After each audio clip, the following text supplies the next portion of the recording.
Chapter 1. The Persuasion System and the Imperial Marriage with the Gu Clan's Princess. Brother, have you not always been unwilling to marry the princess of the Gu Clan? What has prompted this sudden change of heart? And what about your so-called gynophobia? Has it subsided? In the vast expanse of the great wilderness, the Changsheng Imperial Clan, the Yi family. At this moment, the atmosphere was jubilant, adorned with lanterns and vibrant red silks, an aura of endless festivity pervading the air, with celestial blessings swirling all around. Inside a room, a remarkably handsome youth, dressed in splendid new attire embroidered with golden dragons and phoenixes, stood before a mirror, meticulously adjusting his garments. Beside him was a girl who bore a striking resemblance to him, her bright and sparkling eyes wide with astonishment as she gazed at her brother. "What do you know?" Yi Changsheng rolled his eyes and replied nonchalantly, "Though I am reluctant to wed, I must heed my parents' wishes as their only son. It is my duty to honor them. I am, after all, a dutiful son who listens to counsel." Upon hearing this, Yi Yao's gaze turned peculiar, her head filled with questions. A dutiful son who listens to counsel? Brother, could you please speak again with a clear conscience? Previously, her brother had adamantly refused the marriage alliance with the Gu clan, claiming to suffer from gynophobia. He had gone so far as to threaten to elope and even resort to self-harm to escape the union. Because of this matter, he frequently quarreled with their parents. Had it not been for their formidable power, they would have likely been driven to despair long ago. While her brother was not a rebellious son, the notion of him being a dutiful son was utterly misplaced. And now, he proclaimed himself a dutiful son who listens to counsel. This was simply preposterous. Yi Changsheng raised an eyebrow at his sister's reaction. "What? You don't believe me?" Ye Yao nodded vigorously. "Fear not." Yi Changsheng patted his sister's shoulder, a mysterious smile gracing his lips. "In due time, you shall come to believe it. All right, the wedding feast is about to commence. Let us go." With that, Yi Changsheng left the room, hands clasped behind his back, a cheerful expression on his face. Yi Yao stood alone, her mind in disarray. Watching the hurried figures outside, she couldn't help but doubt if her brother had taken leave of his senses. "What has become of your once unruly demeanor?"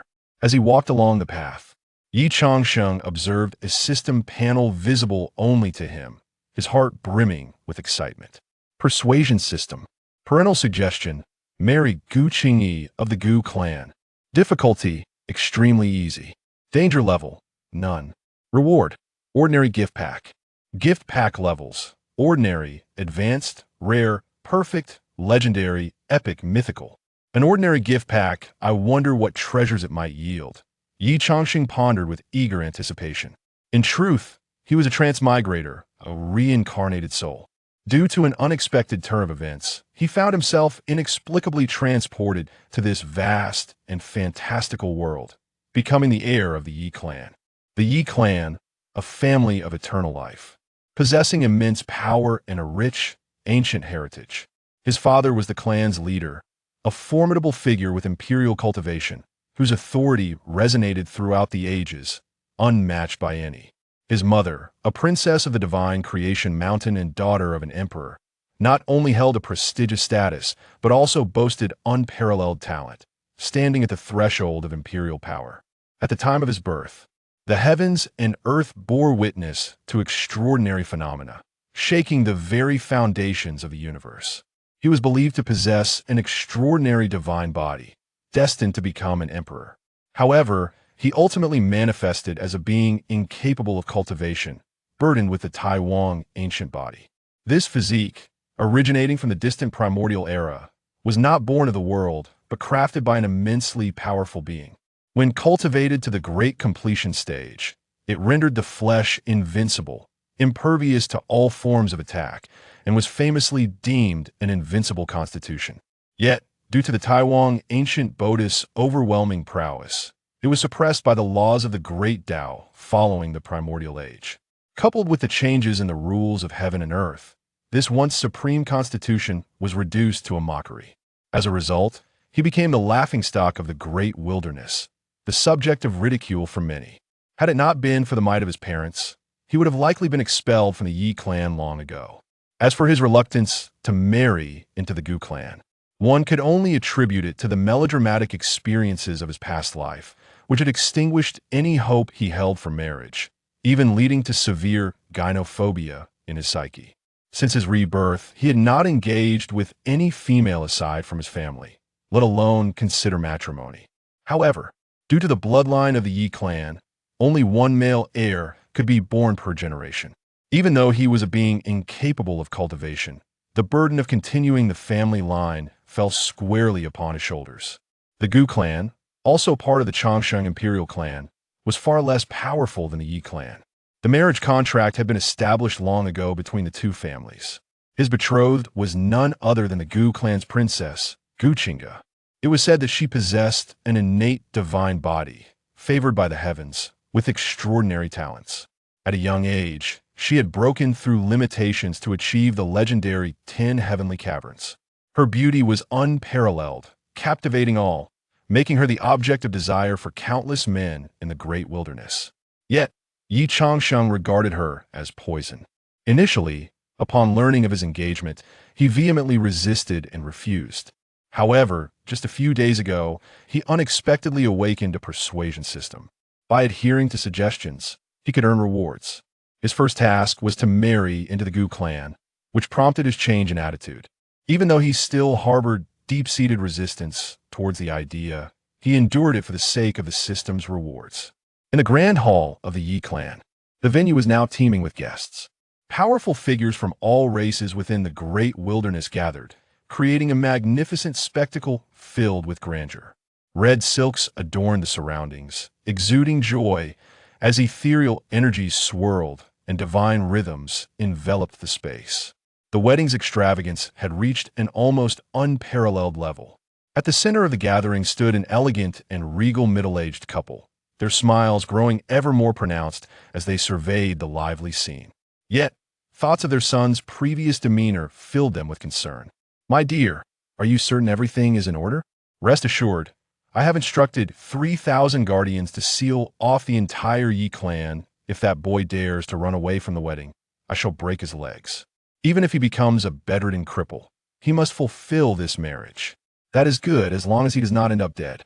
At that moment, a voice from the crowd called out, "Yi Changsheng has arrived." All eyes turned in unison towards a single direction.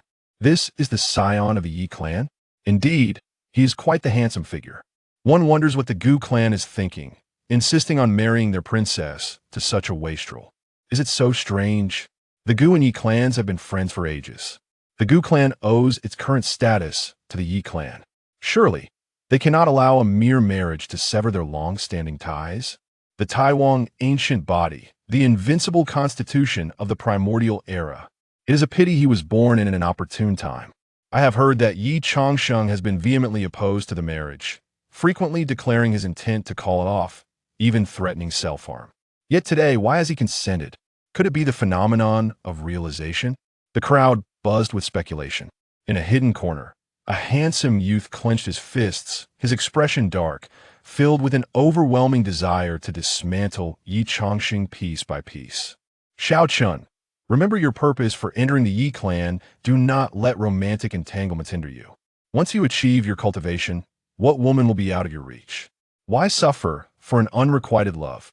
A mysterious voice echoed in his mind. Upon hearing this, the youth took a deep breath. Casting one last glance at Yi Changsheng, he violently swiped his sleeve and turned to leave. Chapter 2. This is my daughter, Chu Zhiqian.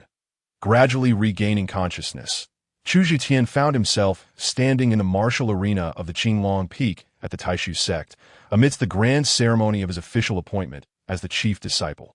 A vivid memory from 80 years ago surged to the forefront of his mind. In that time, he had made a remarkable impression at the sect's great competition 5 years prior.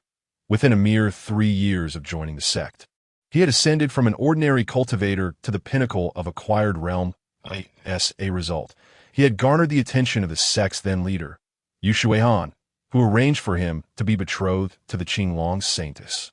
Su Rian Su Hong too, the then master of Qinglong Peak and also his mentor, subsequently became his father-in-law. With the vigorous support of the sect, Chu Zhiqian exceeded all expectations. In just 5 years, he broke through the most formidable barrier on the path of cultivation, the innate realm. Transitioning from the peak of acquired realm to the first stage of innate realm, just a month ago, he led the Qinglong army to eradicate the malignant force of Wanyao Mountain Villa, which had plagued the sect's territory for over a century, that he achieved great military merit for the sect. Thus, after deliberations among the high-ranking members of various sects, he officially replaced his senior brother, Zhang Beichun, to become the new chief of Qinglong Peak. The ceremony of his appointment was to take place today. On the high platform of the martial arena, Su Hongtu sat in a position of authority.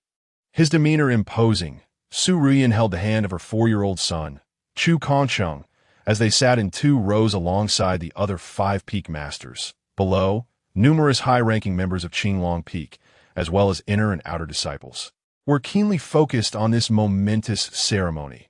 At this juncture, Chu Zhitian was the center of attention, basking in glory. However, just as he was about to pay his respects to his ancestors, a small girl unexpectedly appeared on the stage, accompanied by someone. "Daddy, Mama told you to come to Taishu sect to find someone named Chu Zhitian. Is that you?" The little girl looked up with innocent eyes, her voice timid yet hopeful. Her delicate, cherubic face was smeared with dirt, and her clothes were tattered. It was evident that she had endured untold hardships to arrive at Taishu sect. The kind-hearted person guiding her was none other than his senior brother, Zhang Beichun. "Chu Shidi, this little girl claims her father is named Chu Zhitian. Could it possibly be you?" Zhang Beichun inquired with a smile, though his tone carried an undertone of apology, yet a glimmer of cunning flashed in his eyes. At that moment, Su Hongtu's expression darkened, his face ashen. Su Ruyan glared at Chu Zhitian, her gaze sharp and piercing. The other 5 peak masters, along with the crowd below, cast skeptical glances at Chu Zhitian and the small figure before them. The son-in-law of the peak master, the husband of the Qinglong saintess, actually had an illegitimate daughter. How scandalous! Yet, to everyone's astonishment, Chu Zhitian did not exhibit the anticipated fluster or attempt to conceal the truth. His gaze was solely fixed upon the small girl before him. "Yeah." Chu Zhitian's voice trembled with emotion at that moment. He was finally certain he had been reborn 80 years into the past. Today marked not only his appointment ceremony, but also his first encounter with his daughter. In his previous life, he had sacrificed the opportunity to recognize her for everything he had achieved. Now that the heavens had granted him a second chance, he vowed to repay his daughter 1,000-fold for the debts of the past. "Are you my daddy?" The little girl tilted her head, her big eyes filled with uncertainty and anticipation, asking once more. Chu Zhitian knelt down, gazing at her lovable little face, wishing he could slap himself for his previous callousness. How could he have been so heartless in his past life? In the next moment, he enveloped her petite form in his arms, holding her carefully yet tightly. Feeling the slight tremors and warmth emanating from her small body, Chu Zhitian found solace and reassurance, as if he were embracing the entire world. The greatest fortune in life is to regain what was lost. "Yes, I'm her daddy. My dear, I am so sorry. I am so sorry." The Chu Zhitian who had vanquished thousands at Wanyao Mountain Villa and now spoke with a quivering voice, tears shimmering in his starry eyes. "Really?" The little girl's voice was filled with doubt, followed by a pained whimper. "Yeah, I can't breathe." Hearing this, Chu Zhitian quickly released her. "I apologize, dear. I was just too overwhelmed with joy." Yia shook her head. "It's okay. Yia doesn't blame you." Perhaps sensing the affection and tenderness in Chu Zhitian's gaze, the little girl finally accepted that he was indeed her father. She clapped her tiny hands, her laughter ringing like silver bells. "Oh, Yia has finally found her daddy. Daddy, daddy." Chu Zhitian nodded earnestly. "Yes, Yia has found her daddy." In his heart, he silently vowed, "This time, I will never lose you again." Just then, a chilling voice pierced the air. "Chu Zhitian, who is this little girl? You must provide me with an explanation." The voice belonged to Su Ruyan. Her stunningly beautiful face was shrouded in frost, her gaze directed at Chu Zhitian and Ye. Sharp and frigid, Ye shrank back, her laughter fading, her small hands clutching tightly to Chu Zhitian's garment. A mere 6-year-old child, thrust into an unfamiliar environment, faced with such a terrifying gaze, one could only imagine the sheer panic in her heart. Chu Zhitian felt a wave of overwhelming compassion wash over him. But he couldn't help but recall how, in his previous life, he had pushed her away in the face of Su Ruiyan's accusations. He had even ordered her to be taken away, desperately trying to placate Su Ruiyan, insisting that he had no connection to Ye, claiming she was merely a pawn sent by nefarious forces to tarnish his reputation. The thought of how disappointed, terrified, and helpless the little girl must have felt at that time was unbearable. The so-called 3 years of raising Ye had merely served to facilitate Su Hong's ulterior motives. Compelling him to serve the latter more devotedly. It was as if he had become ensnared in a web of mental manipulation. Yet, during those 3 years, Ye had been subjected to neglect and mistreatment on Qinglong Peak. Particularly, the wretched Chu Kongsheng took delight in bullying her. Chu Zhitian, as her biological father, had turned a blind eye to her suffering. Time and again, he had witnessed his daughter being tormented, watched as her rightful cultivation resources were seized by Chu Kongsheng, and seen her sobbing on the ground without lifting a finger to intervene. Now, reflecting on it all, one could only imagine the sense of despair and helplessness a 6 or 7-year-old girl must have felt, unable to rely on her only parent in a strange environment. Yet this so-called gratitude for raising Ye had led to her sacrificing her very life to shield him from calamity. Chu Zhitian, you truly deserve to die. How could you ever deserve such a precious child? As he recalled the scenes from his past life, his heart felt as if it were being torn asunder. This time, standing before Su Ruiyan's relentless questioning, he rose to his feet and met her gaze upon landing. Chu Kongsheng wept with a heart-wrenching intensity, his cries piercing the air with an unbearable sharpness. This scene startled everyone present. Bang! Su Hongtu struck the armrest of the stone chair with a resounding force, abruptly rising to his feet. Chu Zhitian, you possess an audacity beyond measure for the sake of this wretched offspring.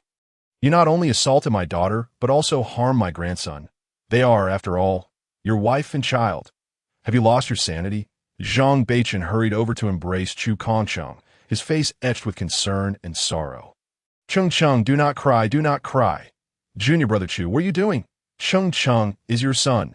The 5 peak masters on the platform displayed expressions of astonishment. The audience below erupted in an uproar.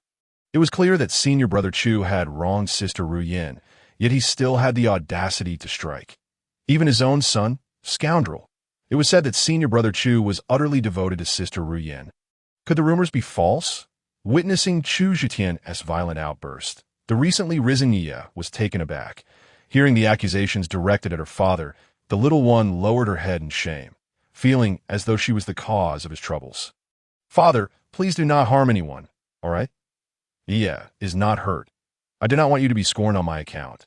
Chu Zhitian affectionately ruffled her little head, but remained silent. I am sorry, my dear, but this father cannot acquiesce to your request that not speak of being scorned for your sake.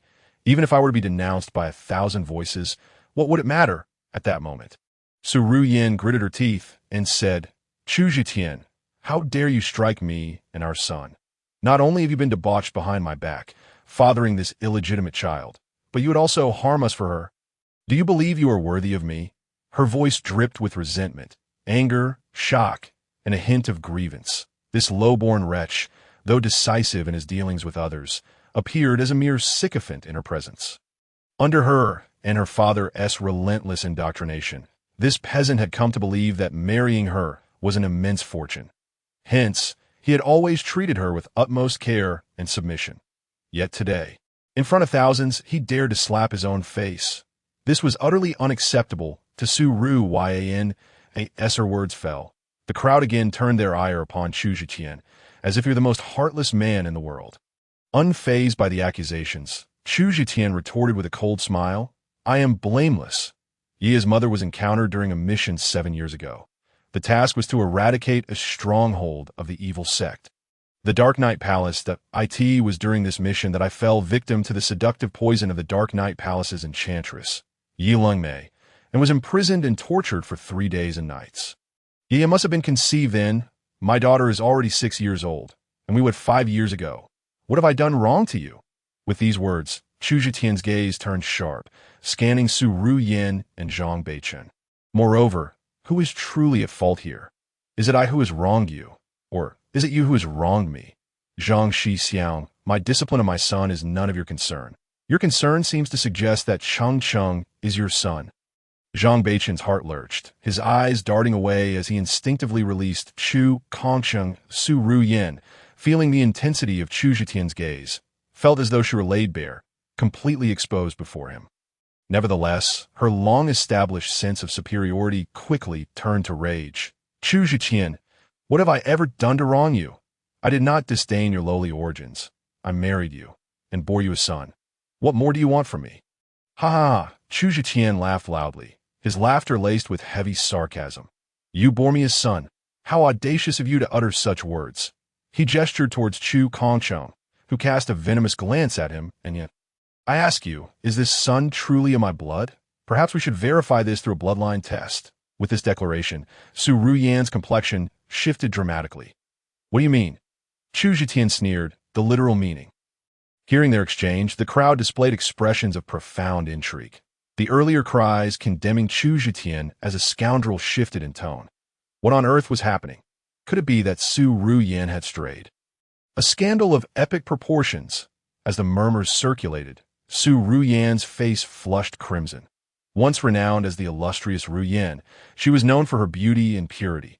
Yet now, many gazed upon her as if she were a harlot. Had that scoundrel Chu Zhitian truly uncovered something? If this matter was not handled properly today, her reputation would be irreparably tarnished. Chu Zhitian, to cover your own infidelities, you resort to such vile means to slander me. What need is there for a bloodline test? This in itself is an insult. I, Su Ruyan, would rather die than endure such humiliation. Setting aside the facts, she concluded that they might as well part ways. Divorce, Su Ruyan's mind raced, formulating a counter-strategy in mere moments. Adopting an expression of grief and indignation, as if deeply wronged, she allowed tears to stream down her cheeks. Yet deep within her eyes flickered a glimmer of triumph and mockery. Su Ruyan was confident that her display would evoke sympathy from Chu Zhitian, compelling him to relent. Especially upon hearing the word divorce, he would likely be so fearful as to kneel and beg for forgiveness. Desperate to win her back, for she knew well how much Chu Zhitian loved her, how he could not bear to lose her. However, the next moment, Su Ruyan's expression froze on her face. Divorce? No. To be precise, I should be the one to divorce you. Chu Zhitian coldly laughed. Immediately, his fingers glowed with crimson light, and he began to inscribe a divorce decree in mid-air. You are divorcing me? How dare you? Su Ruyan exclaimed in disbelief, her voice sharp with shock and indignation. Chapter 4. You do not want it. We do. Su Ruyan could hardly believe her eyes. She had merely intended to make Chu Zhitian yield, threatening him with the prospect of divorce. Yet he not only refused to plead for her to stay, but had publicly drafted a divorce decree. Was this truly the same Chu Zhitian who had cherished her for the past 5 years? Was this truly the obedient man who had bowed to her every whim? In that instant, the crowd erupted in astonishment. Oh my, has Senior Brother Chu truly gone this far? Senior Brother Chu was the foremost figure of the Qinglong Peak, and indeed the entire Taishu sect's younger generation. While Sister Ruyan was a paragon of beauty, they were a match made in heaven. Yet now they stood on the brink of enmity, for the sake of an unknown, illegitimate daughter. Senior Brother Chu was willing to forsake his wife and child. Was this daughter truly so significant to him? Meanwhile, Su Hongtu, the father-in-law, wore a thunderous expression. Chu Zhitian, do you have any idea what you are doing? Have you lost your mind? He descended from the high platform, each syllable of Chu Zhitian's name laced with gravity, a formidable presence, characteristic of a Hunyuan realm expert, surged towards Chu Zhitian. Chu Zhitian shielded Ye behind him, facing the pressure head-on, asserting, on the contrary, I have never felt clearer than I do at this moment. Good. Very well. It seems you have truly grown wings. Su Hongtu's eyes glinted dangerously, a trace of murderous intent evident within them. Chu Zhitian, do not forget who has given you everything you possess. If you dare to separate from my daughter, there will be no place for you at Qinglong Peak. I shall expel you and strip you of your cultivation. Think carefully. All that you have is a gift from me. Hearing this, Chu Zhitian chuckled derisively at a fine statement. Indeed, 5 years ago, Before the sect competition, I was merely an ordinary disciple, relying on the sect's uniformly imparted techniques and distributed spirit stones to reach the peak of the acquired realm. You, Su Hong Tu, the lofty peak master, did not extend any special care or instruction towards me as for the resources I enjoyed post-competition. They were allocated to Qinglong Peak by the sect master himself, subsequently passed on to me. Yet now, it is all claimed as your gift to me. How utterly ludicrous. Just then, a small figure stepped forth from behind Chu Zhiqian. Please do not harm my father. It is all because of Ye. Right? If Ye leaves, you will not strip my father of his powers, will you? Ye's small face was streaked with tears, her voice filled with guilt and sorrow. Though she was merely 6 years old, she exhibited a maturity beyond her years. She vaguely understood that her father's current plight stemmed from her existence. She did not wish to burden him. To speak of the confrontation between Chu Zhitian and the Su family, one must ponder who derives the greatest joy from this discord. Undoubtedly, it is Zhang Beichun. With this turn of events, he can openly be with Su Ruyan and even reclaim his position as the chief of Qinglong Peak, seizing all that Chu Zhitian currently possesses. Thus, fearing that Chu Zhitian might waver or relent, he deliberately intimidates Yu, hoping to provoke tears and pleas from the child, thereby deepening Chu Zhitian's attachment to her. However, surprisingly, Yu does not cry. Her large eyes, filled with helplessness and fear, still manage to shake her little head defiantly as she declares, Yu is not afraid. Yu can do it. After Grandma was harmed by bad people on the road, it was Yu who found her all by herself. Yu can manage on her own. Hearing these words, everyone present is deeply moved. What a heartwarming little girl. The master of Zhu Ke Peak shakes his head, expressing his admiration. This child, so young, already possesses such understanding. To protect her father from losing his cultivation, she is willing to leave Tai Su's sect and fend for herself outside. How can such a small child survive out there?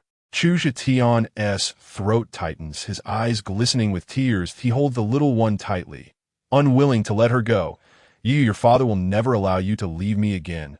Witnessing this scene, Chu Kong Chung pouts, his gaze towards Yu filled with resentment and jealousy. That Su Ruyan's expression is equally grim.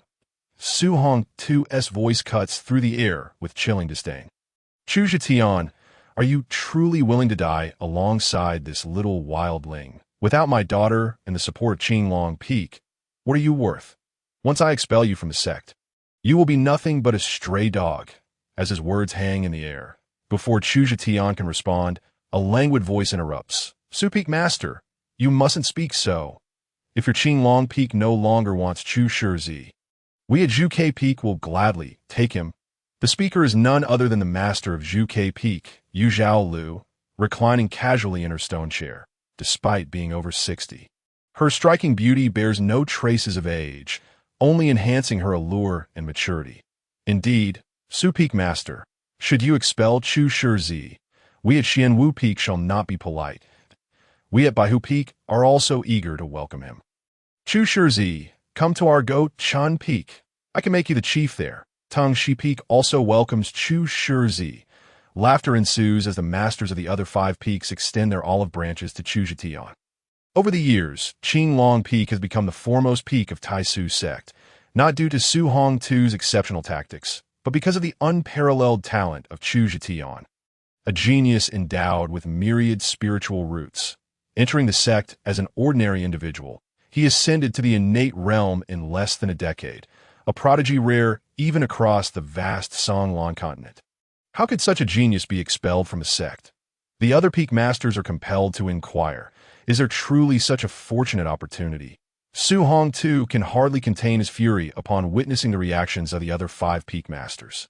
You all intend to take in the disciple I wish to expel, do you? Su Ruyan's face reflects her deep-seated resentment and indignation. She had never considered this man, whom she had dismissed for 5 years, to be so treasured in the eyes of the other peak masters. In this moment, she begins to doubt her own life choices, feeling as though severing ties with Chu Zhitian would result in her greatest loss. What is wrong with that? Su Peak Master, it's not unreasonable for me to pick up a discarded disciple, is it? Yu Zhao Lu inquires with a sparkling smile. Humph. Su Hong, too, snorts coldly, his aura surging as he suddenly strikes at Chu Zhetian with a thunderous force. I will waste him right now. Let us see if you still want to cripple. Chapter 5. In this lifetime, the fortune is mine. Su Hong 2's imposing presence swells, his hands brimming with spiritual energy as he unleashes a ruthless strike aimed directly at Chu Zhetian. As a peak master, Su Hong 2's power has reached the 7th level of the Hunyuan realm, while Chu Zhetian currently stands at merely the 3rd level of the innate realm, a significant disparity rendering him utterly defenseless. Yet, facing this onslaught, Chu Zhetian neither dodges nor defends. To be crippled? Perfect. In this new life, he is aware of an extraordinarily fortuitous opportunity within the sect, the blood prison of demons. The treasures therein can only be obtained by the crippled. In his previous life, it was by sheer happenstance that Zhang Bei Chun stumbled upon this opportunity. In this lifetime, it is mine. Bang! In the next instant, accompanied by a dull thud of colliding energies, Su Hong 2 is sent hurtling backward. Following suit is the enchanting figure of Yu Zhao Lu, who has intercepted the attack. Master Yu, what is your meaning? Su Hong 2 questions furiously. Yu Zhao Lu, her lips curled in a smirk, replies languidly, Su Peak Master, Chu Shi is not merely your disciple. He is a genius of the entire sect. You may expel him, but you have no right to render him powerless. At this point, she chuckles lightly, teasingly adding, well, you may expel him now. I am eagerly waiting to receive him. Indeed, we are all waiting to welcome him. Laughter erupts among the other peak masters, reveling in the spectacle. Su Hong 2's expression fluctuates between anger and disbelief. After a moment, he coldly retorts, Chu Zhetian's entire strength is derived from training at Qing Long Peak. If he dares to sever ties with my daughter today, bringing shame upon Qing Long Peak, I will undoubtedly cripple his cultivation. This is a private matter between Qing Long Peak and my Su clan. Even if the sect master intervenes, I will have my explanation. With this, his tone sharpens, addressing Yu Zhao Lu and the other peak masters. Today, should anyone dare to meddle or take in Chu Zhetian, I will not rest until the matter is settled.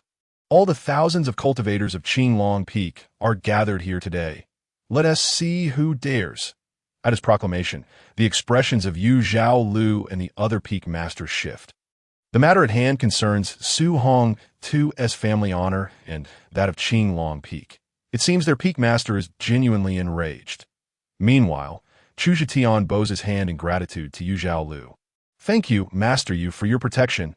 I can handle this matter myself. There is no need for you and the other peak masters to be put in a difficult position. Upon hearing this, Yu Zhao Lu's expression flickers as the other peak masters exchange silent glances. At this moment, Su Hong 2's voice cuts sharply. Chu Zhetian, do not say I lack compassion for our master-disciple bond. Now, I present you with two choices. 1. I expel you from Qing Long Peak and cripple your cultivation. Your bright future shall be irrevocably destroyed. 2. You will immediately eliminate this little wildling before your hands, demonstrating loyalty to my daughter. I will then treat this incident as if it never occurred, and the sealing ceremony shall proceed. Upon hearing this, the crowd gasps in horror. How ruthless, to demand that Chu Zhetian personally eliminate his own daughter. Father. Yu's small frame trembles, her vulnerability and fear evident as she looks at Chu Zhetian. He forces a smile. Upon hearing the words, Su Hong 2's complexion darkened, and he spoke harshly. The others, upon hearing Chu Zhetian's statement, sensed an ominous undertone. Chu Shidi. Yu Zhaolu opened her mouth, casting a softer gaze upon the master of Zhuke Peak. She recalled that in her previous life, Yu Zhaolu and a few of her personally taught disciples were among the few in Taishu sect who extended goodwill towards her. Indeed, Yu Zhaolu, unable to bear seeing Yi mistreated at Qing Long Peak, had even suggested taking Yi under her wing, chastising Chu Zhetian for his cold-heartedness. She would often bring Yi delightful treats and training resources.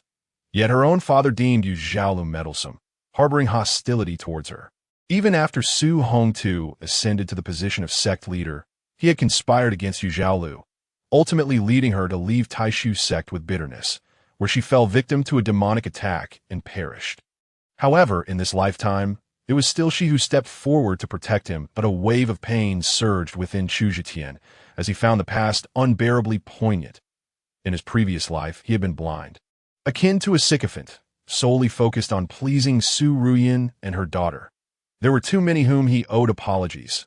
Contemplating this, he offered a complex smile to Yu Zhaolu, his voice laced with self-mockery, as he inquired, "Master Yu, I wish to join Zhuke Peak, but I wonder, if I were to lose all my cultivation, would you still take my daughter and me in?" Hearing this, a flicker of confusion crossed Yu Zhaolu's face. For the sake of this dear little girl, it was certainly not an issue. However, before she could finish her thought, Chu Zetian, having grasped the answer he desired, nodded with a smile, saying, "Then I shall temporarily entrust my daughter to you." "Master Yu, Daddy," Yia's large eyes filled with alarm upon hearing this, as if she sensed something amiss. Why Yia is tired. She should take a good nap. When she wakes, Daddy will be right beside you."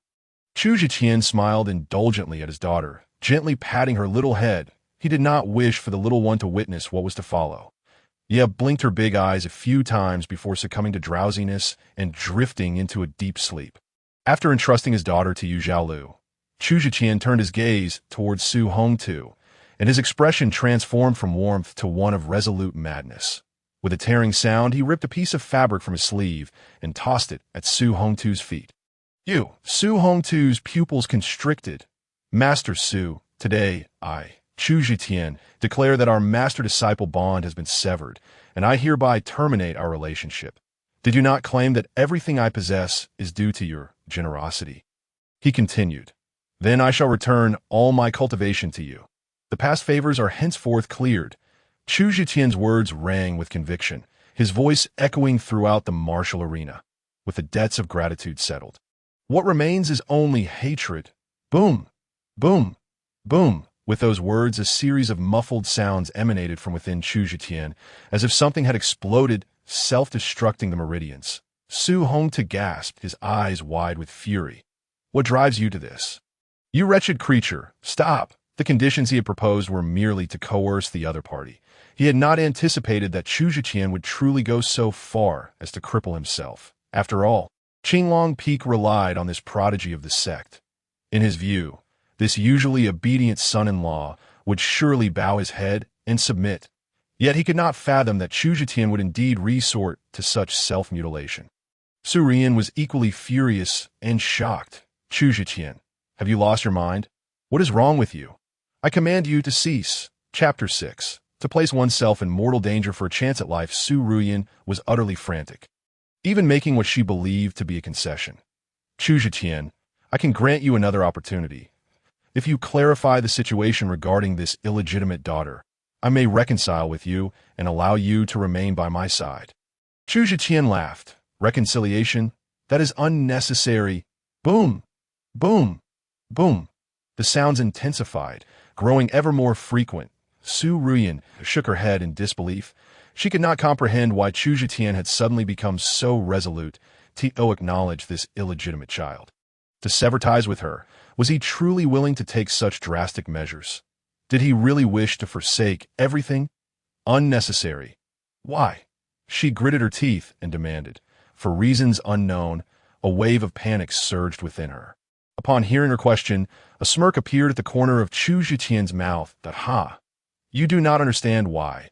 How laughable that I only realized everything at the brink of death in my previous life. Yet you, Su Ruyan, should have known all along. Puffed. Moments later, Chu Zetian spat a mouthful of blood, collapsing to the ground, his face as pale as a sheet. Had he shattered his dantian, self-destructing his meridians and fracturing his dantian? This was no mere loss of cultivation. He had obliterated his very foundation. Chu Zetian had indeed descended into madness. The several peak masters exchanged glances, astonished and uncertain. Below the platform, chaos erupted. Su Hongtu and Su Ruyan were heartbroken, their bodies trembling with rage. Of course, their sorrow was not for Chu Zetian. Rather, it was the loss of Chu Zetian's cultivation that would be a tremendous blow to them and to Qinglong Peak. It was akin to a once docile dog, capable of guarding their home, suddenly becoming uncontrollable and intent on self-destruction. Meanwhile, The 4-year-old Chu Kongsheng watched Chu Zhitian's actions with a glimmer of satisfaction. At such a young age, he appeared devoid of affection for his father. "Humph, serves you right. You struck me and my mother." Just then, a voice arose, righteous yet pained. "Chu Shiti, what are you doing? Your actions not only chill the hearts of Master and Ruyan, but also betray the entire sect. You think your strength was solely derived from your own efforts? Did you not consume a significant amount of sect resources to achieve your breakthroughs? By discarding your power, how can you justify this to the sect?" The speaker was Zhang Beichun, who stood with indignation, addressing Chu Zhitian from the perspective of the entire sect. Chu Zhitian regarded Zhang's hypocritical expression with icy disdain. In his previous life, he had been blind to the true nature of this petty individual. As Zhang Beichun's words resonated, the other peak masters began to chastise Chu Zhitian as well. With Chu Zhitian's cultivation now lost and his foundation destroyed, they no longer harbored any intentions of recruiting him. Only Yuzhilu displayed a glimmer of understanding in her eyes. She perceived within Chu Zhitian's gaze not a shred of panic or confusion in the wake of his lost cultivation.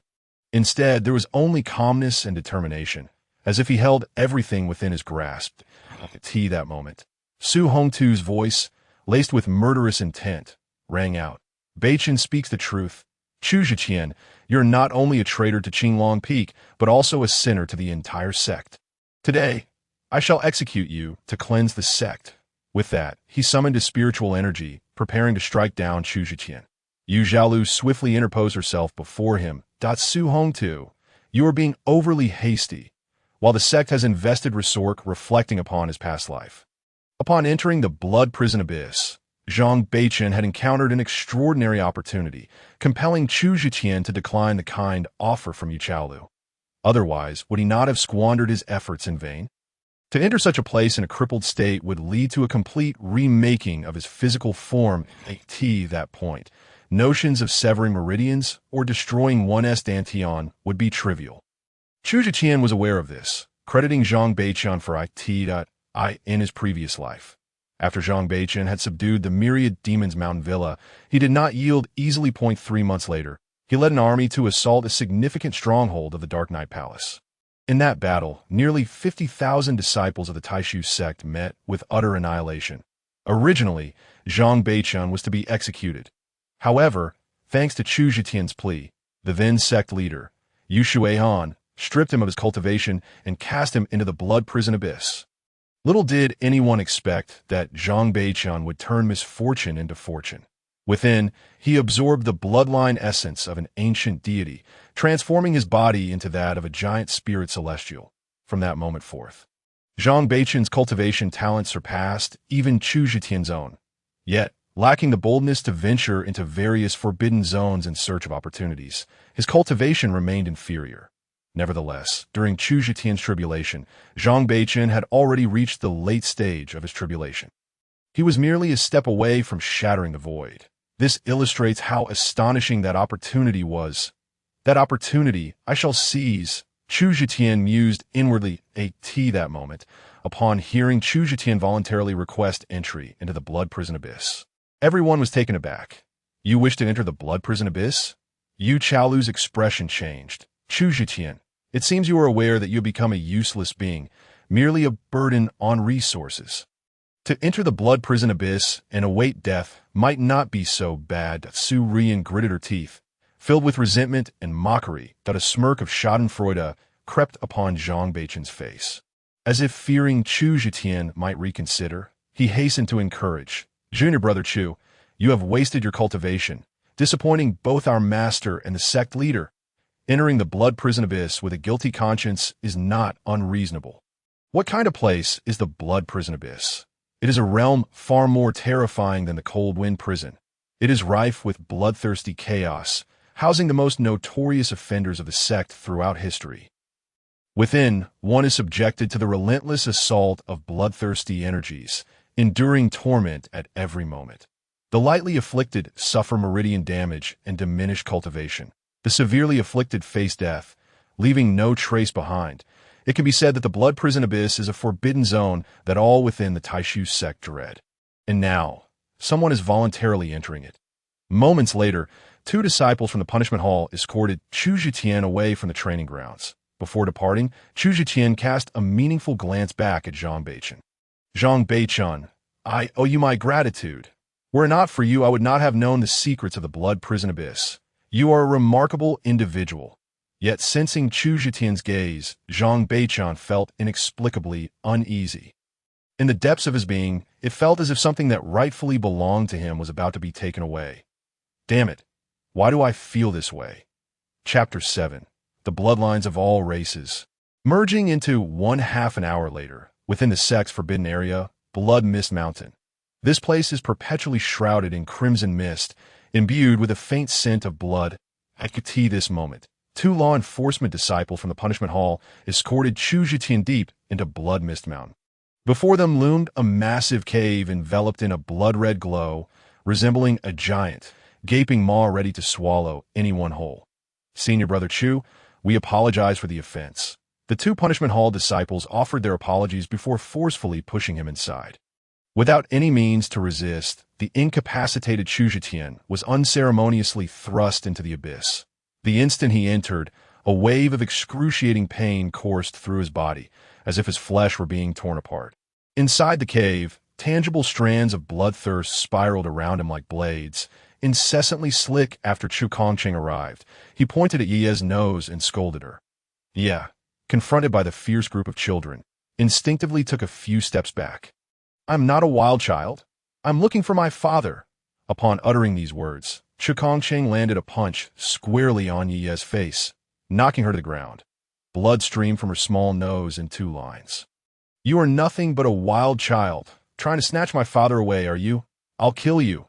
With that, Chu Kongcheng kicked Ye viciously in the face again. The other children, eager to curry favor with Chu Kongcheng, joined in the assault. In no time, their fists and feet rained down on Ye's petite frame. Not far away, 2 inner disciples, aged 18 or 19, watched the scene with cold indifference. To them, it was evident that Zhitian would never return. Between the orphaned Ye and the precious grandson of the Qinglong Peak Master, it was clear who would be favored. Unable to find her father, Ye cried inconsolably. Yet, in the face of the beating, she did not weep. Instead, she tightly hugged her head, curling up her body, gritting her teeth and enduring. Her experiences throughout childhood had accustomed her to such beatings and curses. She knew that curling up would alleviate some of the pain. Little wild child, you are nothing but a fatherless, motherless wild child. Chu Kongcheng continued to strike and curse. Ye has a father, the stubborn girl declared. My mother told me that Zhitian is going to die. I don't want such a father.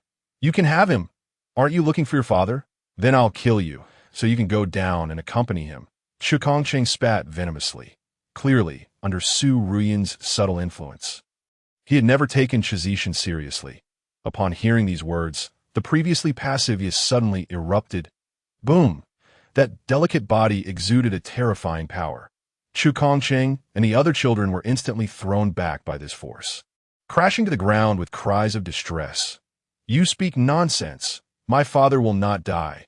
Ye stood up, her small figure surrounded by swirling dark energy. Her once pure and clear eyes had turned completely black, appearing extraordinarily sinister. Chapter 8. My father will not die. Do you dare to fight back? Little wild child, your father is going to die. He has entered the blood prison demon cave. He surely won't survive. Chu Kongcheng, rising to his feet, shouted with deep resentment. You lie. My father will not die. He will not die.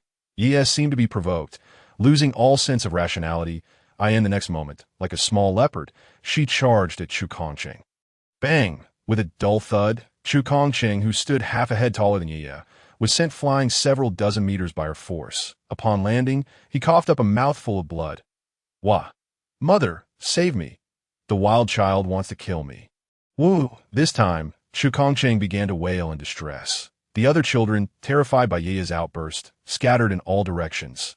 Demonic spawn. This little brat is actually a demonic spawn. The 2 disciples who had been watching with indifference finally changed their expressions drastically. With a swish, one of the young men in a green robe rushed forward, striking Ye with a palm. The small figure was instantly sent flying backward. Upon landing, Ye began to bleed from all 7 orifices. Her breath weak. Father, my father will not die. The young man in green snorted coldly. We cannot allow who declares that a mountain of corpses and a sea of blood signifies a harbinger of disaster. Do you not comprehend the truth that a general success is often built upon a foundation of countless bones? If we wish for the Tai Su sect to stand resolutely upon the Tsanglan continent, it is of course reliant upon unending slaughter and conquest. Lao Bai, is it not possible that the mountain of corpses and the sea of blood you witnessed belong to our enemies? Yushui Han nodded in agreement. The second patriarch speaks wisely. Whether Chu Zhetian is a calamity star or an imperial star remains uncertain. Should we directly eliminate him, it may instead jeopardize the bright future of our sect. Su Bei Wang echoed. Indeed, not only must we refrain from annihilating him, but we must also exert every effort to cultivate him. Have eradicated the blood prison dungeon. This young man possesses remarkable capabilities. The other patriarchs exchanged glances, their expressions inscrutable. The Great Patriarch by Chongqing scoffed. Bei Wang, it is far too early to make such declarations. We must first see Chu Zhetian. If he indeed proves to be a calamity star for our sect, he must not be spared. Su Bei Wang, indignant, retorted.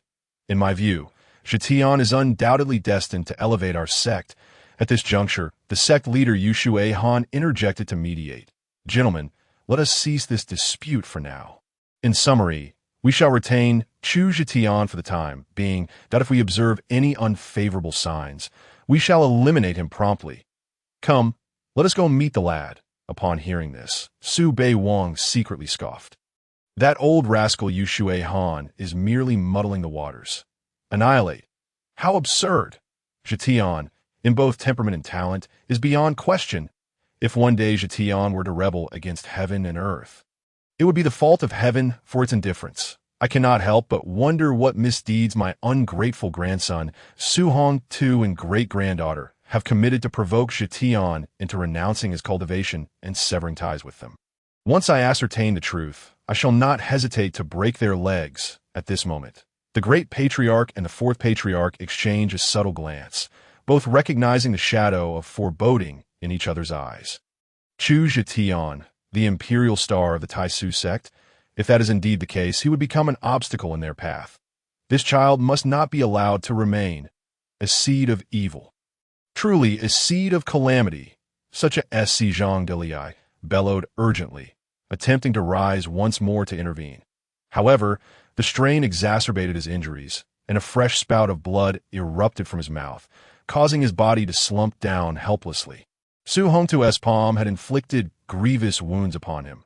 Meanwhile, Ye felt certain that death awaited her. Her large eyes reflected not only despair, but an overwhelming sorrow. She murmured softly, Father, where are you? Mother does not love Ye, and now even Father has forsaken me. Why does everyone despise Ye? If I must die now, at least I will no longer be hated.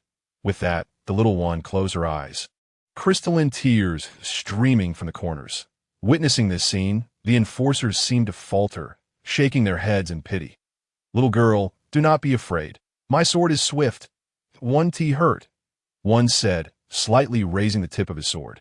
Preparing to strike down to a T that moment, a cruel and gleeful glint flickered across the faces of Su's father and daughter, eagerly awaiting the demise of this fragile life. That he Shojing, the head of the punishment hall, bore a cold countenance. Zhang Daliai's tiger-like eyes brimmed with tears, filled with helpless resentment that a group of disciples from Zhuke Peak turned their heads away, unable to watch. The other onlookers, however, observed with cold indifference, some even reveling in the misfortune. Suddenly, an unexpected turn of events occurred. A stone shot through the air with incredible speed, carrying a formidable force, striking the long sword with precision. It bore no trace of spiritual power, merely propelled by sheer physical strength. Both Su Hongtu and He Shojing, with their profound cultivation, failed to perceive it in advance. Clang! Accompanied by the sound of metal clashing, the long sword was sent flying, and the enforcer's palm was torn apart by the terrifying recoil. All present changed their expressions in unison. Ye heard the commotion and lifted her little head to look back. Father! In the next instant, her once dim eyes shimmered with life. Stop! Whoever dares to harm my daughter, I, Chu Zetian, will ensure they are ground to dust. A roar filled with immense rage echoed as Chu Zetian charged forward, forcefully pushing aside several obstructing disciples. In the blink of an eye, he reached his daughter's side. Yeah. Father is late. Chu Zetian delicately cradled his daughter, his heart aching at the sight of blood on her small face, nearly suffocating him with sorrow. Tears of guilt and tenderness streamed from his eyes. The little girl lay in his embrace, a radiant smile blossoming on her face, revealing two adorable dimples in that moment, despite her grievous wounds and being regarded as an outcast by all. It seemed of no consequence to her. Seeing her father was the happiest moment in the world. Father, yeah, is fine, just a little hurt. Did you come, Father? I thought you didn't want me anymore. As she spoke, she made an effort to reach up and wipe the tears from Chu Zetian's face. Father, don't cry. Chu Zetian nodded, forcing a smile. Silly girl. How could your father ever forsake you? Even if I were to abandon the whole world, I could never abandon my precious Ye. All will be well, my dear. With Father here, no one can harm you. He intended to channel his spiritual energy to heal Ye, but suddenly realized that he had lost all his cultivation. Upon witnessing Chu Zetian's sudden appearance, everyone was left in shock. Isn't that brother Chu? Wasn't he cast into the blood prison? Doomed to die, Chu Zetian had emerged alive, and from the looks of it, he seemed to have recovered from his injuries. Upon seeing Chu Zetian arrive, Zhang Dalai breathed a sigh of relief, unable to hold on any longer, and fainted from his severe injuries. Chu Zetian, you're alive? Su Ruyan exclaimed in disbelief. Chu Zetian did not spare her a glance, merely surveying the surroundings coldly as he demanded, Who harmed my daughter? Ignoring her, Su Ruyan's anger flared, her teeth gritted. What if I did? Your daughter is a demon seed, deserving of death. Demon seed. Upon hearing this term, Chu Zetian's heart sank that he looked down at his daughter. Noticing a wisp of black mist still swirling around her, he had long known that someone had planted a demon seed within Ye. Yet in his previous life, this matter had only come to light 3 years after Ye arrived at the Taisu sect. Chu Zetian had thought to resolve it within that time frame, but unexpectedly, in this life, the demon seed had been exposed prematurely. Chu Zetian, you are a sinner of the sect, before the sect leader could enact punishment upon you. You brazenly fled the blood prison. I have yet to question you, yet you dare to demand answers? He Shoujing, as the head of the punishment hall, spoke with righteous indignation, his tone harsh and cold. Chu Zetian snorted disdainfully, glancing around once more. I will ask again, who has grievously injured my daughter? Dare to step forward. At this moment, the young man in green, Xiao Shitzi, finally stepped forward. Brother Chu, I apologize. It was my hand that struck her. After all, demon seed deserved to be eradicated. He spoke with feigned regret, yet his tone and expression dripped with mockery. Deep down, he felt emboldened. I'll still call you Brother Chu for now. I've nearly killed your daughter. What can you do to me? You've lost all your cultivation. Your dantian is shattered, right? Do you intend to rely on brute strength to kill me? Once, Xiao Shitzi had to bow and address Chu Zetian as brother. Now, he dared to provoke and humiliate the sect's greatest genius. The thrill of this moment was intoxicating. As his words fell, aside from the disciples of Zhuke Peak, others wore expressions of glee. To everyone, Chu Zetian, having forfeited his cultivation, was now considered a mere shell of a man, easily trampled upon. Xiao Shitzi's cultivation had reached the 9th layer of Zhou Tian. In this world, the hierarchy of power spanned from body refinement to various realms, culminating in a total of 14 major stages, each with 9 levels. Although Xiao Shitzi's 9th layer of Zhou Tian was not particularly remarkable, it should have sufficed to overpower Chu Zetian, who was left with only his physical strength. Yet the next shocking scene unfolded. Suddenly, Chu Zetian launched an attack, seizing Xiao Shitzi's right hand. The terrifying strength of his physical form erupted instantaneously. Crack, crack, crack. Xiao Shitzi's right arm was brutally twisted off. Ah, my arm, you bastard, I will kill you. Xiao Shitzi shrieked in agony, his left hand striking out at Chu Zetian. All the power of the 9th layer of Zhou Tian surged forth. However, Chu Zetian firmly grasped Xiao Shitzi's left wrist, overpowering him with sheer physical strength. Crack, crack, crack. In an instant, Xiao Shizi's left arm met the same fate, twisted off violently. His arms dangled limply, resembling two strands of overcooked noodles. Crack, crack! Chu Zhiqian delivered two ruthless kicks to Xiao Shizi's knees, causing them to bend backward at an unnatural angle as he knelt on the ground. Apologize to my daughter and kneel. Chu Zhiqian seized Xiao Shizi by the hair, forcing him to kneel upright. His voice chillingly cold. Ancestor, save me! Chu Zhiqian, you devil! You and your daughter are both demons. Xiao Shizi's features contorted in pain, his mouth filled with incessant cries and curses. Observing the spectacle, everyone felt their hearts race. Paralyzed by fear. How could this be? Wasn't Brother Chu supposed to have lost all his power? Yet he was able to crush a 9th layer of Zhou Tian cultivator using only his physical strength.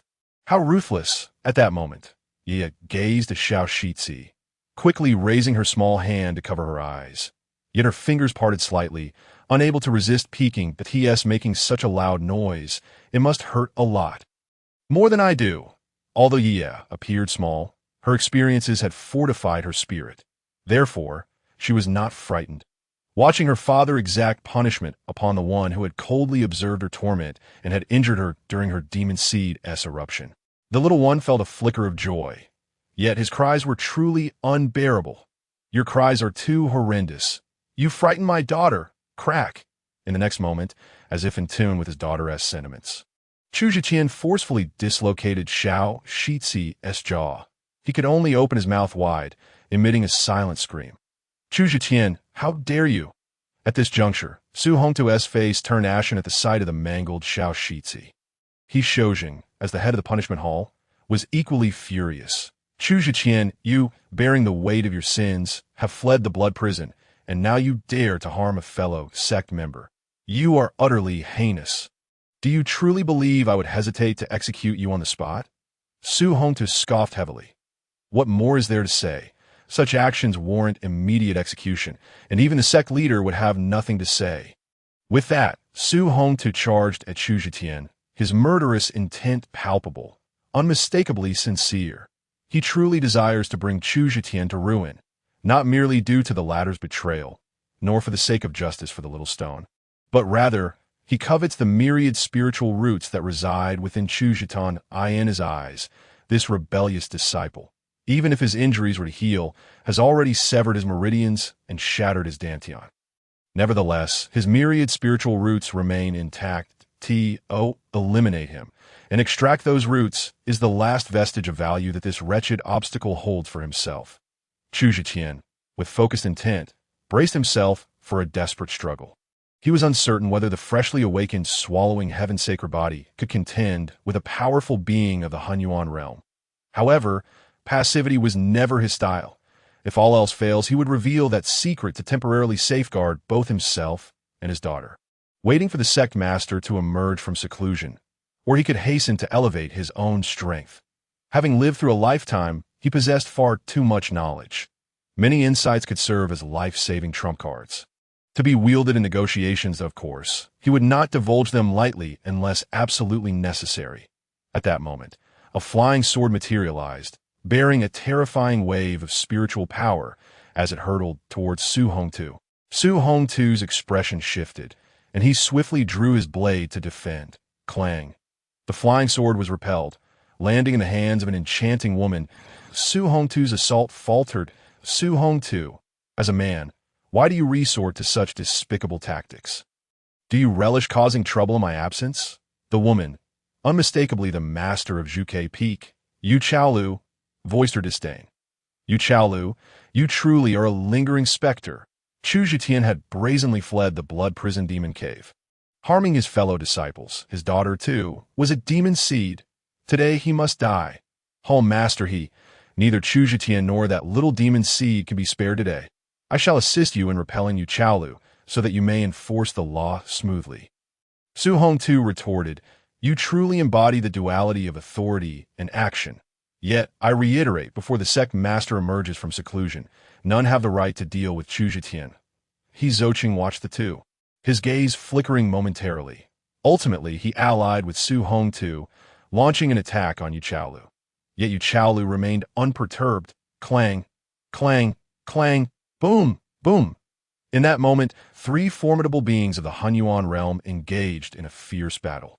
Meanwhile, atop a mountain at the foot of Zhuke Peak, the great elder Bai Chongqing squinted downwards, his voice icy, emerging with such ruthless methods to incapacitate a fellow disciple. Is this not the epitome of calamity? Without such fierce tactics, how can one lead the sect through perilous paths? The second elder Su Beiwang countered, openly mocking him. He harms his own kind for the sake of a demon seed. Bai Chongqing's tone was grave. To him, that was not merely a demon seed, but his own daughter. I believe he is a man of profound emotion and loyalty. If the sect treats him sincerely, he shall surely reciprocate in kind. Su Beiwang maintained his steadfast defense of Chu Zhitian. Your reasoning is utterly untenable. The great elder exclaimed in anger. The other elders regarded Su Beiwang's stance with indifference. They were accustomed to his temperament. Previously, he had deemed Chu Zhitian a prodigy of the Taisu sect, one not seen in a millennium. Now, he was convinced that this individual could propel the sect to greatness. Thus, he spared no effort in his support. That moment, Su Beiwang's expression turned grave, momentarily disregarding the argument with the great elder. This is dire.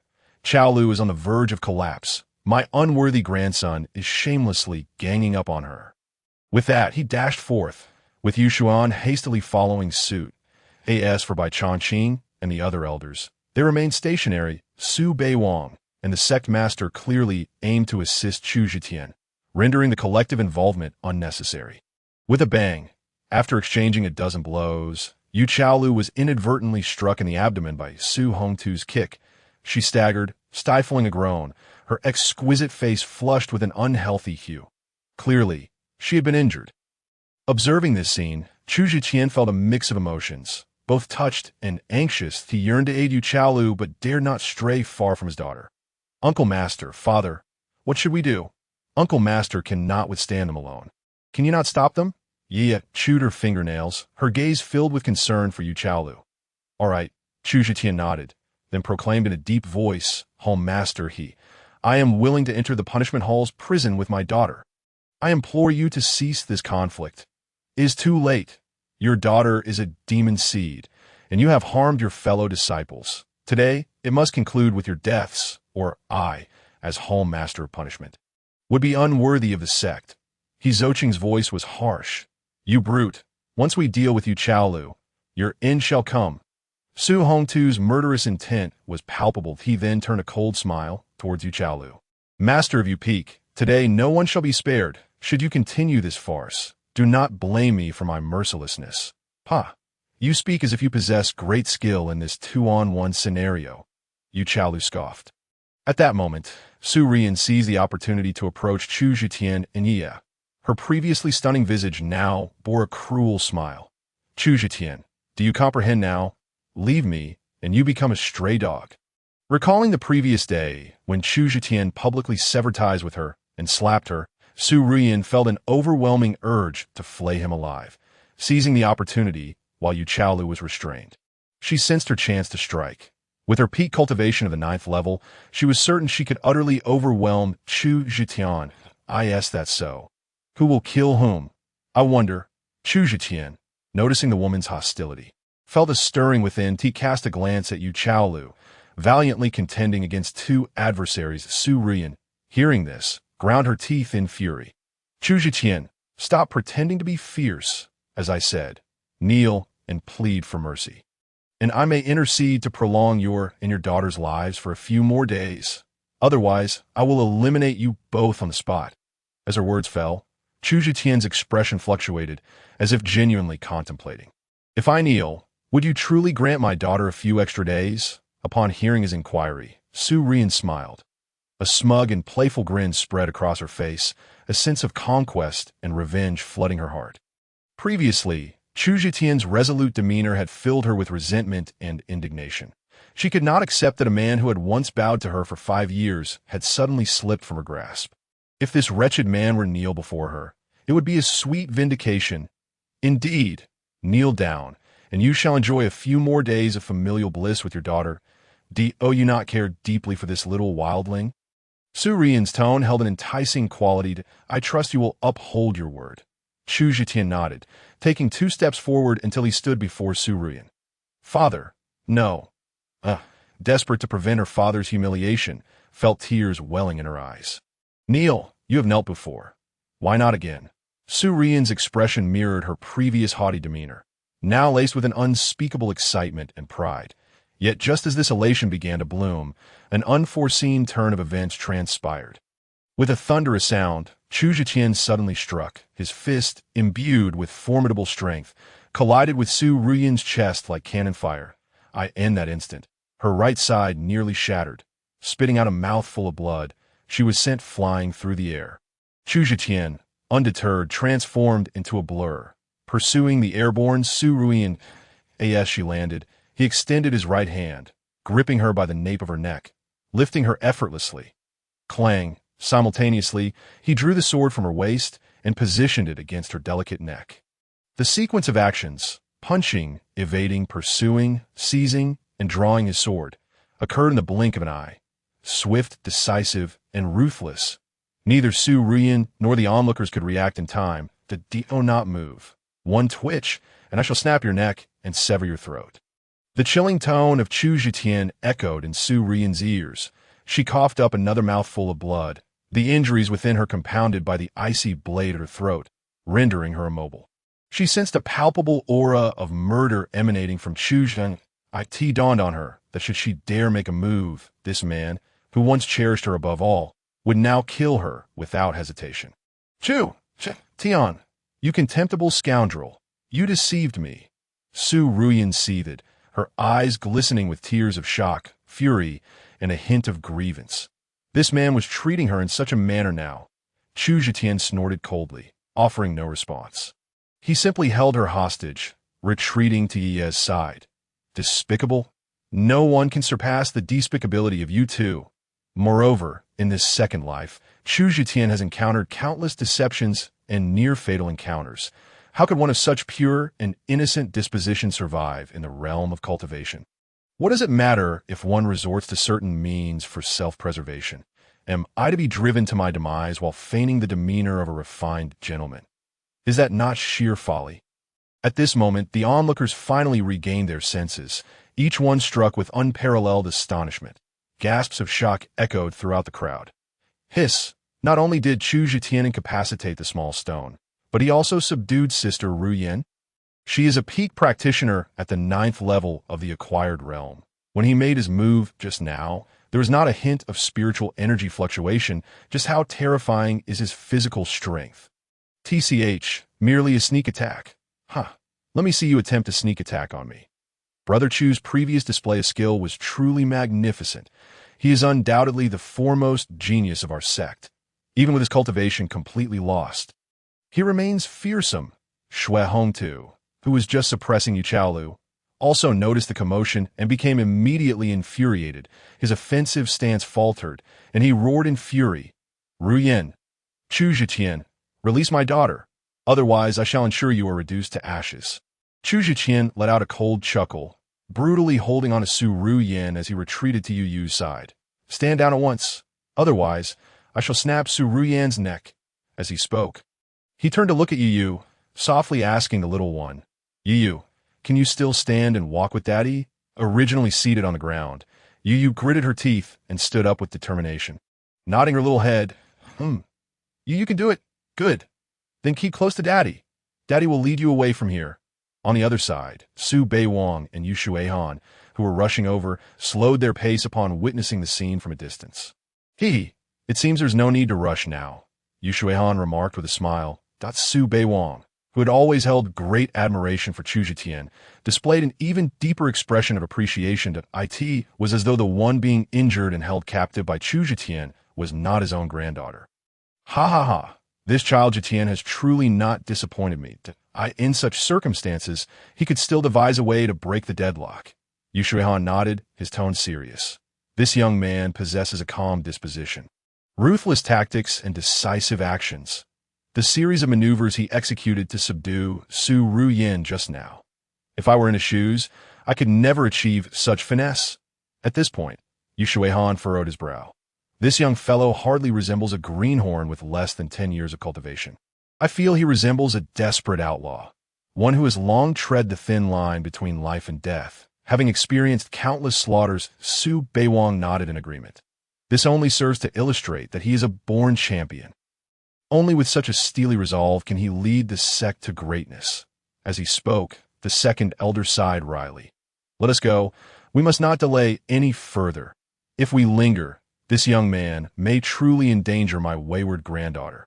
Chapter 13. What nonsense are you spouting? I will count to 3 if you and Hall Master he do not cease your actions. I shall first sever Su Ruyan's ear, Chu Zetian declared coldly once more. He then turned to Yu Chaolu. Uncle Yu, you should also stand down. I suspect that Master Su will no longer trouble me. You wretched creature, you are indeed ruthless. Su Hongtu gritted his teeth in fury, yet ultimately retreated. Upon witnessing this, he Shojing exchanged blows with Yu Chaolu once more before halting his movements as well.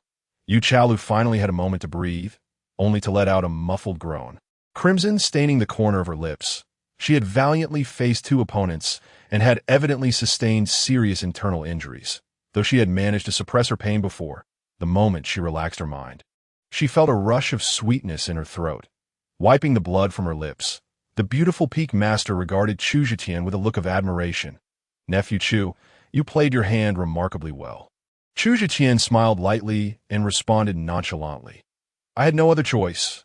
Uncle Yu's kindness I shall never forget and will repay it in due time. In the next moment, he swept his gaze around. I kindly ask my fellow sect members to grant us a path. Otherwise, I will have no choice but to make your sister Ru Yin bleed profusely. The disciples of Zhuke, what would you have me do? Is there something that requires my decision? Upon hearing this, Su Rian failed to detect the underlying discord in the words of the other party, merely assuming that her great-grandfather was there to support her. Great-grandfather, Su Zetian, how despicable and shameless he is. Behind my back, he seeks other women and has even fathered an illegitimate child. Now he is presenting a sorrowful visage to me, Su Ruyan, as if she has suffered a grave injustice. However, before she could finish her lamentation, a resounding slap echoed through the air. The already irascible Su Beiwang could no longer contain himself. He could not bear to listen any longer. Yet the slap was not directed at Su Ruyan, but rather at Su Hongtu. Chapter 14. A daughter's misconduct reflects on her father. The master of Qinglong Peak was thrown off balance by the force of the slap. Great-grandfather, Su Ruyan, stood there, utterly bewildered, her face a mask of shock and suspicion. Su Beiwang ignored his great-granddaughter and unleashed a torrent of anger upon Su Hongtu. How can you, Su Hongtu, be so negligent in raising your daughter? Is Zetian not good to your daughter? Why is this unfilial daughter so unaware of propriety? Is there a man in this world better than Zetian?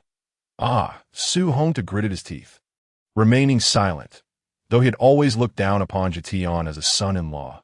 Viewing him merely as a tool for his own gain, he was all too aware of how Zetian treated his daughter. Su Rian, however, was indignant. He treats me well. He clearly, slap. Another resounding slap landed on Su Hongtu's face. Clearly what? I have heard of Zetian's affairs. So what if he fathered a daughter with another woman? What is the big deal? Do not forget that she was born before your marriage. Even if it were after, what of it? In the Detsong Empire, and indeed throughout the entire Kanglan continent. Which powerful man does not have multiple wives? It is precisely because Zetian has spoiled you that you believe he should cherish you alone that I have 8 partners myself. Which of your great-grandmothers dares to speak against that? Su Beiwang bellowed. Yet, Su Rian's expression fluctuated between anger and despair. Enough! Do you dare to retort and provoke your great-grandfather's wrath? Upon seeing his daughter attempt to speak, Su Hongtu, covering his face, shouted in anger. And only then did she obediently fall silent. That moment. Everyone present was taken aback. The gazes directed at Su Taishang revealed a hint of peculiarity, as if he were a lion fiercely protective of his kin. Yet, curiously, the object of his protection was not his great-granddaughter, but rather his son-in-law. Taishang, Su Zetian began, hesitantly wanting to convey that there was no need for such fervor. I have already severed ties with Su Ruyan, and do not expect her to regret or reflect. Taishang, am I no longer your great-grandfather? Su Beiwang retorted, his fiery temper flaring with indignation. Great-grandfather, Su Zhetian called out sincerely. Indeed, even though I've cut ties with the Su family, I willingly accept the title of great-grandfather. This is better. Upon hearing these words, Su Beiwang's face broke into a smile. In the next moment, he looked kindly at the little girl behind Su Zhetian. This Iya, she's truly adorable. Su Zhetian responded, urging Iya, call him great-grandfather. Great-grandfather. The little one, peeking from behind her father, squeaked out with a bright smile. The child was astute enough to perceive that this elder favored her father. Thus her address was particularly sweet. Yet Su Beiwang, with his imposing stature and eyes wide as copper bells, appeared somewhat intimidating. Good child, good child. Su Beiwang laughed heartily, the address of great-grandfather filling him with joy akin to tasting honey. In the next moment, he produced a verdant bracelet from his spatial treasure. Good child, come. Great-grandfather has a gift for you. Yiya blinked her big eyes and glanced up at her father. Take it. Thank you. Great-grandfather. Su Zhetian smiled. Only then did Yiya carefully approach, allowing Su Beiwang to slide the bracelet onto her wrist. Miraculously, the bracelet adjusted itself to fit snugly around her tiny wrist. Thank you, great-grandfather, the little one chirped sweetly, shaking her right wrist with glee. Witnessing this scene, Su Ruyan felt a surge of indignation. This was her great-grandfather, yet he treated this little illegitimate child with more affection than he did her. If she was not mistaken, that bracelet was a valuable Earth-grade protective artifact, the Buying bracelet. When she was younger, she had asked Su Beiwang for it, but he never acquiesced. Now, it was bestowed upon this little upstart. Su Hongtu's expression darkened as well. Just then, Su Beiwang coldly remarked, Su Hongtu, who are you scowling at? Do you not know how to present a gift to a child upon their first meeting? Furthermore, is the spatial artifact belonging to Zhetian still in your possession? Upon hearing this, Su Hongtu's face twitched in disbelief as he stared at his ancestor.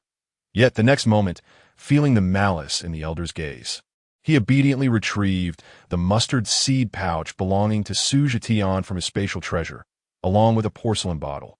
Inside this bottle are foundation-building pills that can help children refine their bodies and establish a solid foundation for cultivation. Su Hongtu snorted coldly, his heart seething with anger as he tossed the pouch and the bottle to Su Zhetian. Thank you, Peak Master Su. Su Zhetian accepted them without hesitation, a broad smile on his face. At this moment, Su Hongtu's expression resembled that of a man who had just swallowed a fly. Not only had he failed to subdue Su Zhetian and the little upstart today, but he had also returned the items he had seized. Moreover, he even surrendered a bottle of pills. As the esteemed Peak Master, he had been publicly slapped by Su Beiwang multiple times, utterly diminishing his authority. In an instant, Su Hongtu was engulfed by feelings of resentment and bitterness, even harboring a seed of hatred towards Su Beiwang. Taishang, this child is a demonic seed. At that moment, a deep voice interrupted. It was He Shoujing, the master of the punishment hall, who bowed to Su Beiwang and mustered the courage to offer a warning. What demonic seed? Since this child is Zhetian's daughter, she is naturally a member of our Taisu sect.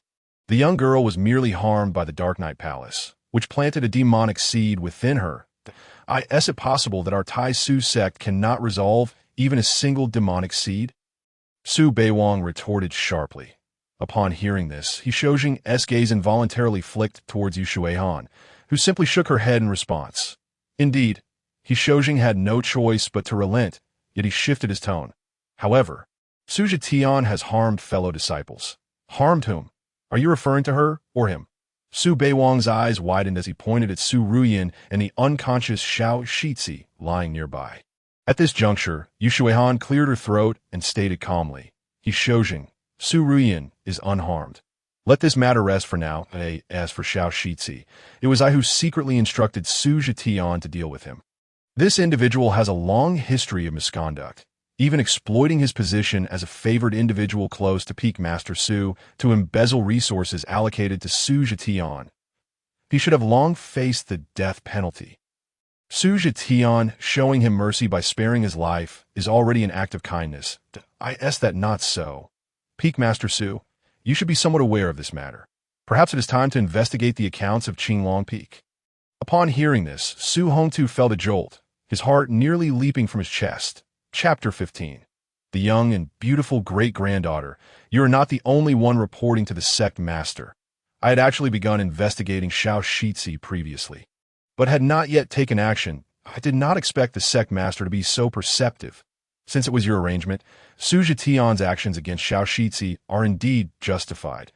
Su Hongtu bowed respectfully.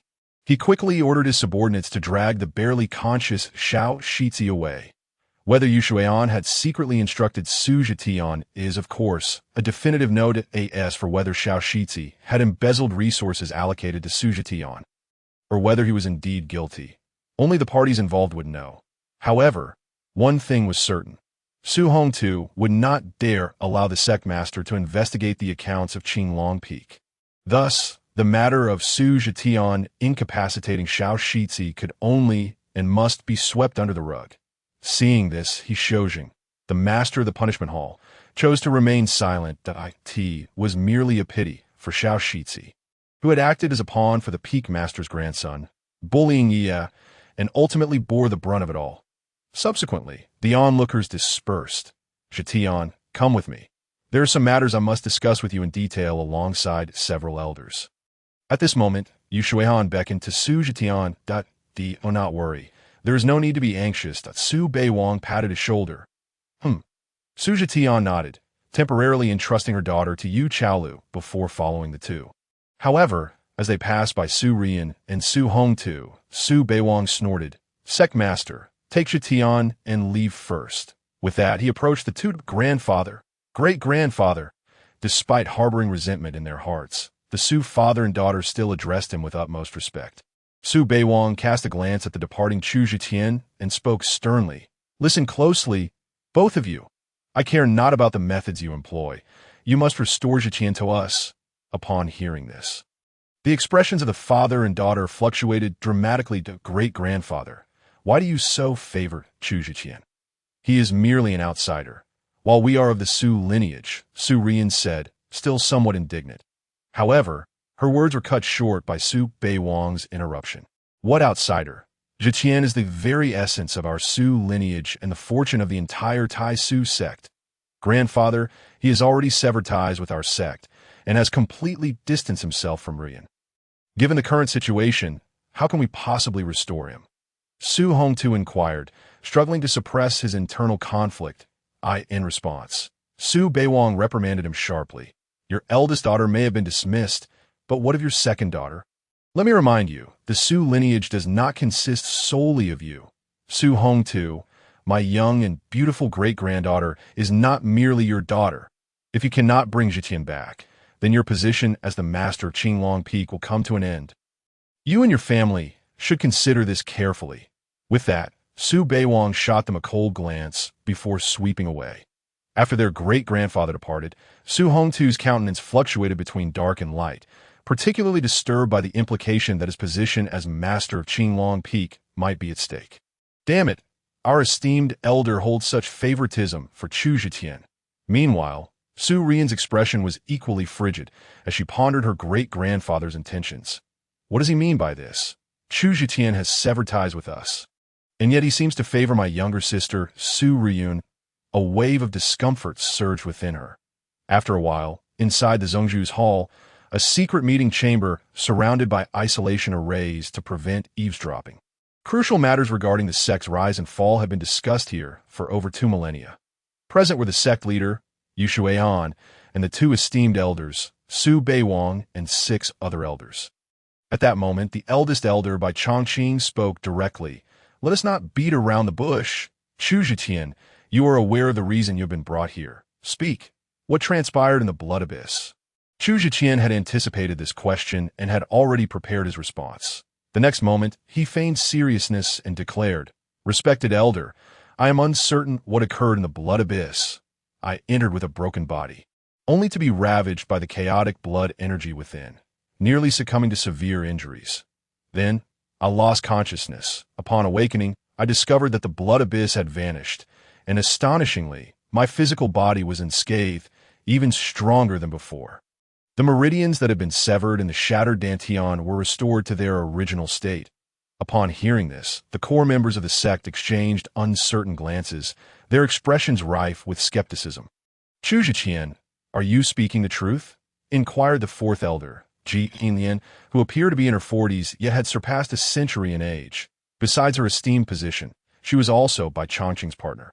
"Every word is true, my disciple," Chu Zhiqian asserted firmly. "What you describe has indeed occurred in our sect's history." Bai Changqing responded that a millennium ago, one of our remarkably talented predecessors was imprisoned in the blood abyss for a grave mistake. Within, his physical body underwent the refinement of blood energy, transforming him into a blood celestial body. From that point on, he experienced exponential growth in his cultivation, eventually leading the Taisu sect to unprecedented heights. "It seems you, too, have undergone this transformation into a blood celestial body," Yu Shuihan remarked with a smile. The other elders exhibited expressions of relief and joy. The second elder laughed heartily. "Excellent. It appears that your physical prowess has significantly strengthened. Zhiqian, you are destined to become the Taisu sect's once-in-a-thousand-years imperial star, leading our sect to renewed glory." Chu Zhiqian feigned surprise, blood celestial body. Yet internally, he remained unfazed, even somewhat disdainful. In this world, alongside ordinary mortal bodies, various unique physiques existed, ranked by potential from low to high. They included spiritual body, profound body, earth body, heaven body, immortal body, divine body, and sacred body. What significance does a heaven body hold? The giant spirit body from Zhang Beichen's previous life now seemed trivial in Chu Zhiqian's eyes. He possessed a sacred body forged by the God-Slayer from the buried God-Blood domain. Each time he contemplated this, waves of excitement surged within him. Furthermore, he mused, Zhang Beichen, a great man. It is worth noting that throughout the recorded history of cultivation on Kanglan continent spanning tens of thousands of years, the most powerful physique documented was merely the divine body, with only 3 known possessors, the most recent of whom was 2 millennia ago, the founding emperor of the Great Song Dynasty, Emperor Songxing. At that time, the Jin dynasty had not yet declined, and its experts were numerous. Yet, Emperor Songxing, wielding the ancient divine body, single-handedly toppled the dynasty and established his own era. This illustrates the terrifying prowess of the divine body. The might of the sacred body is almost unimaginable, existing only in ancient legends. Now he possessed such a legendary sacred body. If Emperor Songxing could dominate the world, then Chu Zhiqian would surely be invincible. Ascending to the pinnacle of power. At this moment, Yu Shuihan, Su Beiwang, and the other 4 elders regarded Chu Zhiqian's possession of the blood celestial body with expressions of elation and anticipation. However, Bai Changqing and Ji Yinlian exchanged glances, their expressions inscrutable, a flicker of murderous intent glinting in their eyes. Could it be that Chu Zhiqian would indeed become an obstacle to their plans? To hastily conclude he was an imperial star rather than a disaster star seemed overly presumptuous. The next moment, Bai Changqing spoke coldly. "Indeed, in my view, this child may not be speaking the truth. For safety's sake, we should conduct a soul search." Upon hearing the term soul search, the expressions of those present shifted dramatically. Chu Zhiqian's countenance darkened ominously. Chapter 16. Slapping the faces of the 2 elders. A soul search is an exceedingly nefarious method, a tormenting interrogation of the soul. The one subjected to a soul search will expose all their secrets to the public, a profound humiliation in itself. And the process is excruciating, stemming directly from a soul. Many cannot withstand a soul search, resulting in various aftereffects, even leading to mental impairment. Chu Zhiqian was confident in the resilience of his will. But having been reborn, he possessed numerous secrets he could not allow others to uncover. This was utterly absurd.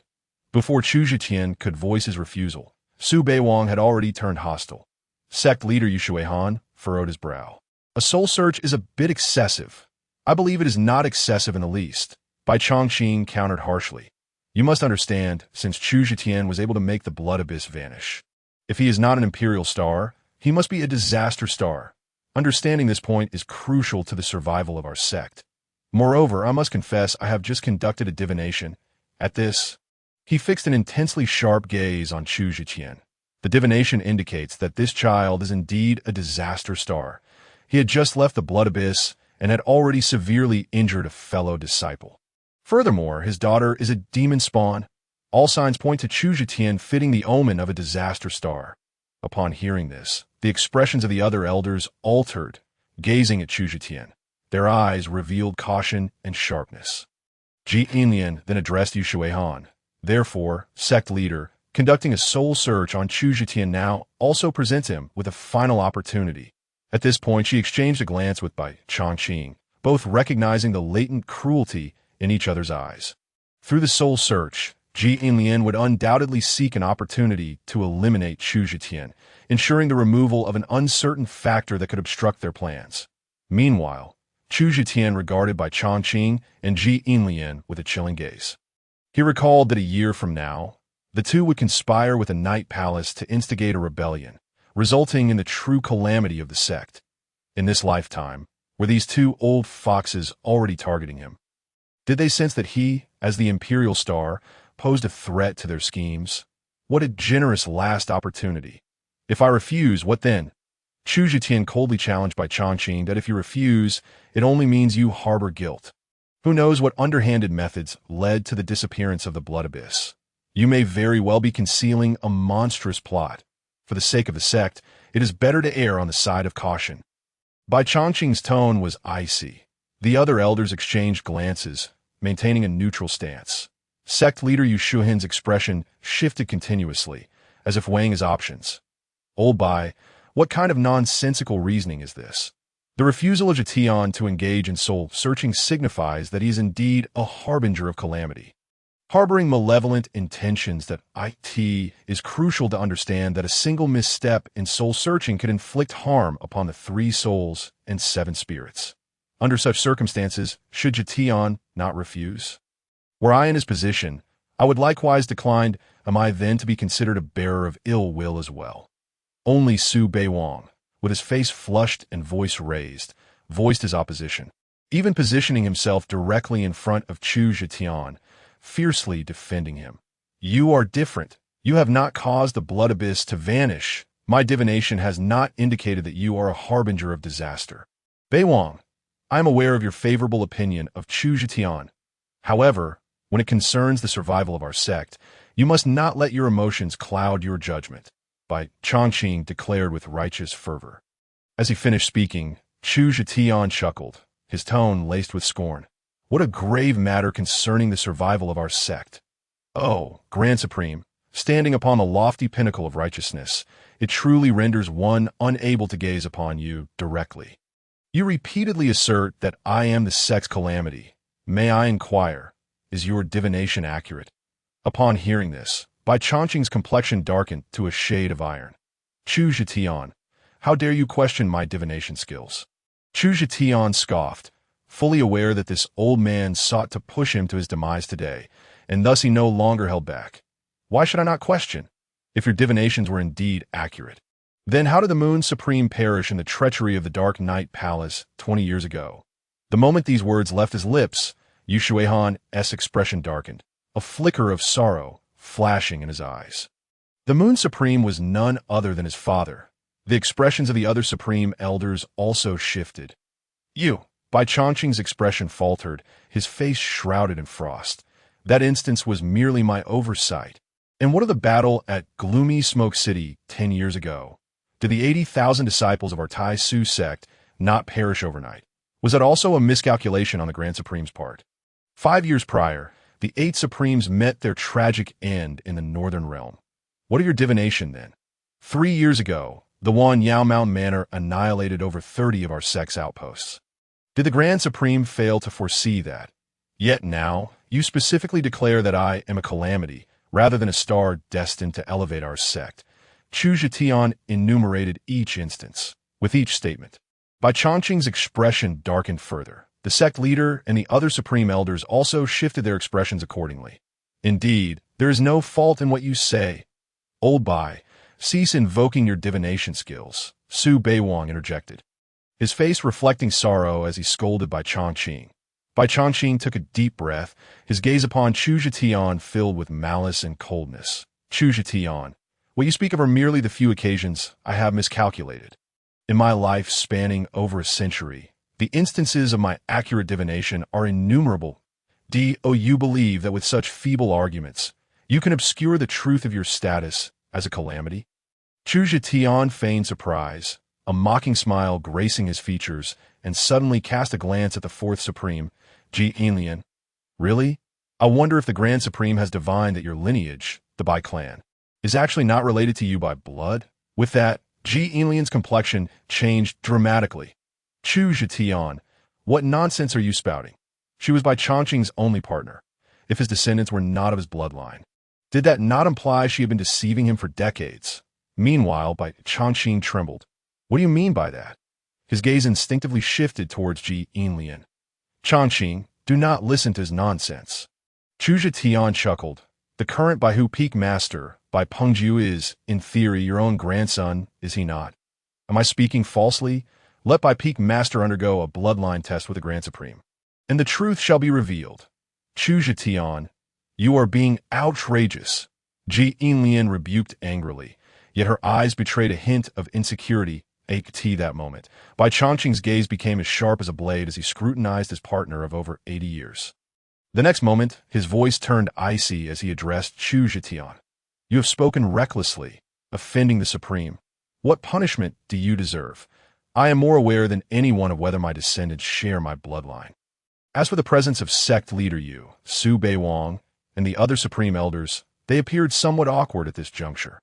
Ahem, Zhetian, refrain from speaking so indiscriminately. Yu Shuihan coughed, maintaining a stern demeanor. This topic must not be allowed to continue. However, Chu Zhetian replied with unwavering composure. Sect leader, my words carry weight. Whether I am a calamity or an imperial star should not be based on those ephemeral divinations, but rather upon my actions. Upon hearing this, Su Beiwang voiced his approval. Well said. Yet, what followed next left the Second Supreme's expression drastically altered. I, Chu Zhetian, hereby vow that within 3 months I shall annihilate the Dark Night Palace. I will eradicate the greatest threat and malignant force within our sect's sphere of influence. Otherwise, I shall willingly accept the title of Kala inside the Peak Master's residence. After Su Hongta returned, he wore a gloomy expression and retreated into seclusion without uttering a word. Zhang Beiqian approached cautiously, sensing the ominous atmosphere, and refrained from asking too many questions. Once the other party had departed, he tentatively inquired of Su Rian, junior sister, what transpired. That little wildling dared to harm Cheng Cheng. Surely they've been dealt with. Su Rian shook her head and recounted the sequence of events to him. Upon hearing this, Zhang Beiqian was struck with shock. A flicker of malice and unwillingness passed through his eyes. Chu Zhetian had actually emerged alive from the blood abyss, and his injuries had fully healed. The most infuriating part was that he had garnered the protection and favoritism of the second elder and the sect master. At this moment, Su Rian shifted her tone, saying, Enough about him, senior brother. I am now at the peak of the postnatally 9th level, just one step away from breaking through to the innate stage. Why not lend me a hand? Of course, no problem. Zhang Beiqian readily agreed. A moment later, the two arrived at Su Rian's exclusive cave abode, sitting cross-legged palm to palm. Following Su Rian's instructions, Zhang Beiqian mobilized his internal spiritual energy, directing it through the tiger's mouth and Laogong acupoints into her body. Su Rian, in turn, lowered her defenses and actively drew in his spiritual energy. However, the next second, she let out a muffled groan and spat out a mouthful of reverse blood. Junior sister, what happened to you? Zhang Beiqian's complexion changed drastically, exclaiming repeatedly. Su Ruyan felt as though she was on the brink of explosion. Your spiritual energy is repelling mine. It cannot be utilized at all. Why is this happening? Chu Zhetian has always assisted me in this manner. Why can't you, senior brother? Upon hearing this, Zhang Beiqian felt a surge of displeasure. What did she mean by saying he couldn't? How can a man be deemed incapable? Sensing Su Rian's implicit blame and skepticism, Zhang Beiqian began to ponder the reason. After a while, he solemnly replied, It must be due to Chu Zhetian's 10,000 transformation spiritual root. With this root, his spiritual energy can merge with others. That is why I could enter your body without being repelled by your own energy. Upon hearing this, Su Ruyan's gaze flickered. Does this mean that only he can assist me in cultivating in such a way?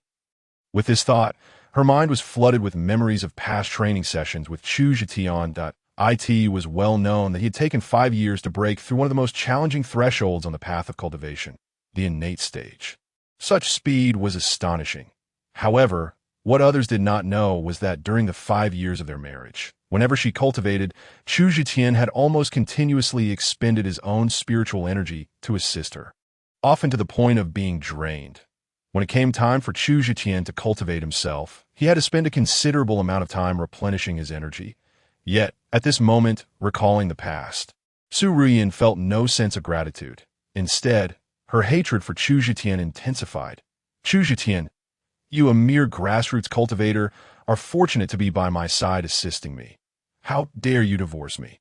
You have caused me to lose my support and come to a standstill in my cultivation. With such thoughts, Su Ruyan begrudgingly lamented, Senior brother, if only you also possessed the 10,000 transformation spiritual root, how wonderful that would be. Upon hearing this, Zhang Beichen's expression shifted slightly, and he subtly suggested, actually, I could also have it. That Su Ruyan was taken aback for a moment, then realized something. Senior brother, do you mean? Zhang Beichen's eyes narrowed slightly, revealing a sinister and malevolent smile. Chapter 18. Trouble at Xinglong Peak that noon. Zhang Beichen, already plotting how to seize Chu Zetian's spiritual root, arrived at Baihu Peak, in a courtyard. Zhang Beichen sat across from another young man that on the table before them lay an array of food and drink.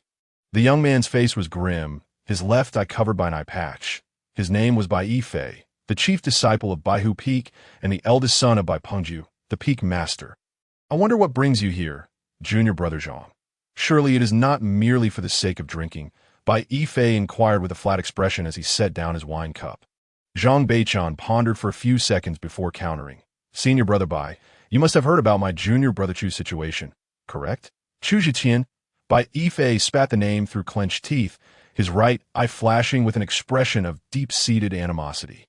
His left eye had been lost 5 years ago during the sex grand competition, thanks to Chu Zetian. In that battle, he had already been defeated by Chu Zetian, but out of jealousy and resentment, he had attempted a sneak attack from behind after his opponent had relented. The result had been Chu Zetian turning around and stabbing him in the eye. For 5 years, Bai Yifei had not had a day without yearning for revenge. Speak plainly. There is no need for circumlocution, Bai Yifei coldly demanded. Zhang Beichen sighed, a sincere expression surfacing on his face. Senior brother Bai, please do not take offense. I have come today to ask you to apologize to my junior brother. I will mediate to help resolve your conflict. How does that sound? Bang! As soon as he finished speaking, Bai Yifei slammed his palm down, shattering the stone table before him, exuding a murderous aura. Zhang Beichen, what do you mean by this? Are you here to humiliate me? Bai Yifei's voice was frigid, his solitary eye radiating a deadly glare. Zhang Beichen earnestly explained, Senior brother Bai, do not misunderstand. I'm looking out for your best interests. You know how favored Chu Zetian is by the sect master and the second elder, right? He emerged unscathed from the blood abyss, and he must have received tremendous opportunities. He is already our sect's top genius and will surely soar to great heights. Overshadowing his peers, Bai Yifei coldly inquired, and what of that? He continued, once Chu Zetian rises, it matters little to us that we merely need to acknowledge our inferiority and bow our heads in acceptance. But you, having established enmity with Chu Zetian during the sect's grand competition 5 years ago, will be wise to resolve your grievances while you still can. Then, as if casually, Zhang Beichen muttered, after all, you cannot just eliminate him before he has reached his potential. Can you? Upon hearing this, a glint of ferocity flashed in Bai Yifei's right. He then sneered, Zhang Beichen, you need not put on an act with me. You wish to use me to kill Chu Zetian? Zhang Beichen remained non-committal, saying, I am merely considering senior brother's well-being. Are you not afraid that once Chu Zetian gains power, he will not spare you? Do you not wish for Chu Zetian's demise? Bai Yifei's eyes glimmered with hatred as he enunciated each word. Of course I do. He then fixed a sharp gaze on Zhang Beichen. I could be used by you, but what benefits can you offer me?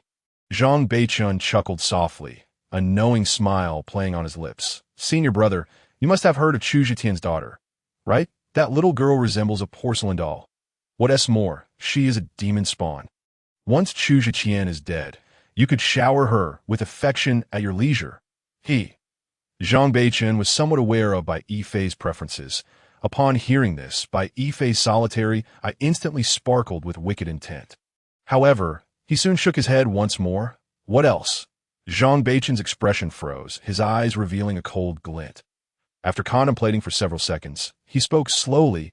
Aside from that, a deceased Chu Zhitian would be the greatest benefit. Would it not? When the time comes, how its effects are akin to the multifarious spiritual roots of Chu Zhitian, exhibiting a remarkable synergy. Not only does it gather spiritual energy, but also has the capacity to transform various forms of energy, such as yin energy, yang energy, the energies of the five elements, and malevolent energy, among others. It is precisely for this reason that all disciples of Qinglong Peak have experienced a cultivation speed 2 to 3 times faster than those of other peaks, thereby elevating the overall strength of the peak. Su Hongtu, as a result, has ascended to the position of the first peak master. However, the original essence of the multifarious gathering array has now been nearly depleted. To make matters worse, the donor, Chu Zhiqian, has already defected from Qinglong Peak. In an instant, Su Hongtu was engulfed by a sense of impending doom, as if he were about to be cast back to his original state. Su Rian, too, wore a face of vexation, her tone fraught with turmoil. The original essence must be extracted from Chu Zhitian's body and injected into the multifarious gathering array every 6 months. Damn it. How could I have forgotten? I should have ensured that the scoundrel injected the original essence first before severing ties with him. Su Rian gritted her teeth as she spoke. Upon hearing this, Su Hongtu cast a peculiar glance at his daughter, inwardly cursing her for her foolishness. If it were Chu Zhitian who had unilaterally severed ties with us, is it you who gets to decide? Moreover, what good would it do to have him inject it once? What about in another 6 months? My daughter, what do you think we should do now? The next moment, Su Hongtu fixed his gaze on his eldest daughter, asking in a subdued tone. His eyes bore an implicit meaning. Su Rian's expression shifted dramatically, as if she had grasped something profound. Father, what do you mean? Do you truly intend for me to reconcile with that scoundrel? Chapter 19. Zhang Beichun in shock. What else could it be? Do you not wish to break through to the innate realm? Or do you want the cultivation speed of everyone at Qinglong Peak to be adversely affected? Or perhaps you desire for your father, the master of Qinglong Peak, to be unable to maintain his position. Su Hongtu reprimanded sternly. He was exceedingly utilitarian and selfish, willing to sacrifice anything to uphold his current status and influence within the sect. Upon hearing her father's words, Su Rian's expression fluctuated between shadow and light. Though she recognized the losses incurred from losing Chu Zhitian, the thought of humbling herself to win him back was utterly repugnant to her. Do not forget what your great-grandfather said. If you do not go, shall I send your younger sister instead? Su Hongtu added, as he noticed her reaction. With this declaration, Su Rian's countenance darkened instantly. The memories of her younger sister, Su Riyun, and her brazen displays before Chu Zhitian over the past 5 years ignited a surge of anger within her. Su Rian's resolve was beginning to waver. Primarily, she did not wish for her sister to approach Chu Zhitian. Master, Chu Zhitian has gone mad. He is willing to self-destruct to sever ties with Ruyan. Even if my junior sister were to seek him out, it would likely be futile. At this moment, Zhang Beichen interjected with a furrowed brow. What are you afraid of? That scoundrel, Chu Zhitian, is merely acting on impulse. For the past 5 years, how much he has cared for Rian has been evident to all that it is impossible for him to simply stop loving her. At this juncture, Su Hongtu suddenly recalled something, his gaze sharp as it flitted between his daughter and his beloved disciple. Unless Chang truly is not his child, as the words left his mouth. Su Rian and Zhang Beichun exchanged glances, their eyes flickering. Su Hongtu, realizing the implication, understood then that Chu Zhitian's assertions were indeed true. With a furious slap, he struck both Su Rian and Zhang Beichun across the face. You two wretches, how can you lack such discretion? I am aware that you both have been entangled, but to think that even Chang is Beichun's, if it were merely Beichun's, that would be one thing. But to have Chu Zetian discover it, no wonder that wretched child has been so resolute. Su Ruyan bit her lip and replied, I do not know how that scoundrel found out. Regardless, it has come to this. It seems impossible to win him back. Su Hongtu furrowed his brow in contemplation, finally speaking with a tone of heartfelt persuasion. My daughter, how can you know is impossible without trying?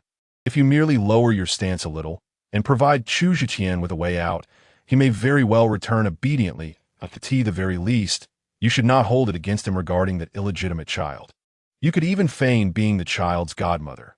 After all, no one knows better than you how to manipulate him.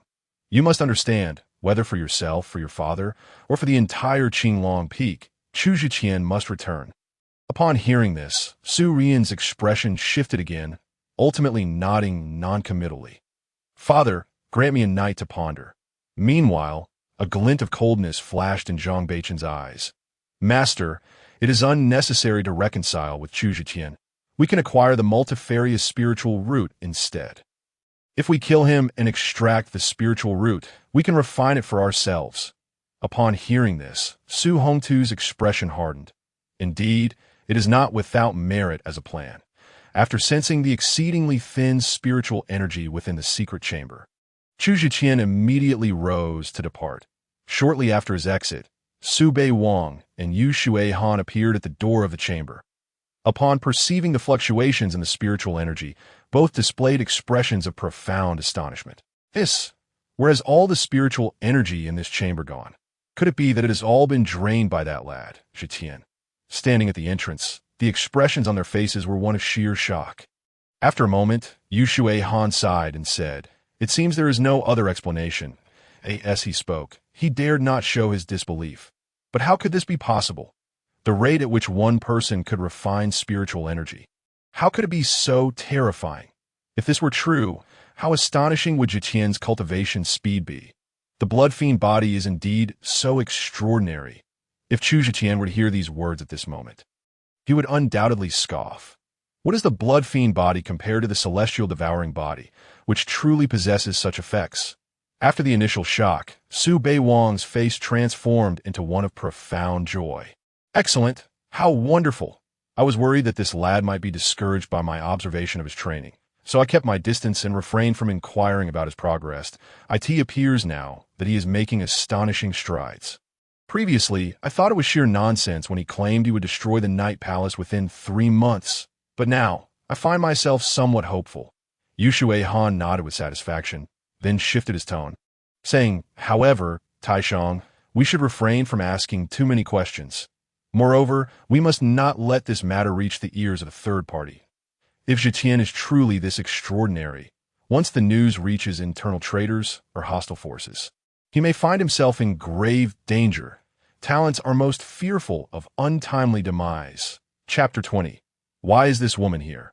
After leaving the sect master's residence, Chu Zetian swiftly returned to Zhuke Peak. Under the guidance of a steward from the General Affairs Hall, he arrived at the residence arranged for him by Yu Chaolu. This place, named Qingyuan Manor, is the most spiritually enriched paradise within Zhuke Peak. Upon reaching the entrance, he heard the joyous laughter of a young girl from within. Indeed, his daughter is far happier in this life at Zhuke Peak. The next moment, he pushed open the door and was met with a scene that left him somewhat speechless. 2 men and a woman, led by Zhang Daliai, the chief disciple, were playing a game of eagle catches chicks with Yi, and Yi was the eagle. The little one was having a splendid time. It seemed her injuries from the previous day had healed. The adults were being chased around by this tiny figure, squealing and making a ruckus. The scene was both childish and heartwarming. Chu Zetian recognized the 2 men and 1 woman. Zhang Wenxuan, Tang Yitai, and Miao Yelmeng. You all are still alive. How wonderful!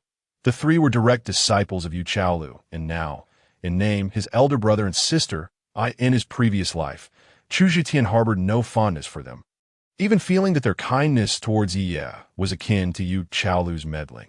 Yet upon this reunion in this life, his gaze was filled with warmth and gratitude. Looking at them, he felt as if he were in a different era.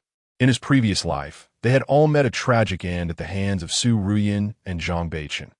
According to those 2 vile individuals, it was because they had encountered Yi, who had already fallen into demonic cultivation in a certain secret realm. They not only refrained from attacking, but also protected Ye. Consequently, due to their association with the demon cultivators, they clashed with Su Ruyin and her ilk, ultimately being killed on the spot. In my previous life, I owe you all an apology that I in this life. Let me be your little junior brother and protect you for eternity. Chu Zhiqian felt a lump in his throat as he silently clenched his fists. Daddy, at that moment, Ye, who was busy catching chicks, turned around and spotted her father. Her big eyes instantly lit up, and she scampered over. Daddy, you're back? Ye, I miss you so much. Why do you always run off and make it so I can't see you? The little one wrapped her tiny arms around her father's leg, tilting her head up, asking in a sweet voice, Daddy missed you too, my darling. This time, I promise not to run off again, Chu Zhiqian said, pinching his daughter's little face with a mixture of apology and affection. Ye is playing a game with the uncles. Do you want to join? Ye nodded and looked at him expectantly. Sure. Chu Zhiqian thought of the exceedingly childish scene from earlier and broke into a cold sweat. However, upon seeing his daughter's eager eyes, he quickly relented. This moment, a somewhat sarcastic voice rang out, Oh. I sent to this the chief disciple of Qinglong Peak, the top genius of Taishu sect. How did you end up here at Zhuke Peak?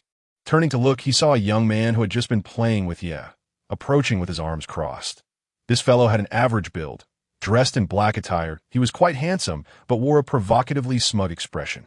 This was Tang Yitai, ranked third among Yu Chaolu's direct disciples. Greetings, third senior brother. However, in response to this provocation, Chu Zhiqian simply cupped his hands and sincerely greeted him. Why aren't you angry? How boring. Tang Yitai was taken aback and pouted. The renowned Chu Zhiqian, when did you become so easy to bully? Hey. Let me hear you call me senior sister, immediately chimed in a petite girl with an adorable doll-like face, chewing on a piece of dried meat as she approached. Her name was Miao Yomeng, the fourth disciple of Yu Chaolu. Little senior sister, Chu Zhiqian continued to greet her with a smile. What little senior sister? Am I small? Miao Yomeng replied, clearly displeased as she puffed out her chest. One must admit, although she had a lowly appearance, she was indeed well-endowed. As she spoke, the little senior sister pulled a piece of dried meat from her mouth and offered it to Chu Zhiqian. Junior brother, would you like some dried meat? No thanks. Chu Zhiqian awkwardly waved his hand at the saliva-covered snack. Then would you like some candy? Miao Yomeng exclaimed, putting the dried meat back in her MO. This woman had once inflicted an indelible humiliation upon Chu Zhiqian. How could she possibly be here? Chu Zhiqian pondered silently. The blend of new grievances and old hatred caused a flicker of dangerous light to flash in his eyes as he gazed at Mu Rongling. Chapter 21. I shall see what she intends to do. It was during the early days of Chu Zhiqian's 6-month tenure at the Taishu sect, when he was merely an 18 or 19-year-old youth. On one occasion, while on duty, he was tasked with guarding a gate for an outer sect elder. Mu Rongling came seeking the elder, but the latter was in the midst of a midday rest, and had instructed Chu Zhiqian not to allow anyone to disturb him without permission. Thus, he barred Mu Rongling from entering. To his astonishment, she struck him with a palm, severely injuring him, and then forcefully barged inside. When the elder emerged and learned of the situation, he dared not offend Mu Rongling, the favored disciple of the White Tiger Peak Master, and instead blamed Chu Zhiqian for his lack of discernment. He allowed Mu Rongling to deal with Chu Zhiqian as she pleased. Consequently, she placed a collar around Chu Zhiqian's neck, dragging him along on horseback as a means of venting her frustration and amusement. They circled the entire outer sect area, dragging him for no less than 100 miles. That day, Chu Zhiqian endured relentless humiliation, tortured to the point where he was left with barely a breath. His flesh had been worn away, exposing bone beneath. It took him over half a year of recovery to regain the ability to move. This Mu Rongling was indeed a beauty with a face like a peach blossom, but a heart as venomous as a viper. Undoubtedly, countless lowly disciples had suffered under her tyranny. Thus, she had completely forgotten that the outer sect disciple she had nearly tormented to death back then was now the sect's foremost prodigy. Even in the grand sect competition 5 years prior, she had lost to Chu Zhiqian, looking at him with a pitiful expression, and now she approached him with a similarly radiant smile, that if one were unaware of her true nature, they might genuinely mistake her for a charming and delicate damsel. Chu Shidi, I am unworthy. Chu Zhiqian replied, feeling no inclination to engage in pleasantries with this woman, maintaining a stoic expression upon hearing this. Murong Ling pouted, her exquisitely beautiful face displaying an innocent and aggrieved expression. Ahem. Linger, Chu Shidi is merely shy, he will warm up to you in time, interjected second senior brother Zhang Wenquan, clearing his throat and stepping in to alleviate the awkwardness. As he spoke, he unconsciously wrapped his arm around Murong Ling's slender waist. Chu Zhiqian raised an eyebrow at the sight. Second senior brother, what is your relationship with her? Zhang Wenquan laughed heartily, his face brimming with self-satisfaction as he declared, Linger and I have become Dao partners as of yesterday. While Murong Ling's beauty may not rival Su Ruyan's, she was nevertheless a rare gem, especially with her status as a favored disciple of the White Tiger Peak Master. Zhang Wenquan had been pursuing her for quite some time, and, after his persistent efforts, she had unexpectedly reciprocated his affections. Thus today this second senior brother was indeed basking in the glow of success. Humph, Dao partners. The lot from White Tiger Peak have always looked down upon us from Vermilion Bird Peak. Murong Ling had always held a certain disdain for Zhang Wenquan, and her sudden acceptance of him raised suspicions. Junior sister is quite astute, she muttered to herself. Due to Zhang Wenquan's presence, Chu Zhiqian managed to force a smile at Murong Ling, clasping his hands in a gesture of congratulation. Congratulations to second senior brother and senior sister Murong. Yet, as soon as he finished speaking, a flicker of doubt crossed his gaze. He was aware that in his previous life, this Murong Ling had never ended up with Zhang Wenquan. Instead, she had shared a different kind of relationship with her senior brother. By Yifei.it appeared that due to his reincarnation, certain events were diverging from their previous course. If this Murong Ling was not genuinely accepting of second senior brother, then what was her purpose in appearing here? Could it be because of me? Chu Zhiqian's mind raced with speculation at that moment. The little girl? Glanced between Murong Ling and her father, her clever mind seeming to grasp that her father was reluctant to engage with that woman. Thus, she tugged at Chu Zhiqian's large hand, shaking it gently as she chirped, Daddy, didn't you say you would play with Yi? Chu Zhiqian affectionately kissed his daughter's cheek, feeling as though this little one had successfully extricated him from predicament. All right, Daddy will play with you. Yi laughed joyfully. Meanwhile, Murong Ling shot Chu Zhiqian a glance, a glint of malice flashing across her face. You wretched creature, just you wait. Soon, I will ensure you have no burial place. Killing you will earn me a treasured Earth-grade artifact from Bai Shixiao. I cannot afford to disappoint him. The childish antics resumed, but this time the adults being chased by Yi had increased in number. After a considerable time of play, they settled down in the courtyard for a chat. Tea that moment. Murong Ling took out a flask of wine and several cups from her mustard seed pouch. Wenquan, what is the point of merely chatting? Chu Shidi joining our Vermilion Bird Peak is a joyous occasion. Why not have a few drinks to celebrate? She smiled charmingly, exuding the demeanor of an educated lady. A stark contrast to the venomous woman who had once tormented Chu Zhiqian. Linger is right. Chu Shidi, shall we drink a few? Zhang Wenquan nodded in agreement and asked Chu Zhiqian. Very well. After a moment as hesitation, Chu Zhiqian subtly nodded in acquiescence, his gaze drifting toward the wine jug in Murong Ling's hands. You wish to encourage me to drink. I shall see what you are up to. Oh, is that the famed Shenlu wine? Exclaimed third senior brother Tang Yitai, his eyes lighting up. Shenlu wine is one of the finest spirit wines brewed at the Sex Tai Su distillery. To exchange for it would require thousands of spirit jade or sect contributions. Most would think twice before indulging. I want some too. I have dried meat to go with it. Miao Yumeng suddenly produced a packet of dried meat from somewhere, placing on the stone table and grinning. Master brother, you just recovered. Perhaps you should refrain from drinking? It's our first gathering with Chu Shidi. How can I not drink? My injuries have healed completely. I am perfectly fine. Zhang Dalai chuckled with his hearty demeanor. I still have several flasks of Shenlu wine in my mustard seed pouch. I guarantee you will drink to your heart's content. Murong Ling beamed. As she spoke, she filled the cups of herself and the 5 others with the exquisite brew. Acting with commendable generosity, she played her role as the sister-in-law or younger sister-in-law perfectly. Senior brothers and junior sister, please wait a moment. I must first toast this cup in reverence. Just then, Chu Zhiqian intervened, halting Zhang Daliai and the others. Internally, he had already grown suspicious of Mu Rongling's intentions. Until he could ascertain her motives, he dared not allow Zhang Daliai and the others to drink her wine indiscriminately. Having endured countless deceptions and near-death experiences in his previous life, he had honed a keen sense for detecting poisons. Furthermore, according to the deity of slaughter from the god Burial Blood Domain, the celestial devouring sacred body is impervious to all poisons. Thus, he would first sample the wine himself. With that, Chu Zhiqian lifted the cup to his nose and took a whiff. Truly, it was Xinlu wine, a fine vintage. In the next moment, he feigned enjoyment, taking a deep inhale before downing the entire cup. Yet a cold glimmer flickered in the depths of his eyes. Fengxian powder. Indeed, this woman harbored ill intentions. Chapter 22. Chu Zhiqian behaves recklessly after drinking. Upon the first whiff, Chu Zhiqian felt the toxin wafting into his body through his nasal passages. Fengxian powder is a particularly insidious poison. It is colorless and tasteless, making it nearly impossible to detect. Once poisoned, one becomes weak and falls into a deep slumber, rendering them as defenseless as fish on a chopping block.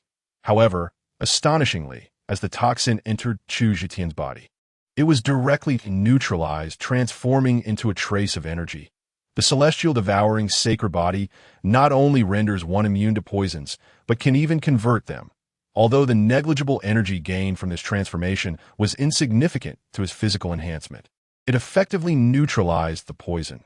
This could be considered a hidden ability of the celestial devouring sacred body, truly worthy of its name. Chu Zhiqian mused inwardly. Despite the treacherous nature of Fengxian powder, it does not cause direct harm to a person. After a period of slumber, one naturally awakens. Thus, Chu Zhiqian did not stop Zhang Daliai and the others from partaking of the drink. Subsequently, the group began to revel in their libations. The little girl, sat beside her father, munching on junior Uncle Miao Yuming's dried meat while also feeding her father wine. "Daddy, have some wine." As she held the cup to her father's lips, Chu Zhiqian eagerly opened his mouth. After drinking, he affectionately kissed the back of Ye's hand, eliciting a peal of laughter from the little one, revealing two adorable dimples. "Yeah. Third, Uncle wants you to feed him too," Tang Itai teased, enviously. "Uncle, have some wine." The little girl was undeterred, promptly offering him a cup. In no time, several cups had been downed. It was unclear whether it was the potency of the Xinlu wine or some other reason, but everyone began to exhibit signs of intoxication. "Chu Shidi, is this wine to your liking?" At that moment, Mu Rongling poured more wine for Chu Zhiqian while smilingly inquiring. "What a beauty!" Chu Zhiqian downed another drink, smacking his lips as he spoke, his words seemingly lacking coherence. Observing this, a flicker of malice flashed in Mu Rongling's eyes. "Beauty. Soon, I shall make you experience beauty to the point of demise. Chu Shidi. You have no idea how exhilarating the ladies in the 100 Flowers Pavilion are. What is the point of us drinking like this? It would be far sweeter to have those ladies feed us mouth to mouth. I must take you to indulge in that pleasure." Burp. Zhang Wenxuan, unrestrained as ever, chimed in. Chu Zhiqian swayed slightly, as if on the verge of drunkenness, and mumbled a warning. "Second senior brother, be cautious. Sister Murong is still here." Zhang Wenxuan, "You lecherous scoundrel, speak up. I shall let you taste whether the wine I serve is sweeter or that of those loose women." At this moment, Mu Rongling chastised Zhang Wenxuan, pinching his mouth open.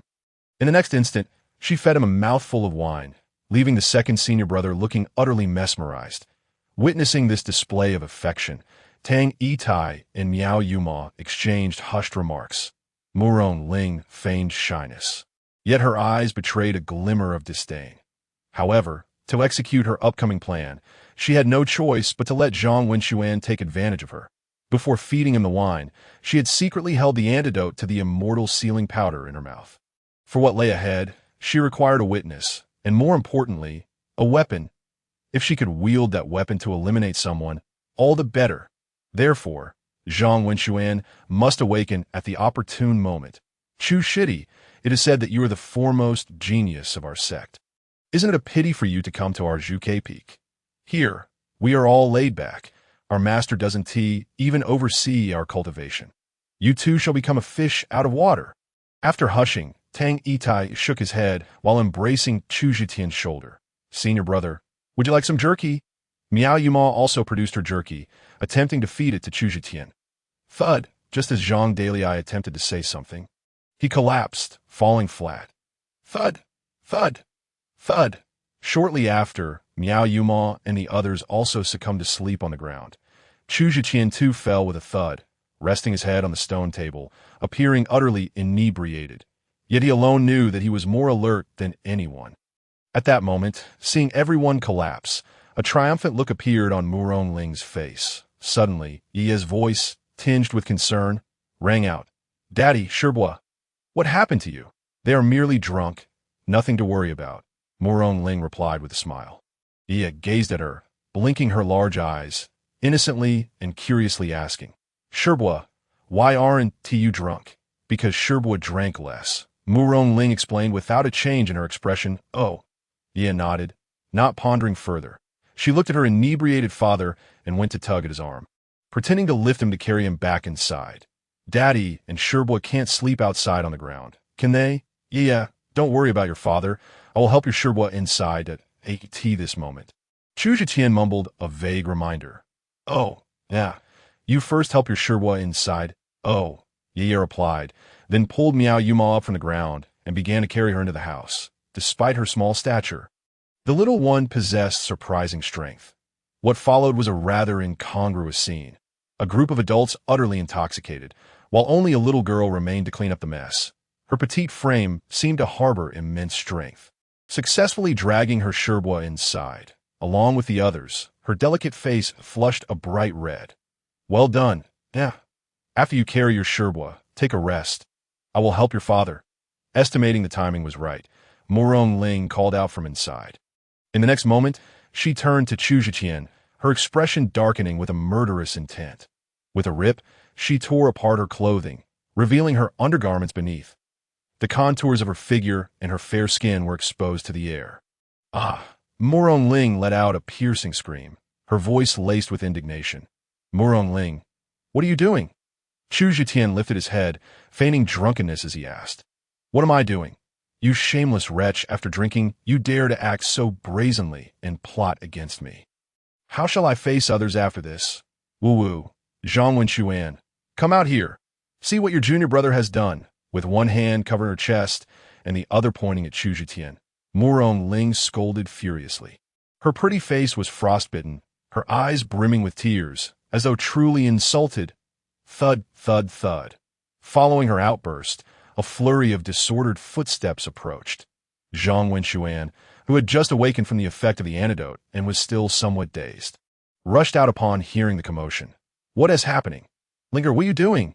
In the next moment, upon seeing Murong Ling in her state of disarray, Zhang Wenxuan's expression turned incredulous. His gaze instinctively lingered on her exposed skin. Murong Ling had just accepted him yesterday, and he had yet to savor the experience. Chu Zhiqian, this brute drank too much. I intended to help him inside, yet he took advantage of his inebriation to attempt to assault me. Zhang Wenxuan, you must kill him. Murong Ling pointed at Chu Zhiqian, her fury palpable. Chapter 23. You are quite the actor, aren't you? Huh. Are you implying that Chu Shitty has wronged you? A misunderstanding. It must be a misunderstanding. The quality of a person can be discerned through their behavior while drinking, just by watching Chu Shitty drink. One can tell he is of good character. Zhang Wenxuan struggled to divert his gaze from the sight of Murong Ling's exposed skin. He then repeatedly gestured, attempting to dissuade her. Hearing this, surprise flickered across Murong Ling's face. She had initially expected Zhang Wenxuan to be enraged on her behalf. He had pursued her for so long, and in her eyes, he was merely a devoted admirer. After the goddess suffered such an affront, Wu Ti he rushed forth, ready to tear Chu Zhitian apart. Especially in his current drunken state, he should have acted impulsively. Guided by her provocation, he ought to confront Chu Zhitian fiercely, perhaps even kill him in a fit of rage. Yet to her astonishment, Zhang Wenxuan remained so composed. A misunderstanding, even with everything as it is. You still call it a misunderstanding? If you do not kill him today, I shall have no face to live. Murong Ling clutched her chest, her expression one of despair and wrath. Not at all. Not at all. Nothing has truly transpired. Has it? A misunderstanding. Surely a misunderstanding. Zhang Wenxuan burped again, persistently waving his hands in protest. Mu Rongling's face flushed with anger. In the next moment, she nodded, exasperated. Fine. You want to assist me. Will you? Then I shall take matters into my own hands. Today, I must wash away the humiliation that this scoundrel Chu Zetian has brought upon me with his blood. As she spoke, she moved to strike at Chu Zetian, to complete the task assigned by Senior Brother Bai. And for that Earth-tier magic artifact, if she could not kill him using a borrowed blade, she would have to do it herself. Fortunately, Zhang Wenxuan, despite his uselessness, could at least serve as a witness. However, just as she advanced a step, she felt Zhang Wenxuan's arms wrap around her from behind. Linger, do not act impulsively. It is a misunderstanding. A misunderstanding. Chu Shidi, you must flee. Run away. The second senior brother shouted urgently at Chu Zetian, while restraining Mu Rongling. Now the entire Taishu sect was aware that Chu Zetian had previously crippled his own cultivation. Even if he had survived the blood abyss, his strength had surely not recovered. It was likely that he would be slain by Mu Rongling. Yet, Chu Zetian remained steadfast, unmoving, witnessing Zhang Wenxuan's unwavering trust and protection. A hint of emotion flickered in his starry eyes. In the next moment, however, when he looked at Mu Rongling, his gaze was filled with scorn and coldness. Mu Rongling, quite the actress, aren't you? To kill me. You truly go to great lengths. How could he not see through her scheme? Mu Rongling intended to rationally eliminate him while evading punishment for the punishment hall and the other high-ranking sect members. Fabricating this entire charade, she would claim he had drunkenly assaulted her, and in her rage, she would take his life to preserve her honor. How fitting. What a performance. I do not know what you're talking about. Mu Rongling's eyes flickered momentarily, yet she continued to feign indignation, shouting, Zhang Wenxuan, you scoundrel! Not only do you refuse to stand up for me, but you also protect this brute. Get away from me. As her words fell, a tremendous force surged from her body. As one of the direct disciples of the White Tiger Peak, Mu Rongling's strength had reached the 8th layer of postnatal. Meanwhile, Zhang Wenxuan, who lingered in the laid-back peak and indulged in revelry, possessed only the 9th layer of the Zhoutian Peak. Given their disparity in strength, even if they were to become involved, Zhang Wenxuan would inevitably be at the bottom. Hence, facing Mu Rongling's explosive force, Zhang Wenxuan was utterly defenseless. The impact sent him flying. Bang! Upon hitting the ground, Zhang Wenxuan, already dazed, rolled his eyes back and lost consciousness once more. Second senior brother, Chu Zetian's expression tightened. However, upon realizing that Zhang Wenxuan had merely fainted, he let out a sigh of relief. In the next moment, he cast a cold glance at Mu Rongling. Why do you wish to kill me? Who sent you? Mu Rongling scoffed disdainfully. Isn't it obvious why I want to kill you? It is, of course, for the sake of my own reputation. Upon hearing this, Chu Zetian let out a derisive laugh. Yet before he could say anything further, another chilling voice, filled with contempt, suddenly pierced the air. Chu Zetian, I never expected you to become so pathetic. It's only been a few days since we parted. And you are already so infatuated with another woman? You truly disgust me. Turning towards the source of the voice, he was taken aback to find Su Ruyan had appeared without him noticing. Her exquisite face was etched with disdain, coupled with a hint of anger. This detestable man, who had just separated from her, was already so eager to covet another woman. It was utterly outrageous. If it weren't for the fact that this scoundrel still held some value for her, she would have certainly turned on her heels and left. Chu Zetian, upon recognizing her, momentarily froze. However, he couldn't be bothered to engage with her. Su Ruyan, seeing that he merely cast her a fleeting glance before turning away, was infuriated, grinding her teeth in anger. Chu Zetian, I am speaking to you. Are you not going to give me an explanation? This time, Chu Zetian regarded her with a look of utter incredulity, finally observing her for a few more seconds. She regularly demanded explanations from him. Was this woman lacking in common sense? Not only had he not engaged with Mu Rongling in any inappropriate manner, but even if he had, what business was it of Su Ruyan's? Mu Rongling also shot a glance at Su Ruyan. Upon seeing her presence, A flicker of delight surged within her. This way, she had another witness on her side. She simply hoped that the other party wouldn't meddle in her affairs. It was said that the daughter of the Qinglong Peak Master had just been discarded by Chu Zetian and would not likely assist him. Chu Zetian, prepare to meet your doom.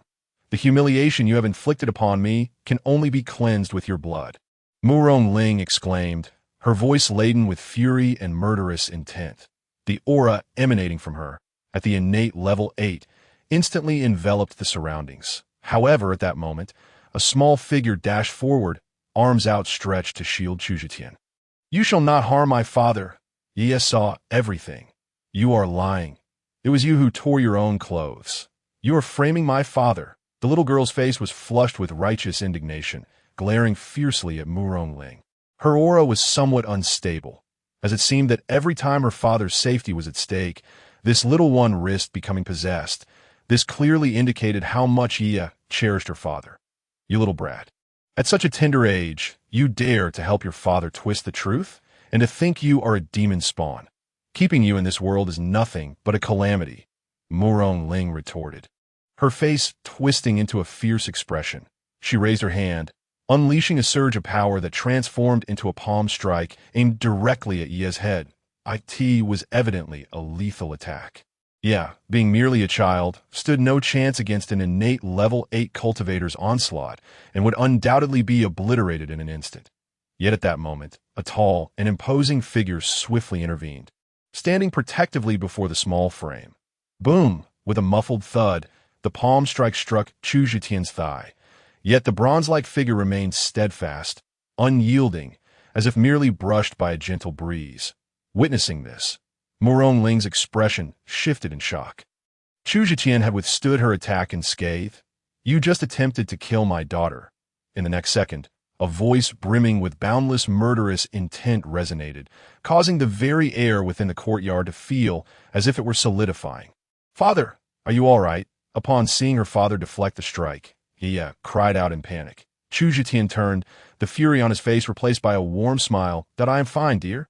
Now, take your second Shifu inside and keep your distance while I deal with the bad people. Though he longed to pamper his daughter, Chu Zetian wished to show her the harshness of the world. Ye nodded enthusiastically, her spirit seemingly uplifted. Yes, beat the bad guys. Beat the bad guys. Clearly the trial she had endured thus far had forged her spirit, making her stronger than her delicate appearance suggested. Murong Ling's brazen voice rang out. What? You, a mere husk of your former self, with only a sliver of physical strength left, think you can kill me? Clang!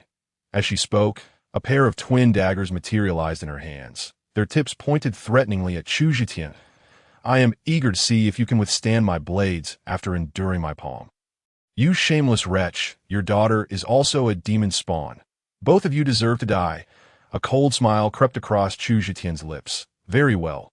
Then you may meet your end. At that moment, Su Ruyan, driven by her own motives, interjected, Chu Zetian, do you think you're still the same innate master from before?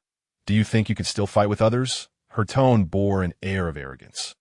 If you wish for you and your daughter to live, then agree to return with me. I may even overlook past grievances and see. With a swift motion, Chu Zetian appeared beside Murong Ling. In an instant, he delivered a crushing kick to her chest. The impact made Murong Ling feel as though her very organs had shattered. Spare me. Chu Zetian, you cannot kill me. Panic filled her eyes as she summoned her last vestiges of strength to plead for mercy. If you can kill me, why should I refrain from killing you? Chu Zetian retorted with a cold smirk, then leaned closer, whispering, do you remember the outer disciple you dragged along on horseback 7 years ago, nearly to the brink of death? At this, Murong Ling's eyes widened in disbelief, as if certain memories were being stirred in her mind just before her demise. Yes, it. You? Chu Zetian nodded, his voice chillingly affirming. Indeed, it is I. As he spoke, he pressed the tip of his sword against her heart. Rest assured, I am far more merciful than you. I will grant you a swift end. Upon hearing this, Murong Ling's face twisted with profound fear and resentment.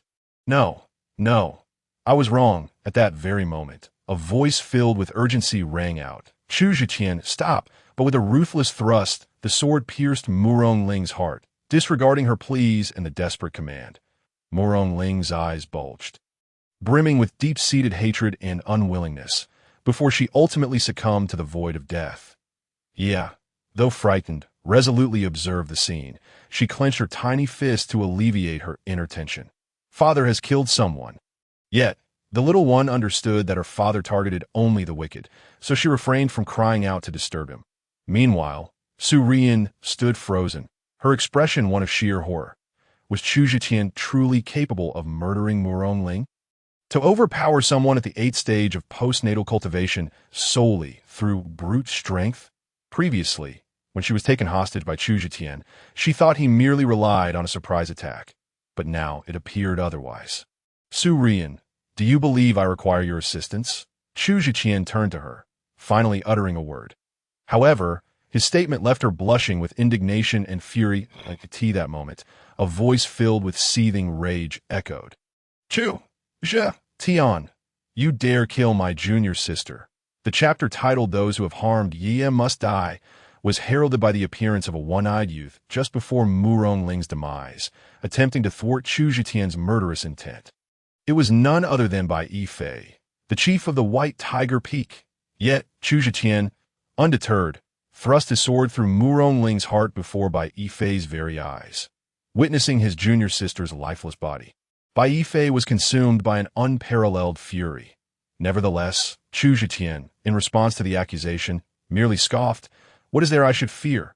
In that instant, after slaying Murong Ling, an invisible vertical eye manifested upon his forehead, unseen by others.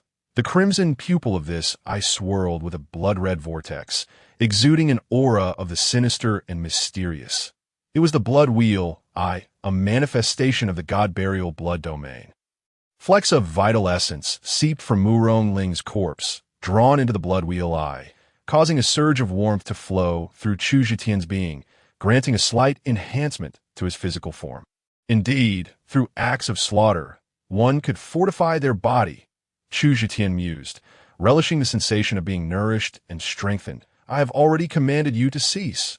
Can you not hear me? Bai Yifei's voice dripped with cold malice, his gaze full of lethal intent. In response, Chu Zhiqian laughed, a derisive, scornful laugh. You think I would simply stop because you command me? Who do you think you are? His tone sharpened further, if I am not mistaken. It was you who sent Murong Ling to kill me, correct? You dispatch others to do your bidding, yet now question me for defending myself. How laughable. As the saying goes, when enemies meet, their eyes turn red with hatred. Not only did Bai Yifei harbor deep-seated animosity towards Chu Zhiqian, but Chu Zhiqian felt an insatiable desire to kill him as well.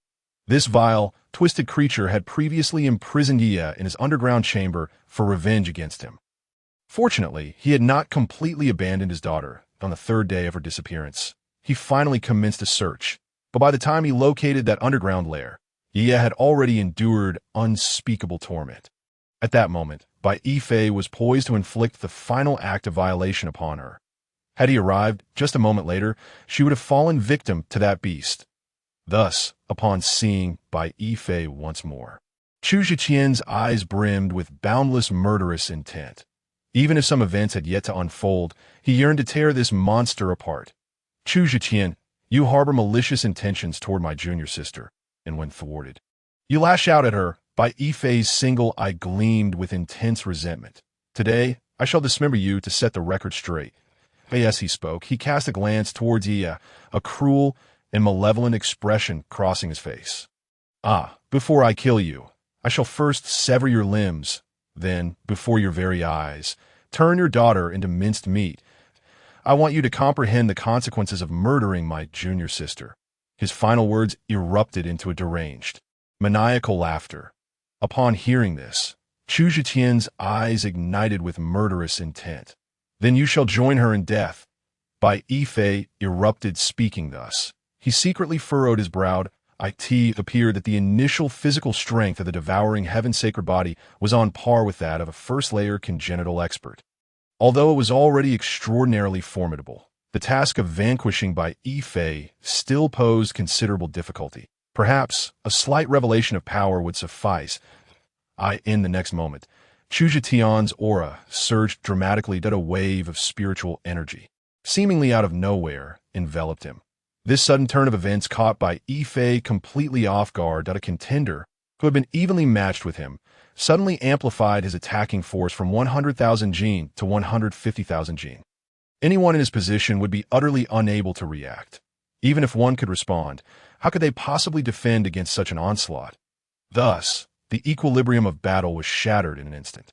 With a sharp sound of blade meeting flesh, Chu Zhetian swept aside by Yifei's weapon with a single stroke. Following that, he pressed on relentlessly, delivering a merciless strike to the opponent's left arm. In an instant, an arm was severed, blood gushing forth like a fountain. Staggering back, Bai Yifei retreated 3 steps, his face paling dramatically. How could this be? Hadn't you lost all your cultivation? Why do you still possess the strength of a postnatal first-layer expert? Bai Yifei exclaimed, his voice cracking with disbelief. Meanwhile, Su Rian stood with her mouth agape upon the exquisite visage of Yu Chaolu, a perennial air of languor hung, as if she were utterly indifferent. Yet when engaged in combat, she exhibited no hesitation whatsoever. Clang, clang, clang, boom, boom. In a fleeting moment, 2 formidable warriors of the mixed origin realm unleashed a ferocious battle. This confrontation escalated to a fever pitch right from the outset. The death of his son had rendered Bai Pengju devoid of reason, and he fought with unabated ferocity, fully committed to a life-and-death struggle. Neither Chu Zhiqian nor Su Ruyan could suppress their alarm. Boom! Following yet another collision, both Bai Pengju and Yu Chaolu were propelled backwards. Huft, huft. In the next instant, both titans expelled a mouthful of reverse blood, clearly having sustained mutual injuries. Yu Chaolu, are you truly intent on protecting Chu Zhiqian? Bai Pengju spat out a mouthful of blood and questioned through gritted teeth. As long as I am here, you shall not harm him, Yu Chaolu replied with a smile, wiping the blood from the corner of her mouth. Very well. Today we shall determine life or death. Chu Zhiqian, you shall perish, Bai Pengju declared with a fierce tone, clearly embodying a disposition of no retreat until death at this moment, as Chu Zhiqian observed the blood at the corner of Yu Chaolu's mouth. His heart ached fiercely. Both she and Bai Pengju were at the 6th level of the mixed origin realm. If they truly engaged in a brutal fight, no one could ascertain who would survive. It was even possible they would perish together. How could Chu Zhiqian allow Yu Chaolu to risk her life for him? After a few shifts in expression, he raised his voice. By Peak Master, in 7 days, I wish to engage you in a battle of the ruins. Do you dare accept? Swish upon uttering these words, the expressions of Bai Pengju, Yu Chaolu, and even Su Ruyan all shifted dramatically. Chapter 27. Su Rian, get lost a battle of the ruins? Zheqian, do not act recklessly. With this declaration, even Yu Chaolu, who usually appeared indifferent to all matters, changed her countenance.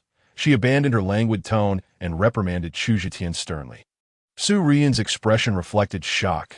Chu Zhiqian, do you truly wish to court death? This worthless man still needs to serve as a vessel for the Qi-gathering array of the Qinglong Peak. Why persist in seeking your own demise?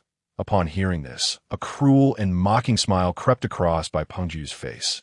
Are you certain you wish to engage in a battle of the ruins with me? Before Chu Zhiqian could respond, Yu Chaolu urgently interjected, Zhiqian, do not act impulsively. Do you understand what a battle of the ruins entails? Master, I am aware, Chu Zhiqian replied, his gaze resolute, nodding steadily to I in the next moment. With an air of solemnity, he spoke with a resonant voice. I, Chu Zhiqian, call upon the heavens above and declare to the ancestor of Taishu below, due to the irreconcilable enmity forged with Bai Pengju, I seek a fight to the death.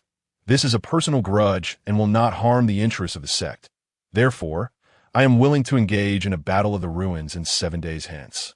To settle this grievance, buzz, upon the utterance of these words, a wave of cosmic energy surged forth at this moment. Chu Zhiqian, exuding a formidable aura, turned to Bai Pengju and asked, By Peak Master, do you dare accept? Bai Pengju regarded him, his cruel smile amplifying. You fool, I am unaware of the source of your courage to challenge me to a battle of the ruins. However, since you seek death, I accept. The last 2 words resonated, causing the cosmic waves to surge again. marking the acceptance of the Battle of the Ruins by the Cosmic Order and forbidding any retreat. With matters having escalated to this point, Yu Chaolu cast a deep glance at Chu Zhiqian. Choosing to say no more, Su Ruyan shook her head, inwardly cursing his recklessness. The Battle of the Ruins was the most brutal form of duel within the Taishu sect. When two individuals bore an irreconcilable enmity and sought to avoid inflicting harm upon their sect, they could instigate a Battle of the Ruins. Once both parties consented, they would engage in a one-on-one death match within a stipulated time frame. No outsider, not even the sect master, held the authority to intervene. Otherwise, both parties would be obliterated by the will of the heavens. In other words, once Chu Zhiqian initiated a Battle of the Ruins against Bai Pengju, he would face the master of the White Tiger Peak alone in 7 days. No one, not even the most protective of his elders, could intervene.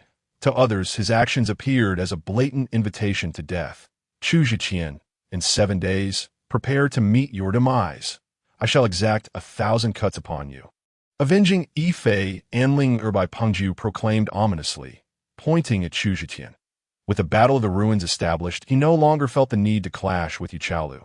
Someone, assist Bai Peak Master in returning the bodies of his son and beloved disciple to the White Tiger Peak. Yu Chaolu commanded. In no need. Bai Pengju scoffed. He gathered the bodies of Bai Yifei and Mu Rongling, placing them upon the back of a spirit crane. After casting a venomous glance at Chu Zhiqian, he soared away on the crane. Chu Zhiqian watched as the figure receded, his expression inscrutable, betraying neither joy nor sorrow. It seemed he harbored no trace of worry or fear. Within a single day, he could reach the innate realm point. 7 days should suffice to face a mixed-origin powerhouse. Chu Zhiqian, come here. I have something to discuss with you. At that moment, a cool voice rang out. Su Ruyan approached him, her expression complex. Yu Chaolu glanced at the two before taking the small hand of Yi and entering the house. Upon reaching a secluded corner of the courtyard, Chu Zhiqian frowned, his tone tinged with impatience. What is it? Speak. What is this attitude you have towards me now? Just because I have a daughter, you display such impatience. Have you transferred all your affection for me and our son to your daughter? After 5 years of marriage, you are so callous? Su Ruyan bit her lip, her tone laced with a hint of resentment and indignation. How had this man changed so abruptly? For 5 years, he had clearly loved her deeply. Now he claimed not to love her anymore. How could this be? What kind of stimulus had this scoundrel endured to cause such a drastic change in temperament? Hearing her words, Chu Zhiqian scoffed coldly, saying, I am heartless? Su Ruyan, there are matters I prefer not to expose. You would do well to refrain from humiliating yourself. Su Ruyan's expression froze instantly, her eyes betraying a flicker of guilt. I don't know what you're talking about. A day as husband and wife is worth 100 days of grace. Do not be unreasonable. If you return with me, I can overlook your past with other women. I could even become your daughter's godmother, treating her as my own and care for her well in the future. For 5 years, Su Ruyan had always held the upper hand in front of Chu Zhiqian, yet now she articulated such concessions, as if she had made a monumental sacrifice. To her, the living Chu Zhiqian was still of the utmost benefit. Having come this far, she resolved to attempt once more to see if she could lure this devoted dog back to her side. You want me to return, but I suspect it isn't due to that day as husband and wife worth 100 days of grace, is it? Let me think. Chu Zhiqian's tone dripped with mockery. Then he feigned sudden realization. Oh, I understand. The Qi gathering array must be infused with my essence, correct? Your cultivation is stagnated at the peak of the postnatal 9th level, and you require my assistance to advance. In an instant, Su Ruyan appeared as though her innermost thoughts had been laid bare, her beautiful face flushing crimson. You what? Get out of here right now. Otherwise, I won't hesitate to kill another person today. With that, he turned on his heel and strode back into the house, but he could never forget the malice and disdain on her face when she betrayed him during his tribulation in his previous life. Nor could he forget the scene of her and her daughter attempting to force his and Ye's demise.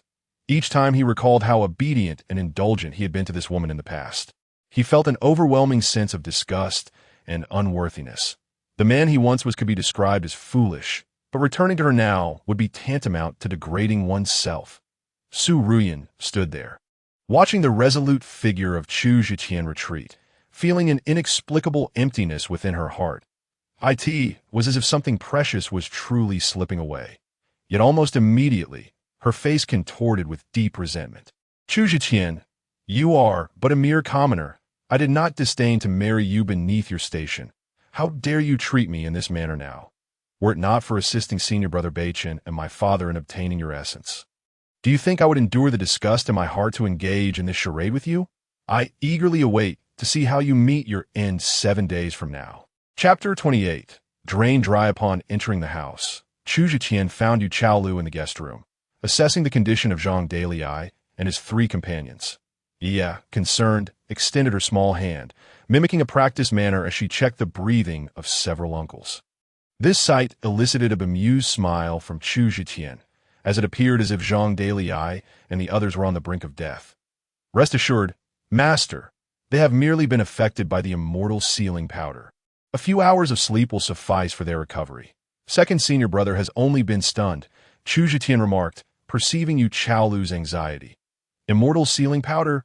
Yu Chaolu exclaimed, a look of astonishment flashing across her face. She was uncertain of the specific poison affecting her disciples, yet Chu Zhiqian had accurately identified it. Moreover, this young man appeared unaffected by the toxins. In an instant, she increasingly sensed that Chu Zhiqian was far from ordinary.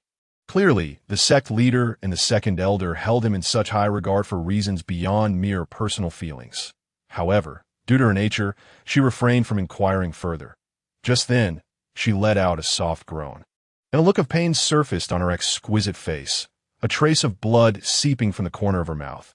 The fierce battle with Bai Pengju had escalated to a life-or-death struggle, leaving her significantly wounded. Master, Chu Zhiqian's countenance tightened as he hurried to support her.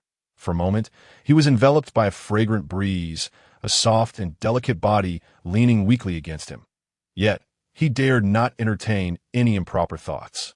His heart was solely filled with gratitude, guilt, and concern. This new, beautiful master had sustained injuries multiple times to protect him, a debt of gratitude heavier than Mount Tai. In this lifetime, he vowed to never let her down and to ensure her safety. Master, are you all right? Beside them, Ye called out anxiously.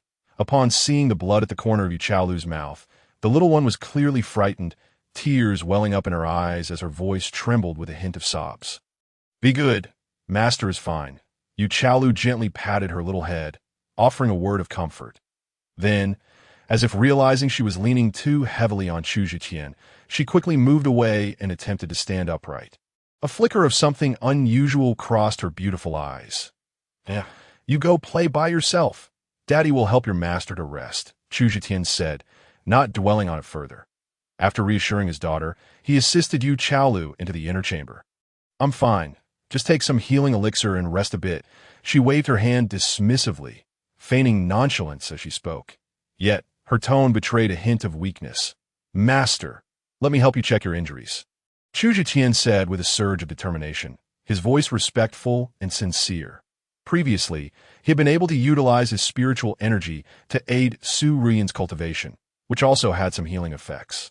Su Rian, desiring to keep him to herself, had even forbidden him from revealing this to anyone, turning him into her exclusive tool.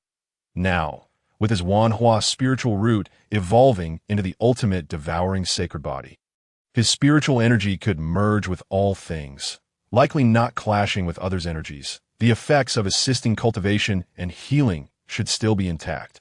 Before Yu Chaolu could respond, Chu Zhiqian's hand pressed against her back, targeting her 2 soul points. Pure spiritual energy surged into Yu Chaolu's body through the Yu points. In the next moment, she felt a refreshing current spreading throughout her meridians, bringing her immense comfort. She instinctively let out a delicate moan that could lead to misunderstandings. Realizing the impropriety, she quickly bit her lip and shut her mouth tightly. Damn it! How could I make such an embarrassing sound? If Zhiqian misinterprets this, he might think I'm seducing him. After all, I am his master. I could see that moment. Chu Zhiqian was also slightly flustered by Yu Chaolu's soft sigh. Although she was officially his master now, she remained an extraordinarily beautiful woman, for a powerful female cultivator. Her age of over 60 was hardly significant. Rather, it added a mature charm that youthful girls lacked, being a young man brimming with vitality. How could he remain unfazed? Yet, Yu Chalu nodded faintly, then did not linger any longer. After instructing the other disciples to carry away Zhang Dalai and the others, this beautiful peak master departed as well. Despite her seemingly carefree demeanor, the unusual events that had just transpired left her feeling somewhat awkward in the presence of Chu Zhitian. Upon leaving the Qingyuan manor, Yu Chalu gazed in the direction of Qinglong Peak, a mocking smile appearing on her lips. Su Ruyan, oh Su Ruyan, how could you fail to cherish such a man? I wonder if you now regret your decisions. Being astute and perceptive, she could easily deduce that Chu Zhitian had often expended his own spiritual energy to assist Su Ruyan in her cultivation. In Yu Chalu's recollection, the eldest daughter of the Qinglong Peak Master had not displayed exceptional talent for cultivation. It seemed that after beginning her training, she only reached the 6th level of the Zhou Tian realm before marrying Chu Zhitian. Yet in the 5 years since their marriage, she had made remarkable progress, advancing from the 6th level to the pinnacle of the postnatal realm, just one step away from the innate stage. It now appeared that her enlightenment was not sudden, but rather a testament to Chu Zhitian's contributions, such a treasure of a man, and Su Ruyan had let him slip away. Truly, how delightful that is.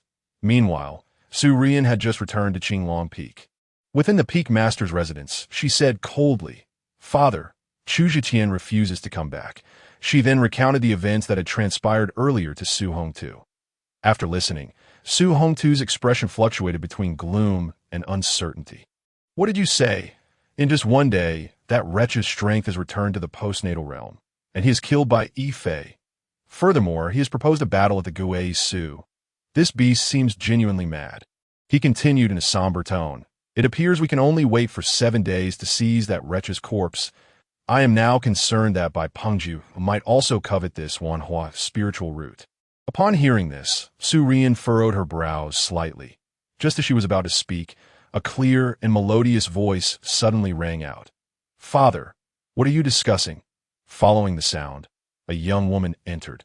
She possessed an exquisitely beautiful face, her features bearing a 7-point resemblance to Su Ruyan, yet her demeanor was vastly different, exuding a hint of charming playfulness. It was none other than Su Hongtu's youngest daughter, Su Ruyan. "Is that Ruyan? You've emerged from seclusion? So, did you succeed in your breakthrough?" Su Hongtu smiled, his gaze filled with anticipation as he looked at his youngest daughter. Su Ruyan's expression, however, was somewhat perplexed. The relationship between the two sisters was not particularly close. Previously, Su Ruyan had entered seclusion to achieve a breakthrough to the innate realm. Su Ruyan had no desire for this little minx to succeed and overshadow her. In the next moment, Su Ruyan's face fell, and she shrugged her shoulders, saying no. Upon hearing this, Su Hongtu nodded expressionlessly and reassured her, "No worries. The innate realm is indeed one of the most challenging thresholds to cross. At your age, there is no rush." Meanwhile, a glint of schadenfreude flashed in Su Ruyan's eyes. Just then, Su Ruyan adjusted her emotions and asked again, "Father, what were you discussing earlier? By the way, where is my brother-in-law? Has he not returned from leading the army to attack the Wan Yao Mountain Manor?" Hearing this little girl inquire about Chu Zhitian's whereabouts right after her emergence from seclusion, Su Ruyan's face instantly turned as cold as ice. Was this little minx so infatuated with Chu Zhitian? If one were to consider who in the family had shown the best attitude toward Chu Zhitian since their marriage, it was neither her, the legal wife, nor Su Hongtu, the father-in-law, but rather her sister. Su Ruyan, was unclear whether it was due to a lifelong penchant for competing with her elder sister or if Su Ruyan genuinely harbored feelings for Chu Zhitian. Over the past 5 years, Su Ruyan had continually displayed an extraordinary closeness to her brother-in-law, even to the point of being proactive. The mere thought of this made Su Ruyan feel a wave of discomfort at that moment. Su Hongtu regarded his youngest daughter with a flicker of inspiration. A phrase uttered by his ancestor echoed in his mind. "Your eldest daughter has been cast aside. Is there not still a second daughter?" Although Chu Zhitian was dead, he could still seize his spiritual root. However, refining the spiritual root carried a certain risk of failure or degradation in quality. It would be best to deceive that wretch back, as whether for his own use or to kill him for the root. It would be far more convenient than the current situation he couldn't let it slip into someone else's grasp. Allowing a cooked duck to fly away. Even if he were to be slaughtered by Pengju 7 days later, he must ensure that Chu Zetian infuses the Wan Hua gathering spirit array with the Wan Hua essence once more before that. With these thoughts in mind, Su Hongta cleared his throat. Ahem, Ryun, your brother-in-law had a bit of a disagreement with your sister and is currently at Zhuke Peak. Why not go and bring him back tonight? Upon hearing this, Su Ryun was momentarily stunned, her beautiful eyes sparkling with an undercurrent of excitement. Meanwhile, Su Ryun's expression darkened. Was father suggesting that her sister go to reconcile with Chu Zetian? And tonight? No less. What did he intend to do? Chapter 30. The whereabouts of Mother Yu Chiyuan Manor. After seeing Yu Chaolu off, Chu Zetian turned and embraced his daughter tightly. Having returned from his rebirth, he first entered the blood prison Devil's Cave, followed by being summoned by the sect master and several elders for inquiries that up until now, he had not had the chance to properly dote on his daughter. Countless words swirled in his heart, longing to be shared with yet he wished he could hold his precious girl in his arms for 12 hours a day. Daddy, Yaya called softly as she gazed at Chu Zetian. Her voice sweet and tender. Her cheeks bore 2 small dimples, and her large eyes were filled with adoration and attachment. Chu Zetian felt as if his heart were melting in that moment as father and daughter locked eyes. A profound sense of kinship surged within them. My darling. Let Daddy take a good look at, as Yaya recounted the tragic fate of the gray-haired grandmother. Tears streamed down her face, rendering her utterly inconsolable. In truth, the elderly woman had not treated Yaya well, often resorting to physical punishment or harsh words. Yet, she was the one who had accompanied Yaya throughout her childhood, and thus their bond was undeniably profound. Ultimately, she had exerted her utmost efforts to protect Yaya, whether out of a sense of conscience or under the orders of Yi Lungmei. Chu Zetian quickly sought to comfort his daughter while harboring a silent perplexity. Yi Lungmei, why did you choose to keep your daughter at a distance from yourself, allowing her to live with the gray-haired grandmother? And why such a cold demeanor towards her child? Was there some hidden suffering? Or were there other reasons at play? In his previous life, he had been indifferent to all of this, preoccupied solely with winning Su Ryun's affection, even going so far as to distance himself from Yaya to avoid any suspicion. Naturally, he had never inquired about Yi Lungmei's circumstances. In his memories, he had not seen this woman again. During the last great assault by the Dark Knight Palace on the Taishu sect, she had also not made an appearance. Perhaps it was due to his indifference, or perhaps she was no longer alive. The sudden summoning of Yaya to the Taishu sect, was it a sign that this woman had encountered some crisis? Yi Lungmei, in this lifetime, I shall find you and uncover the truth. Whether in life or death, I shall seek you out. Regardless, you are the child's biological mother. I had poured my heart out for Su Ryun and her son. There is no reason for me to neglect my daughter's true mother. Chu Zetian resolved silently that, of course, all of this was contingent upon possessing strength. Upon his rebirth, he faced a formidable beginning, akin to hellish difficulty. Looming ahead was the battle of the return to ruins in 7 days. Further still, he had vowed to annihilate the Dark Knight Palace within 3 months. And beyond that lay the impending calamity that the Taishu sect would soon confront. In this lifetime, I absolutely cannot allow the sect leader and the second elder to meet a tragic end. Moreover, what troubled Chu Zetian the most was the demonic seed within his daughter. With the knowledge he had gained in his previous existence, he understood a thing or two about this demonic seed. The demonic seed is an evil essence sown within a new life by some wicked cultivators, allowing them to continue existing even as their own demise approaches. Essentially, it is a fragment of soul-powered IT gradually devours the host's very soul. Once the host soul has been sufficiently weakened to the point of losing resistance against external souls, the malevolent cultivator would seize control of the host, thus obtaining a new life. If the issue of the demonic seed is not addressed promptly, it is uncertain whether Yaya can continue to survive within the Taishu sect. The mere presence of the demonic seed poses an unacceptable threat to Yaya's soul, which Chu Zetian cannot abide. In his previous life, he had been unaware of how Yaya eventually escaped the fate of being possessed. However, in this lifetime, he must eradicate all potential threats to his daughter. The cultivators capable of planting a demonic seed must be at least at the nascent soul stage. In other words, if Chu Zetian wishes to resolve the issue of the demonic seed within his daughter swiftly, he may soon have to confront a formidable nascent soul expert. Chapter 31. The consequences of angering the honest man Taishu sect, the back mountain of a sect, in a serene courtyard rich with spiritual energy, the evergreen courtyard.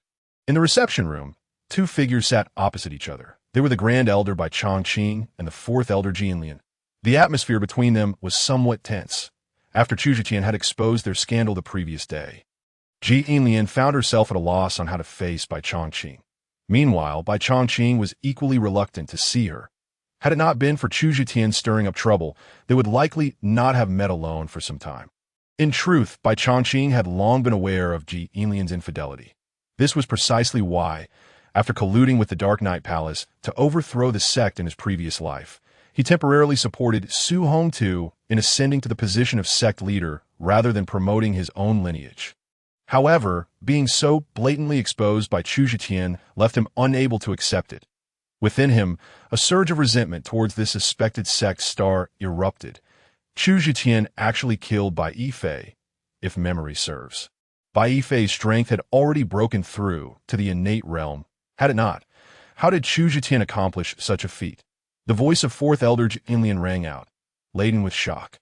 Soon after, Bai Chongqing coldly replied, "This matter is indisputable.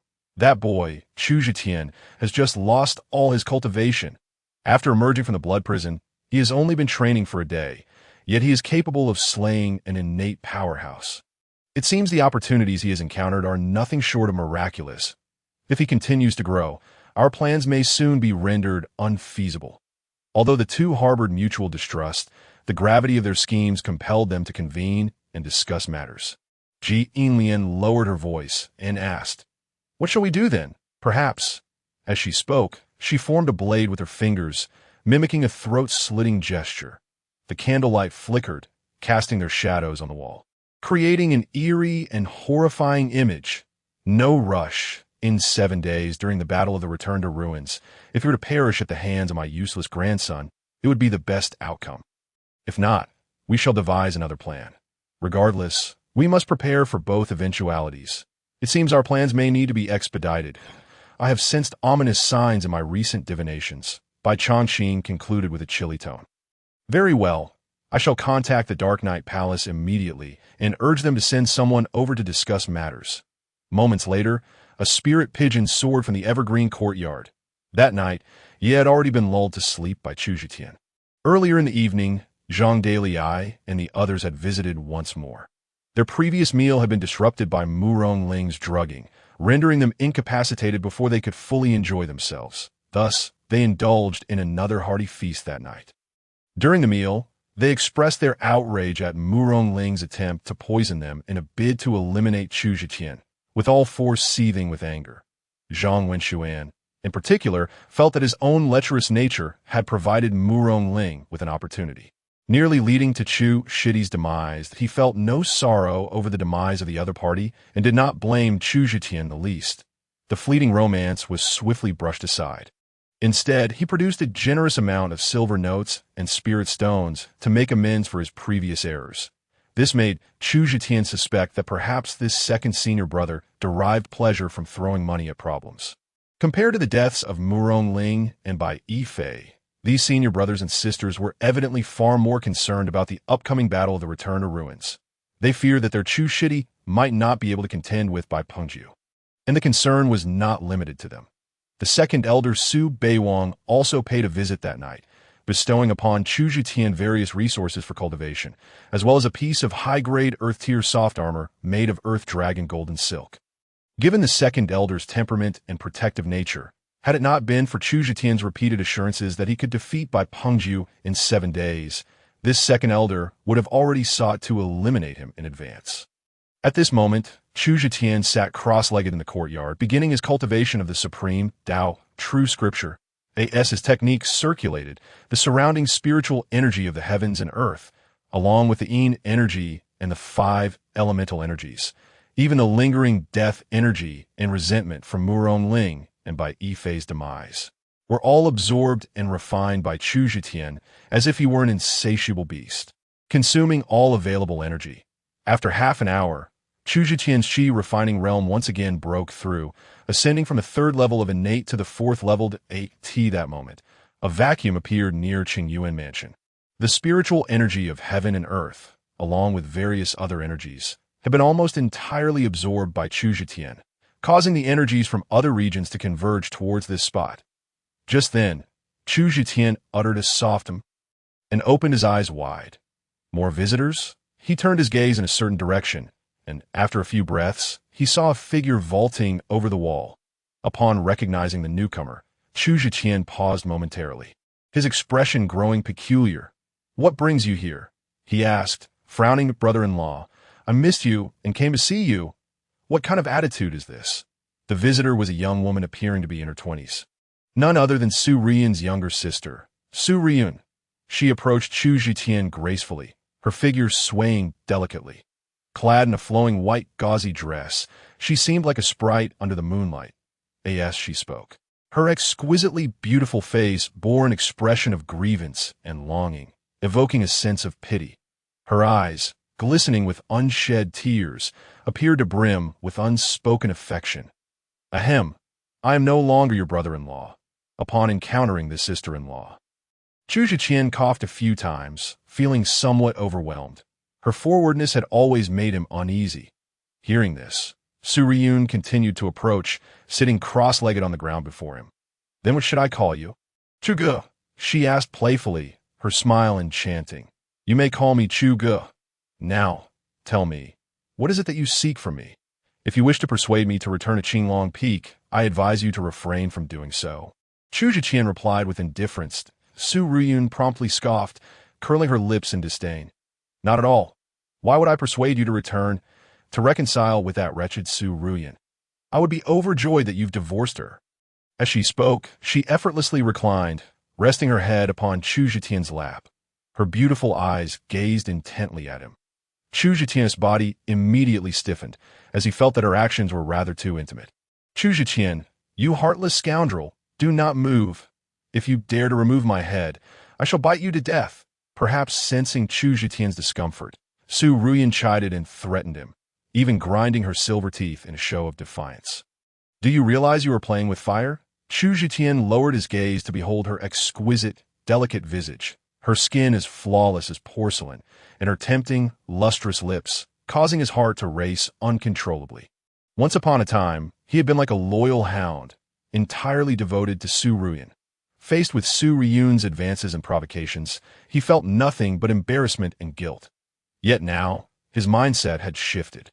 He suddenly recognized the enchanting beauty of the girl before him, who resembled a beguiling little demoness that could steal one's life. Indeed, he was playing with fire. "After all, you are nothing but a coward. You wouldn't dare to do anything to me. This has been true in the past, and it remains so now. Having severed ties with Su Riyun, you still act so spineless.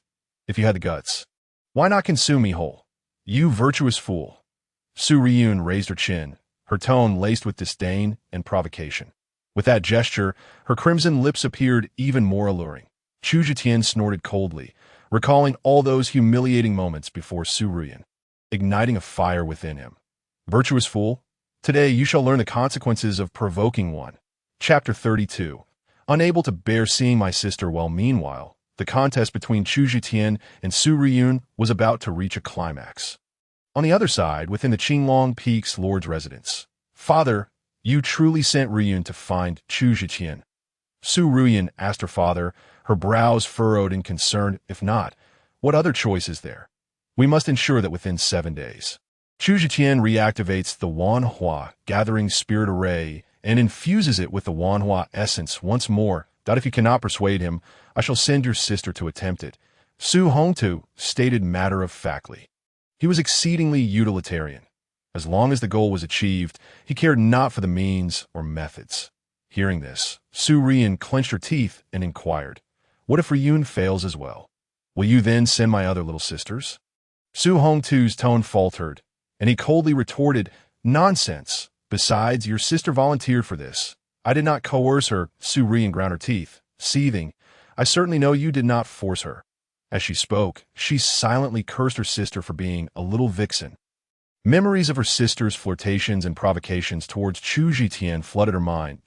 In the past, Su Rian had not felt this intensely. But now, recalling it made her furious, especially when she thought of the man who had once been utterly devoted to her. Now potentially seeking to please her sister, Su Rian gritted her teeth in rage. That devoted soul should have belonged to her. She would rather see him perish than witness his betrayal. Junior sister. Ryun is making sacrifices for the entire Qinglong peak. Not overthink it. Besides, you still have me, Zhang Beichun, who was present, interjected, attempting to comfort her. However, Su Rian brusquely shrugged off his hand, coldly stating, "What sacrifice? She could only sacrifice if she were capable of doing so. That wretched man, Chu Zhiqian, cares only for me." Even if Su Ryun stripped bare, he would likely show no interest. Sending her to win him back is merely inviting humiliation. Upon hearing her words, Su Hongtu's expression darkened, and he snorted in silence. Meanwhile, Zhang Beichun frowned inwardly, feeling an immense dissatisfaction. Initially, he believed that after Chu Zhitian severed ties with Su Ruyan, he could openly pursue her, indulging in romantic escapades without reservation. He even envisioned retaliating by enjoying the intimacy they had previously hidden away. However, the reality was quite the opposite. In recent days, Su Rian had spent even less time with him than before. When they were together, she seemed absent-minded, lacking the desire for anything. What is wrong with junior sister Rian? Chu Zhitian has dismissed you, yet you still believe he cares solely for you. You once dismissed him with contempt. Yet now you cannot seem to let him go. These thoughts filled Zhang Beichun with a sense of urgency.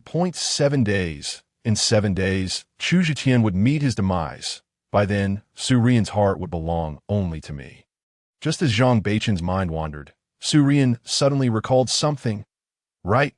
Now that Chu Zhitian has severed ties with me, might he also assist Su Ryun in her cultivation, perhaps even help her break through? This thought sent waves of anxiety coursing through Su Ryun. If that little vixen surpassed her in strength, wouldn't she be even more insufferable? I have broken through. Su Ryun's voice had changed pitch. At that moment, a soft sound emanated from within her. The barrier between the acquired and innate realm shattered. Her exquisite face flushed with a radiant hue. With her eyes glistening, she gazed at Chu Zhitian. A mixture of satisfaction, joy, and gratitude reflected in her expression. That moment, Chu Zhitian's eyes also sparkled with surprise. Boom! Within him, it felt as though a thunderclap had erupted. The barrier from the innate realm to the primordial realm had vanished. Indeed, the entire process not only enabled Su Ryun to break through her bottleneck, but he himself was also the greatest beneficiary. During this process, Chu Zhitian's cultivation soared, advancing from the 4th level of the innate realm to the pinnacle of the 9th level. Finally, as they ascended to the peak, they broke through simultaneously. Su Ryun entered the innate realm. Meanwhile, Chu Zhitian ascended to the primordial realm. This devouring holy body proved to be incredibly useful, even capable of absorbing the primordial yin from her body and merging it with his primordial yang power, creating the purest life essence that nourished them both. This was something Su Ryun had never achieved during their previous interactions. In other words, this devouring holy body possessed the innate ability to absorb yin and complement yang. Given such effects, Chu Zhitian suspected it was also related to Su Ryun being a complete maiden. Her primordial yin had never been depleted. Coupled with her years of cultivation, it was naturally abundant. Reflecting on it, there was a certain irony. Su Ryun, who often appeared alluring and wanton, was actually pure and chaste. Conversely, Su Ryun, who seemed lofty and proud like a celestial being, was secretly indulging in debauchery with Zhang Beichun behind his back. It was indeed true that one could not judge matters solely by their appearance. At that moment, Chu Zhitian's thoughts were clear, recalling his past behavior, akin to a lovesick puppy devoted to Su Ryun. He felt an overwhelming urge to slap himself. In his previous life, he had been invincible, a revered warlord, yet he had remained steadfastly loyal to Su Ryun, not knowing how to turn away countless alluring women. Of course, if Su Ryun had reciprocated his feelings, it would have been worth it. Yet, What he received in return was betrayal and resentment. Reflecting on it was both laughable and tragic. In this life, he would not be so foolish again that a man born of heaven and earth should be bold and carefree, unrestrained by any single woman that moment. Su Ryun lay atop Chu Zhitian, tracing circles on his chest with her finger. Brother-in-law, how did you do it? I truly do not know whether I have gained or lost. Prior to this, Su Ryun could never have imagined that the bottleneck which had constrained her for 2 years would be shattered through her deepening connection with Chu Zhitian. The sensation was indescribably delightful. Chu Zhitian smiled, stroking Su Ryun's hair playfully. Isn't it a mutually beneficial arrangement? He then teasingly remarked, Little Demonis, since my marriage to your sister, you have been incessantly tempting me. Have you finally gotten your wish? Hearing this, Su Ryun shot him a glare, her cheeks still flushed. Wretched man, do not think you have gained an advantage. Do not mistake my actions for affection. I am merely seeking revenge on my sister. From childhood, anything that belonged to her sister that she coveted, she had to seize for herself. Chu Zhitian shrugged indifferently. Then shouldn't you be trying to steal Zhang Beichen instead? Why keep tempting me? Su Ryun pinched Chu Zhitian and huffed. Did I not say that I take what I fancy? But Zhang Beichen, I have no interest in him. Chu Zhitian raised an eyebrow, then swiftly turned, pinning Su Ryun beneath him. Little Demonis, shall we exact revenge on your sister once more? What do you say? Chapter 33. Was it Chu Zhitian who helped you break through? In the late hours of the night, Su Ryun, who was cultivating in her cave dwelling, opened her eyes in irritation that I cannot break through. I simply cannot. She wore an expression of frustration and defeat. When will I finally step into the innate realm? Without Chu Zhitian's aid, and with the Wanhua gathering spirit array rendered ineffective, Su Ryun felt as though her cultivation efforts were utterly futile. Forget it, that little vixen Su Ryun was also stuck for 2 years. I suppose I shall take my time. Su Ryun consoled herself with a thought that, in truth, she was aware that her sister's innate talent for cultivation surpassed her by leaps and bounds. Previously, Su Ryun's realm had distanced them significantly. 5 years ago, her sister had already attained the 3rd level of postnatal cultivation, while she herself had only reached the 6th level of the celestial cycle. It was only through the selfless assistance of Chu Zhitian over the past 5 years that she had managed to catch up to her sister's level. Now, having lost Chu Zhitian's support, it was only natural for her sister to struggle to break through to the innate stage, just as it was for her to feel stymied. With this realization, Su Ryun felt somewhat relieved that by the way, has that little rascal returned yet? With this thought, Su Ryun rose from her cave dwelling and made her way to her sister's residence. Moments later, Su Ryun stood at the entrance of the Ryun Pavilion, waiting for nearly the duration of an incense stick when she finally spotted a figure approaching. The way the figure walked, with legs slightly apart, appeared somewhat peculiar, leading Su Ryun to fail to recognize her at first glance. After all, Su Ryun typically walked with a graceful sway. As the figure drew nearer, Su Ryun realized it was indeed her own sister. Ryun, why have you only just returned now? Su Ryun scrutinized her sister, frowning as she inquired, Do you think it's easy to persuade Chu Zhitian? I nearly couldn't make it back tonight. Su Ryun retorted, pouting in irritation. So, did you manage to convince him? What happened to your legs? Su Ryun asked, her expression filled with confusion as her sharp gaze fixed on her sister. A fellow woman. An unsettling suspicion surged within her. Could it be? No, it's impossible. That scoundrel Chu Zhitian must only have her in his heart. Mind your own business. Move aside. I'm going to sleep. I'm utterly exhausted, Su Ryun exclaimed, shoving Su Ryun aside. Reflexively, Su Ryun resisted but soon realized that her sister's grip was firmly overpowering her. You've broken through? Su Ryun gasped, her eyes wide with uncertainty. Indeed. Moreover, it was brother-in-law who helped me achieve this breakthrough. Sister, I really owe you my thanks. If you hadn't forced him to sever ties with you, I wouldn't have had this opportunity. Su Ryun chuckled, turning her face away with a beaming smile. Su Ryun. That expression was infuriating. The sound of those words. Su Ryun trembled with rage. A single thought consumed her mind. Chu Zhitian assisted her sister in breaking through to the innate stage. That scoundrel had helped another woman reach new heights. How dare he betray her like this? If he were still hers, then that innate expert would never have been Su Ryun. Chu Zhitian, "You ungrateful wretch. You owe me an explanation." At that moment, Su Ruyan was completely overwhelmed by a tempest of anger and jealousy. The next second, she stormed away from Qinglong Peak, heading straight for Zhuge Peak to confront Chu Zhitian face to face. Meanwhile, after Su Ruyan left, Chu Zhitian tidied up and got out of bed. Despite the intense exertion he had just experienced, he still appeared vibrant and full of energy. After further harmonizing yin and yang, his power advanced yet again, achieving a small breakthrough to the second level of Hunyuan. Upon reaching the innate realm, cultivators could refine and manipulate innate energy, unlocking the innate potential of their bodies.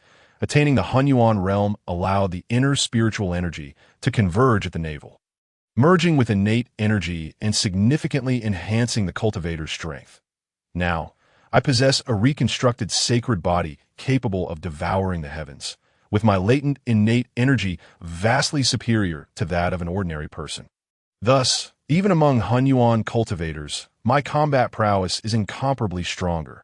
With a confident smile, Chu Zhitian mused, "There's no need for 7 days to deal with the White Tiger Peak Master." After a moment of contemplation, he stealthily made his way to Xiao Yi's room. Having exerted himself so vigorously with Su Ruyan, he was concerned about waking the little one. However, upon entering, he found his daughter sleeping soundly. The little one, who had been restless for days, felt a sense of security upon her father's return, especially after being lulled to sleep in his arms the previous night. Lying on her side, a glistening trail of drool had formed beside her rosy little mouth, exuding a charming innocence. "Daddy," she murmured in her sleep. Chu Zhitian's gaze was instantly filled with boundless affection. He gently wiped away the drool and placed a soft kiss on her delicate face. The little one smacked her lips a few times and turned over, sinking back into deep slumber. "I end this new life. While I strive to protect Ye, I have inadvertently drawn the ire of many. I have even become a thorn in the side of those who wish to see me gone. This could indirectly bring calamity upon Ye. I must find a way to ensure my precious child remains safe." Chu Zhitian thought to himself. During the day, both Murong Ling and Bai Yifei had shown murderous intent towards Ye, igniting a profound sense of crisis within Chu Zhitian. I recall there is a spiritual item that could provide Ye with an extra layer of protection. However, the location of that item is fraught with dangers that could threaten even Golden Core experts. I fatigue my current strength. I cannot recklessly venture in. I must prioritize my cultivation. Seeing his daughter sleeping peacefully, Chu Zhitian was about to leave to continue his training. However, before he could exit Ye's room, an angry voice suddenly rang out. "Chu Zhitian, come out here!" Bang! The sound of the door being violently kicked open followed. Chu Zhitian jumped in surprise, relieved to see that his daughter had not been awakened. "Su Ruyan, what do you want?" He cursed inwardly, then steeled his expression as he walked outside. Upon emerging, he found Su Ruyan standing in the courtyard, her almond-shaped eyes glaring fiercely at him, her exquisitely beautiful face shadowed by a thick cloud of resentment. "Chu Tian," she spat, her teeth clenched as if forcing the name through gritted teeth, yet before she could utter her next words, Chu Zhitian had already closed the distance, his hands like a reaper's grasping her slender neck, silencing her voice. "Shut your mouth. If you wake my daughter, I'll kill you. His coldness as long as you accompany me back to Qinglong Peak. I shall grant you any request. I ask that agreeable?" With that, Su Ruyan stepped forward, grasping Chu Zhitian's hand, her entire form pressing against his embrace. She even gently slid down the right side of her garment, revealing a hint of shoulder and collarbone. Her lustrous skin shimmered enticingly in the moonlight, the implications unmistakable. Upon witnessing such a display, Chu Zhitian's face contorted in disdain as he forcefully pushed her away. "Isn't it merely assistance you seek to achieve a breakthrough in your innate abilities? What? Are you attempting to barter your own body for my help? Su Ruyan, do you realize how you appear right now? Like a courtesan. Save your fleeting beauty for Zhang Beichun to admire. Depart, or I shall take your life." With those words, he turned and strode away. Su Ruyan's face flushed crimson, akin to that of a pig's liver. This contemptible man, who had previously succumbed to her allure with utter helplessness, now dismissed her with such harshness. The very word "depart" shattered her defenses. Her gaze, filled with venomous resentment, fixated on Chu Zhiqian, wishing nothing more than to flay him alive, unleashing her pent-up fury. Chu Zhiqian, you will regret this one day. Mark my words, Su Rian's teeth ground together, her voice a low growl. Ultimately, she left Zhuge Peak in a state of desolation, having arrived with fierce determination only to find herself utterly powerless against this man. What truly unsettled her was the realization that he would indeed act ruthlessly towards her. Her attempts at seduction had evoked no response. Neither force nor softness prevailed. In the end, she was left humiliated, returning empty-handed. Meanwhile, Chu Zhiqian returned to his quarters, his expression rife with contempt and disgust. He could hardly fathom that the usually lofty Su Ruyan would resort to such seduction. This revelation shattered his perception of her. What nonsense about being a proud goddess or a serene saint. She merely deemed him beneath her notice until the stakes were high enough. Now, she clearly had no moral boundaries. How had he ever been so bewitched by such a woman? This night, some reveled while others mourned, and yet more were heartbroken. To Baihu Peak, within the morning hall, two coffins lay side by side. A strikingly beautiful woman sat vigil by the left stone coffin, her expression a blend of fury and grief. She was Zhong Wanlin, the legitimate wife of Bai Pengju and mother of Bai Fei. Alongside her, several of Bai Pengju's concubines, children, grandchildren, and trusted disciples kept watch. Bai Pengju stood beside Zhong Wanlin, solemnly reassuring her, "Do not worry. In 7 days' time, I shall sever that wretch's head to avenge our son." Zhong Wanlin, with reddened eyes, nodded fervently. When the moment comes, ensure he suffers 1,000 tortures. He must not die swiftly. As she spoke, her eyes brimmed with intense hatred. "Rest assured," Bai Pengju affirmed, then shifted his tone. "By the way, Chu Zhiqian possesses a unique Wanhua spiritual root within him. When I slay him, I shall extract this root for Tianming's use, thus bringing solace to Yifei's spirit. This." His gaze fell upon a youth kneeling nearby, vigilantly watching over by Yifei's spirit. He was Bai Tianming, their grandson, the son of Bai Yifei. "Indeed," Zhong Wanlin nodded, then cautioned, "The sect leader and the second elder hold Chu Zhiqian in high regard, likely due to his Wanhua spiritual root. If you kill him during the Guishu battle, no one can intervene. Yet, I fear they may obstruct you from extracting the root." She continued, "Sahongtu, the master of Qinglong Peak, may also interfere." At this, the beautiful woman tentatively suggested, "Perhaps you should consult with your grandfather and grandmother to gather their opinions. As the elders of the sect, their support would undoubtedly facilitate matters." Bai Pengju, upon hearing this, nodded in agreement. "You speak wisely. I shall visit my grandparents at once." Following his decision, the master of Baihu Peak prepared himself and set off for Changqing Courtyard. Moments later, in Changqing Courtyard, a figure cloaked in black robes sat opposite by Changqing and Jinlian. Since the departure of the spirit pigeon, only a few hours had passed, yet the Dark Knight Palace had already dispatched individuals. "Are you suggesting we initiate the plan prematurely?" A hoarse voice emerged, laced with a chilling undertone that sent shivers down one's spine. This man was the chief sorcerer of the Dark Knight Palace, the Night Demon, possessing unparalleled strength at the pinnacle of the Golden Core realm. "Indeed, my recent divinations have revealed ominous signs. If we delay, unforeseen complications may arise." Bai Changqing's expression darkened. The Night Demon nodded. "We are prepared at any moment. When do you wish to commence?" 1 month hence. "We shall execute the plan."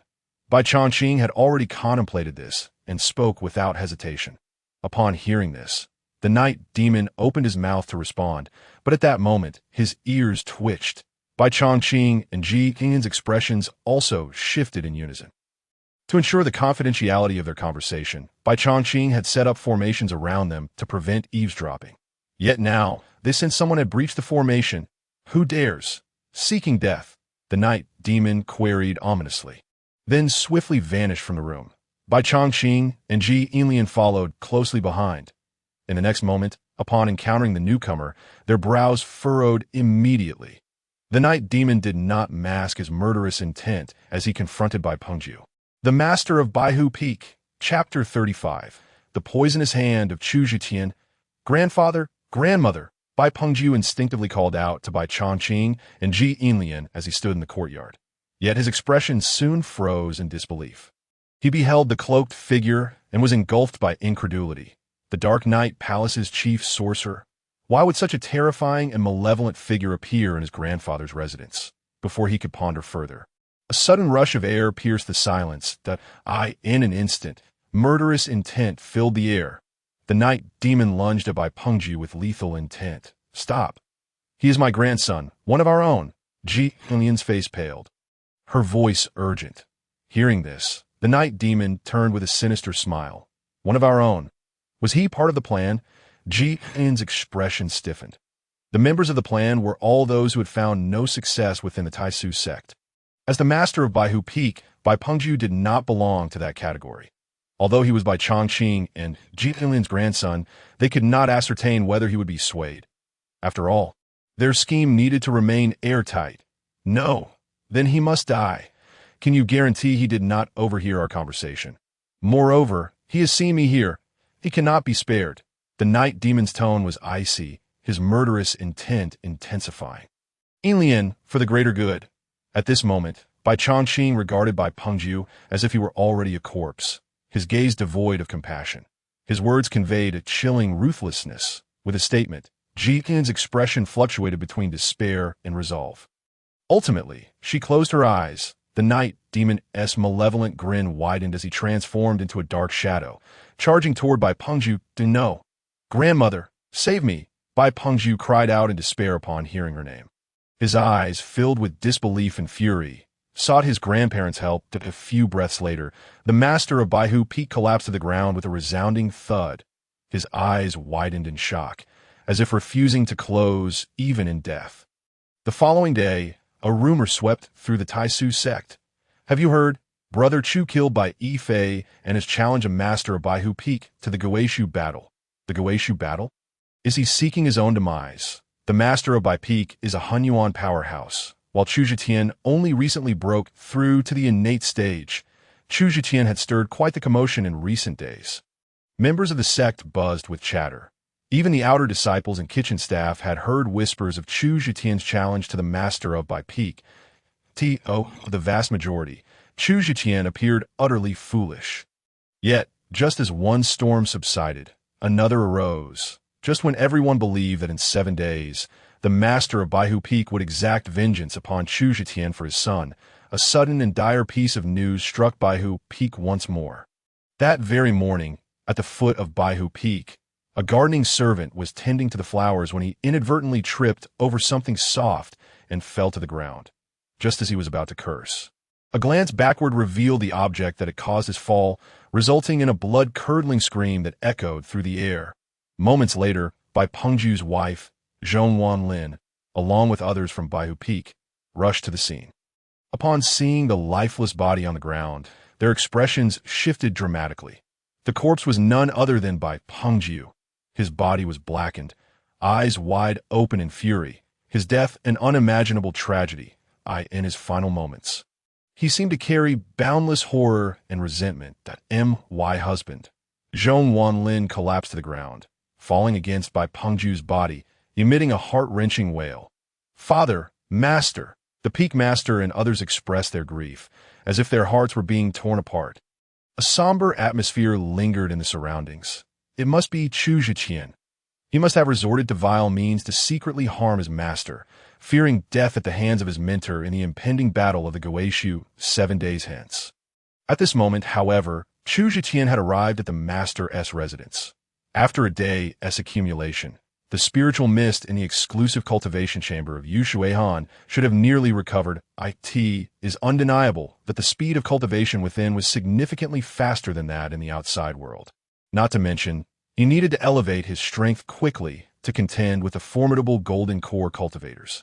Only then could he obtain that spiritual item, securing a genuine life-saving trump card for Yia. Greetings, master. Upon his arrival, he found Yu Shuihan already seated, seemingly awaiting him. Chu Zhitian hastily bowed in respect. You've come? Yu Shuihan nodded slightly, his countenance, appearing exceedingly gentle, bore neither joy nor sorrow. He then shifted his tone, saying, Zhitian, I have been made aware of yesterday's events that I do not hold you accountable for the deaths of Murong Ling and Bai Yifei, and I have discreetly informed the punishment hall not to seek retribution against you. After all, both of them were on a path to their demise. However, I cannot concur with your proposal for the Guishu battle with Bai Fengzhu. Nevertheless, the matter is settled. As the sect master, I shall refrain from further comment. Go and cultivate. Your life or death will ultimately depend on yourself. The Guishu battle is not to be interfered with by others. Even if he wished to protect Chu Zetian, he was powerless. Moreover, as the sect master, his position differed from that of the second elder, Su Buang. In this matter, he could not overtly display his stance. The only course of action was to allow Chu Zetian to continue his cultivation here. The outcome was beyond his control. Yes, thank you, master. Chu Zetian nodded in understanding, expressing his heartfelt gratitude. Like a tea that moment, a flurry of hurried footsteps approached the master's residence. Leading the group was He Shoujing. The head of the punishment hall, greetings, master. After saluting Yu Shuihan, He Shoujing solemnly reported, Master, Bai Fengzhu, the peak master of the White Tiger Peak, has died. Upon hearing this news, Yu Shuihan's eyes, which had been perpetually narrowed, widened in shock. What? Bai Fengzhu is dead. Chu Zetian's expression also changed dramatically. Filled with disbelief, He Shoujing nodded, his gaze piercing as it fell upon Chu Zetian. Currently, Chu Zetian is a prime suspect. Therefore, I must take him away for questioning, and I hope the master will hand him over to me. With those words, Yu Shuihan's expression hardened. Meanwhile, Chu Zetian's face darkened, sensing the scent of a conspiracy. He had just proposed the Guishu battle with Bai Fengzhu yesterday. And today, the latter was dead. Master, at that moment, He Shoujing spoke again, casting a pleading glance toward Yu Shuihan. After a moment's contemplation, Yu Shuihan finally nodded. The deceased was a peak master. This matter is of great significance. Even if I lean towards Chu Zetian, I cannot simply protect him in this situation. Moreover, this incident indeed carries an air of mystery. Zetian, you shall accompany head He for the investigation. Cooperate to prove your innocence. I will personally oversee this matter. As long as you are not the culprit, no one can wrongfully accuse you. Chu Zetian nodded. Yes, master. Chapter 36. The malicious woman today. The entire Taisu sect was enveloped in anxiety. Bai Fengzhu, what a significant figure. He was one of the peak masters among the six, a cornerstone of the sect's hierarchy. The mysterious death of such a person, if not thoroughly investigated, would render the Taisu sect a laughingstock. In an instant, all members of the sect focused their attention on this matter.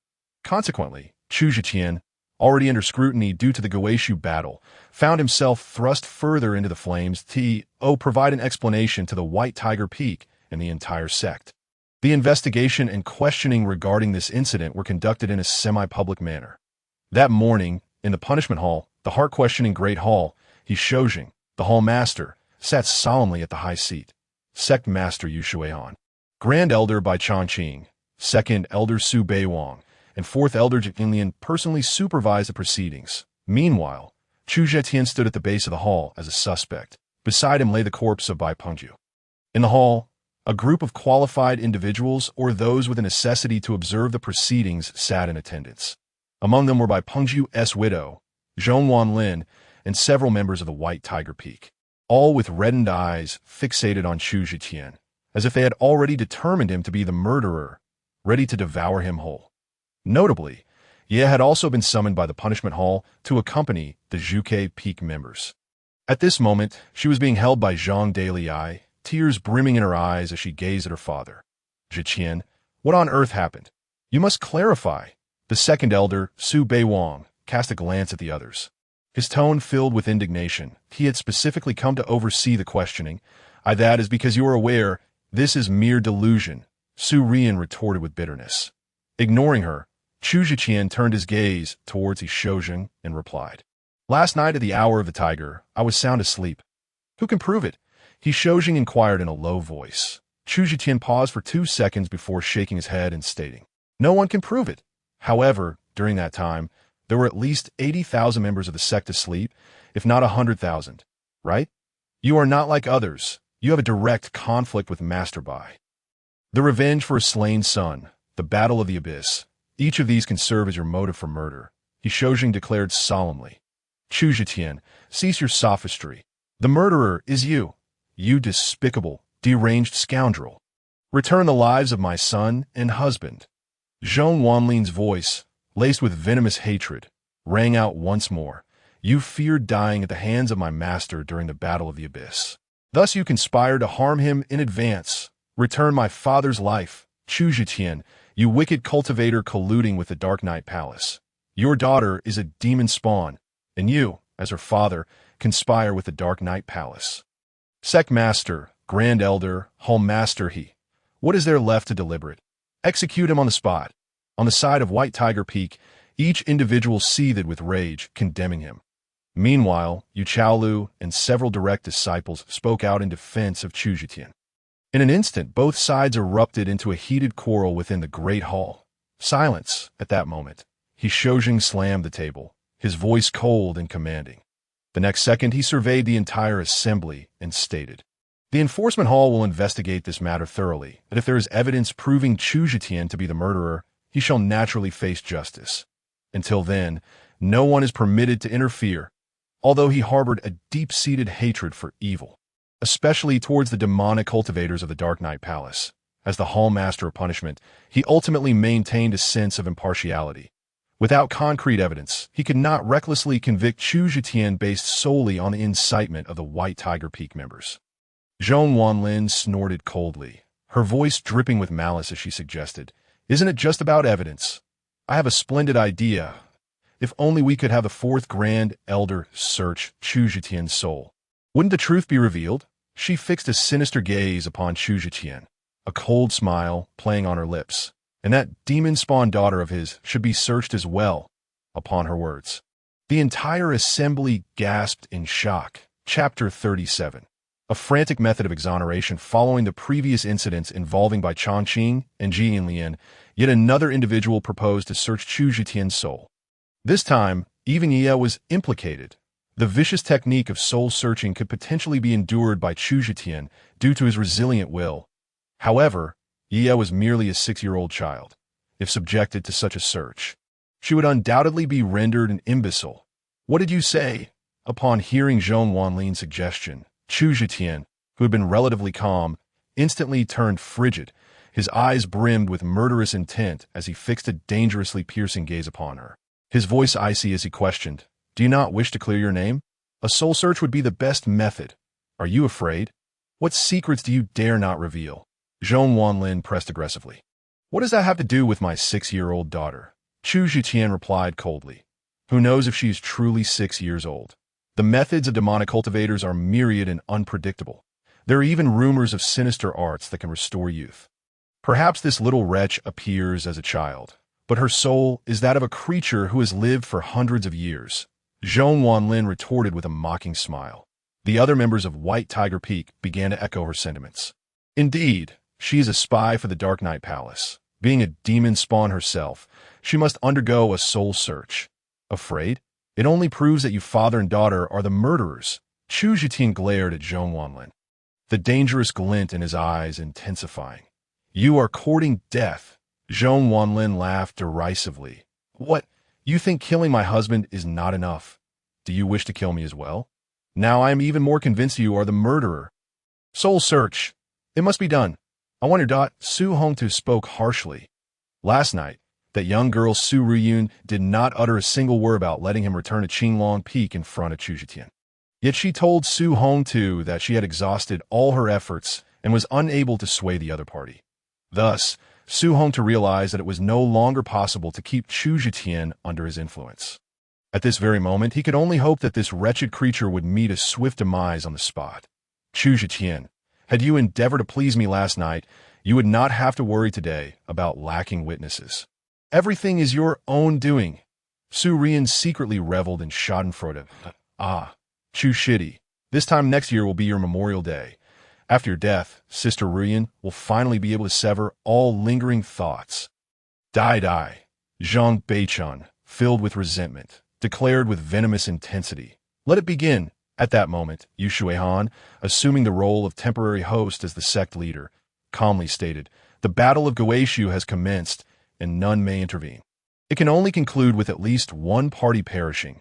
With a swift motion, Zhong Wanlin transformed into a fleeting shadow, charging towards Chu Zetian.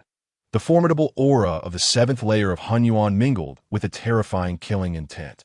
Instantly enveloping the Grand Hall, it was evident that this woman harbored an intense hatred for Chu Zetian, eagerly wishing to cleave him into pieces to avenge her son and husband. The in response. Chu Zetian surged forth, unwavering and equally fierce, his eyes radiating a fierce, murderous intent. This woman, driven mad by vengeance, harbored a deep-seated animosity towards him and was even sinister enough to wish to extract the soul of Iya. She must not be allowed to live. Kill. Chapter 38.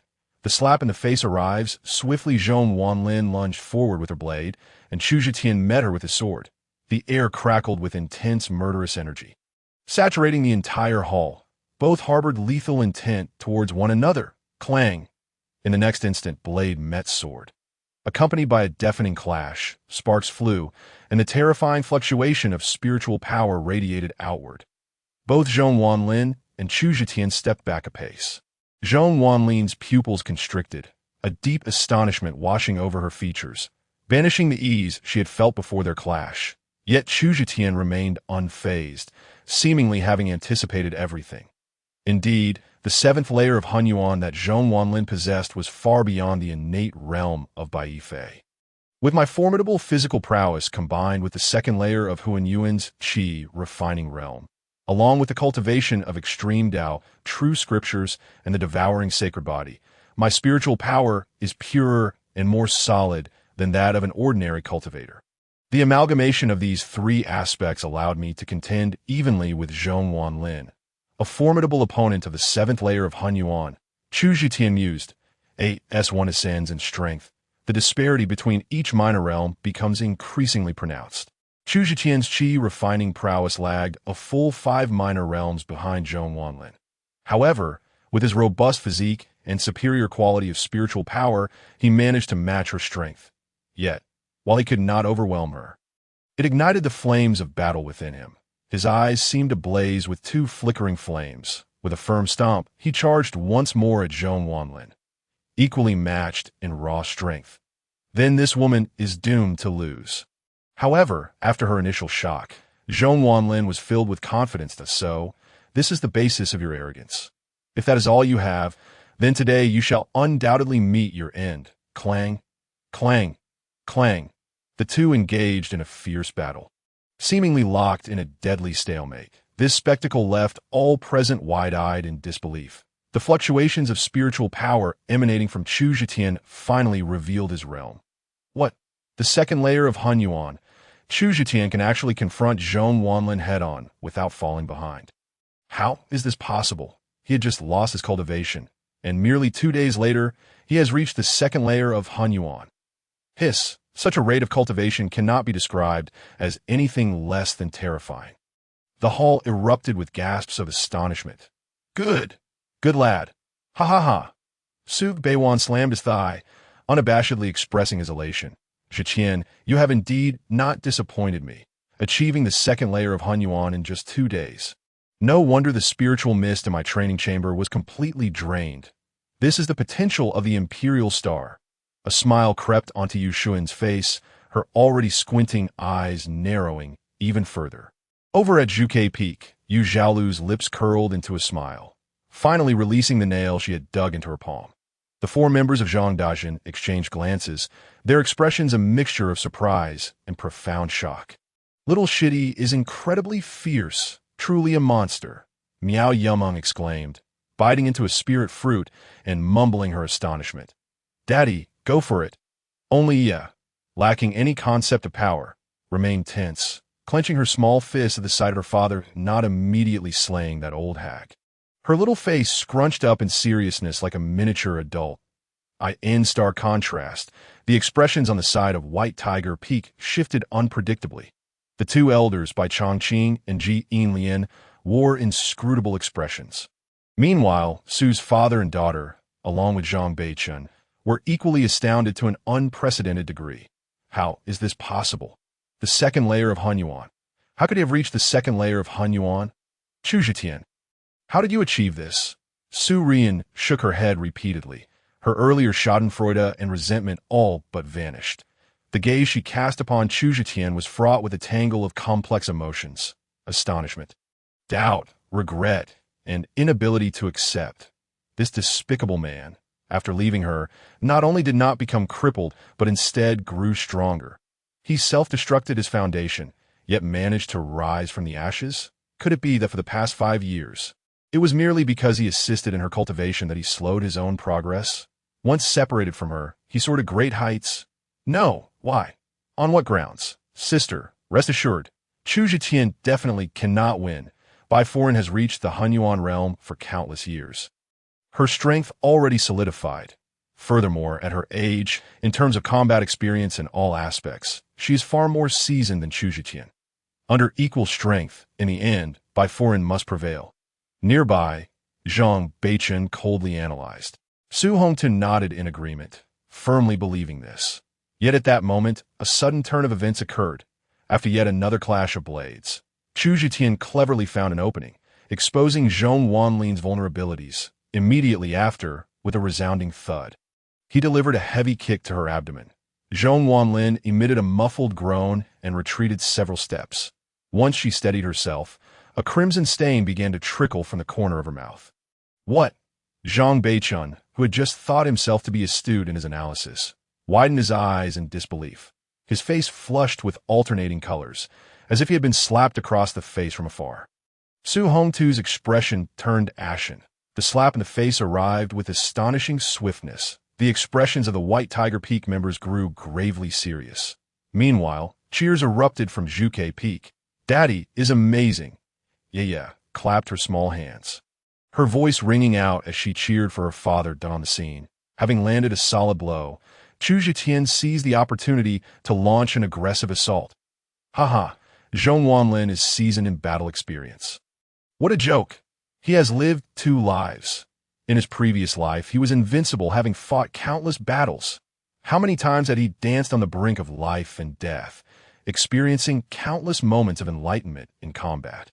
In a scenario of equal raw strength, who would dare challenge him?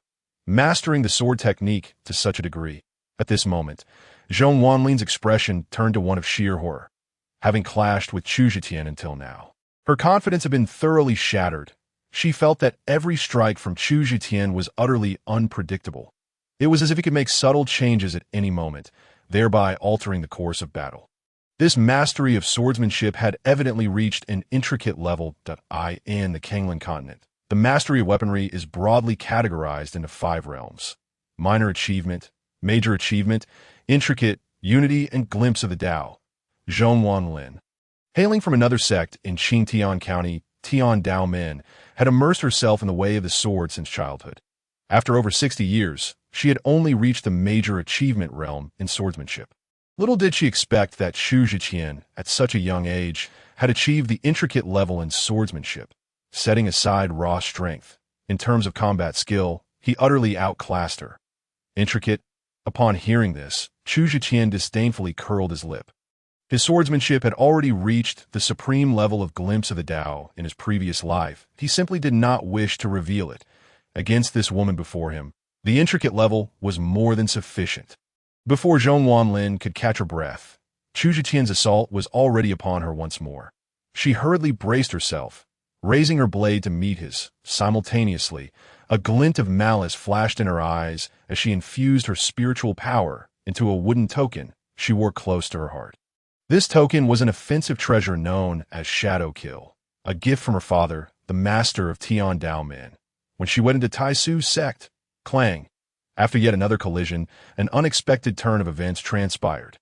A humanoid shadow suddenly appeared before Zhong Wanlin. This specter was that of an elderly man. The aged figure exuded a terrifying aura.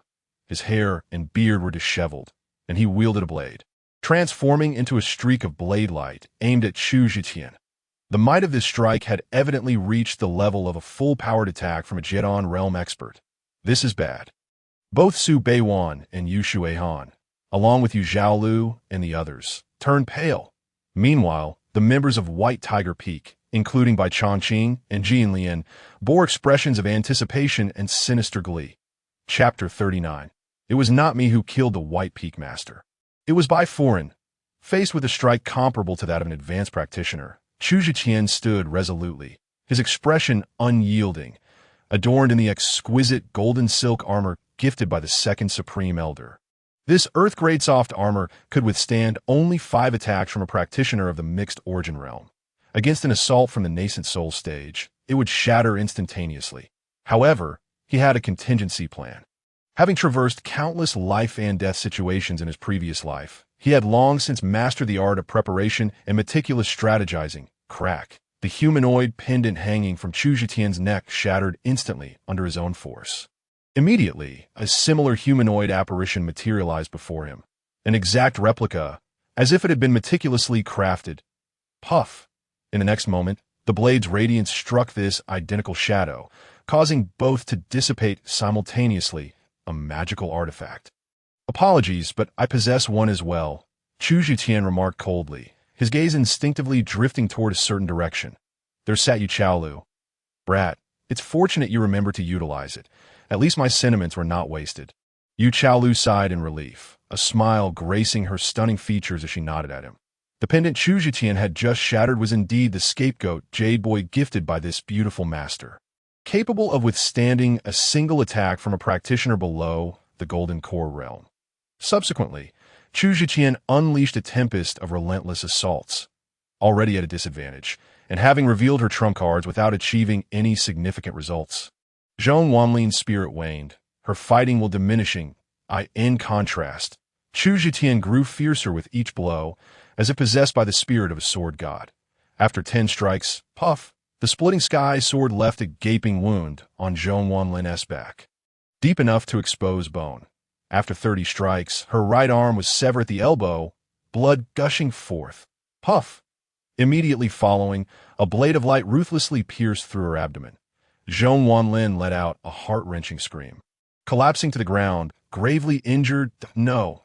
Grandmother, mother, master, lady, a chorus of anguished cries erupted from the direction of White Tiger Peak. Stop!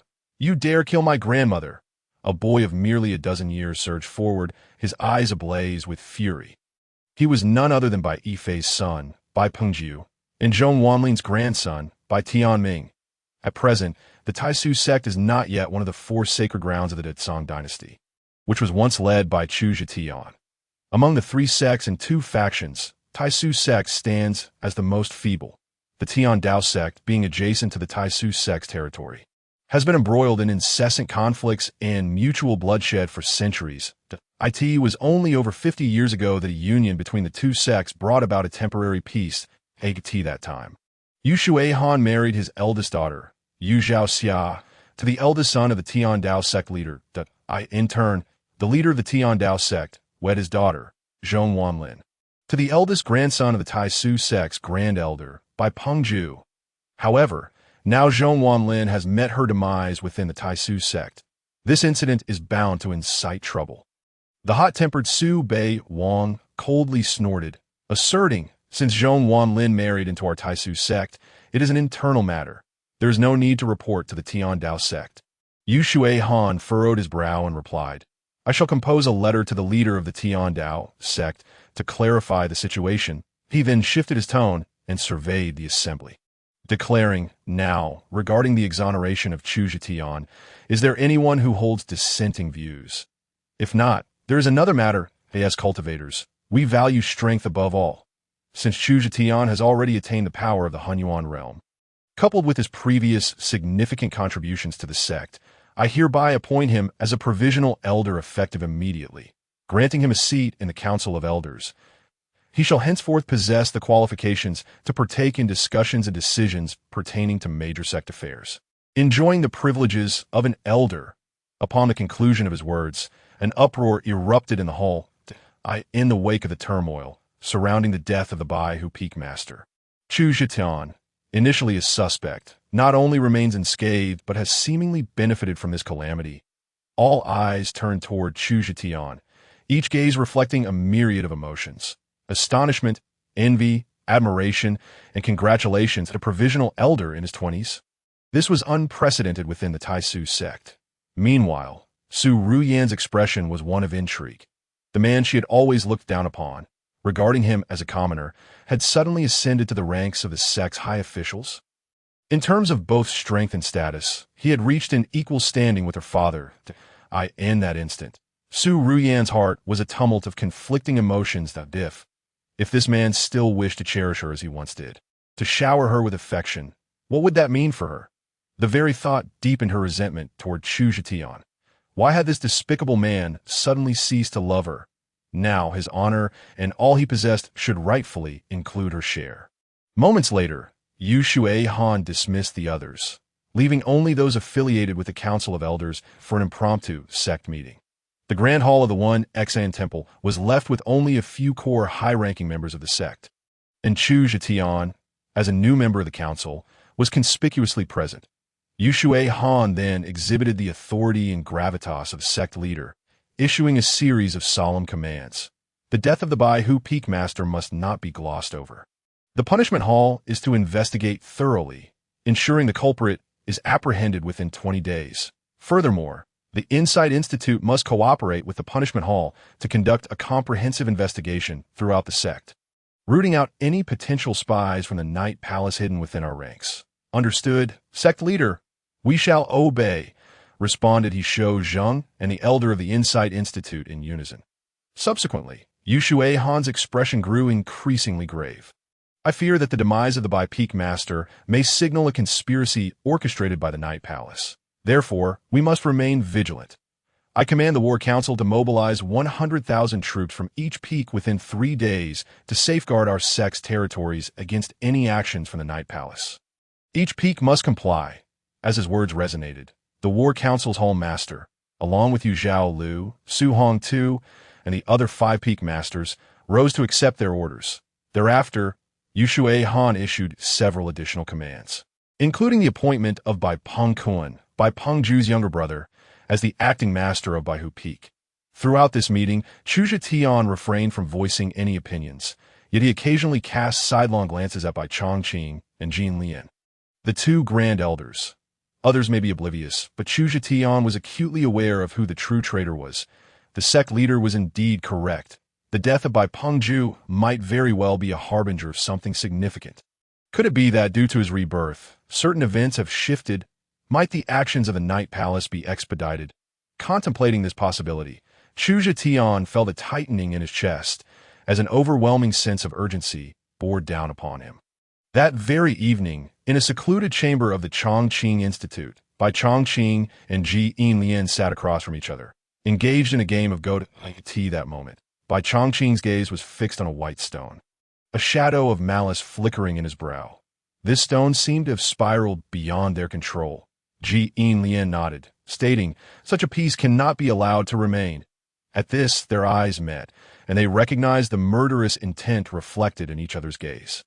Chu Zhetian, the imperial star of the Taisu sect, they could no longer afford to dismiss him. Having emerged from the blood prison within a mere 2 days, he had progressed from complete cultivation loss to the 2nd level of Han Yuan, and even possessed the capability to defeat those at the 7th level of Han Yuan. Such a rapid cultivation pace was indeed terrifying.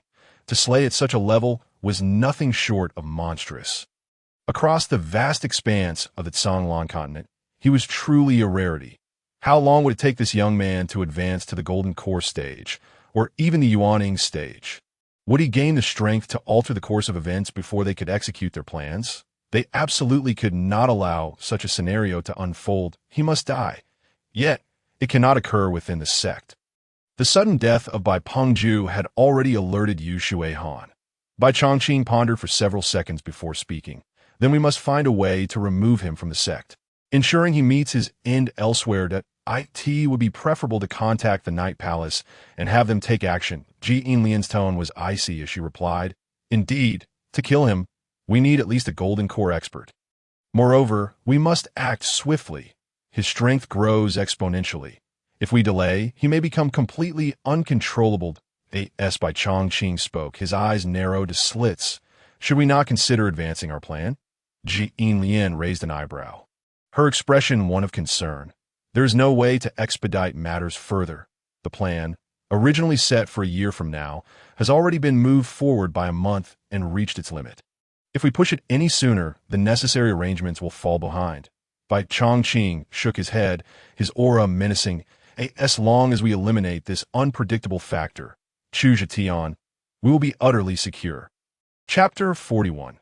Little Yu who admires her father on the other, it appears that my rebirth has led many events to deviate from their original course. In other words, the impending calamity of the sect may occur sooner than expected, perhaps within the year. Moreover, my exposed strength may have instilled a sense of crisis in certain individuals, prompting them to act at any moment. I must strive to become stronger swiftly. I urgently need to attain a power that can rival the Yuan Ying strong. Furthermore, I must acquire the spiritual object that can ensure the safety of Yi as soon as possible. With these thoughts in mind, Chu Zhiqian sat cross-legged in the courtyard and began to cultivate. His heavenly devouring sacred body voraciously absorbed all the energy from the world around him. However, after an indeterminate amount of time, a rustling sound echoed from within the house. "Daddy, Daddy," in no time, a small figure emerged, calling out in a sweet, childish voice. After coming out, Yi approached Chu Zhetian, her adorable little face inching closer. With her big eyes blinking curiously, she surveyed her father. Daddy cultivating? The little one pondered. Following this, she mimicked Chu Zhetian's posture, sitting cross-legged beside him with an earnestness that was both charming and sincere. That moment, Chu Zhetian opened his eyes, a tender smile gracing his face. "Yeah, what are you doing?" Looking at his daughter, Chu Zhiqian felt his heart swell with warmth. The urgency within him seemingly alleviated a few notches. "Yeah, is cultivating." The little one shook her head earnestly, proclaiming. Chu Zhiqian, speechless yet affectionate, gently ruffled her hair. "Does my precious want to cultivate too?" Yi nodded vigorously. Yi also wants to be as powerful as Daddy, so she can help Daddy defeat the bad guys in the future. Chu Zhiqian gathered her in his arms, advising, "But cultivating is very tiring and arduous. Are you not afraid?" Yi is not afraid. Yi can endure hardships. The little one promptly shook her head, raising her small fist in determination. "All right, then Daddy shall teach my precious right away." Chu Zhiqian felt a wave of relief wash over him. He had already intended to teach his daughter about cultivation, but he knew it was essential not to rush things. After all, Yi had only just reunited with him a few days prior and had yet to fully experience the love of a father. If he were to push the little one to cultivate at this moment, it might create a sense of resistance in her, potentially leading to fear and estrangement from him, her father. However, now that she had voluntarily expressed her desire to cultivate, he could not be blamed for being an overzealous father. Though he cherished her dearly, he understood the harsh realities of this world. She must learn to grow independently. Yi was still quite young. Her primary focus should be on laying a solid foundation, honing her body through tempering and nurturing. The methods of refining qi could wait.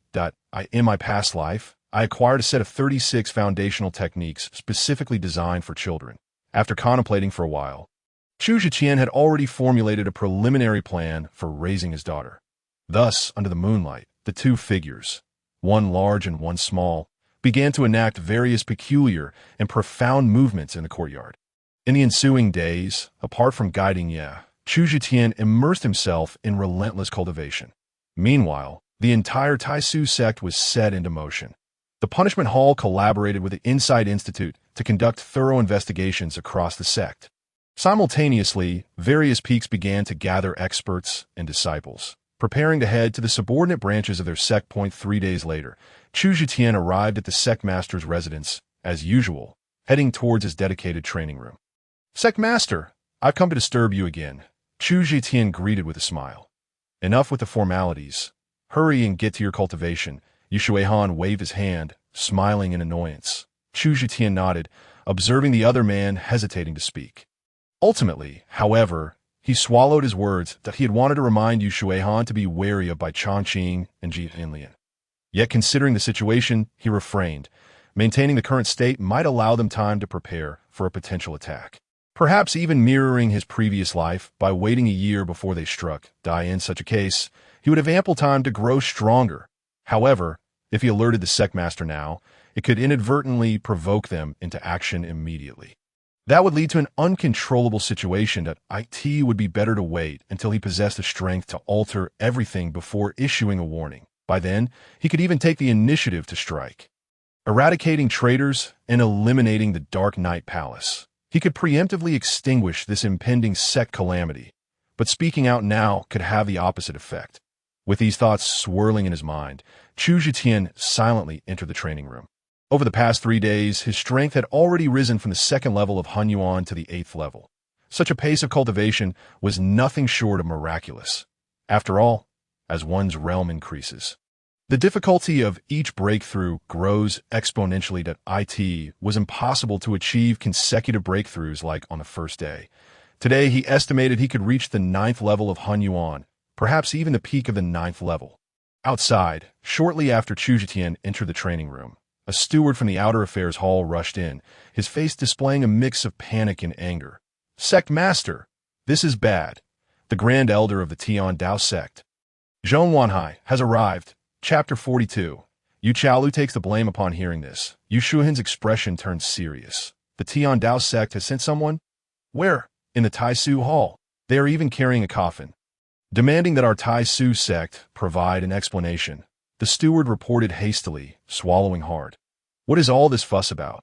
I've already informed the Tian Dao sect of Zhong Wanlin's demise. Naturally, they would come to collect the body." "Let us go and see," Yu Shuihan said, maintaining an air of calm as he reprimanded his subordinate before heading towards the Tai Su Hall. After a while, when Yu Shuihan arrived, he was met with a sight that filled him with rage and astonishment at the entrance of the Tai Su Hall.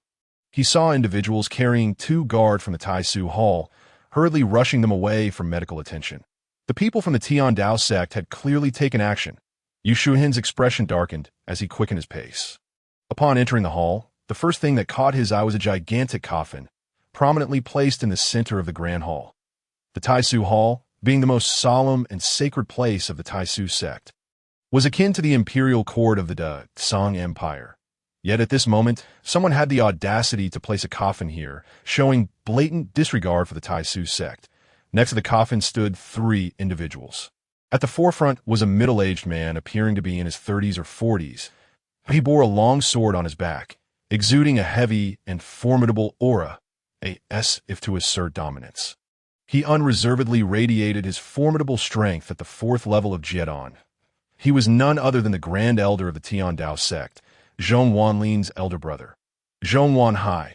Beside him stood 2 elderly men clad in elegant attire, both exuding the presence of Jiedon powerhouses. Within the hall, several high-ranking members of the Tai Su sect who had rushed over displayed expressions of outrage, yet they all maintained a degree of restraint. "Elder Wanhai, it has been a while." Yu Shuihan forced a smile, suppressing his inner fury. Zhong Wanhai turned, scoffing derisively. "Sect Master, you have finally shown yourself. I may be well, but my sister is dead." Upon uttering this, he coldly demanded, "Where's my sister's body?" Yu Shuihan gestured for someone to bring forth Zhong Wanlin's corpse. "Wait," Zhong Wanhai barked, gritting his teeth. "Who killed my sister? Bring the murderer to me as well. I want to tear him to pieces to accompany my sister in death." At these words, the smile on Yu Shuihan's face instantly vanished. "Elder Wanhai, that might be somewhat difficult. I have made it very clear in the communication talisman that your sister perished in the Battle of Goeishu. Both parties and their friends are not to pursue matters." Upon hearing this, Zhong Wanhai was infuriated. "Yu Shuihan, you're talking nonsense. Why should my Tian Dao sect adhere to the so-called rules of the Battle of Goeishu? I will ask you once, are you handing over the person responsible or not?" This statement provoked an immediate reaction from the high-ranking members of the Tai Su sect present. Though the Tian Dao sect had injured 2 guards from the Tai Su Hall, now they were openly insulting their sect master. How audacious! "Zhong Wanhai, do you truly believe we do not dare to take action against you? Do you think our Tai Su sect is without power? Should you continue to speak so recklessly, do not blame us for disregarding the rules of hospitality." Yu Shuihan took a deep breath, suppressing his inner anger, and motioned to the others. The cultivation world is inherently a realm where the strong prey upon the weak, where power reigns supreme, that a sect master of smaller faction must bow before a mightier force. Although the Tian Dao sect could not completely crush the Tai Su sect, their overall strength was significantly greater. Furthermore, the Taisu sect was in the wrong in this situation. Yu Shuihan was not eager to tear their relationship apart, risking unnecessary conflict. Thus, for the greater good, he felt compelled to swallow his pride. Elder Wan Lin, was killed in a fair duel due to personal grievances. Her death was not something the Taisu sect wished to see. However, this is fundamentally an internal conflict within our sect. I hope you refrain from making unreasonable demands. I absolutely will not hand over the person responsible. Yu Shuihan made his stance clear. It was evident he was determined to protect Chu Zhitian at all costs. Upon hearing this, a sinister and fierce expression flickered across Zhong Wanhai's face. Very well. It seems the Taisu sect wishes to go to war with our Tiandao sect. As soon as these words were uttered, both Yu Shuihan and the high-ranking members of the Taisu sect present froze in expression. War? At this moment, an accompanying elder beside Zhong Wanhai spoke coldly. Master Yu, do not forget, your daughter is also in our Tiandao sect. What does that mean? Yu Shuihan's body trembled. Zhong Wanhai sneered. Since my sister met her demise at your Taisu sect due to personal grudges, then your daughter can likewise perish in my Tiandao sect due to personal vendetta. Zhong Wanhai, my daughter is your wife. Yu Shuihan's face changed as he spoke. Yet Zhong Wanhai burst into raucous laughter, mockingly replying, I have many wives and concubines. What does it matter if one dies? He then domineeringly declared, I shall say this once more. Hand over the murderer. Otherwise, I shall return and kill you, Chaoxia, then wage war against the Taisu sect. Upon hearing this, the atmosphere turned tense. The murderer is me. At that moment, a chilling voice suddenly echoed. Accompanying this icy voice, everyone in the Taisu hall turned to the entrance. Zhong Wanhai turned, his face twisted with a ferocious intent. However, the next second, as he recognized the visitor's appearance, surprise washed over him, followed by a heavy dose of lust and covetousness. Standing before them was a woman with an exquisitely beautiful face and a tall, graceful figure. She seemed to exude an air of languid charm. Zhong Wanhai appraised her, licking his lips and stroking his chin. So, it turns out to be my sister-in-law. It has been many years, yet Sister Chaolu has become increasingly enticing. You Chaolu, what brings you here? Yu Shuihan immediately furrowed his brow and called out softly, Isn't Tiandao's sect seeking the murderer? I have come. Yu Chaolu coldly glanced at her sect leader.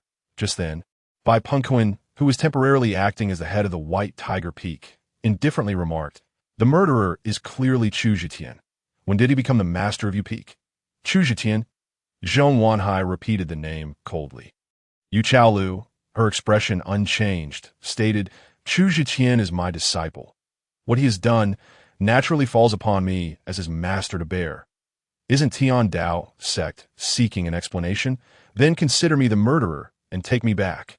Upon hearing this, Su Hongtu, also present, displayed an awkward expression as a fellow master. He doubted he could make such a sacrifice for his disciple. Nonsense. Stand down. The death of Zhong Wanlin is an internal matter for my Taisu sect. There is no need to sacrifice you to appease the Tiandao sect. Usually composed and seemingly amiable, Yu Shuihan's tone turned stern as he reprimanded Yu Chaolu. What? Are you not afraid of a full-blown war with Tiandao sect? Shouldn't you, as the sect leader, consider the entire sect? Yu Chaolu scoffed, her tone laced with sarcasm. Then I do not require your assistance, Yu Shuihan said with a stern face. Hearing this, Yu Chaolu let out a derisive laugh. Assist you? I am merely helping my sister. At this moment, Zhong Wanhai's mocking voice once again interrupted their quarrel. Enough, master you, if the Taisu sect does not wish to hand over that murderer named Chu Zhitian. So be it. Since Sister Chaolu has volunteered to bear the blame for her disciple, why not grant her wish? Hand her over to my Tiandao sect. This matter will then be considered resolved. As he spoke, Zhong Wanhai's gaze roamed unabashedly over Yu Chaolu, a wicked smile gracing his lips. But rest assured, I shall not treat her as I would a murderer. I will take her as my 10th concubine and pamper her well. Ha ha! With that, the high-ranking members of the Taisu sect displayed their indignation. Yu Shuihan's plump face appeared as though it could drip with anger. Zhong Wanhai, you may leave, if Tiandao sect seeks war. My Taisu sect shall oblige. Chapter 43. In 20 days, conquer Tiandao sect. Upon hearing these words, Zhong Wanhai's laughter ceased. Yu Shuihan, are you certain? Does your Taisu sect truly wish to go to war with us? Are you not afraid of becoming a historical pariah for the Taisu sect, ruining a millennium of legacy with your own hands? Your youngest daughter is still unmarried, but I do not mind her age. I would marry her, yet you remain ungrateful. Allow both sisters to marry me. They can keep each other company, can they not? His cold laughter dripped with menace and no need. Yu Shuihan's expression was as dark as water as he directly refused.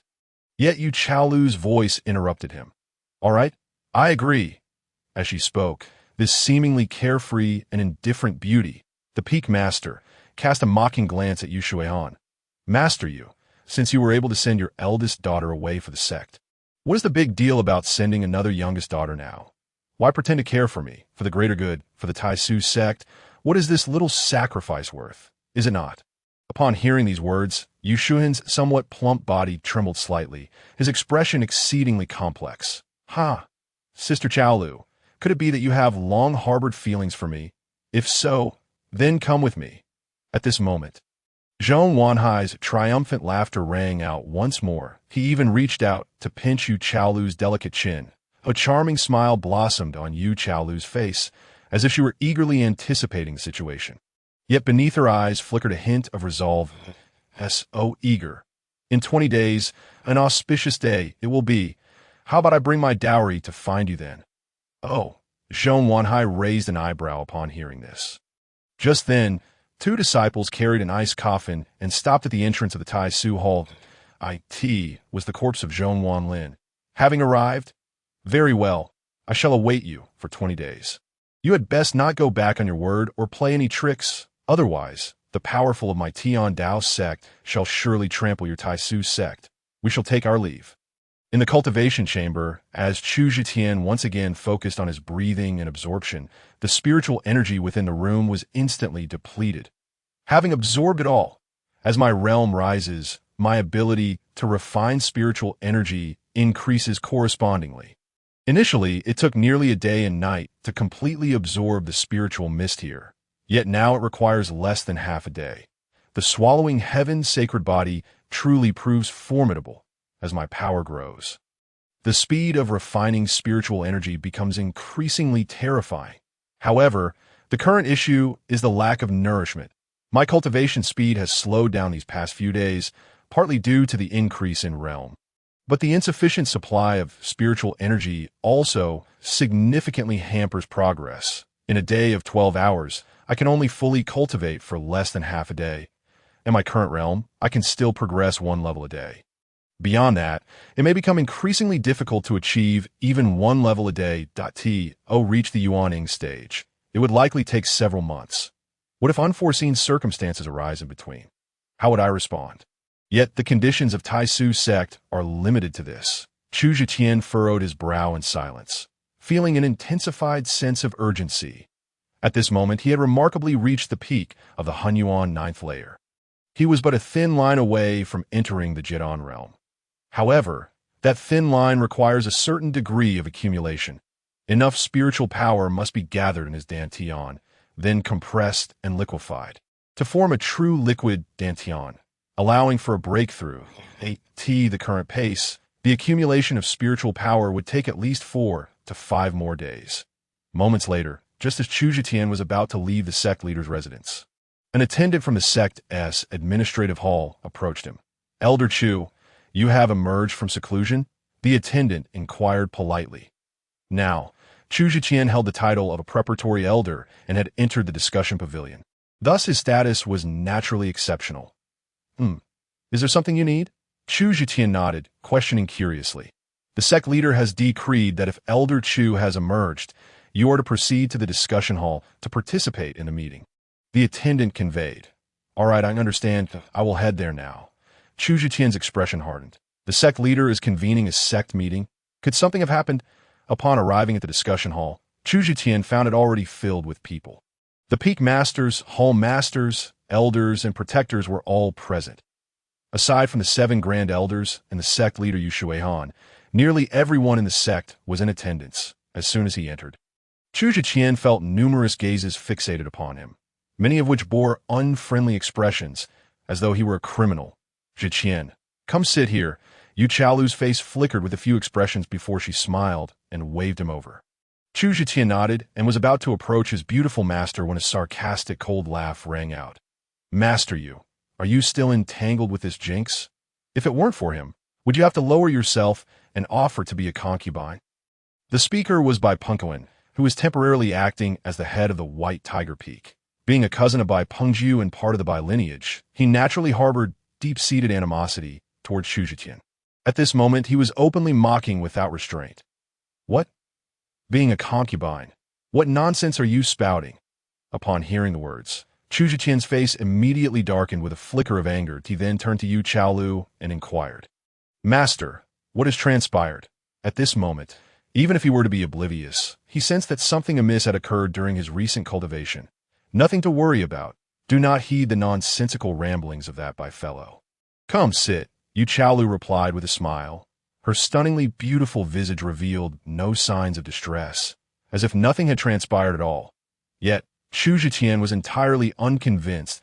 He fixed his gaze upon Bai Pengquan, relentlessly seeking the truth. Bai Fengzhu, tell me, what exactly has happened? Bai Pengquan scoffed. What has transpired? You ought to inquire of your master. If it were not for your mischief, why would the Tai Su sect endure such humiliation? Upon hearing this, Chu Zhiqian's brows knitted tightly together. Ultimately, it was the head of Xuanwu Peak, who had a good rapport with Yu Chaolu, that recounted the events to Chu Zhiqian. After listening, Chu Zhiqian's expression turned cold. His fists clenched. Tian Daomen, Zhong Wanhai. So it was the people from Tian Daomen who came earlier. Yu Chaolu, in her effort to shield me from blame and to prevent a war between Tian Daomen and the Tai Su sect, has consented to become Zhong Wanhai's concubine. A surge of fury ignited within him, followed by an overwhelming sense of shame and guilt. Yu Chaolu was now his master. How could he, as her disciple, face the world when his master had been wronged? Master, I am deeply sorry. Rest assured, as Chu Zhiqian approached Yu Chaolu, taking a deep breath, he was abruptly interrupted. She chuckled lightly, her tone remaining languid and casual. What is there to be sorry about? I have long grown weary of this Tai Su sect. I merely seized this opportunity to extricate myself from here. To be frank, I have long been enamored with the Grand Elder of Tian Daomen and willingly accepted the role of his concubine. You should be congratulating me. Upon hearing this, Chu Zhiqian's expression froze, a forced smile creeping onto his face. Yes, that's so. Despite her nonchalant demeanor, radiating joy, he did not believe a single word. Chu Zhiqian understood that his beautiful master spoke thus only to spare him from guilt. The thought of her enduring such humiliation while putting up a brave facade to comfort him ignited a heart-wrenching pain and remorse within him. She claimed to have long been infatuated with the Grand Elder of Tian Daomen. Yet he vaguely recalled that in a previous life, she had visited Tian Daomen, but not out of affection. Upon her return from that visit, she had been grievously injured, cradling the ashes of her sister. Yu Chaoxia. In this life, was it because he killed Zhong Wanlin that such disgrace had befallen his master? If so, he vowed to annihilate the entire Tian Daomen to erase this humiliation completely. In 20 days, he would enter the Yuan Ing stage. He swore silently, his eyes gleaming with a fierce coldness. Chapter 44. Yu Chaolu's request. After a brief moment, the sect leader, Yu Shuihan, finally arrived. As he appeared, all present could see the anger and severity etched upon his face. Once the gathering had quieted, the Tai Su sect leader spoke gravely. Everyone, we have encountered a crisis. I have just received word that Jinhong City, under our jurisdiction, was attacked by the Dark Knight Palace last night. Countless disciples stationed there have perished. The guarding elders met a brutal fate. Now, the city is in ruins, and thousands have fallen victim to the nefarious schemes of the Dark Knight Palace. At his words, the crowd erupted in uproar, their faces shifting in alarm. What could be worse than a roof collapsing during a rainstorm? After facing pressure from Tian Daomen, now the Dark Knight Palace was causing chaos. At this moment, Yu Shuihan quelled the discussions and continued with a stern tone. Jinhong City lies within the heart of our sect's territory. Should this small city fall into the hands of the Dark Knight Palace, it would be akin to plunging a dagger into our very core. Thus, we must reclaim Jinhong City and eliminate the marauding fiends. An elder rose to inquire, sect leader, how many foes are there? What is their strength? Yu Shuihan replied solemnly. According to the intelligence from the Warfares Hall, the leader of the enemy is a formidable presence at the third level of the Hunyuan stage. In addition, there are 8 innate masters, dozens of postnatal experts, and several hundred nefarious practitioners of the Zhoutian realm.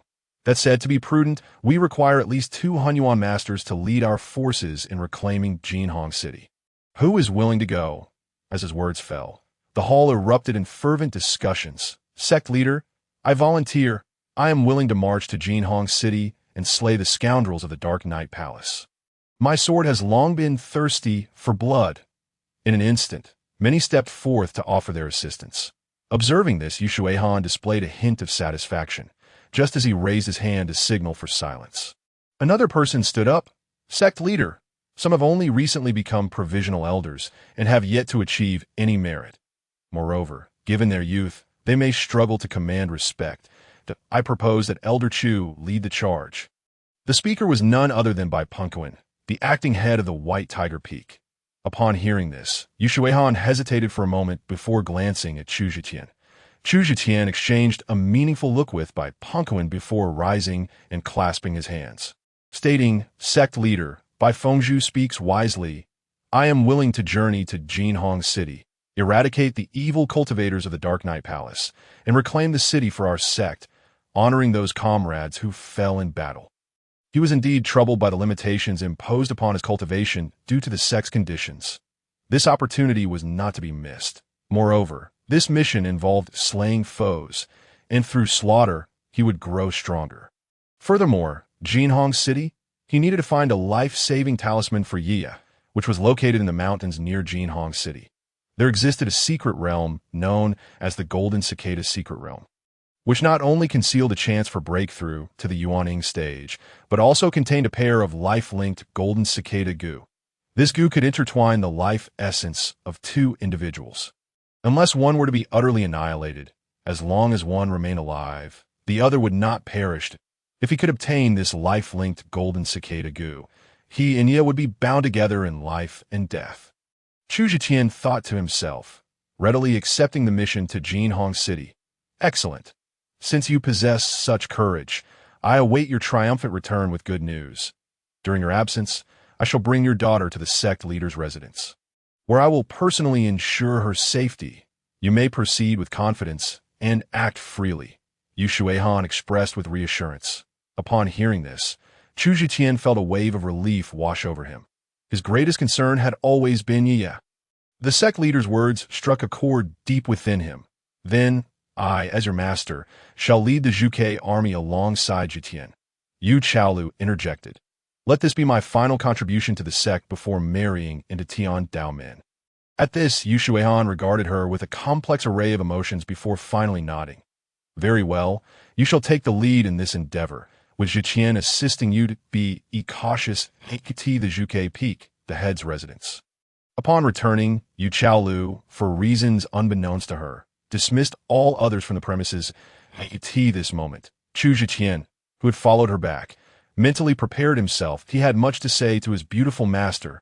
He needed to clarify the matter of her marrying into Tian Daomen as a concubine.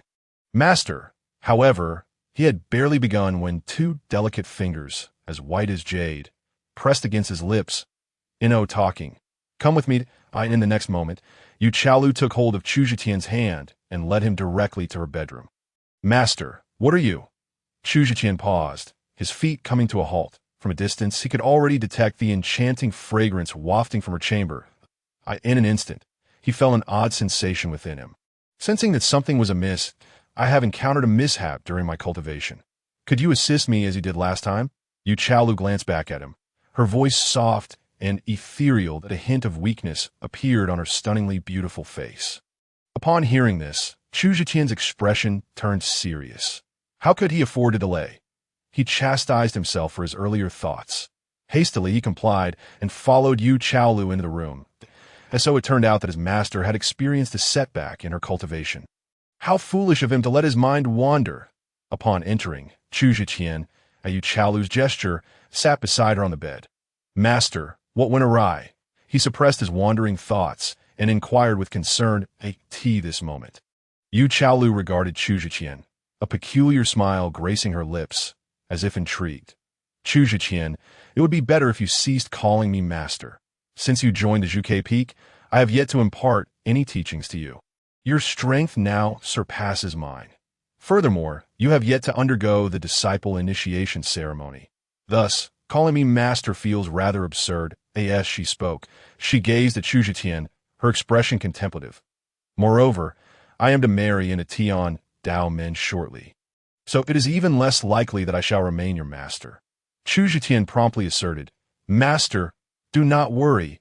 I will never allow you to marry in a Tian Dao Men and suffer such a humiliation. Giggling at these words, Yu Chaolu let out a delicate laugh, her expression teasing as she remarked, How do you know this is an immense humiliation for me? Did I not tell you?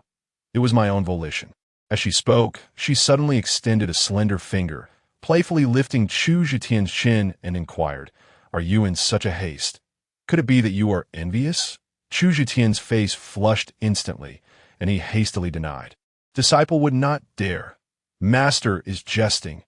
Humph, from this moment forth, I am no longer your master. Yu Chaolu huffed lightly, tilting Chu Zhiqian's chin to compel him to gaze in her eyes in the next instant. Her tone turned alluring as she asked, Am I beautiful? Beautiful. Chu Zhiqian swallowed hard, speaking sincerely. However, he quickly averted his gaze. Master, what exactly went awry? Allow me to assist you. Yu Chaolu chuckled softly, her eyes sparkling as she said, Do you recall the last time I drained your spiritual energy? It allowed me to break through a minor realm. Tell me, if we were to cultivate together, would it not benefit me even more? As she spoke, her delicate hand caressed, her enchanting gaze fixed on him as she asked, Zhiqian, would you be willing to assist me? In that moment, Chu Zhiqian felt a surge of overwhelming emotion. The softness of her presence ignited a fervor within him.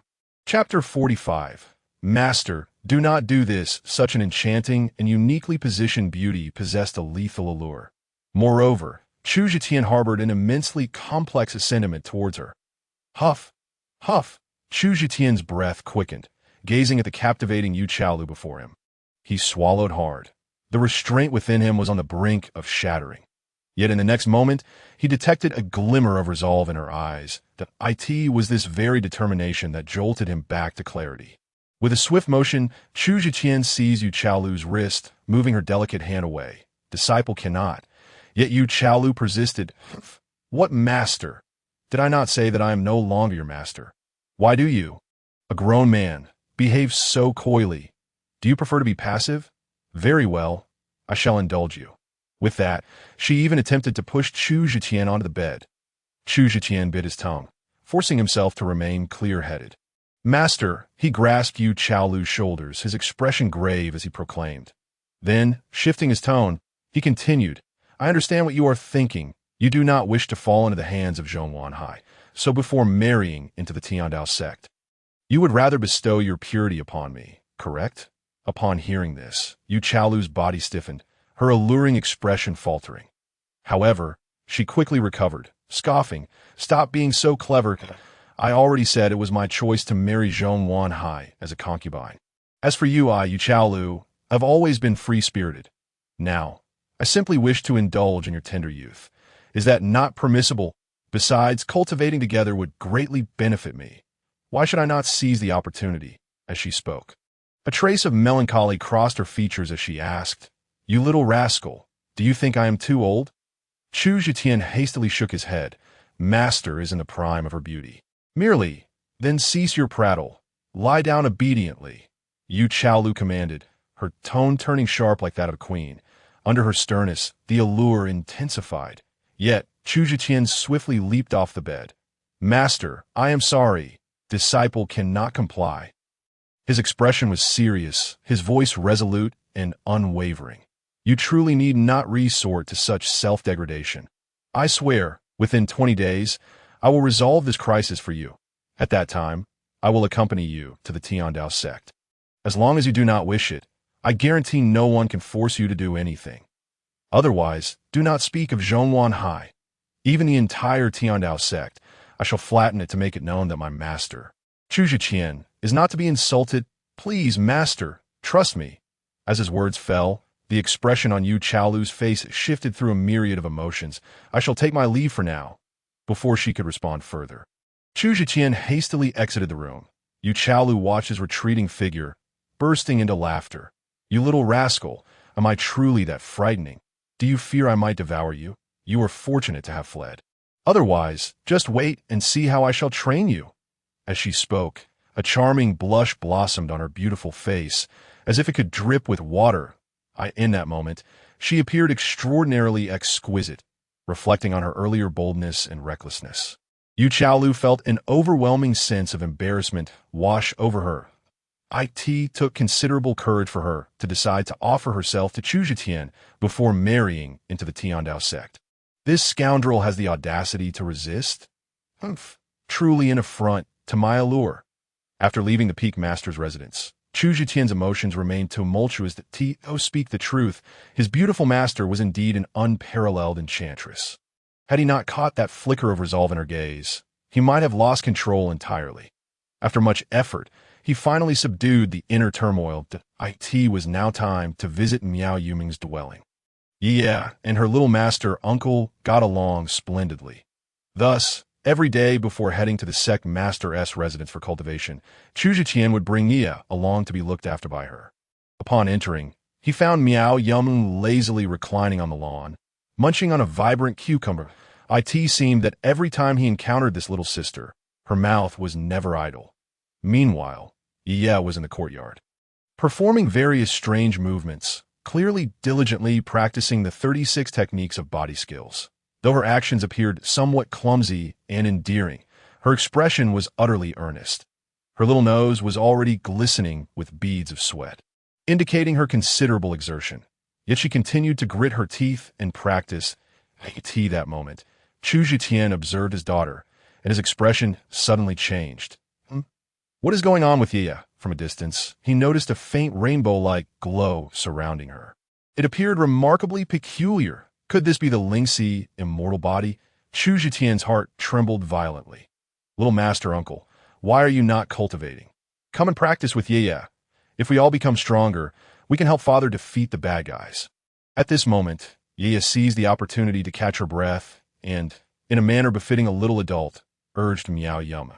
Miao Yuming rolled her eyes in response to, so our cultivation is all for helping your father. Is it?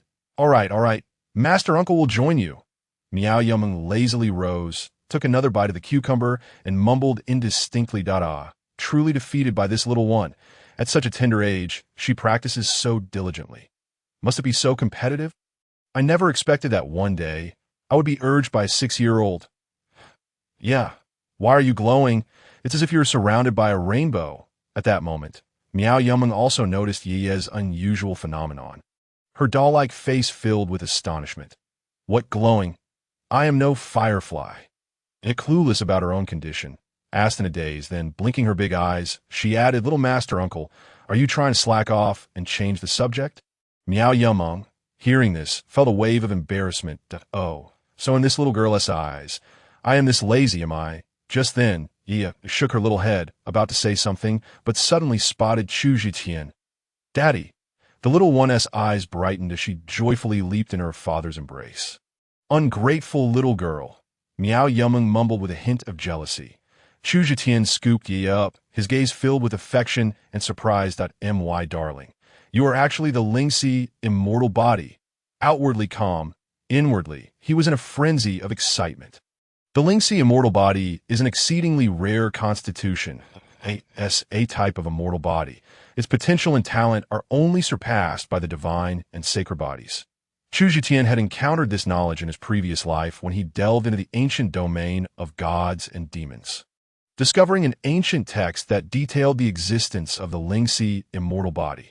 This constitution not only grants formidable cultivation talent, but also possesses a hidden trait. Fortune. Each Lingxi immortal body is regarded as a child of destiny. They are naturally favored by the heavens, effortlessly encountering opportunities or turning peril into safety. Yia is indeed a child of fortune. By the way, I recall in my previous life, Ye occasionally unearthed treasures within the sect. Once, while digging for sweet potatoes, she even unearthed a celestial herb. It seems this is all due to her lynxy, immortal body. In my previous life, every time she found something good, it was snatched away by that little brat, Chu Kongchen. As her father, I was also neglectful of her. Reflecting on these matters, Chu Zhiqian felt an urge to slap himself. Little master uncle, why is your face so red? Hee, are you shy upon seeing the little sister? At this moment, Miao Yameng, playfully teasing, carried a cucumber. Her cherubic face was filled with mischief. Chu Zhiqian, drenched in sweat, remarked, I was a bit hasty on the way here. Surely, he could not disclose to Miao Yameng that he had been lured by his master. Could he? Oh, is that so? Do you care for a cucumber? Miao Yameng nodded and handed the cucumber in her hand to Chu Zhiqian. Each time they met, this young sister displayed an exceptionally warm and distinctive enthusiasm. Chapter 46, Night Cold Charm. It is you. Subsequently, Chu Zhiqian and the father-daughter duo, Ye and her father, enjoyed a lunch at Miao Yameng's place. However, it was Chu Zhiqian who took charge of the cooking, as Miao Yameng lacked culinary skills. Little sister, my master and I need to head to Jinhong City in the next few days. During this time, the sect leader will take care of Ye at the sect leader's residence. If you and a few senior brothers have time, could you visit the sect leader's residence during the day to keep my daughter company? I'm concerned that Ye might not adapt well there, as she is most familiar with you. During the meal, Chu Zhiqian shyly made a rather awkward request. Upon hearing this, Ye's little face dimmed instantly. Was her father going to leave her again? However, the little one, being sensible, did not cry or fuss. Instead, her big eyes remained fixed on her father as if trying to memorize his features. Miao Yameng, patting her chest, assured, rest assured, leave it to your little sister if I don't see this little girl for a day. I would miss her terribly. She then turned her tone and inquired, so, when do you plan to set off? Perhaps this afternoon. Jinhong City has been occupied by the evil cultivators of the Dark Night Palace. Every moment counts, as lives are being lost. Chu Zhiqian replied solemnly, Oh, in that case, you and your master must exercise utmost caution. Once we finish eating, I will prepare something for you. Miao Yameng nodded and playfully smiled, attempting to ease the atmosphere of parting. Yet, Ye's little face was filled with reluctance, tugging at the heartstrings. Seeing his daughter like this, Chu Zhiqian profoundly felt the weight of familial bonds. He nearly considered taking the little one along. However, recalling the perilous and uncertain journey ahead, especially with his need to delve deep into the golden cicada's secret realm, he steeled his resolve. Darling, wait for your father to return. Once I acquire the golden cicada, life-connecting worm, I will be bound to you eternally, Chu Zhiqian silently vowed, his gaze resolute. After finishing the meal, he anticipated that Miao Yameng would present him with some protective treasures. Instead, she handed him a bag full of jerky. Chu Zhiqian accepted it with a wry smile and began making preparations for his departure from the sect. Meanwhile, Yu Chaolu was also busy in a short time. She summoned 5,000 Zhuge troops. Time was of the essence. That very evening, under Yu Chaolu's command, with Chu Zhiqian as the deputy leader, the Zhuge Peak army set forth towards Jinhong City. Accompanying them was Zhang Dalai, the chief disciple of Zhuge Peak. On the other side, at Chongqing Courtyard, Chu Zhiqian had fallen into a trap. He had already headed towards Jinhong City. A sinister smile crept onto Bai Chongqing's lips. Excellent. Ji Inlian's eyes glimmered with a hint of scheming triumph. As for Yu Chaolu, if she lacked insight and perished in Jinhong City, it could only be deemed her fate. After exchanging glances, the two shared a chilling smile, which gradually intensified. Chu Zhiqian's venture into Jinhong City would undoubtedly lead to his demise. As a formidable army of cultivators, the Zhuge Peak's 5,000 strong marched 800 miles overnight. The journey was uneventful. The following morning, a towering city wall, standing 100 meters high, appeared on the horizon. In the realm of cultivation, even though Jinhong City was merely a small town, it remained magnificently grand. Yu Chaolu, riding a fiery red unicorn spirit beast, gazed intently towards the city. Moments later, she issued a command. Halt the march and rest in place. At that moment, Chu Zhiqian felt a shift in his expression. Thanks to the sensitivity of his blood wheel eyes to the essence of flesh and blood, even from over 20 miles away from Jinhong City, he detected a faint aura of blood in the air. Wisps of it were drawn into his blood wheel eyes, and soon a continuous flow of warmth surged within him, gradually enhancing his physical form. It seemed that indeed, Jinhong City was a site of suffering. Here, the blood wheel eyes could even absorb the essence of flesh and blood. The evil cultivators of the Dark Knight Palace were truly steeped in sin. Chu Zhiqian mused. Simultaneously, he pondered. If Jinhong City were to be strewn with corpses, how much more flesh and blood essence would his blood wheel eyes absorb once he ventured within? This thought ignited a dormant, bloodthirsty desire within him. As he gazed at the small city with a glimmer of anticipation, Zhang Dalai, Zhiqian, as we march here, have you noticed anything amiss? Yu Chaolu summoned her 2 disciples, her expression serious. However, when her gaze flicked towards Chu Zhiqian, an unusual glimmer appeared. Chu Zhiqian felt slightly uneasy under the gaze of this beautiful master, memories of their encounter yesterday stirring ripples in his heart. Indeed, normally, Jinhong City should be under the control of the Dark Knight Palace, with sentries stationed along the way. Yet we have advanced this far without encountering any of their personnel. Zhang Dalai spoke with honest simplicity. Chu Zhiqian nodded in agreement. There is indeed something off about this. Could it be that the evil cultivators of the Dark Knight Palace have encountered some unforeseen trouble? Just then, a scouting disciple reporting to the commander, we had discovered numerous corpses of Dark Knight Palace's evil cultivators within a radius of several dozen miles from Jinhong City. Additionally, there are a few corpses belonging to a group known as the Bloodclothes, but their numbers are quite few. Upon hearing this, the expressions of Yu Chaolu, Chu Zhiqian, and Zhang Dalai all shifted. Bloodclothes? Could it be that someone acted against the evil cultivators of the Dark Knight Palace before us? Yu Chaolu frowned. Chu Zhiqian and Zhang Dalai's faces tightened as well. This was not necessarily good news. The enemy of my enemy is not always my friend. Who were these Bloodclothes, and what were their intentions? Their appearance complicated matters further. Boom! Just then, Chu Zhiqian vaguely heard a thunderous roar emanating from the direction of Jinhong City, followed by a surge of spiritual energy. Yu Chaolu and Zhang Dalai clearly heard it too. In an instant, the 3 exchanged glances. Was there fighting occurring within the city? Zhang Dalai, you remain here and hold your position. Do not act rashly. Zhiqian, let us enter the city and investigate. Yu Chaolu deliberated for a few seconds before making a swift decision. Inside the city, once a thriving town with a population of 600,000, it now appeared desolate. Corpses littered the streets and alleys, a thick stench of blood, death, and resentment enveloping the entire place.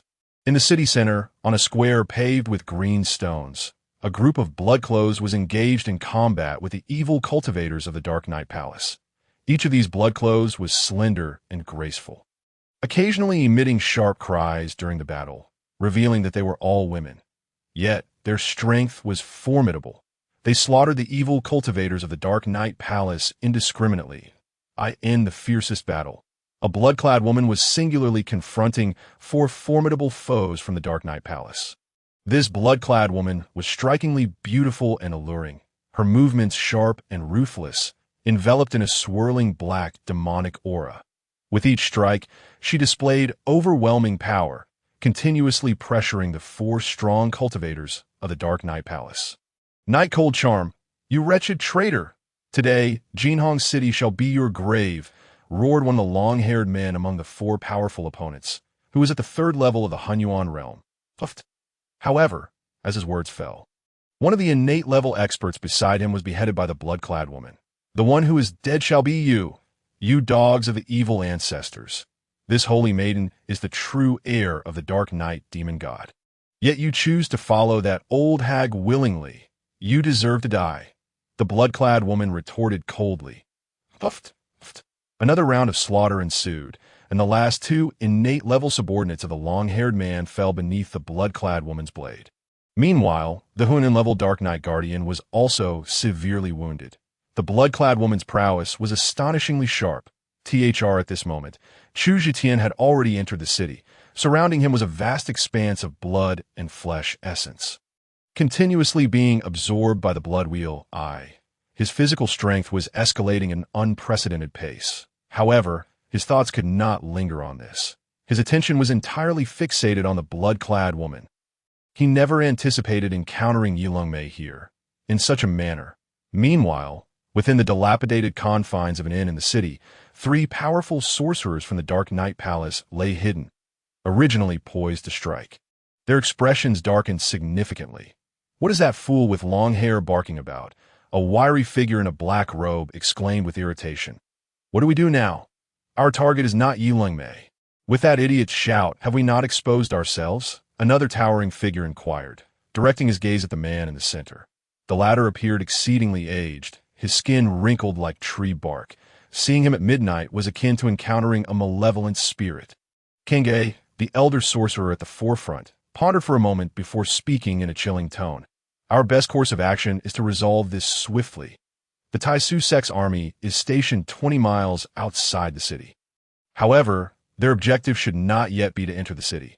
Thus, our only option now is to swiftly eliminate Yilongmei before she makes her appearance.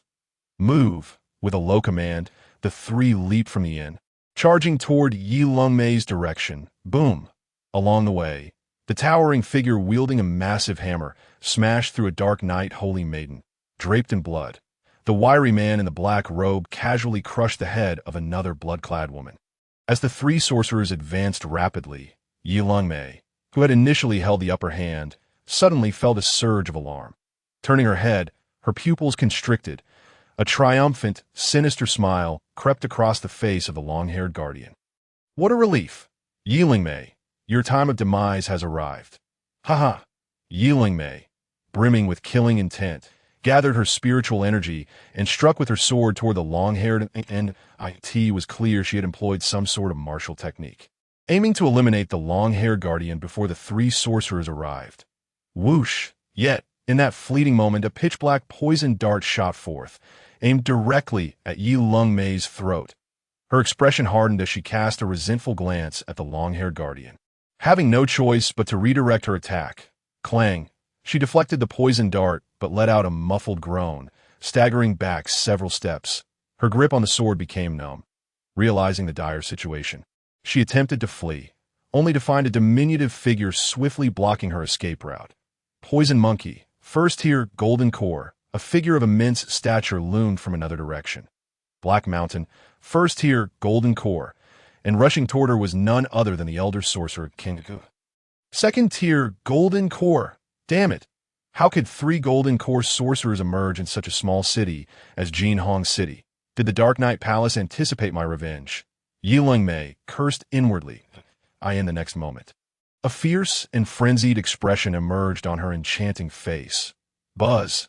Immediately, a terrifying wave of energy emanated from her being, as the swirling black mist around her surged violently and thickened. Her eyes transformed into a captivating shade of purple. In an instant, her power escalated from the 9th layer of Hunyuan to the 1st layer of Golden Core. Clearly, in the face of danger, Yilongmei had activated some forbidden technique, allowing her strength to surge dramatically. Shadow of the Demon God? Sangue's pupils contracted at the sight, followed by a smirk of disdain. "This changes nothing. You, traitorous Dark Knight Holy Maiden, shall perish." With a fierce cry, Kangue launched his attack. Poison Monkey and Black Mountain followed suit without hesitation. The 3 Golden Core powerhouses simultaneously unleashed their assault on Yilongmei. Boom! Black Mountain's hammer descended, and Yilongmei narrowly evaded it. The impact created a massive crater in the ground, shaking the entire street. Sangue's sword slashed toward her, and Yilongmei parried it with her own blade. The residual force from their attacks collapsed a nearby low building. The ferocity of the battle between Golden Core cultivators was evident. Seizing the opportunity, Poison Monkey's claw struck Yilongmei's back. Her flesh tore and blood gushed forth. Dark Knight Holy Maiden, how does it feel?" Poison Monkey cackled triumphantly under the relentless assault of the 3 Golden Core sorcerers. Yilongmei found herself at a severe disadvantage, even sustaining injuries. The situation had become exceedingly precarious. Observing this scene from a distance, Chu Jitian and Yu Zhaolu exchanged bewildered glances. The Dark Knight Palace has actually set up an ambush with 3 golden core sorcerers in Jinhong City. Yu Zhaolu exclaimed in astonishment. Chu Zhitian narrowed his eyes slightly. Sensing an underlying conspiracy, he could discern that the 3 sorcerers had initially not intended to engage, even when the long-haired man faced dire straits. They remained inactive, clearly not wishing to reveal themselves. This indicated that their target was not Yi Longmei. But what were they truly after? In the next moment, a realization struck him, and his expression sharpened. Could it be that they are after me? If that were the case, then I shall oblige your desires. Witnessing Yi Longmei in peril, Chu Zhiqian could no longer delay. Master, you handle that Hunyuan expert. I will assist that woman, Chu Zhiqian declared to Yu Zhaolu. The long-haired man had already sustained serious injuries and was merely at the 3rd layer of Hunyuan. Yu Zhaolu should be more than capable of dealing with him. Posing no significant danger. No. There are 3 golden core powerhouses. How can you? Yu Zhaolu interjected urgently. Buzz. But before she could finish, a powerful aura surged around Chu Zhitian. The peak of the 9th layer of Hunyuan? That still won't suffice. Yu Zhaolu's eyes widened in shock, astonished by Chu Zhitian's rapid advancement. In just a few days, he had risen from the 2nd layer of Hunyuan to the peak of the 9th layer. Yet this strength remained inadequate against golden core experts. Rest assured, Master, although I am merely at the peak of the 9th layer of Hunyuan, my true combat prowess rivals that of a golden core cultivator. I am going to save her. Even if I cannot defeat them, I can still ensure my own safety. Chu Zhitian's voice was confident and steady. With that, he dashed toward the battlefield of Yi Longmei and the 3 sorcerers. At this moment, Yi Longmei realized her imminent demise and abandoned the notion of continuing the fight. With a desperate effort, she endured a strike from Black Mountain and used the momentum to flee from their encirclement. She then sprinted at full speed toward the western part of the city. However, this only increased the distance between her and Chu Zhitian. Foolish woman, where do you think you're running? Chu Zhitian thought anxiously.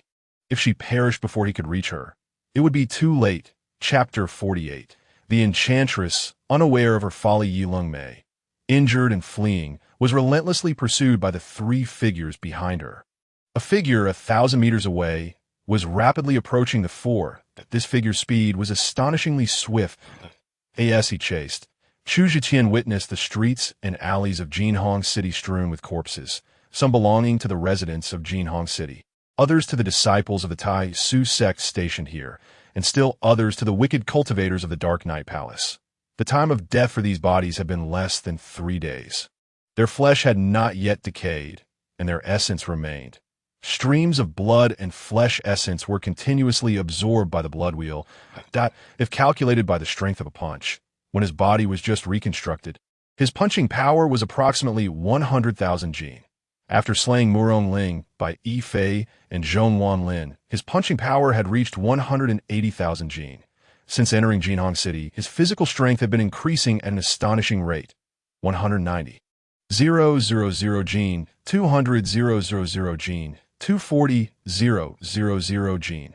Faster, even faster. As he watched the 3 golden core sorcerers drawing closer to Yi Longmei, Chu Zhitian felt a surge of urgency. The speed of golden core cultivators was like the wind and lightning.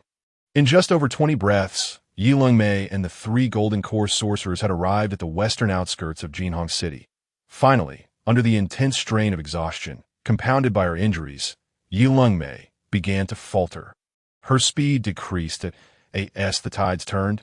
The 3 golden core sorcerers quickly closed in the blink of an eye. They had entered striking range.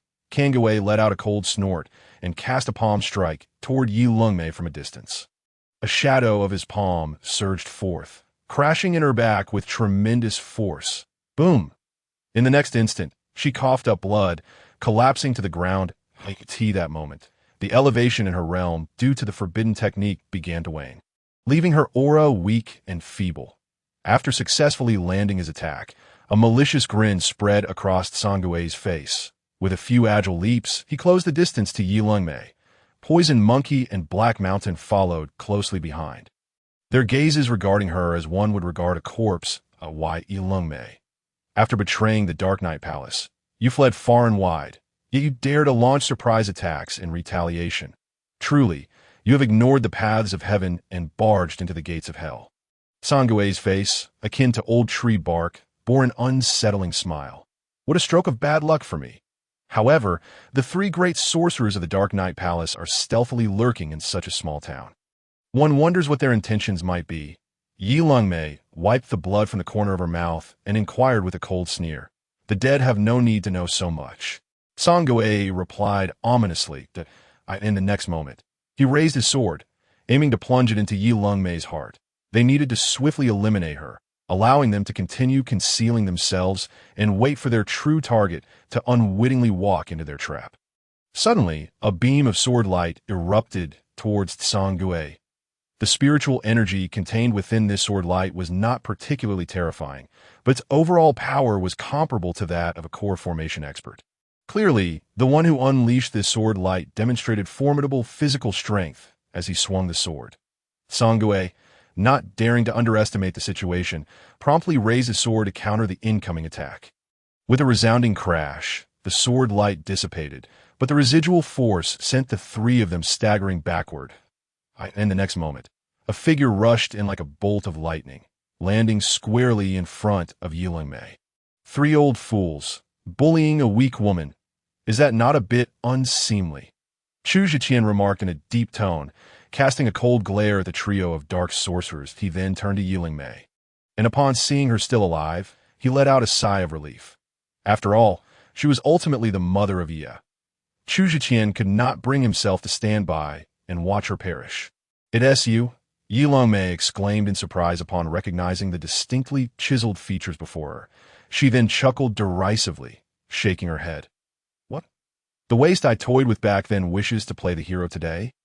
I fear you might be even less capable than this weak woman. Best you leave at once. I do not need your rescued." It was evident that Yi Lungmei held Chu Zhiqian in contempt. 7 years ago, she had imprisoned him, manipulating and tormenting him for 3 days and nights. His strength was utterly beneath her. Now, it seemed he had made some progress, but against 3 core formation experts, he would still be insufficient. Yet, Chu Zhiqian remained unmoved by her words. Still wielding the Yulong sword, he stood firm before her like a mountain. "There are many who look down upon you, Yi Lungmei. Who do you think you are? Though you are far from a virtuous woman, you are still the mother of a child. The humiliation you inflicted upon me 7 years ago will be settled in due time. For now, I will ensure you remain unharmed. You must flee quickly," Chu Zhiqian declared in a grave tone. Yi Lungmei was momentarily stunned, seemingly unable to comprehend that this man still intended to sacrifice himself for her. "What are you doing, risking your life to save me? Have you developed feelings for this holy maiden after being tormented by me?" Yi Lungmei scoffed, though her gaze grew somewhat complex. "I command you to leave at once." Chu Zhiqian, filled with anger, barked at her. Just then, a shadow of claws lunged at him. Without further ado, he focused his energy to counter the attack. Clang, accompanied by the sound of metal clashing. The splitting sky sword met the claw blade of the poison monkey. The first-level core formation poison monkey was actually forced back a step. A look of suspicion crossed the creature's face. Chu Zhiqian's aura clearly indicated he was only at the peak of the 9th layer of primordial unity. Yet his physical prowess was astonishingly formidable, coupled with a quality of spiritual energy that surpassed that of ordinary cultivators. In a single exchange, he had managed to match the first-level core formation poison monkey. Could it be that he truly possesses some strength? Then you hold your ground. I shall take my leave. Yi Lungmei's eyes flashed with surprise. She quickly stood up and retreated. It was evident that this enchantress of the Dark Knight Palace had no intention of discussing loyalty with Chu Zhiqian, nor would she feel any gratitude for his heroic deed. Seeing her attempt to escape, Sangue and his companions merely exchanged glances without pursuing her. Their murderous intent was entirely focused on Chu Zhiqian. Chu Zhiqian, a smirk of mockery appeared on Sangue's face as he inquired with a sinister tone.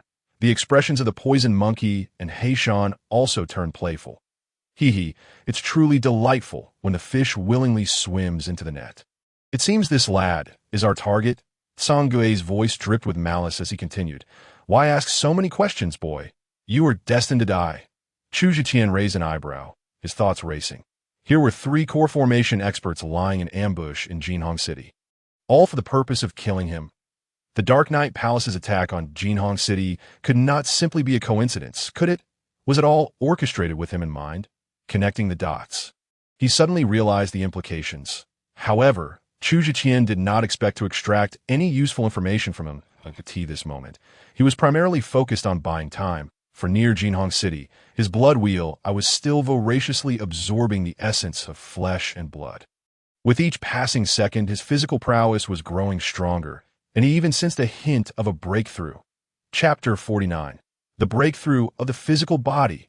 Yet the three core formation sorcerers of the Dark Knight Palace were not inclined to grant Chu Zhiqian much time. In the next instant, Zhang Gui launched an attack. The Poison Monkey and Heishan also directed their assaults toward Chu Zhiqian. Cursing under his breath, Chu Zhiqian had no choice but to respond with all his might. Clang, clang, clang. The sounds of weapons clashing echoed incessantly. The terrifying aftermath of their battle rendered the area within 100 meters utterly barren. From the moment the fight commenced, Chu Zhiqian found himself at a disadvantage. Despite his superior cultivation of the swallowing heaven sacred body and the divine level techniques he had mastered, he was still at a significant disadvantage against the three of them, who were separated by a major realm. Relying solely on his formidable physical strength and the combat experience honed through countless near-death encounters in his past life, he struggled to hold his ground. Truly worthy of being the first genius of the Taishu sect. To persist for so long, even at the peak of the 9th layer of primordial unity against us. Heishan's deep voice carried a note of surprise. Persist? I might very well turn the tables on you soon. Do you believe it? Although Chu Zhiqian appeared to be struggling, his eyes burned with fierce combat spirit, even tinged with excitement. This battle invigorated him, making him feel as though he was growing stronger with each passing moment. The continuous influx of flesh and blood essence fortified his confidence. Despite being besieged by three core formation experts, he appeared to be on the verge of collapsing, yet his opponents found it challenging to break through his defenses. This kid is unusual. Go all out and kill him. After 30 exchanges, Zhang Gui suddenly sensed something amiss and called out urgently. He immediately surged his spiritual energy into his sword, clearly preparing for a decisive strike. This fellow's strength seems to be slowly rising. The poison monkey's expression shifted, and the black light radiated from its claw blade, growing stronger as we fight. Heishan shouted in alarm, as he too began to channel his energy into his dual hammers. But just then, an unexpected turn of events unfolded. Chu Zhiqian's entire being radiated a brilliant crimson light. This was the manifestation of his physical body breaking through, the vitality within him reaching its zenith. Uncontrollably overflowing. Simultaneously, his skin took on a metallic sheen, appearing as smooth as jade, yet remarkably resilient. In that moment, Chu Zhiqian's eyes shone with brilliance, revealing a hint of ecstasy and exhilaration. My intuition was indeed correct. The realm of physical cultivation has truly broken through. In this world, physical cultivators were as rare as phoenix feathers, and thus many had no precise understanding of the realm of physical cultivation. However, having traversed 2 lifetimes and delved into various perilous realms and forbidden zones, Chu Zhiqian possessed some knowledge of it. Physical cultivation, like Qi cultivation, was also divided into 14 major realms, from lower to higher.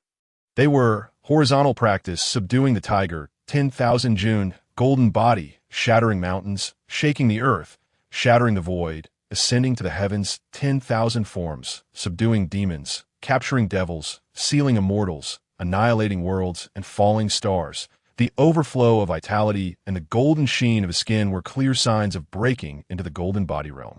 It turned out that upon the emergence of the swallowing heaven sacred body, his physical strength had already reached the 10,000 June realm. Yet, I had previously lacked a concrete understanding of this. The 10,000 June realm of physical cultivation corresponded to the postnatal realm of Qi cultivation. Within the same realm, a physical cultivator could overpower a Qi cultivator. No wonder I was able to utterly dominate Murong Ling, who was at the 8th layer of postnatal, relying solely on my pure physical prowess. The sense of euphoria and exhilaration washed over Chu Zhiqian as he experienced the breakthrough in his physical cultivation, akin to an elevation in the very essence of life. Every drop of blood within him felt as though it was boiling, every cell undergoing a transformation. Each muscle contained the power of a dragon. It was said that upon reaching the golden body realm, one could unleash a force of 100,000 pounds with the slightest movement. The flesh could rival gold and stone, capable of withstanding blades and swords. Weapons of inferior quality had difficulty breaking through his defenses. Chu Zhiqian mused inwardly. In the next moment, this was put to the test. After a brief accumulation of power, the three sorcerers of the Dark Knight Palace launched their attacks upon Chu Zhiqian. This lad was exhibiting an unusual phenomenon. Even though the three great sorcerers were not well versed in physical cultivation, they recognized that something was amiss with Chu Zhiqian. They could no longer afford to delay.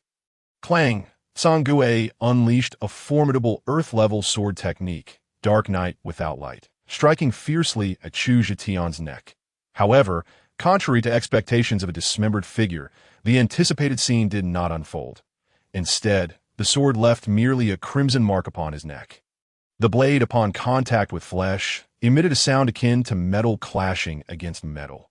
Clang, clang. Meanwhile, the claws of the poison monkey also raked across Chu Zhiqian's back, yet failed to breach his defenses. Only the mighty blow from Heishan sent Chu Zhiqian hurtling through the air uncontrollably. Upon landing, he created a sizable crater in the ground. Yet, almost immediately, he sprang back to his feet, feeling a chill of fear as he touched his neck. Within him, his vital energy surged restlessly. Though the blades had not pierced his defenses, the overwhelming force had still caused a tremor within his organs. Gulp! At this moment, Heishan instinctively swallowed hard, gazing at Chu Zhiqian as if he were a demon. What sorcery is this? How can his flesh remain invulnerable? The poison monkey, too, displayed a look of horror. As a practitioner of dark arts, he began to question the use of sorcery by others. Could this lad be the fabled body refiner?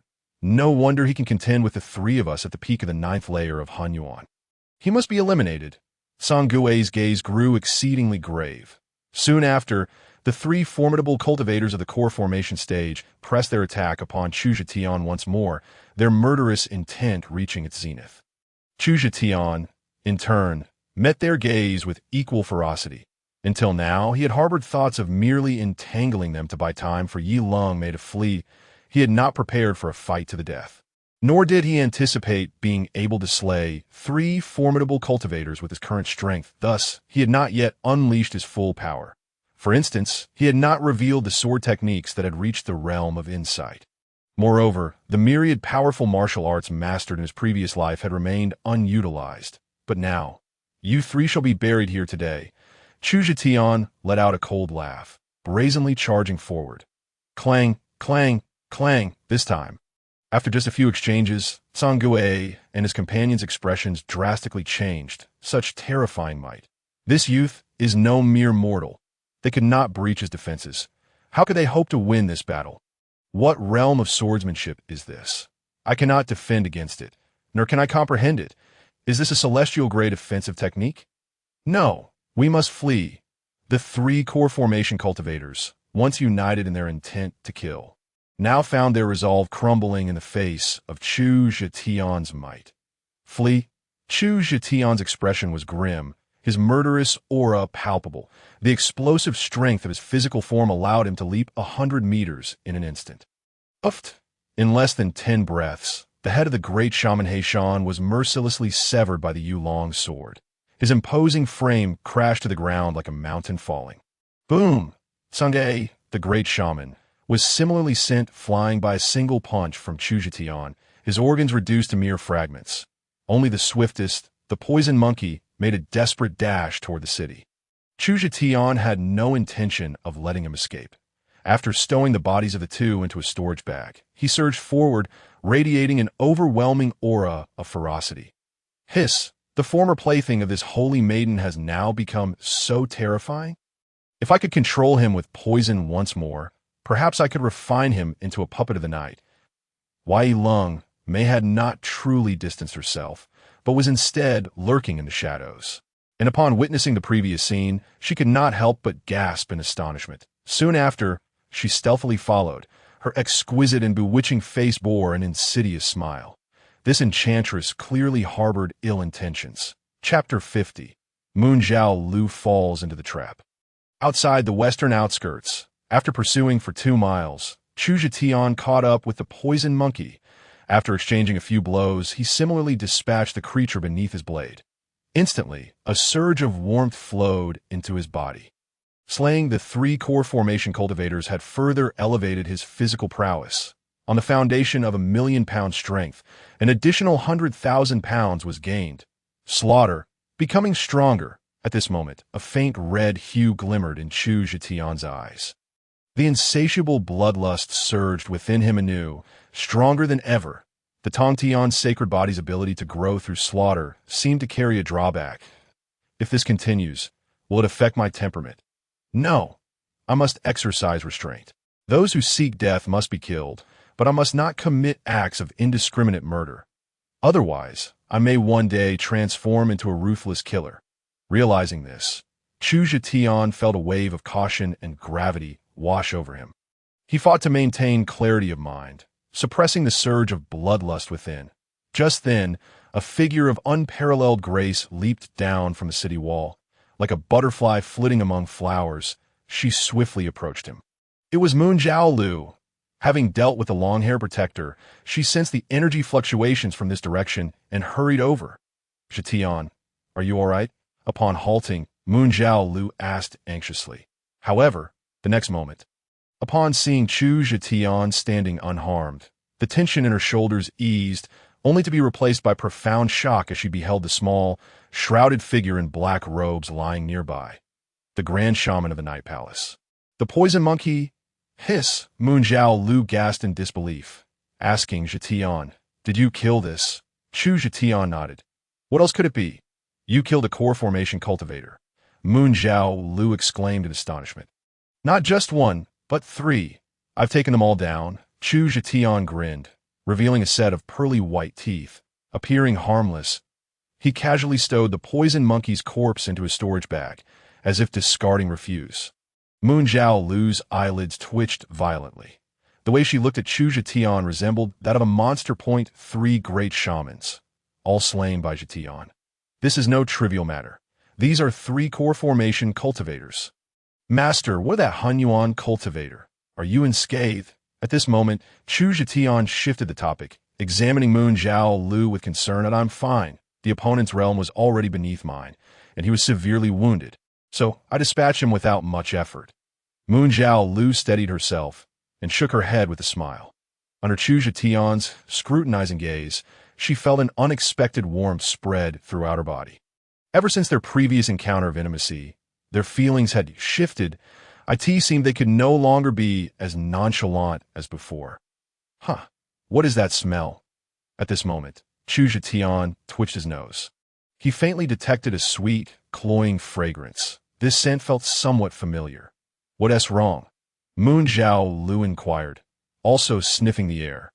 Then she exclaimed softly, it seems there is a pleasant aroma, quite delightful. This moment, the surroundings of Jinhong City were saturated with the stench of death and decay, making the sudden appearance of a fragrant scent decidedly suspicious.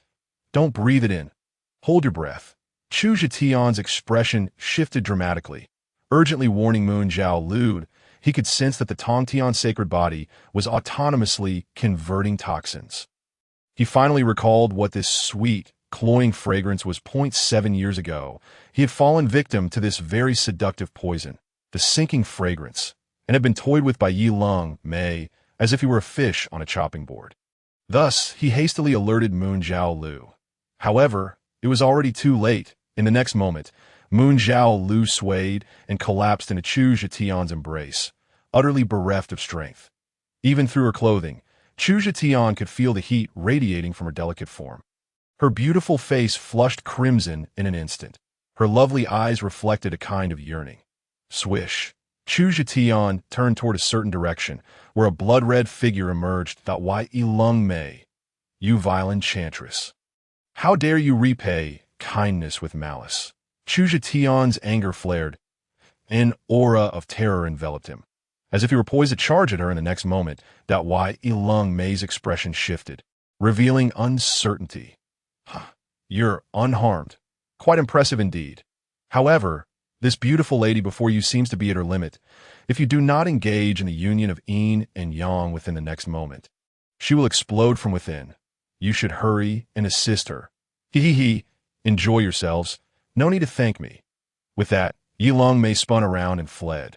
The terrifying aura radiating from Chu Zetian indicated that he was unaffected by the sinking fragrance, leaving Yi Long Mei with a tinge of regret, and she dared not linger any longer.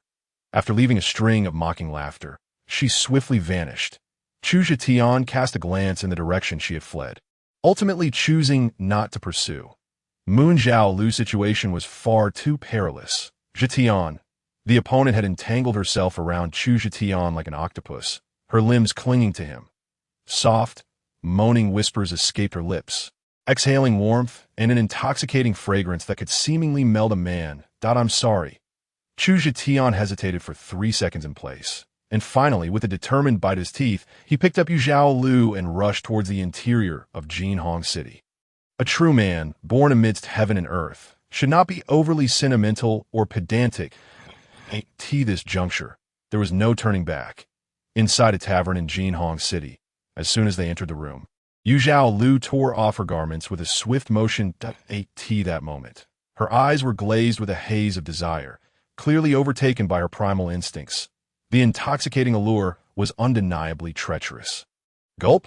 Chu Zetian could not help but swallow hard. As her clothes fell away, an alluring figure was revealed before his eyes.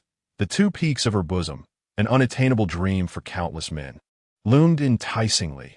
Her long, graceful legs, smooth and rosy, seemed capable of severing a man's very lifespan. Zetian, please, help me.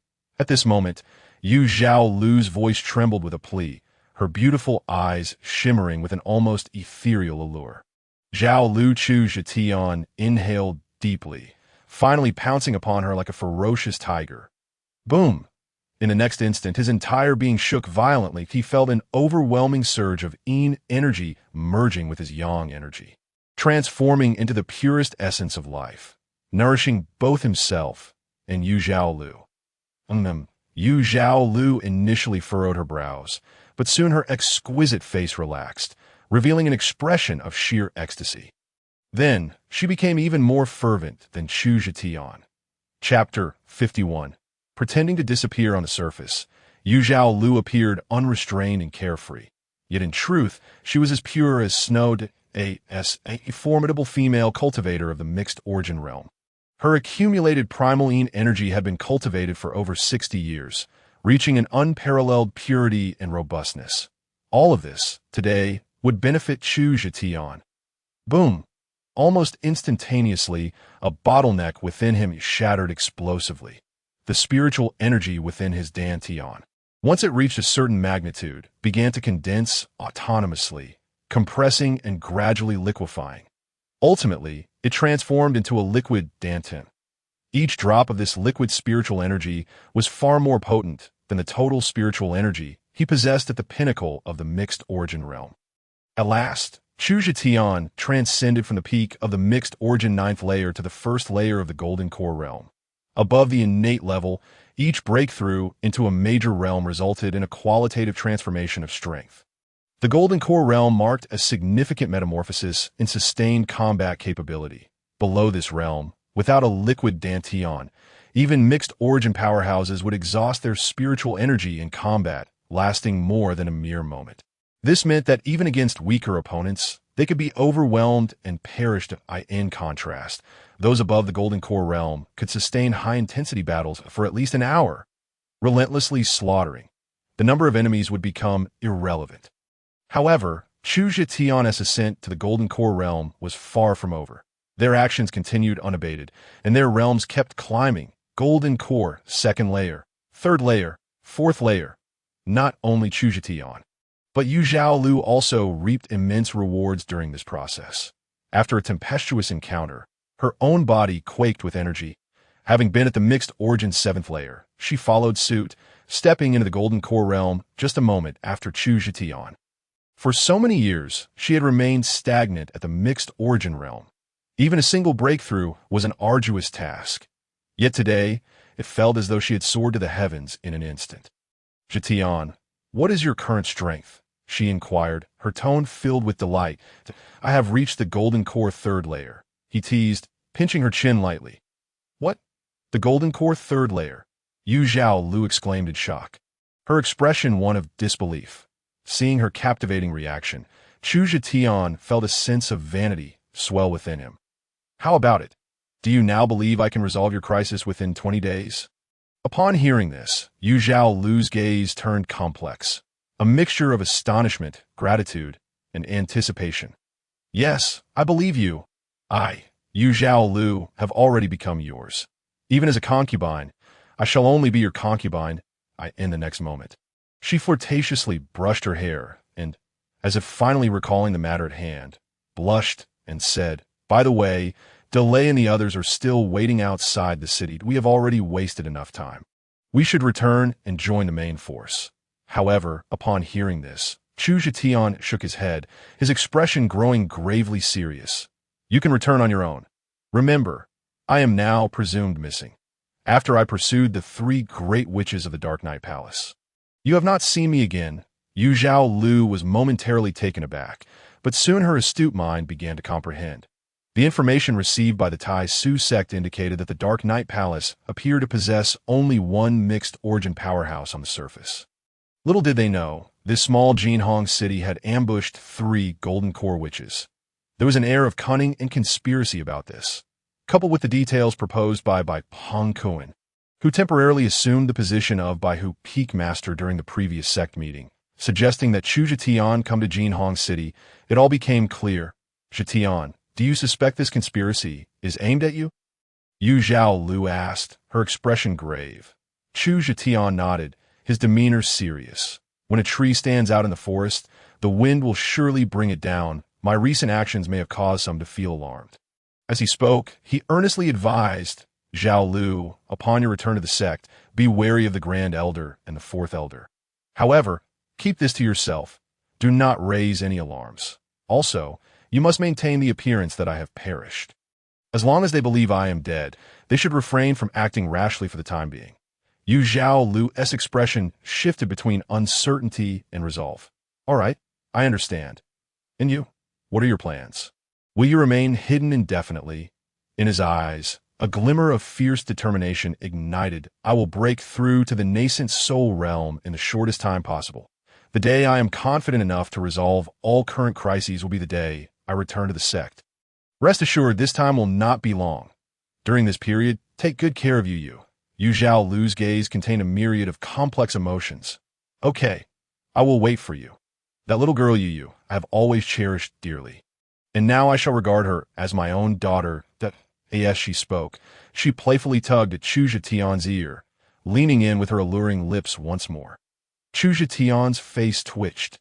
He deeply understood what it meant to be besieged by a fierce and passionate force. Yu Zhao Lu was far wilder than the likes of Su Ruyun. Fortunately, his physical strength was robust. Otherwise, he might very well succumb to this enchanting temptress. Chapter 52. Whose sword is sharper? After finally parting ways with Chu Zetian, Yu Zhao Lu composed herself when she reached a point 20 miles outside Jinhong City to meet with Jean Delay. She appeared disheartened, filled with worry and anxiety.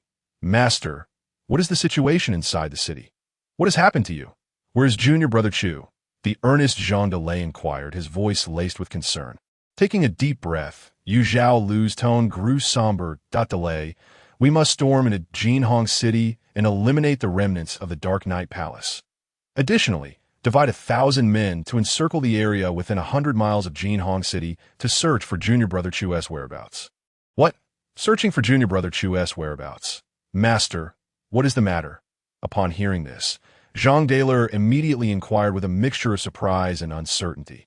Within the city of Jinhong, 3 great witches from the Dark Night Palace lay in ambush. Your junior brother Chu chased after them out of Jinhong, and since then, he has not returned.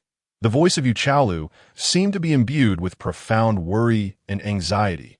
On the other side, at this moment, Chu Zetian was seated in a high tower within Jinhong. In various corners of the city, battles occasionally erupted, the abundant essence of flesh and blood pervading the realm, was continuously absorbed by the blood wheel eye. Having just broken through to the golden body realm, his physical strength had now increased by a substantial 50%, adding an immense force of 500,000 pounds. The devastation wrought by the Dark Knight Palace in Jinhong had resulted in countless deaths. A true calamity for the living. Yet, Chu Zhiqian paradoxically reaped benefits from this tragedy. Not only did he absorb the essence of flesh and blood, but a significant amount of death energy, resentment, energy, and malevolent energy was also converted into spiritual energy by his devouring heaven's sacred body, further expanding his meridians and solidifying his dantian. However, condensing a golden pill was no simple task. Time passed unmeasured.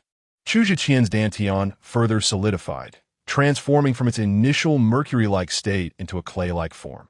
Nevertheless, his realm remained at the pinnacle of the 9th level of golden pilled. It seemed that entering the Golden Cicada secret realm was the only way to directly break through to the Golden Pill stage and even leap into the Yuan infant realm. This time, aside from exterminating the evil cultivators of the Dark Knight Palace in Jinhong, Chu Zhiqian's foremost objective was to seize that Golden Cicada secret realm. This secret realm lay within the Jinhong mountain range, a mere 100 miles from Jinhong. In his previous life, it appeared that during this very period, the opportunity was captured by the prodigy Mo Qingfei of the Mou sect, allowing her to directly break into the Yuan infant realm. In this life, I must secure that opportunity for myself, not only for my own breakthrough into the Yuan infant realm, but also for if I encounter people from the Mou sect, let them rely on their own abilities. When the time comes, we shall see whose sword is sharper. Chu Zhiqian mused inwardly. Subsequently, feeling that he had absorbed nearly all the essence of flesh and blood within the city, he finally rose to depart. His target was the mountain range of Jinhong, 100 miles away. That day, at noon, a spiritual dove carrying a message arrived at the Taishu sect from Jinhong. The contents of the intelligence conveyed 3 points. First, within Jinhong, a group of unidentified women in blood-stained garments clashed with the evil cultivators of the Dark Knight Palace, resulting in heavy casualties for the latter. The blood-stained women were suspected to be led by the traitor of the Dark Knight Palace, the Saintess Yi Lungmei. Second, the Saintess S-Guard has retreated, with Yu Chaolu slaying the Dark Knight Palace as protector Changfa, leading the Zhuge army into Jinhong, currently purging the evil cultivators and their followers, establishing a decisive advantage. Third, hidden within Jinhong were 3 Golden Pill realm witches who engaged in combat with their traitor Yulingmei. Chu Zhiqian pursued the 4 and subsequently vanished, leaving his fate uncertain. In the sect master's residence, 3 Golden Pill powerhouses lay in ambush in Jinhong. Chu Zhiqian encountered them and then disappeared. Could it be that Yu Shuian's expression changed dramatically as he read the intelligence? The northward look courtyard. The second elder, Su Beiwan, trembled with both hands. His emotions turned exceedingly violent. Impossible. Absolutely impossible. Zhiqian cannot be in trouble. He must not be harmed. If the Zhuge army cannot find Zhiqian, I will personally search for him. With a sudden roar, the second elder dashed out of his residence. Without a word of farewell, directly heading towards Jinhong. If Zhiqian truly encounters danger, I can only hope that I reach him in time. Su Beiwan thought inwardly, filled with concern and urgency. Meanwhile, at the Chongqing courtyard, Bai Chongqing and Ji Yinlian gazed at the intelligence, and a sinister smile crept across the latter's face. The plan has succeeded. Chu Zhiqian's fate is unknown. It is highly probable he was eliminated by the 3 witches. Ji Yinlian remarked with a smile. Bai Chongqing nodded non-committally. If nothing unexpected occurs, that should be the case. However, I just received news from the Dark Knight Palace that the soul tokens of the 3 Tsangu Wei have shattered. This means that these 3 witches have also perished. What? Those are 3 Golden Pill powerhouses. Now that Chu Zhiqian is missing, could it be that they perished together? Or perhaps Chu Zhiqian retaliated and killed all 3, then sustained severe injuries and hid away? Ji Yinlian asked in astonishment. Bai Chongqing shook his head. How could that be possible? No matter how monstrous Chu Zhiqian is, he cannot possibly contend against 3 Golden Pill powerhouses at this stage. The deaths of the 3 Tsangu Wei should not be related to him. The most likely scenario is that after killing Chu Zetian, the three encountered some unforeseen event. Perhaps it is connected to the traitor Yi Longmei of the Dark Knight Palace. Hearing this, Ji Yun nodded. I also believe it is impossible for Chu Zetian to have killed the three witches. Bai Changqing affirmed, then shifted his tone. Chu Zetian should not survive, but just to be safe. We must prepare some measures that I will advise Yu Shuihan to summon Yu Chaolu and Zhang Daler back to the sect. We must inquire about the situation face to face. Additionally, we must ensure that Little Demon Seed is under our control. Thus, even if Chu Zetian has truly not perished, or if he encounters some extraordinary fortune, we can still manipulate him. It must be said that this elder is indeed meticulous and anticipates potential situations, calculating every possible scenario. Furthermore, he has devised countermeasures. That Little Demon Seed? Ji Yun's eyes glinted with intrigue. An hour later, along a necessary route from the sect master's residence to Zhuke Peak, who had just taken a nap, was groggily pulled out by Miao Yameng. Little Uncle Master, where are you taking me? Still half asleep, yawned and asked your sect master grandfather's residence, where no one is there to play with you. Did your father not say, you are to sleep there at night and follow me during the day? Miao Yameng replied while chewing on dried meat.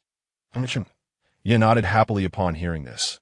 Indeed, there was no one to play with her at the sect master's residence, and it was quite boring. She could only practice her body techniques to pass the time, unaware of when her father would return to Isn't this the waste of Zhuke Peak? And that damned Little Demon Seed? What a narrow path for enemies. Just then, a malicious voice rang out.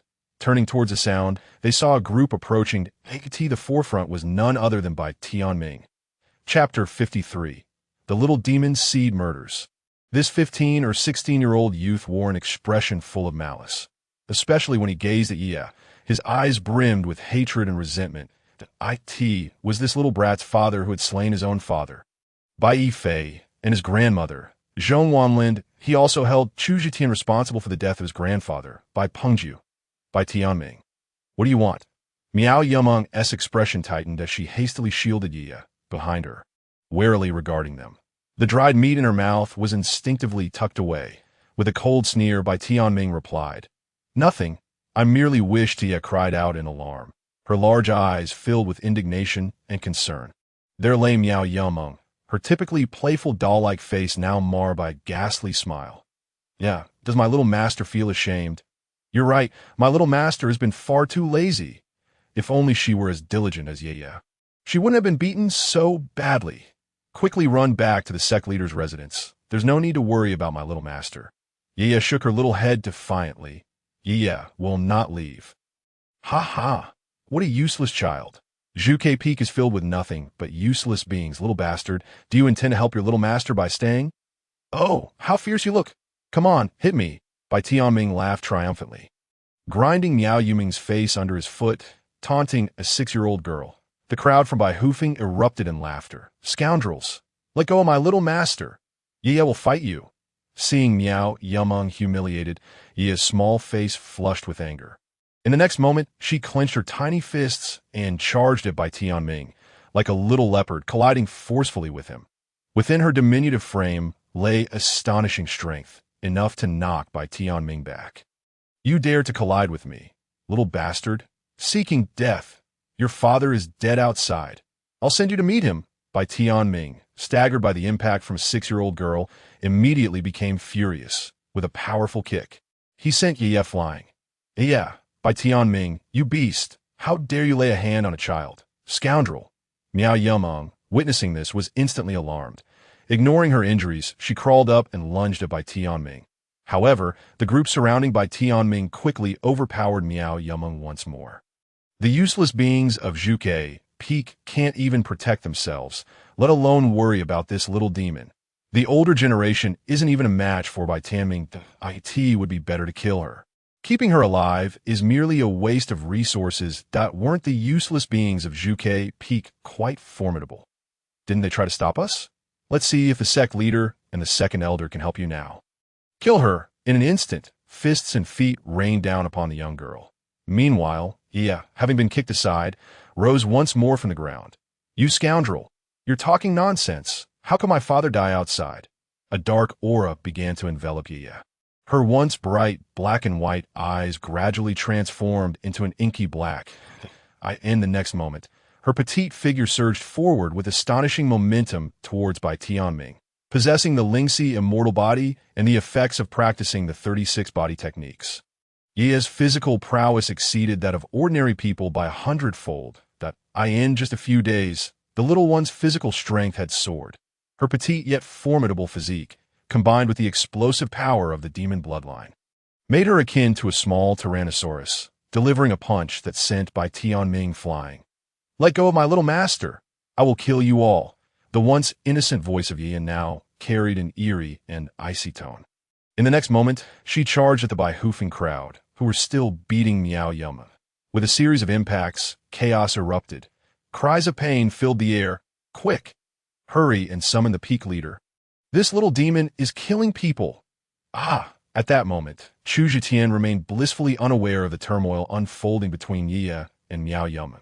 That afternoon, he had trekked 100 miles from the city to the depths of the Jinhong mountain range. Standing atop a hill, he gazed down from afar. Below was a pass. To travel from Taishu Sect to the neighboring city of Guyan City, one must traverse the Jinhong mountain range. Thus, Taishu Sect had established a passage and constructed a checkpoint, stationing hundreds of outer sect personnel there for long-term duty. However, as Chu Zhitian looked down at the checkpoint, his brows furrowed tightly that a group of cultivators clad in black appeared within his line of sight. Their garments were embroidered with a black divine bird. The people of Moyu Sect have actually occupied this checkpoint. What happened to our station personnel? Chu Zhitian pondered grimly. In the next moment, accompanied by a cloud of dust and the thunderous sound of spirit beasts and hooves, a battalion of cultivators approached rapidly. Chu Zhitian squinted, spotting a flag of the Azure Dragon fluttering in the wind. Leading them was none other than Su Hongtu, the master of Azure Dragon Peak, flanked by Su Riyun and Zhang Beichen. However, Su Riyun was conspicuously absent, observing the group from Moyu Sect, then glancing at Su's father and daughter along with Zhang Beichen. A playful expression emerged on Chu Zhitian's face. This encounter between the two factions is bound to be interesting. Chapter 54. Su Hongtu, humiliated a few days prior, sect leader Yu Shuihan had issued orders for each peak to mobilize personnel to respond to potential upheavals instigated by the Night Palace. Thus, after making preparations, Su Hongtu set out with the Azure Dragon Army towards Guyan City. They had arrived at this checkpoint when they discovered that the defenders were not from Taishu Sect.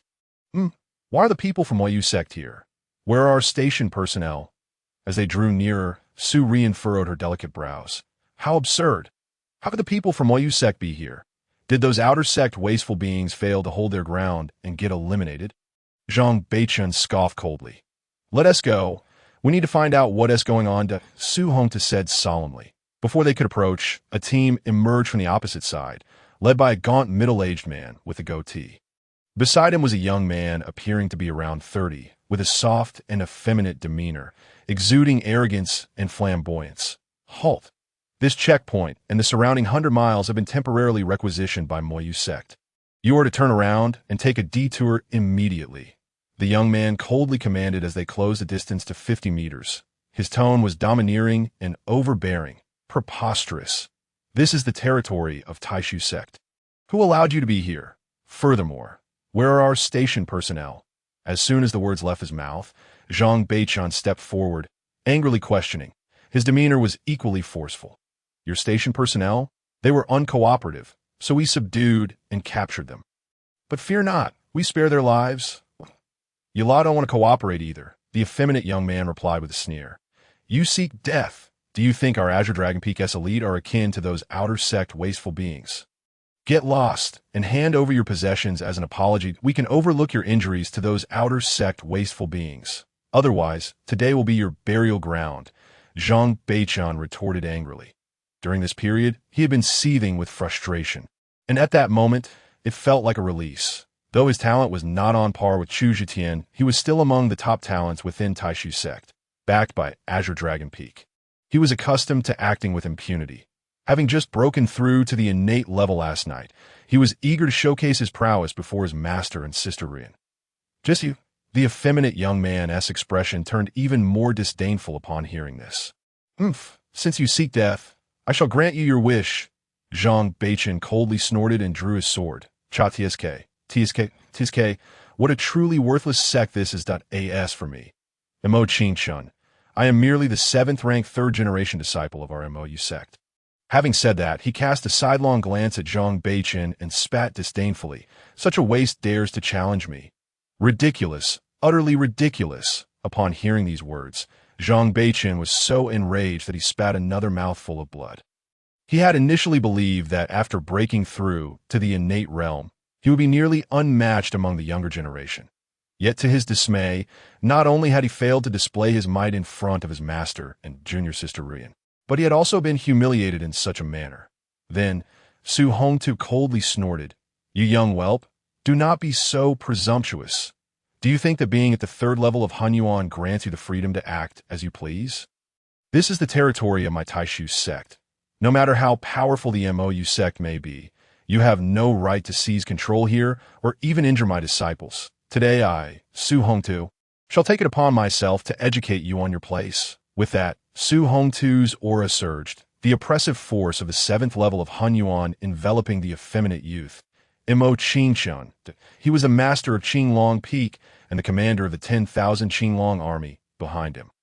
With the outpost occupied, the station personnel captured, and his direct disciple injured, Su Hongtu was determined to reclaim his honor.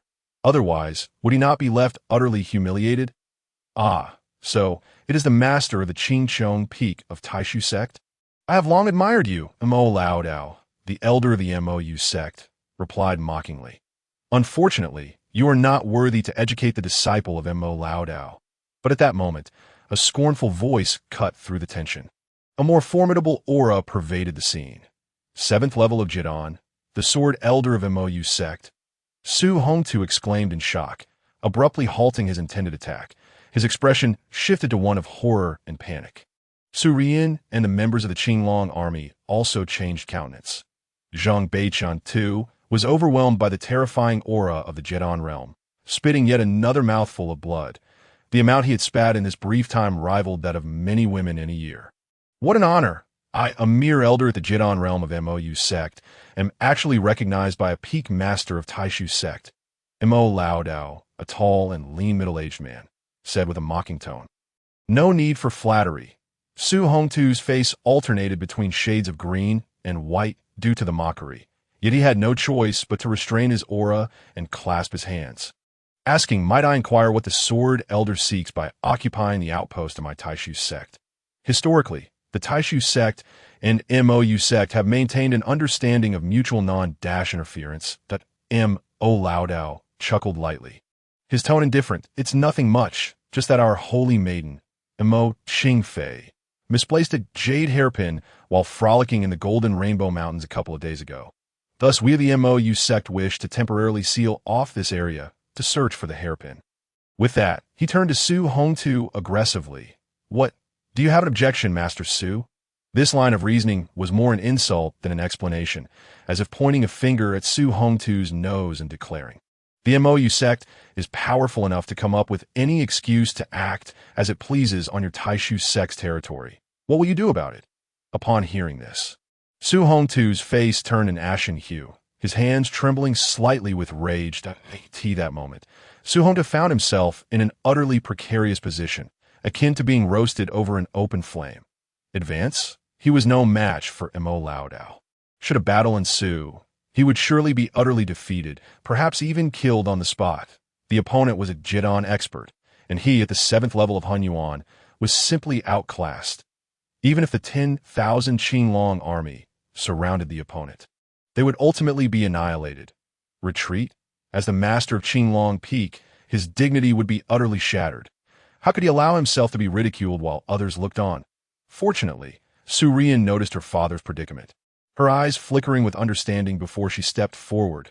With a comforting tone, she addressed Su Hongtu. Father, what are you doing? The outpost here is only temporarily borrowed by our friends from MOU sect. How can we be so unreasonable, like those outer sect wastrel stationed here? The MOU sect and Taishu sect are in the same county and ought to support one another. If we fuss over such trivial matters, it would only serve to make us the laughingstock of others. Why not let it go? Her words were nothing short of grandiloquent. Upon hearing this, Su Hongtu coldly snorted, non-committally. Meanwhile, Mo Lao Dao's face reflected disdain. His attitude still confrontational. Let it go. Do I need your permission? However, before he could finish speaking, he was interrupted by the effeminate youth, Mo Qingchen. Master, since this Taishu sect junior sister is so understanding, it would not hurt to shake hands and make amends. As long as the friends from Taishu sect do not hinder our work. What do you say? His gaze lingered on Su Rian's face, not shifting away for some time, setting aside her character. Su Rian's beauty was truly exceptional, very well. Mo Lao Dao cast a glance at his disciple and nodded lightly. Su Rian's heart leaped with joy at this response. Su Hongtu also sighed in relief, casting a look of appreciation at his daughter, feeling that she had extricated him from a tight spot. Yet, some members of the Qinglong army displayed their anger, for no matter how eloquently Su Rian spoke, it did not change the fact that they had capitulated to the opponent. However, oblivious to this, the woman smiled charmingly at Mo Lao Dao and Mo Qingchen, saying, since that is the case, may I ask the elder and this senior brother for a favor? We can temporarily allow this outpost for your sect's use, but the Qinglong army is eager to proceed to Gaian City. This area is a necessary thoroughfare. Would you be amenable to letting us pass? It can be arranged. However, we require our people to guide you. You are not allowed to wander about in the Golden Rainbow Mountains. Mo Lao Dao nodded, yet he put forth an audacious condition. Yes, Mo Qingchen's gaze wandered from Su Rian's face down to her exquisite figure. He brazenly continued, moreover, such a delicate beauty like you, junior sister, must be worn out from traveling with the army. You are so knowledgeable and reasonable. I feel we have a strong connection. Why not let the others go ahead? And you stay behind to share a few drinks with me and become friends. Afterward, I will personally escort you to Gaian City. What do you say? Upon hearing this, Su Hongtu's face turned a deep shade of anger. A chorus of curses erupted from the Taishu sect. Zhang Beichun was especially indignant. How dare he covet junior sister Ruyan? Damn it! Ruyan is mine. He managed to stand despite his injuries, pulling Su Ruyan behind him and gritting his teeth as he spat at Mo Qingchen. You scoundrel, you must be dreaming. How could my Ruyan? However, before he could finish, a sharp slap echoed through the air. Su Ruyan had struck Zhang Beichun across the face. Be quiet. Brother Beichun, how can you be so insensitive? If the Qinglong army cannot reach Gaian City in time, can you bear the responsibility? Moreover, if a senior from MOU sect wishes to befriend me, it is an honor for me, Su Ruyan.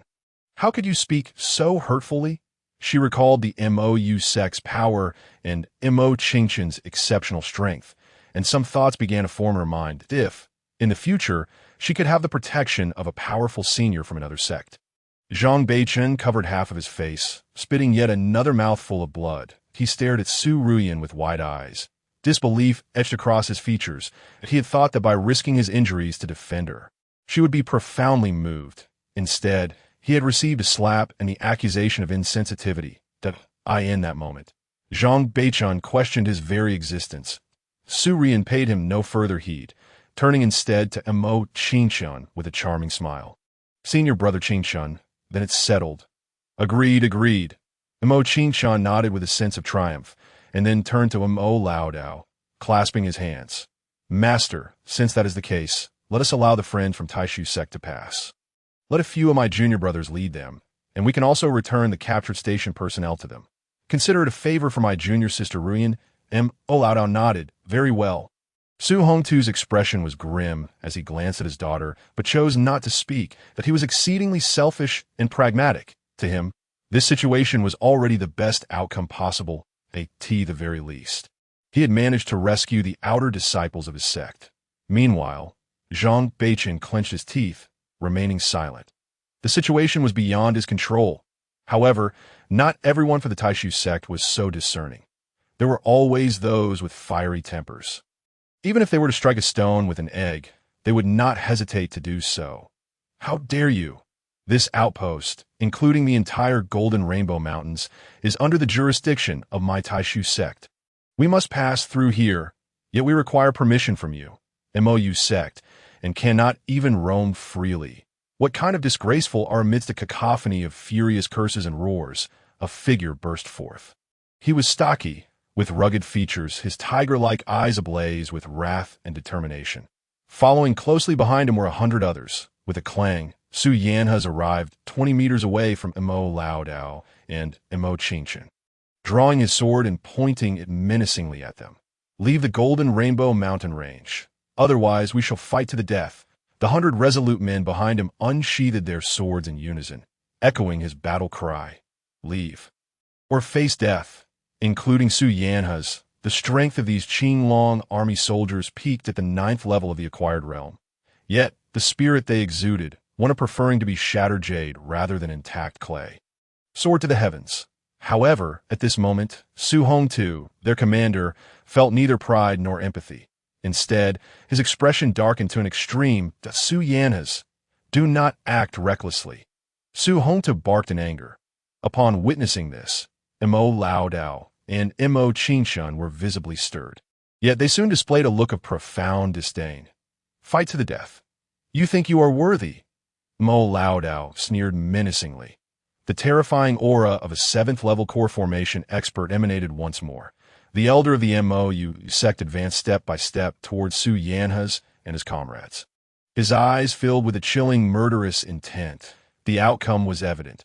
A group of soldiers whose highest strength was limited to the acquired realm stood no chance against a 7th-level core formation master. Unless a miracle occurred, they would surely perish on the spot. Just then, an unexpected turn of events unfolded. The bird folk of the MOU sect act so arrogantly on others' territory. I too wish to pass through this pass. Why don't you try to stop me? Chapter 56. Annihilate the scene. A tall figure strode steadily down the main road, appearing as though he were merely a passerby borrowing a path. This individual was none other than Chu Zhiqian. At this moment, he had undergone a transformation, his once resolute and handsome visage now appearing plain and unremarkable. He had been quietly observing everything that transpired here. Previously, when Su Hongtu and Zhang Beichun were humiliated and Su Rian was belittled, Chu Zhiqian could only watch coldly, even chuckling at their infighting. But now, he revealed himself. He recognized Su Yanha's. The latter was a captain of the Qinglong army, boasting the 9th level of the acquired realm. During the campaign to annihilate the Wanyao Mountain Villa, Su Yanha's had been his deputy. Though 2 decades older than Chu Zhiqian, he admired his talent and strength, willingly serving as Chu Zhiqian's right-hand man. Their relationship was not just that of comrades, but also of battlefield allies who could trust each other's backs. The 100 Qinglong soldiers accompanying him were all valiant men. Chu Zhiqian harbored disdain for Su Hongtu and his daughter, as well as for Zhang Beichun. As a member of the Taishu sect, he could not stand by and watch his fellow sect members, willing to die for their sect's honor, be slaughtered by the MOU sect. Young brother, do you wish to pass through as well? Su Yanha's looked at Chu Zhiqian, hesitating momentarily before saying, "You should take another route. We are here to defend the dignity of the Taishu sect, and we fight with the resolve to die. You need not wade into these murky waters." Chu Zhiqian, however, laughed heartily, seemingly ignoring the warning, and continued forward.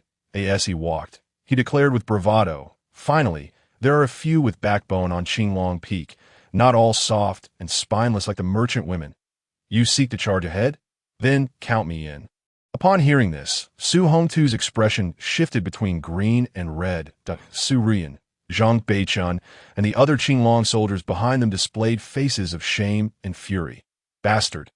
What did you just say?"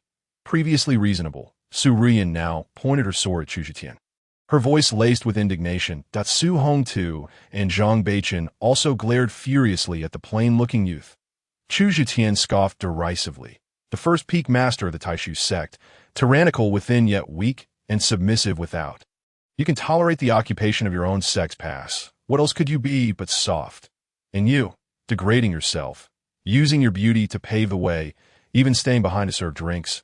What are you but a merchant woman? Perhaps you'll end up sharing a bed too. The moment Su Yanhui gazed upon the lifeless forms of Mo Lao Dao, Mo Qingchen, and the others, a flicker of satisfaction crossing his face. "May I inquire your esteemed name?" "Young hero, which sect do you hail from? We are immensely grateful for your assistance in dealing with the scoundrels of the MOU sect." Su Yanhui's tone was imbued with admiration, gratitude, and respect. Inside, Chu Zhiqian felt a stir. The demise of so many from the MOU sect within the territory of the Taisu sect could undoubtedly spell trouble for the sect, if the true mastermind behind this chaos was not identified. The MOU sect might well direct its ire towards them. Thus, it was imperative to ensure that grievances were addressed appropriately. Contemplating this, Chu Zhiqian casually fabricated, "You may call me Niepan. I hail from the Frost Wolf sect in the Northern Cold Prefecture and have come down a mountain for training. Arriving here along my journey. The elimination of these birdmen was merely a consequence of their obstruction of my path, so there is no need for such gratitude." "Ah, so it is the young hero from the Frost Wolf sect." Su Yanhui responded with a respectful gesture. The Northern Cold Prefecture, part of the Great Song Empire's Biyun Prefecture, bordered the Qinglu Prefecture. It was unexpected that such a formidable and ancient-looking youth would originate from there. Su Hongtu, Su Rian, and Zhang Beichan exchanged furtive glances, each perceiving the faint flicker of panic in the other's eyes. Recalling how they had previously taunted Niepan, the three felt a tremor of fear. "Thank you, young hero Niepan. Your assistance in ridding us of these MOU sect fanatics is indeed a cause for great relief." In the next breath, Su Hongtu shamelessly bowed towards Chu Zhiqian, his tone seemingly saturated with gratitude. Zhang Beichan's eyes flickered as he forced a smile, a look of guilt evident on his face. "Brother Niepan, there was merely a misunderstanding earlier, as for Su Rian." Her gaze shimmered with a hint of vulnerability as she said, "I too was compelled by Mo Qingchun, and for the greater good, I feign cooperation. I am truly thankful, dear brother Niepan, for slaying them on my behalf. Otherwise, who knows what that rogue might have attempted? I am Su Rian, and should the opportunity arise, I must visit the Frost Wolf sect to express my gratitude that, of course, if you are inclined, you may accompany us to Gaian City. I shall ensure you are well treated." With that, her almond-shaped eyes sparkled, as if rippling with autumn waves. Witnessing the trio's behavior, Chu Zhiqian felt a wave of revulsion within him, in his previous life. The esteemed master he revered, the brother he regarded as kin, and the exalted goddess he idolized all bore such deceitful visages. Vanity, shamelessness, and the tendency to bully the weak were their defining traits. He could hardly fathom how the Taisu sect could produce individuals of such caliber. Were I to lead the Taisu sect, I would expel you from the sect with a single kick. With that, Chu Zhiqian felt no need to extend further courtesies. He pointed an accusatory finger at them, his voice dripping with contempt, before he took his leave after a brief exchange with Su Yanhui. The MOU sect was, without a doubt, poised to appear in the Jinhong Mountains at this juncture. It was imperative to locate the Jinshan secret realm swiftly. He could not afford to have it snatched away by that Mo Qingfei once more, as had occurred in his previous life. Chu Zhiqian thought, a sense of urgency swelling within him. As he departed, the expressions of Su Hongtu and the others fluctuated between shadows and light. This series of events had left their dignity in tatters. As the three reflected, they felt like mere jesters. Su Rian's countenance harbored a mixture of indignation and reluctance. The Niepan from the Frost Wolf sect in the Northern Cold Prefecture? He appears to be under 30 years of age, yet his prowess is astonishing. Killing those at the 7th level of the Foundation establishment stage is as effortless as slaughtering chickens or dogs. His talent far surpasses that of that Chu Zhiqian. If I could have him as my subordinate, how could I not see that dog of a man Chu Zhiqian kneeling before me in repentance? 2 hours later, as darkness enveloped the sky, within the Jinhong Mountains, a solitary figure came to a halt in a certain valley. Where exactly is the Jinshan secret realm? And still, I have yet to ascertain the whereabouts of that Mo Qingfei. Otherwise, following her discreetly would lead me to the secret realm. This moment, Chu Zhiqian felt a surge of impatience within him. In his past life, he had only known that this prodigy of the MOU sect had discovered the Jinshan secret realm within these mountains. However, he was unaware of the specific location of the realm. From the afternoon until now, he had scoured an area of no less than 100 miles, yet had found nothing. The secret realm not only determined whether he could swiftly break through to the nascent soul stage, but also whether he could connect his fate with Yia. Meanwhile, on the other side, in the Taisu sect, Chongqing courtyard, a small figure was currently trapped in a certain secret chamber. This chamber was originally utilized by Chongqing for his cultivation. Now, however, it had transformed into a temporary prison for the demon seed. In the reception hall of Chongqing Courtyard, Yu Shuihan wore a sullen expression as he engaged in negotiations with Bai Chongqing.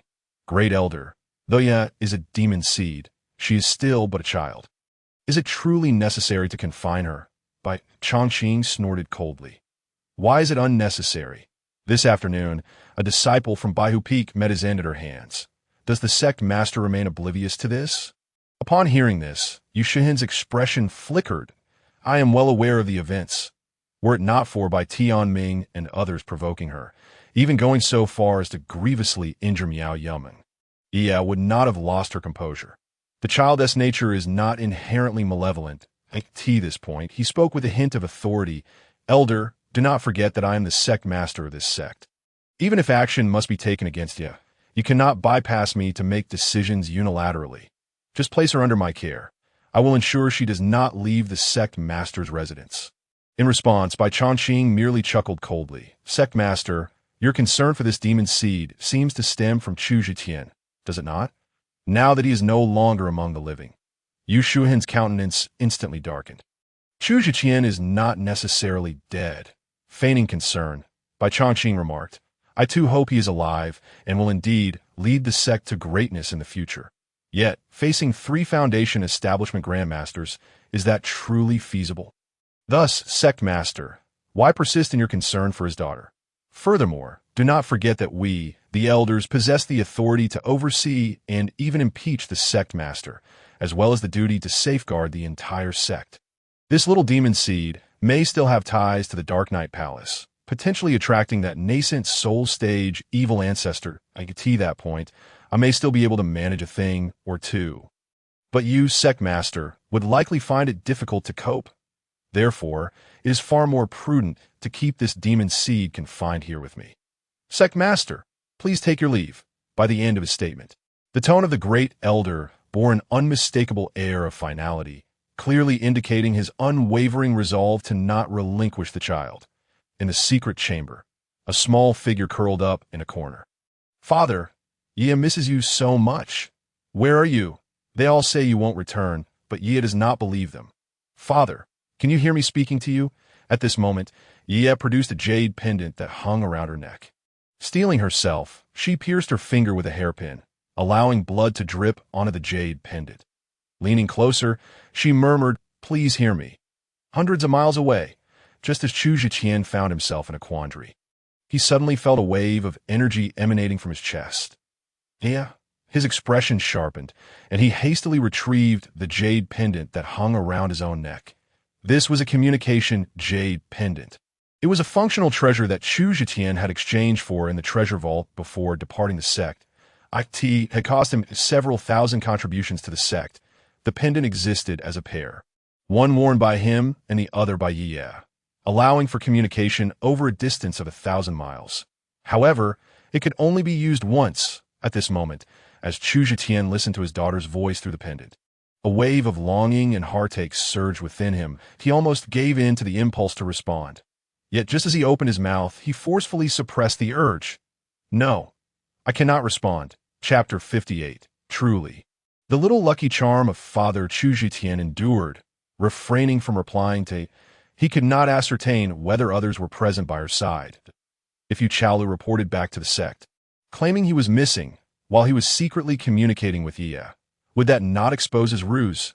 His plan to deceive the great elder and the 4th elder would be rendered futile. The affair with Jinhong City seemed to be a conspiracy aimed directly at him. This realization filled Chu Zhitian with a sense of urgency. The talents and rapid cultivation he had displayed had unsettled certain individuals. Thus, Chu Zhitian could not be certain what actions might be taken against him if he were indeed alive. Colluding with the Dark Knight Palace to launch a direct assault on the Taisu sect was certainly within the realm of possibility. Therefore, it was imperative for Chu Zhitian to maintain the facade of his own disappearance to stabilize the situation. Otherwise, he currently lacked the power to respond effectively. Endure. A small moment of patience may safeguard the greater plan. Once I locate the Jin Shan's secret realm and break through to the nascent soul stage, I shall make amends with my daughter, M.Y. dear. I am so sorry, Chu Zhitian thought to himself. Just then, the voice of Yi echoed once more from within the jade pendant. Father, are you listening? Are you perhaps occupied with important matters? Hence unable to pay attention to Yi? It must be so. Father will surely return safely to accompany Yi. Nothing will happen to you. Listening to the voice of his daughter, Chu Zhitian's heart fluttered with emotion. At this moment, the little one, with a hint of longing in her tone, murmured, Daddy, Yi misses you so much. Do you miss Yi? Of course. Daddy certainly misses you, Chu Zhiqian silently responded within his heart. Then, the little girl continued to speak to herself. Grandma once said that everyone is a star in the sky. She also mentioned that the star representing Yi is in the eastern sky, that if you miss Yi too, just look toward the east. The star that represents Yi is surely twinkling and watching over you. Daddy, which star represents you? Forget it. I'll wait until you come back to tell me. Anyway, right now, Yi can't see so sleepy. Yi wants Daddy. In dreams, I can see Daddy in the dim confines of the hidden chamber. Yi curled up in a corner, conversing with her father. The little one was uncertain if her father could hear her. Yet she refrained from mentioning her captivity by the Grand Matriarch. She knew her father was out there battling evil forces. She didn't want him to be distracted by worries about her. Eventually, her large eyes slowly closed. It seemed that after speaking to her father, her anxious and helpless emotions gradually calmed. A sweet smile even graced her innocent and lovely face, as if she truly encountered her father in her dreams. Yeah. Wait for Daddy to come back. Chu Zhiqian choked back tears, feeling a heavy ache in his heart. He longed to rush back and embrace his daughter, showering her with love. Yet reason reminded him that he must first possess strength to ensure his beloved's safety for a lifetime. With a tender expression, he listened to the gentle sounds of Yi's light snores emanating from the jade pendant. It was only when the pendant's transmission time concluded that Chu Zhiqian reluctantly put it away. During that time, he felt as though he was listening to the most enchanting melody in the world, even temporarily forgetting his quest for the secret realm. The next moment, he turned his gaze toward the eastern night sky. Fixating on the brightest star, my dear, could that star be you? Chu Zhiqian mused aloud.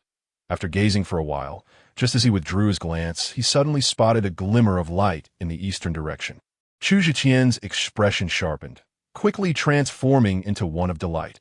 According to the revelations from his past life, the entrance to the Golden Cicada's secret realm was a smooth stone wall within a cave. The wall would flicker with golden light at irregular intervals. Only by chance would one capture the glimmer from the outside and thereby discover the Golden Cicada's secret realm. Chu Zhiqian never anticipated that due to his longing for Yi, he would heed the little one's words and gaze at the stars in the eastern night sky. In doing so, he discovered the Golden Cicada's secret realm. My dear, you truly are Daddy's little lucky charm. Chu Zhiqian kissed the jade pendant fervently before hastening toward the source of the light. Here lay a subterranean tomb. A group of 15 individuals stood at the entrance of the tomb. Before them was a tomb passage 3 meters high and over 5 meters wide. What astonished all was that the passage's walls were constructed from exquisite spirit stones. Contrary to expectations, entering this tomb did not evoke a sense of decay. Instead, it invigorated the senses. A deep breath revealed an abundance of rich spiritual energy. Among this group, 3 figures stood at the forefront, 2 men and 1 woman. The woman appeared to be in her early 20s. Tall and graceful, with exquisitely refined features that radiated a sweet aura. Her eyes sparkled with an indescribable brilliance, embodying an ethereal spirit. She was Mo Qingfei, the most gifted disciple of the 3rd generation of the Mou sect, having already reached the 2nd level of the Golden Core stage at the tender age of 24. Truly a prodigy. The 2 men accompanying her were an elder and a youth. The elder was stout, wielding twin hammers, exuding an aura of steadfastness. He was Mo Xiong, the protective elder of Mo Qingfei, boasting the formidable strength of the 6th level of the Golden Core stage. The young man appeared dashing and charming, his starry eyes occasionally sparkling with brilliance. He was Mo Qingzhou, the 2nd most capable of the younger generation of the Mou sect, having reached the 1st level of the Golden Core stage at 35. In this realm, cultivators under 50 were considered youthful. Mo Qingzhou's talent was indeed rare. Is this truly the Golden Cicada's secret realm? Mo Qingfei asked, her voice imbued with caution. Upon entering the tomb, Mo Qingzhou stepped forward, placing himself protectively in front of Mo Qingfei, moving even faster than the elder Mo Xiong. His actions were laced with a sense of attentiveness. Indeed, Mo Xiong remarked in awe, the essence of the earth and sky here was so rich that even without obtaining the Corpse King's nascent soul and the fateful golden cicada goo, this place could be deemed as sacred ground for cultivation. The Corpse King's nascent soul is a celestial treasure that can elevate a person to the nascent soul stage in one fell swoop. As for the fateful golden cicada goo, it requires no further explanation. Moreover, the two are a pair. Mo Qingfei stated, her voice soft yet resolute. This opportunity may determine whether I can swiftly break through to the nascent soul stage. I hope Elder Mo Xiong and Senior Brother can assist me. Her voice was enchanting, akin to the gentle whispers of nature. Mo Xiong and Mo Qingzhou nodded in agreement, leading the way forward, with Mo Qingfei closely following. Behind them trailed 12 MOU guards, all of whom possessed strength at the mixed yuan stage, subtly encircling the distinguished Mo Qingfei. However, at that moment, a ripple emanated from the entrance of the secret realm behind them. In the next instant, another figure materialized out of thin air. Mo Qingfei and her companions turned to look. Their expressions shifted dramatically. At the same time, Chu Zhiqian, who had just entered, narrowed his eyes. This could be troublesome. We've indeed encountered an issue. Chapter 59. The beautiful and kind-hearted Mo Qingfei, upon seeing the unexpected arrival of Chu Zhiqian, the gazes of the MOU sect members turned menacing. Who are you? How did you get in here? Mo Qingzhou arched an eyebrow, his voice laced with coldness and an undercurrent of lethal intent. They had learned from the remnants of the Great Jin dynasty that the Golden Cicada secret realm was a location they had discovered. Naturally, they intended to enjoy its secrets undisturbed. Now, with an uninvited guest appearing, Mo Qingzhou's instinct was to eliminate the intruder. The glances from Mo Xiong and the MOU guards also turned dangerously sharp as they regarded Chu Zhiqian. I don't even know how I got in here. My name is Nyoda, a hunter from a nearby village that I got lost in the Golden Rainbow Mountain range and stumbled into a cave after fleeing from a pack of wolves. Inside the cave, there was a mirror-like stone wall, and when I approached it, I was transported here. Chu Zhiqian replied, feigning innocence and confusion, his rustic appearance giving the impression of a simple village man. Hearing this, the MOU sect members exchanged glances. They were aware that the entrance to the Golden Cicada's secret realm remained open for a brief period after activation, allowing others to enter freely. However, the cave's inconspicuousness and the vast, desolate expanse of the Golden Rainbow Mountain range, along with the presence of Mo Lao Dao and Mo Qingqian's blockade, made it nearly impossible for anyone to stumble in. Who would have imagined that such a Navi country bumpkin would accidentally wander in? In the next moment, Mo Qingzhou coldly declared, "That's your misfortune. You've come to the wrong place."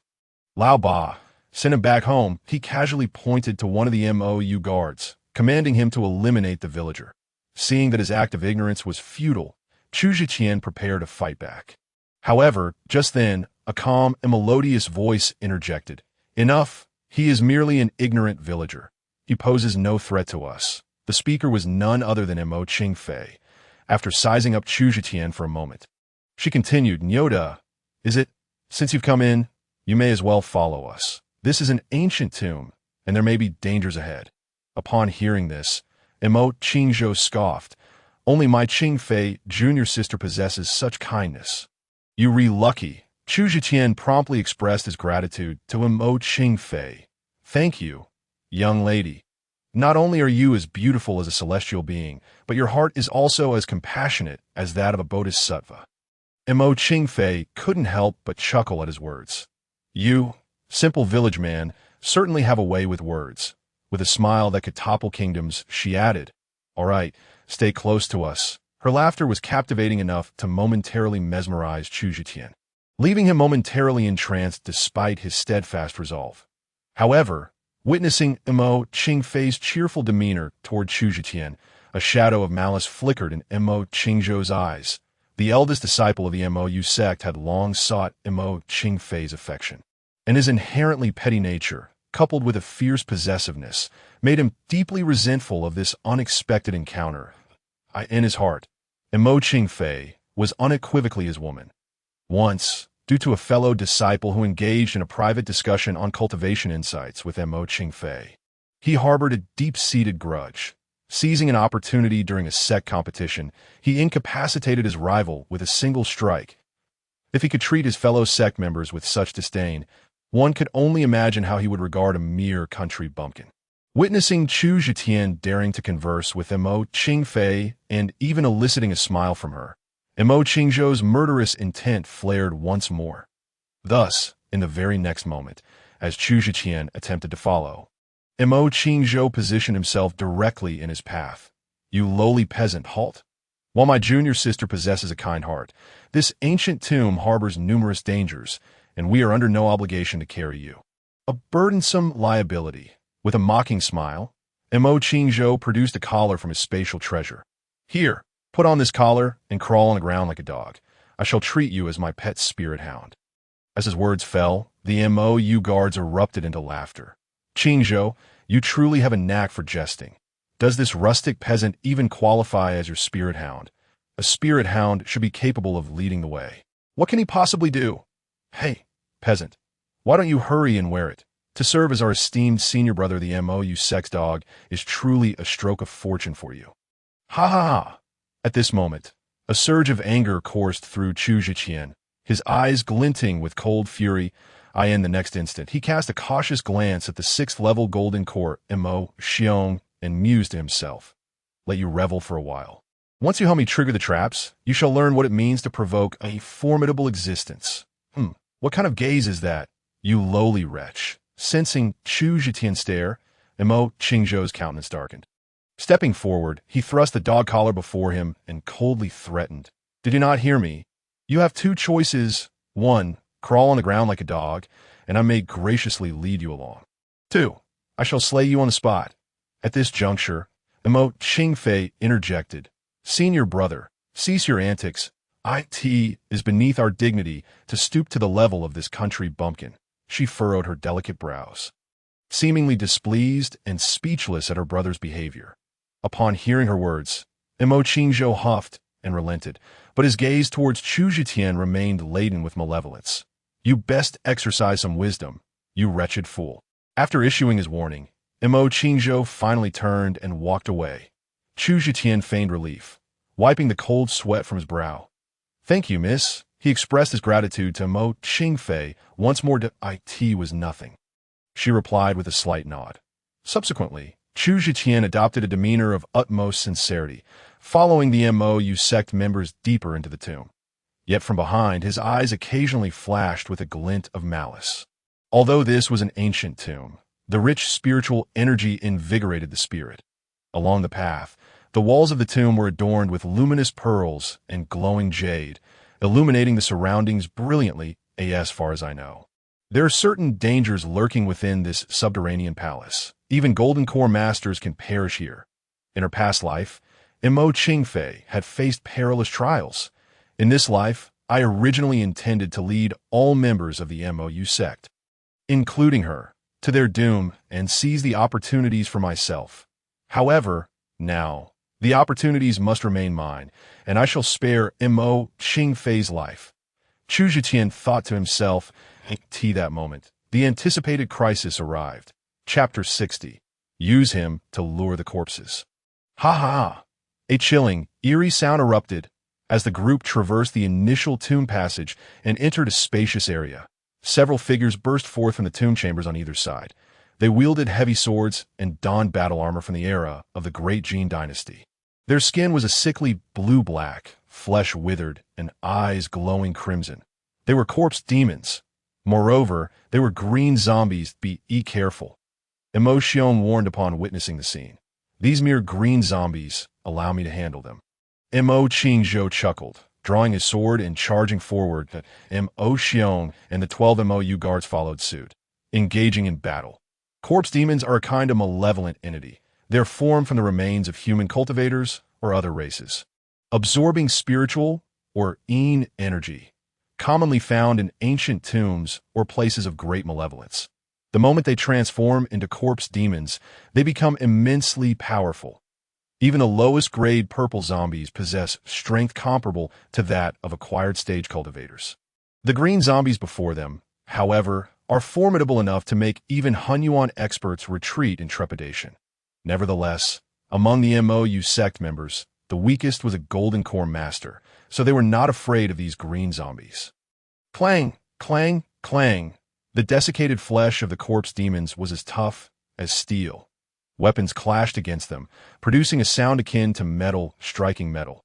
Yet within moments, over 20 corpse demons fell under their blades without any notable resistance.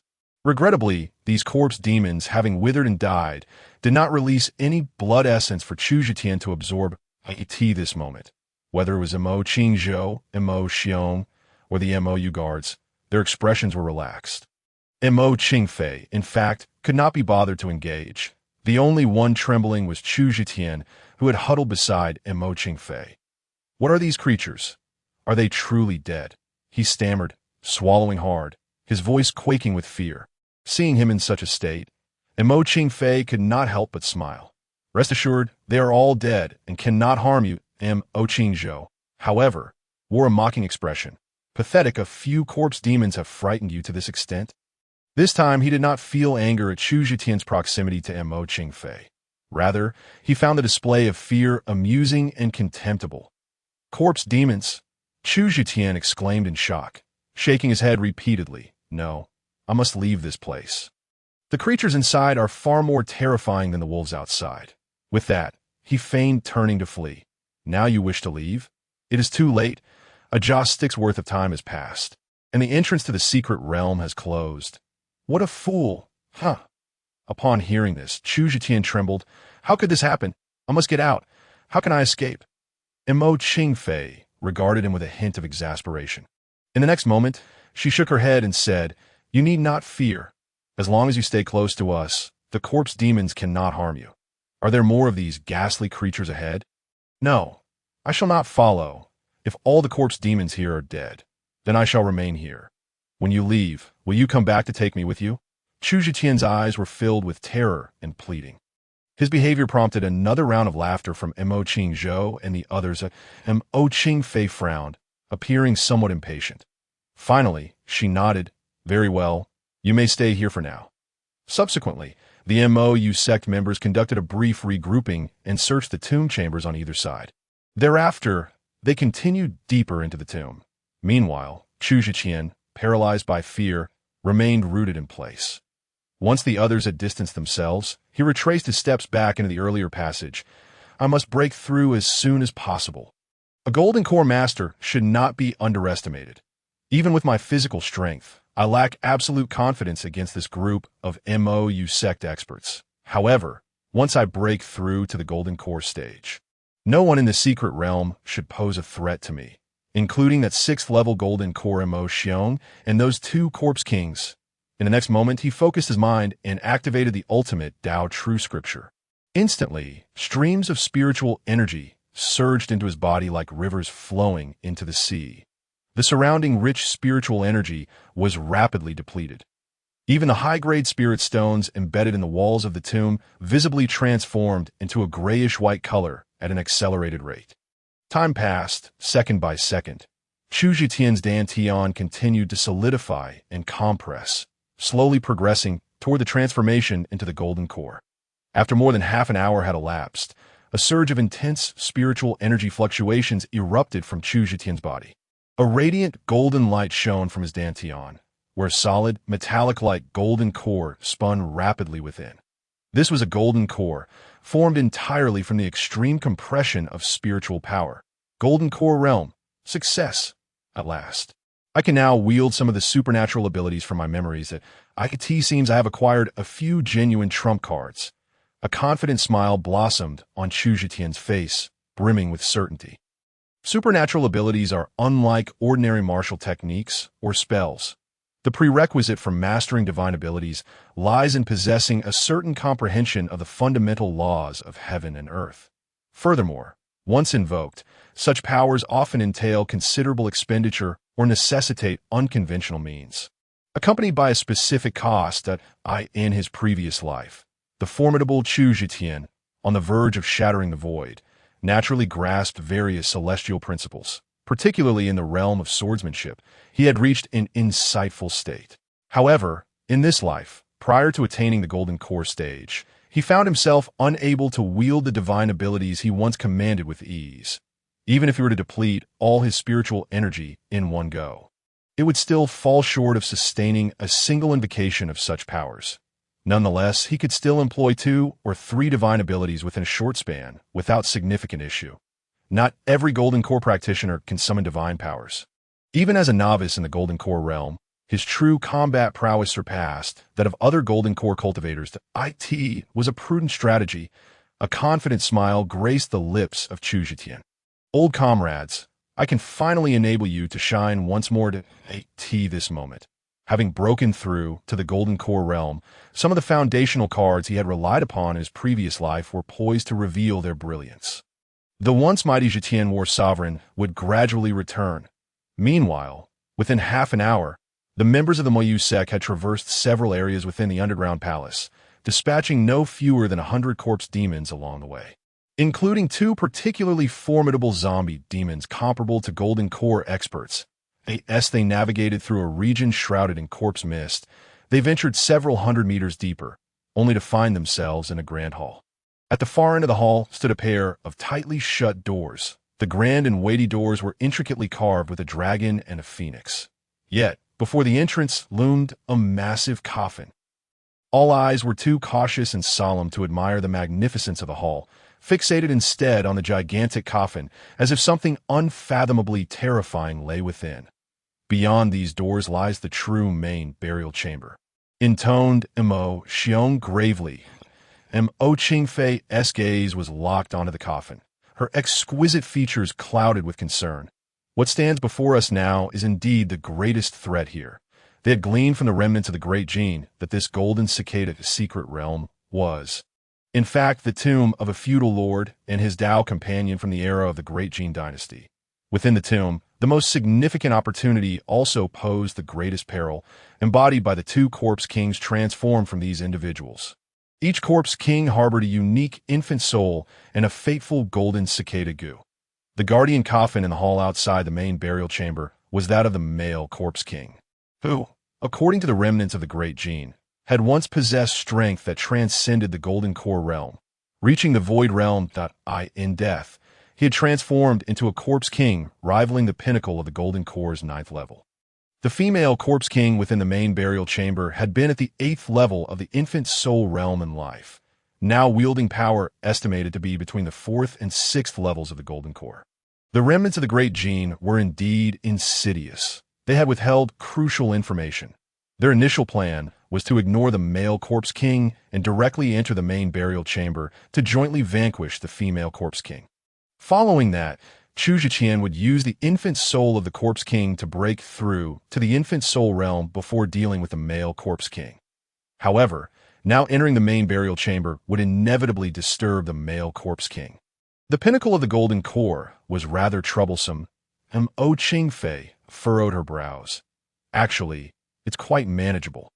Although the Corpse King's might is formidable, its intelligence is undoubtedly quite low. We can simply divert its attention. At that moment, Mo Qingzhou's expression shifted, narrowing his eyes as he spoke. Who will divert it? Mo Xiong inquired solemnly. I assent there a worthless individual here, though merely an ordinary person, with a soul-exploding pill. He can still make a hasty escape. Drawing away a low-intelligence corpse king is sufficient. A cruel, sinister smile appeared on Mo Qingzhou's face. Chapter 61. Ants should bow their heads upon hearing this. Mo Xiong and the other members of the Mayu Guard nodded in agreement. None among them regarded the life of a countryside villager with any significance. Only Mo Qingfei frowned, expressing her concern. Isn't this overly cruel? What is a soul-exploding pill? It is a forbidden drug that can temporarily exhaust one's life potential and even the power of the soul. After the effects were off, the user's organs would fail, and their innate vitality would be completely depleted. ultimately resulting in them becoming nothing more than a dried corpse. The most insidious aspect is that the pill would also incinerate the soul, leaving not a trace behind. It must be said that while Mo Qingfei possessed extraordinary strength as the celebrated daughter of the Moyu sect, she had been well protected throughout her life, remaining relatively naive. Thus, she retained a certain purity. Upon hearing her senior brother's suggestion, she felt a wave of resistance rising within her. Cruelty, without us. That villager would also meet a gruesome end at the hands of the corpse demons. Besides, if he doesn't draw the corpse away, who will? Mo Qingzhou scoffed, dismissing her concerns. Mo Qingfei pondered for a few seconds before extending a delicate finger towards Mo Qingzhou. I believe you would be the most suitable to draw it away. With your strength, as long as you avoid a prolonged battle, the Corpse King will certainly not catch up with you. Meanwhile, Uncle Xiong and the others can take this opportunity to open the doors to the main burial chamber and jointly slay the female Corpse King. You can lead the male Corpse King in circles to create distance before returning, ensuring a flawless plan. Upon hearing this, Mo Qingzhou's lips twitched. Good heavens! It turns out that his junior sister, unwilling to harm the villager, had ultimately destined him to undertake the perilous task of luring the corpse. In an instant, a surge of anger and resentment welled up within Mo Qingzhou, indirectly intensifying his murderous intent towards that villager. Junior sister, how can you be so indifferent to the proximity of kin? You protect that villager while putting me at risk. Mo Qingzhou questioned darkly, and Mo Qingfei shook her head. It's different. For that villager to consume the soul-exploding pill and draw the corpse would be a guaranteed death sentence, leaving not even a trace of his soul. However, as long as you execute it properly, you may emerge unscathed, Mo Qingzhou coldly retorted. A commoner's life is not worthy of comparison with mine. If I lure the corpse, I am also taking a risk. Indeed, the life of a countryside villager is as insignificant as grass. If he dies, so be it. However, should anything happen to you, the lives of 1,000 or 10,000 villagers would not suffice to make amends. At this moment, Mo Xiong interjected solemnly. On one side stood the villager's inevitable demise, while on the other, Mo Qingzhou faced a degree of risk. Yet, aside from Mo Qingfei, everyone else deemed the former trivial, while viewing the latter as exceedingly grave. However, before Mo Qingfei could voice her thoughts, she was directly interrupted by her protective elder. Mo Xiong raised his hand. There are no further discussions. It is settled. Qingfei, you are still naive and do not comprehend the ruthlessness of the cultivation world. One must weigh the pros and cons rather than consider notions of kindness and righteousness. The compassion of women will only lead to harm for both themselves and others. With that, without waiting for Mo Qingfei to say anything further, Mo Xiong gestured to two members of the Moyu Guard to return and bring the villager over. This underground palace is fraught with danger. I'll accompany you for safety, Mo Qingzhou stated, a glimmer of malice flashing in his eyes. Initially, their exploration had proceeded at a leisurely pace. However, upon their return, Mo Qingzhou and his companions took less than the time it takes to burn an incense stick. Why does it feel like the spiritual energy here has vanished? They found themselves in a relatively spacious area, with two burial chambers on either side. This was precisely where they had encountered the green zombie demon previously. Not only had the spiritual energy dissipated, but even the spiritual stones used for the walls had transformed into mere rubble. It was as if something had drained the energy from this place. One of the Moyu guards observed their surroundings, his expression filled with uncertainty. It's eerie. Everyone be cautious. Mo Qingzhou's brow furrowed, a look of alertness appearing on his face. Quickly, let us find that worthless villager and bring him back to avoid any unforeseen complications. In the burial passage, as soon as Mo Qingzhou and his companions ascended the spiral staircase, Chu Zhiqian had already sensed their presence. Consequently, he ceased his cultivation. Thus, while Mo Qingzhou and his companions noticed the disappearance of spiritual energy, they remained oblivious to other changes. Subsequently, the three searched through the two outer burial chambers before stepping into the burial passage. Qingzhou, this villager is indeed here. One of the Moyu guards spotted Nyoda, who sat on the ground with a dazed expression, and immediately called out to Mo Qingzhou. Ha! This worthless individual is so terrified of the deceased corpse demons that he has hidden himself in the burial passage? Mo Qingzhou sneered as he strode towards Chu Zhiqian. Why have you returned? Chu Zhiqian rose to his feet, inquiring nonchalantly. Upon seeing only these three return, a glint of coldness flashed through his starry eyes. A smirk played on Mo Qingzhou's lips. Because we have reached the end of this ancient tomb and are about to exit, we thought to kindly come back and retrieve you. Hearing this, Chu Zhiqian expressed profound gratitude, repeatedly thanking them. One of the Moyu guards exchanged glances with Mo Qingzhou and sneered. You, countryside villager, think mere words of thanks suffice? Shouldn't you show some sincerity and kneel before us? Another chimed in, I think kneeling is unnecessary. The suggestion posed by Qingzhou was indeed rather amusing. How about fastening a dog collar around his neck and leading him along? As the words fell, Mo Qingzhou erupted into hearty laughter. Splendid idea. It is settled. With that, he produced the dog collar from his spatial treasure and pointed it at Chu Zhiqian's nose, commanding, Come now, lowly wretch, adorn yourself with this. Otherwise, we shall not take you out. Should we leave you behind, you will perish within these confines. The corpse demons here will extract your heart and shred you into pieces, if you wish to survive. Best comply without hesitation.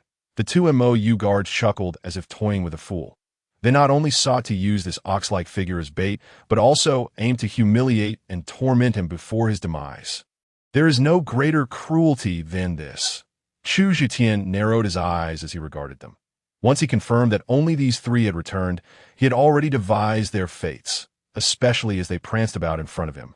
His murderous intent surged, nearly spilling forth. At that moment, Mo Qingzhou stepped forward, poking Chu Zhiqian's shoulder with a finger. What's the matter, lowly wretch? Are you still defiant? With my junior sister Qingfei absent, no one is here to protect you. Comply, or I shall make your life a living hell. To a despicable insect like you, we cultivators are akin to divine beings from the heavens. Do you understand? You have no right to defy us. Bowing your head is the wisest choice.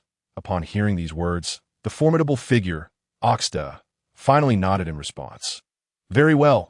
I shall submit to you. Mo Qingzhou and the two Mo guards immediately wore expressions of mock triumph.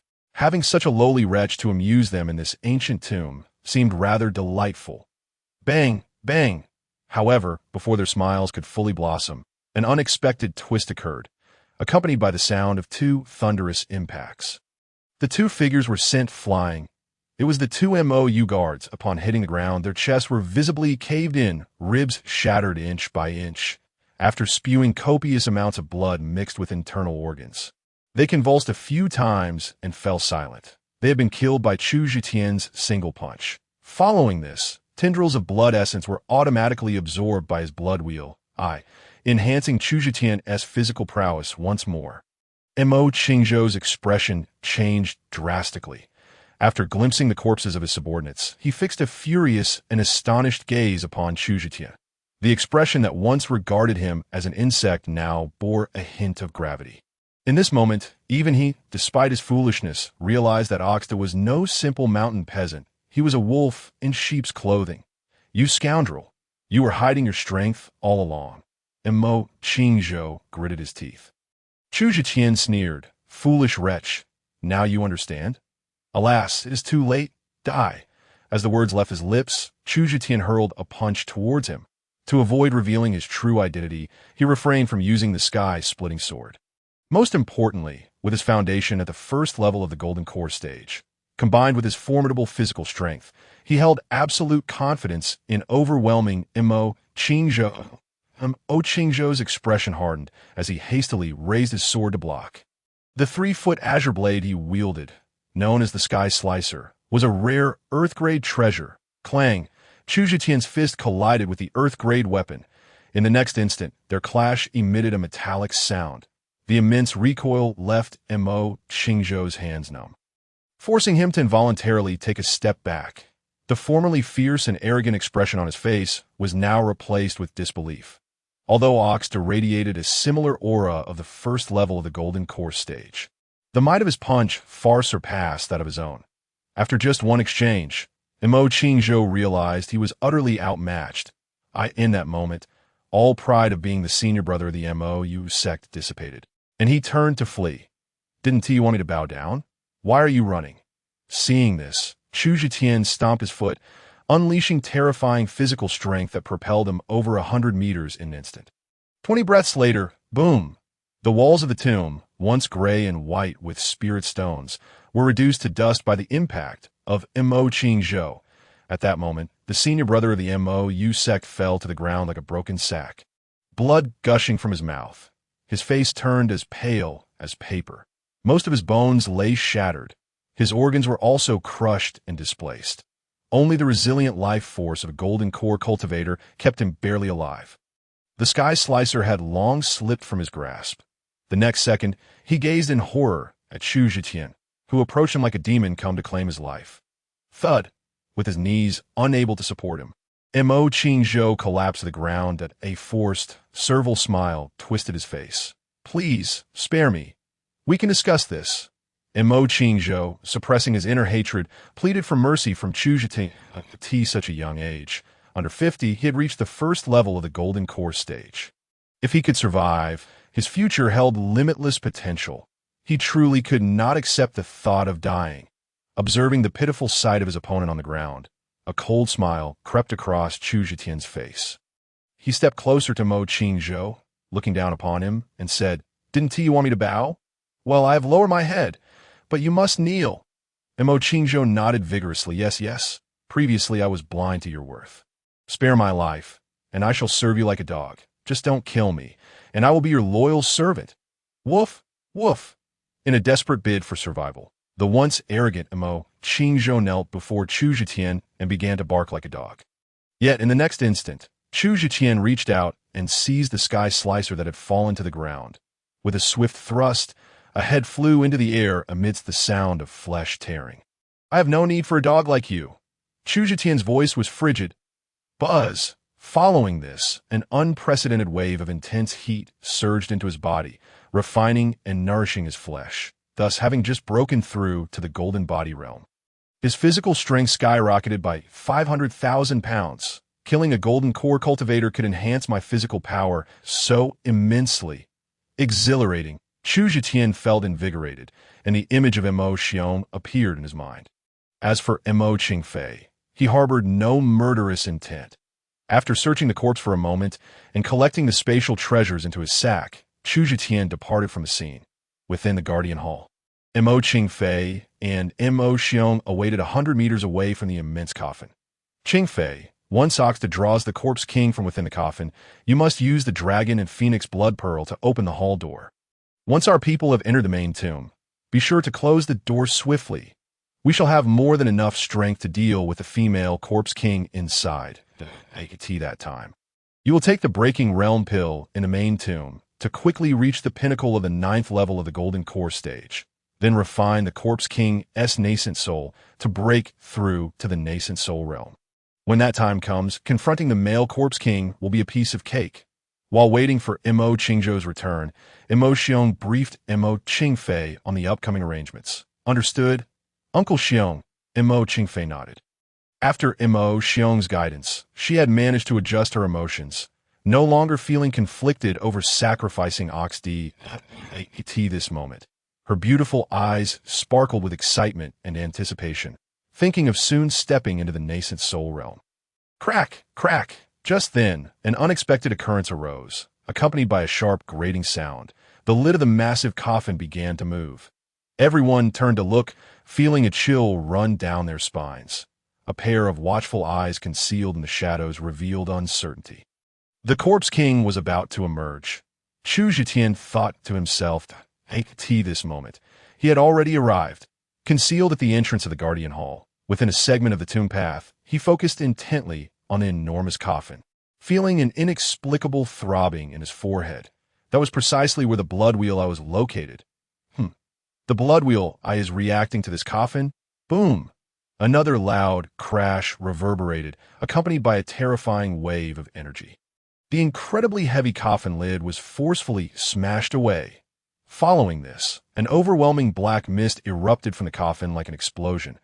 Along with it emerged a pitch-black figure, clad in an exquisitely luxurious jean python robe. The figure leaped out of the coffin, exuding a palpable aura of corpse energy as a corpse king. Its flesh was remarkably plump. Even its face retained the striking handsomeness from its living days. Yet its skin was as dark as ink, radiating an unsettling and sinister aura. In an instant, the entire Guardian Hall was engulfed in a formidable presence. Damn it! Why has the Corpse King emerged on its own? Mo Xiong's expression shifted dramatically, a mixture of surprise and fury evident on his face. Mo Qingfei stared at the Corpse King before her exquisite features marred by a grave concern. Meanwhile, the MOU guards felt an overwhelming sense of dread emanating from the entity, leaving them in a state of unease. Observing from the shadows, Chu Zhetian's eyes glimmered with an inexplicable excitement. The spectacle was about to unfold. Chapter 63. Save you. You think too much, to the members of the MOU sect. As long as they maintained their distance and did not provoke it, the Corpse King within the coffin would remain in a dormant state and would not emerge on its own. However, reality exceeded their expectations in an instant, the atmosphere within the Grand Hall became suffocating, filled with an overwhelming aura of death. Uncle Xiong, what should we do now? The MOU guards, particularly those of lesser strength, appeared visibly shaken, and even Mo Qingfei's beautiful face turned pale. Despite her cultivation at the second level of the Golden Core, she had never faced true combat before. Moreover, what loomed before them was not an ordinary cultivator, but a terrifying Corpse King. This realization sent a wave of panic coursing through her mind. There's no other way. I'll draw it away. You gather the others and quickly open the main tomb door. At the same time, send a message to Qing Zhou, urging him to return immediately. Ignore that bull-headed creature. Mo Xiong's expression was equally grave. In the next moment, he gritted his teeth and charged towards the serpent-robed Corpse King. Mo Qingfei nodded, moving closer to the hall's entrance while retrieving a transmission jade pendant. Yet, there was no response from Mo Qingzhou. What is going on? Could it be that something has happened to my senior brother as well? Mo Qingfei's expression hardened, a sense of foreboding creeping into her heart. I could see this moment. Hidden in the shadows, Chu Zhiqian couldn't help but smirk, still trying to call Mo Qingzhou back. Qingzhou has crossed countless mountains.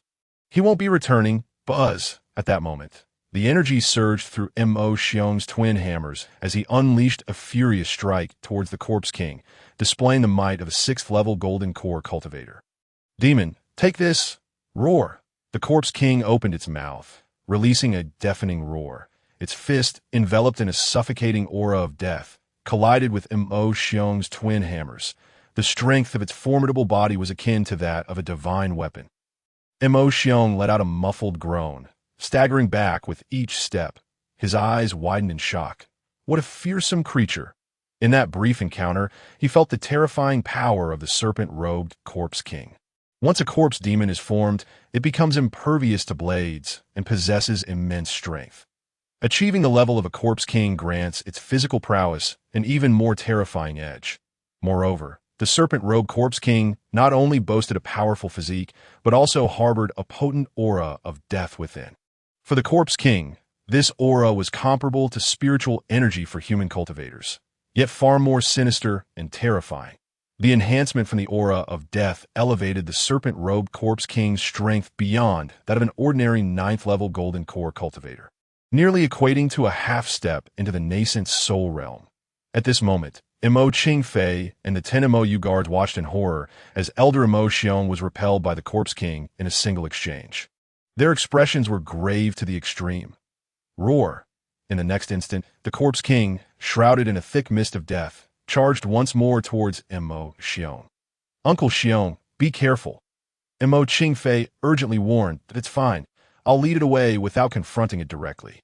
You all hurry into the main tomb, Mo Xiong declared, turning to flee, clearly intending to outmaneuver the Corpse King by exploiting its low intelligence. However, a shocking scene unfolded. The serpent-robed Corpse King, after pursuing Mo Xiong for several meters, abruptly changed direction and charged towards Mo Qingfei and the MOU guards. Its eyes gleamed with a chilling green light, displaying a hint of human-like mockery and cruelty. Damn it! This demon is not pursuing me. Mo Xiong's eyelids twitched, a mix of shock and anger flooding his features. Its intelligence seems to be quite high. Mo Qingfei's complexion also paled as she sensed the sadistic glint in the Corpse King's eyes, sending chills down her spine. From the moment it was entombed in this underground palace until now, millennia had passed. Over the long years, it had not only evolved into a formidable Corpse King, but had also developed intelligence comparable to that of humans. It was nothing like they had previously anticipated, merely instinctual and devoid of intellect. As the Corpse King charged towards them, Mo Qingfei bit her lip and swiftly drew her sword to confront it. Clang! After a single clash with the Corpse King, she too was sent reeling back. Roar! The fierce creature, recognizing Mo Qingfei's considerable strength, let out a roar and redirected its attention towards the 10 MOU guards. With a swift motion, the serpent-robed Corpse King's fist pierced through one of the guards' hearts. Crack! In the next moment, its massive, dark hand unleashed a devastating force, snapping another guard's neck in an instant, in the blink of an eye. 2 MOU guards lay slain.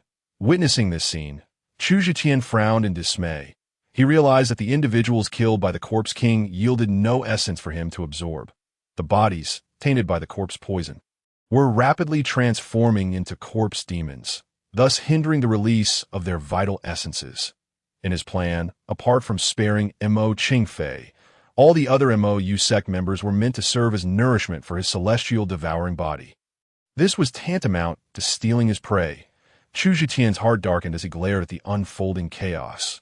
Qingfei, quickly, use the dragon and phoenix blood pearl to open the hall door. We must enter the main tomb and keep it locked outside. Seizing the opportunity while the Corpse King was preoccupied with slaughtering the MOU guards, Mo Xiong rushed over to grasp Mo Qingfei's hand, heading towards the grand door at the end of the hall. Creak, creak, with the sound of grating friction, Mo Xiong and Mo Qingfei exerted every ounce of strength to move the enormous coffin. The grooves designed to hold the dragon and phoenix blood pearl were completely obstructed by the coffin. They had to shift it aside to unlock the door. Yet, the coffin was forged from an unknown material, bone-chilling to the touch and weighing millions of pounds. Even golden core cultivators could only inch it forward bit by bit. At their current pace, they risked losing all the MOU guards before managing to budge the coffin even half a meter. Boom! The serpent-robed Corpse King struck again, obliterating a third MOU guard into smithereens. Uncle Xiong, what do we do? We can't move this coffin in such a short time. Master Brother has also lost contact. Why don't we fight this monster to the death? Seeing the MOU guards fall so swiftly, and realizing they could hardly by themselves any time, Mo Qingfei panicked. Mo Xiong's expression fluctuated between dread and determination. You demon, I will fight you. At that moment, another MOU guard, realizing he was the next target of the Corpse King, let out a furious roar, as if driven to madness before death. Boom! However, in the next instant, a thunderous collision resounded. Just as the serpent-robed Corpse King was about to eliminate the fourth guard, a figure leaped from a distance. Closing the gap in the blink of an eye, two fists collided with a resounding crash. Both the figure and the Corpse King staggered back a step, surprisingly not at a disadvantage in their clash. Don't steal my kill. The remaining heads are mine. Chu Zhiqian's eyes glinted with malice as he locked eyes with the serpent-robed Corpse King's eerie green gaze. The fearsome entity, observing Chu Zhiqian, exhibited a moment of human-like caution. The MOU guard, who had thought he was doomed, stood there in shock. Once he regained his senses, he gazed at Chu Zhiqian, who stood protectively in front of him, his expression a mix of gratitude and utter astonishment. Nyonyoda, thank you for saving my life. As soon as those words left his lips, Chu Zhiqian turned his gaze on his seemingly innocent face lay a devilish smile. Save you. You think too much. I simply wish to take your place in slaying the Corpse King. Chapter 64. The true face of Nyonyoda upon hearing this. The MOU guard was left utterly bewildered. Bang! Before he could comprehend the situation, he felt an overwhelming force strike his chest. His entire chest caved in, and his heart exploded, leading to his demise. In the fleeting moments before his consciousness faded, he finally grasped the reality. He didn't intend to save me. He sought to replace me and personally kill me. But why? He died without ever understanding Chu Zhitian's motives. Chu Zhitian had no need for others to comprehend his actions. As he dispatched the MOU guard, a surge of warmth coursed through his body. Roar! At that moment, the serpent-robed corpse king glared at Chu Zhitian, emitting a furious roar. Its intelligence rivaled that of human cultivators. Sensing a significant threat emanating from Chu Zhitian, for the time being, it refrained from making any rash moves. The other MOU guards, including Mo Qingfei and Mo Xiong, looked at Chu Zhitian with expressions of shock and anger. This rustic villager had just obliterated one of their own. Seeing the green corpse demon tremble in fear, they realized just how terrifying his power was. He held his ground against the corpse king in a fierce exchange. In that moment, they finally understood that the persona of Nianyo De was merely a facade. Nianyo De, you bastard!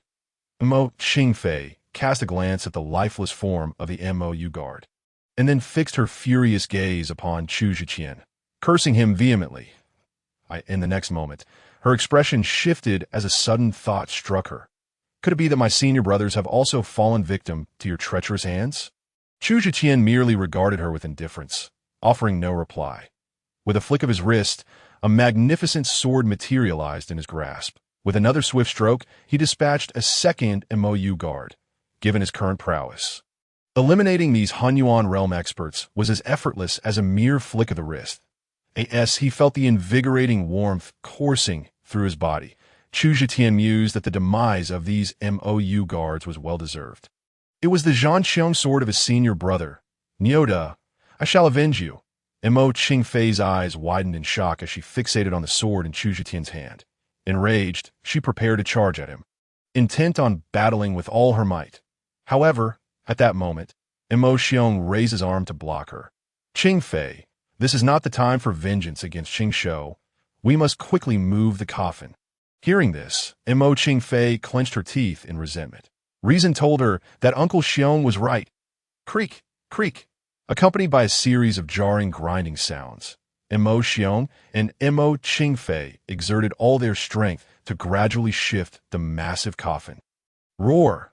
The serpent-robed corpse king, witnessing this, let out a furious roar, abandoning the formidable foe that was Chu Zhitian and charged toward the two.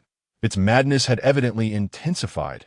It seemed determined to prevent anyone from entering the main tomb chamber at all costs. This is bad. The corpse king is coming. Mo Xiong's expression tightened.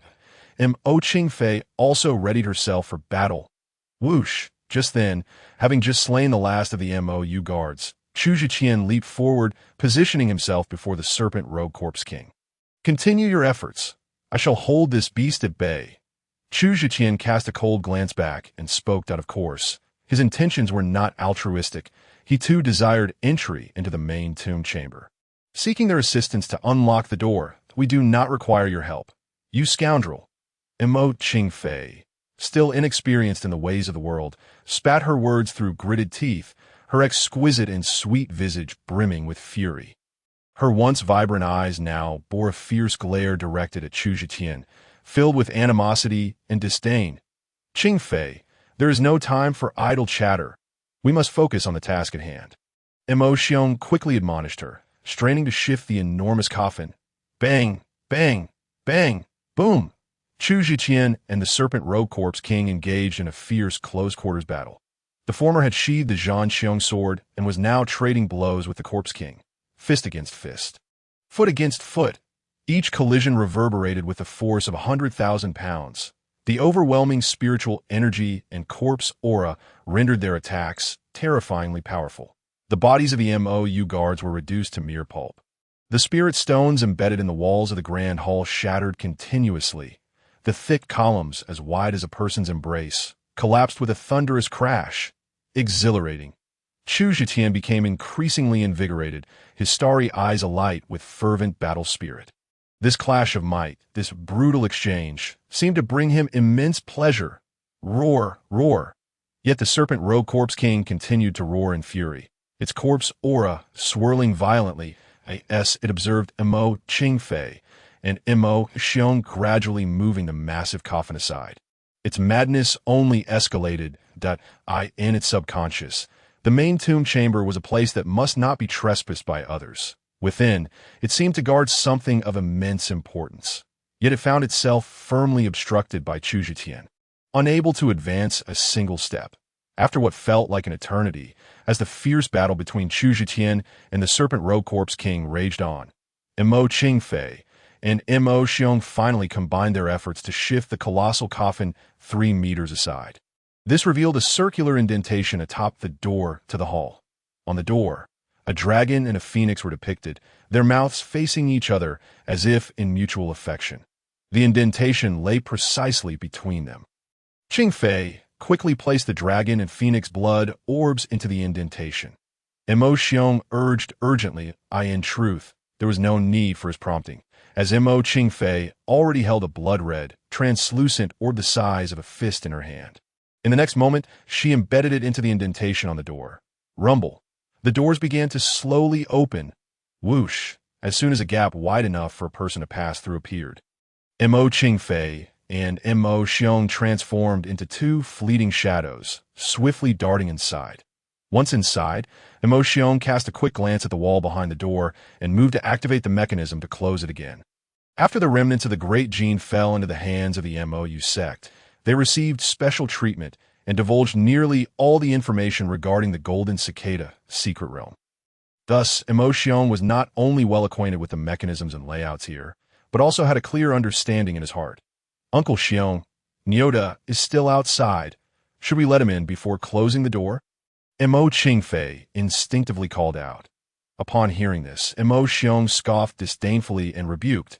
Qingfei, have you lost your senses at such a young age? That scoundrel killed Qingshou and the MOU guards, and you still want to aid him?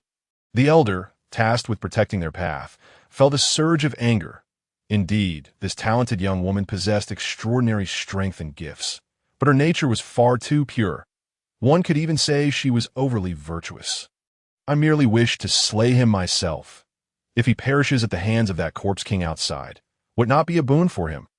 Mo Qingfei's expression shifted several times before she bit her lip and spoke. It would be for the best if he were to fall victim to the corpse king. Mo Xiong gritted his teeth in response. The next moment, without further hesitation, he activated the mechanism behind the door. Rumble. Thus, the half-open door began to slowly close again. The scoundrels of the MOU sect are truly treacherous. I help you fend off the corpse king, and you wish to leave me outside? Dream on. Ha ha! Just then, accompanied by a loud laugh, Chu Zhitian, having just repelled the Serpent Robe Corpse King with a mighty punch, dashed towards the main tomb chamber. The Serpent Robe Corpse King followed closely behind. At the rate they were moving, there was no doubt they would breach the door before it fully closed. Uncle Xiong, what do we do?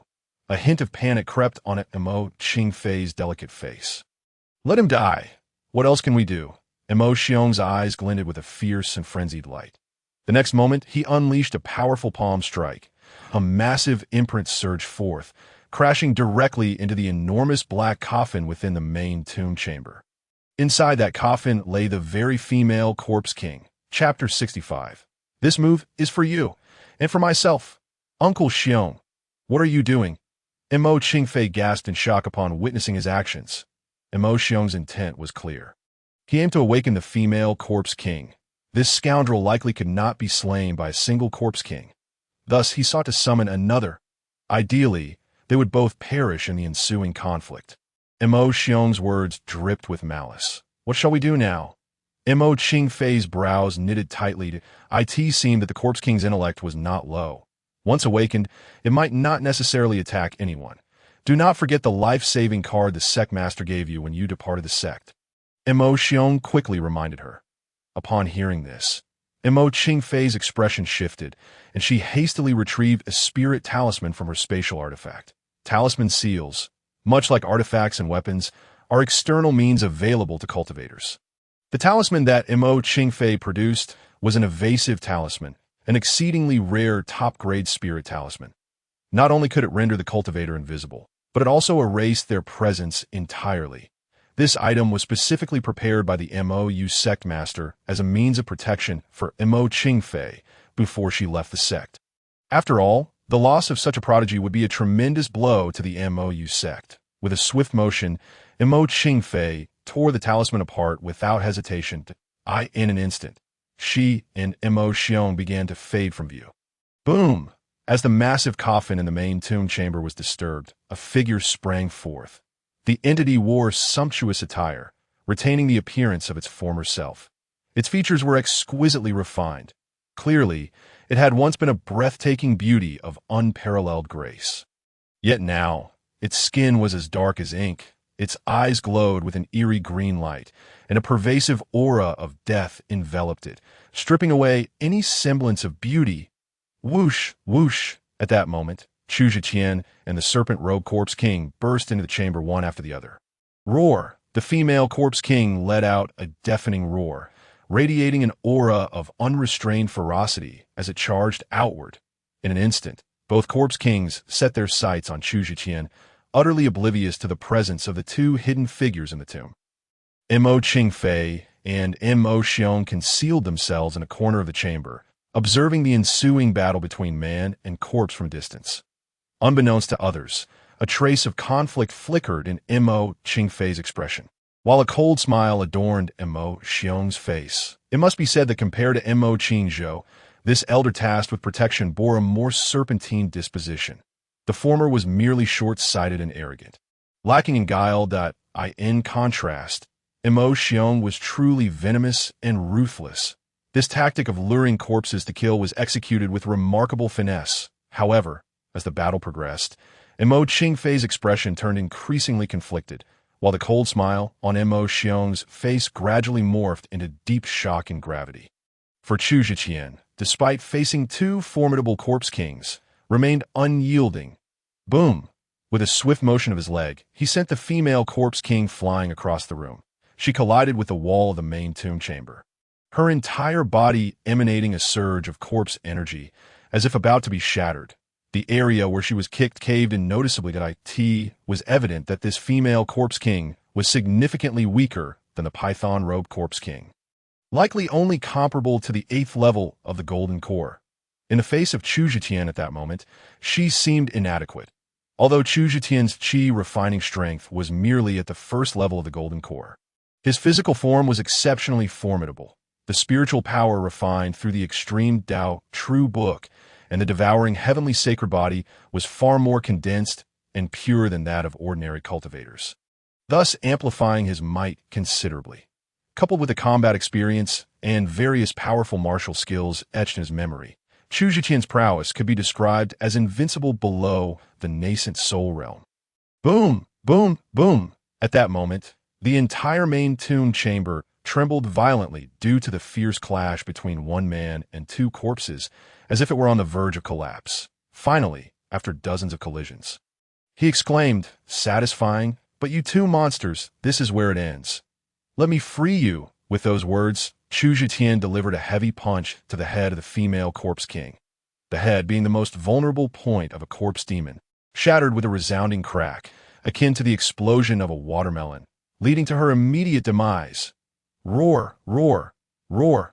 Witnessing this, the python-robed corpse king let out a series of earth-shattering howls, infused with deep sorrow and fury, launching an unprecedented frenzied assault upon Chu Zhiqian.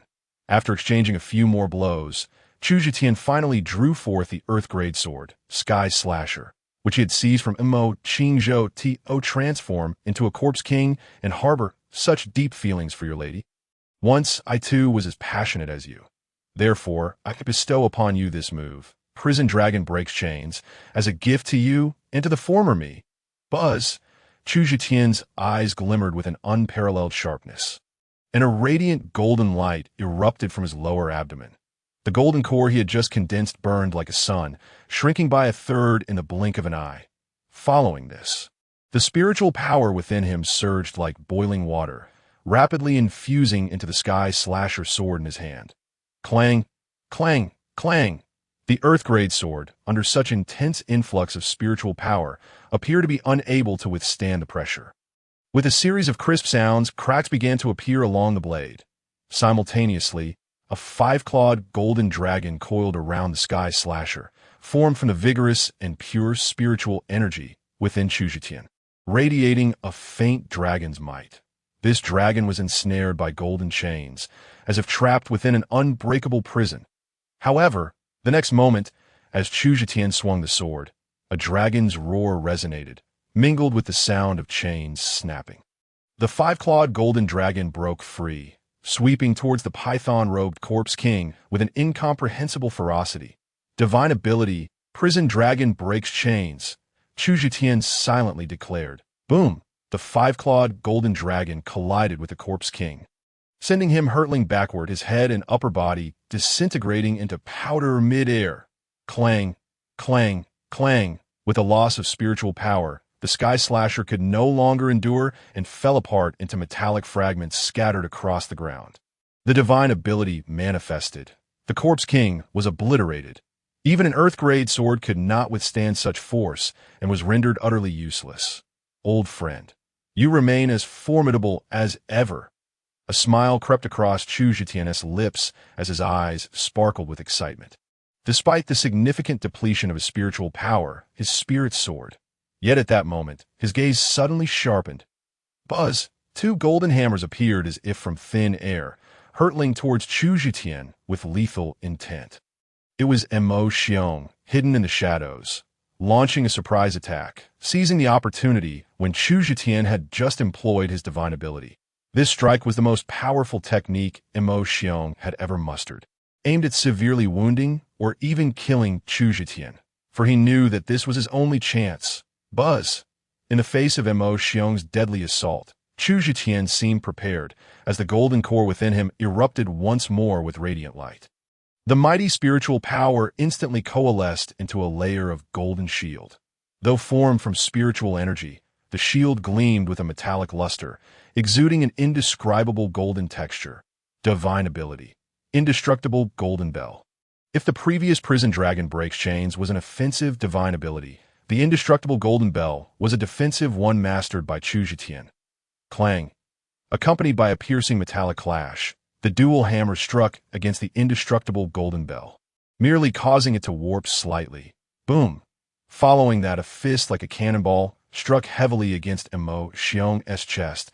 He was sent flying, spewing forth a great mist of blood in his wake. Did you think I had forgotten about you lurking in the shadows? Old dog, did you think I would be unprepared for you? Chu Zetian turned, his starry eyes filled with disdain and mockery. Divine ability. You actually master divine abilities of the Golden Core realm? You are not a mere villager.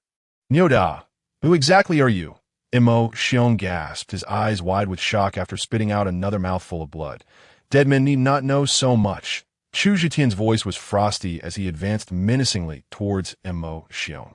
Just then, the stunning figure of Mo Qingfei emerged from her concealed state, standing protectively in front of Mo Xiong. Nyoda, stand down. She pointed her sword at Chu Zetian. Looking at this seemingly unassuming man, she felt a wave of self-mockery and resentment wash over her. Realizing she had novelly protected him earlier, it turned out that the villager who trembled at the sight of corpse demons and hid behind her was in fact a being comparable to a nascent soul powerhouse. Killing a master of my Mo Feather sect is as easy as chopping vegetables. Huh, do you intend to kill me now? Chu Zetian's expression shifted slightly as he replied coolly, Miss Mo, you cannot fault me. Beyond you, the rest of your Mo Feather sect views my life as worthless. The cultivation world is inherently filled with intrigue and bloodshed. Today, consider it a lesson that if this experience helps you remember, it may save your life in the future. At this point, Chu Zetian recalled a piece of information he had heard his past life. Mo Qingfei, this unparalleled prodigy of the Mo Feather sect, had achieved the nascent soul realm before the age of 25, but within 3 years, she had perished during a routine trial. The specifics were unclear to him, but it was likely tied to her innocence. Such a brilliant talent, extinguishing so early, was truly lamentable. In the next moment, Chu Zetian collected his thoughts and spoke with a stern tone. I do not wish to kill you. Step aside. Mo Qingfei was taken aback by his words. Meanwhile, Mo Xiong, clutching his chest, urgently exclaimed, Qingfei, since he won't kill you, leave. Don't worry about me. Mo Qingfei, however, was resolute, lunging at Chu Zetian with her sword. If you wish to kill my Uncle Xiong, you must first step over my dead body. Mo Xiong, as her protector and mentor, was someone she could never abandon. Seeing this, he gritted his teeth, consumed a healing elixir, and disregarding his injuries, joined forces with Mo Qingfei to confront Chu Zhitian. Clang, clang, clang. After exchanging several blows, Mo Qingfei was sent flying by a punch from Chu Zhitian. Upon landing, she coughed up a mouthful of blood, visibly injured at a second-level golden core cultivator like her had always been invincible among her peers. Yet today, she felt utterly powerless against Chu Zhitian. Chu Zhitian cast her a cold glance before unleashing his full assault on Mo Xiong. Within less than 10 breaths, Mo Xiong collapsed to the ground like a broken sack. His internal organs utterly crushed at a dignified 6th-level golden core cultivator had thus perished. Following this, the essence of his blood and flesh was automatically absorbed by the blood wheel eye. At that moment, Chu Zhitian felt an incredibly intense heat surge into his body, rapidly spreading throughout, nourishing his muscles, fortifying his bones, and enhancing his internal organs. His already formidable physique was boosted by a staggering 30%. An explosive increase of 800,000 pounds of physical strength to kill an 8th-level golden core powerhouse and gain such a tremendous enhancement was astounding. My physical refinement realm has just broken through to the golden body. I feel that I am not far from the next realm. Shattering mountain, Chu Zhitian mused inwardly. Uncle Xiong, a heart-wrenching cry, echoed. Mo Qingfei, despite her injuries, rushed to Mo Xiong's lifeless body. The next moment, her beautiful eyes, filled with profound hatred, fixed upon Chu Zhitian. Bastard! Come on! My life is at stake too. Chu Zhitian remained expressionless. I do not desire your life, but I will claim the opportunities here. You should know how to leave. Get lost. Upon hearing this, Mo Qingfei's complexion shifted dramatically. She longed to confront Chu Zhitian, but deep down, she understood she was no match for him. With Uncle Xiong dead, remaining here was utterly meaningless, as for the opportunities. How could she possibly seize them from Chu Zhitian? At long last, she cast a profound glance at Chu Zhitian. After stowing Mo Xiong's lifeless body into her spatial treasure, she made her way toward a corner of the main tomb chamber. There, a smooth stone wall awaited her. This was indeed the exit of the golden cicada secret realm. With a hand placed upon it, Mo Qingfei infused her spiritual energy into the surface. Instantly, the stone wall shimmered with a misty radiance, transforming into a void-like halo. Nyoda, we shall meet again, she declared. Next time, I will surely shatter your corpse into pieces, avenging Uncle Xiong and my senior brothers. Before departing, Mo Qingfei glanced back at Chu Zhitian. Her teeth gritted as she spoke. Chu Zhitian nodded slightly, stating, Next time, I shall show you no mercy. Mo Qingfei smirked mockingly, then with a swift movement, she stepped into the void halo. Once she had departed, Chu Zhitian exhaled deeply. He refrained from killing Mo Qingfei as a gesture of gratitude for her initial kindness towards him. However, since they were now enemies, the next encounter would inevitably lead to bloodshed. Of course, that was contingent upon her recognizing him. After all, he was now Nyoda, not Chu Zhitian. With that thought, a playful smile crept upon his lips. In the next moment, his expression turned expectant as he approached the deceased python-robed Corpse King.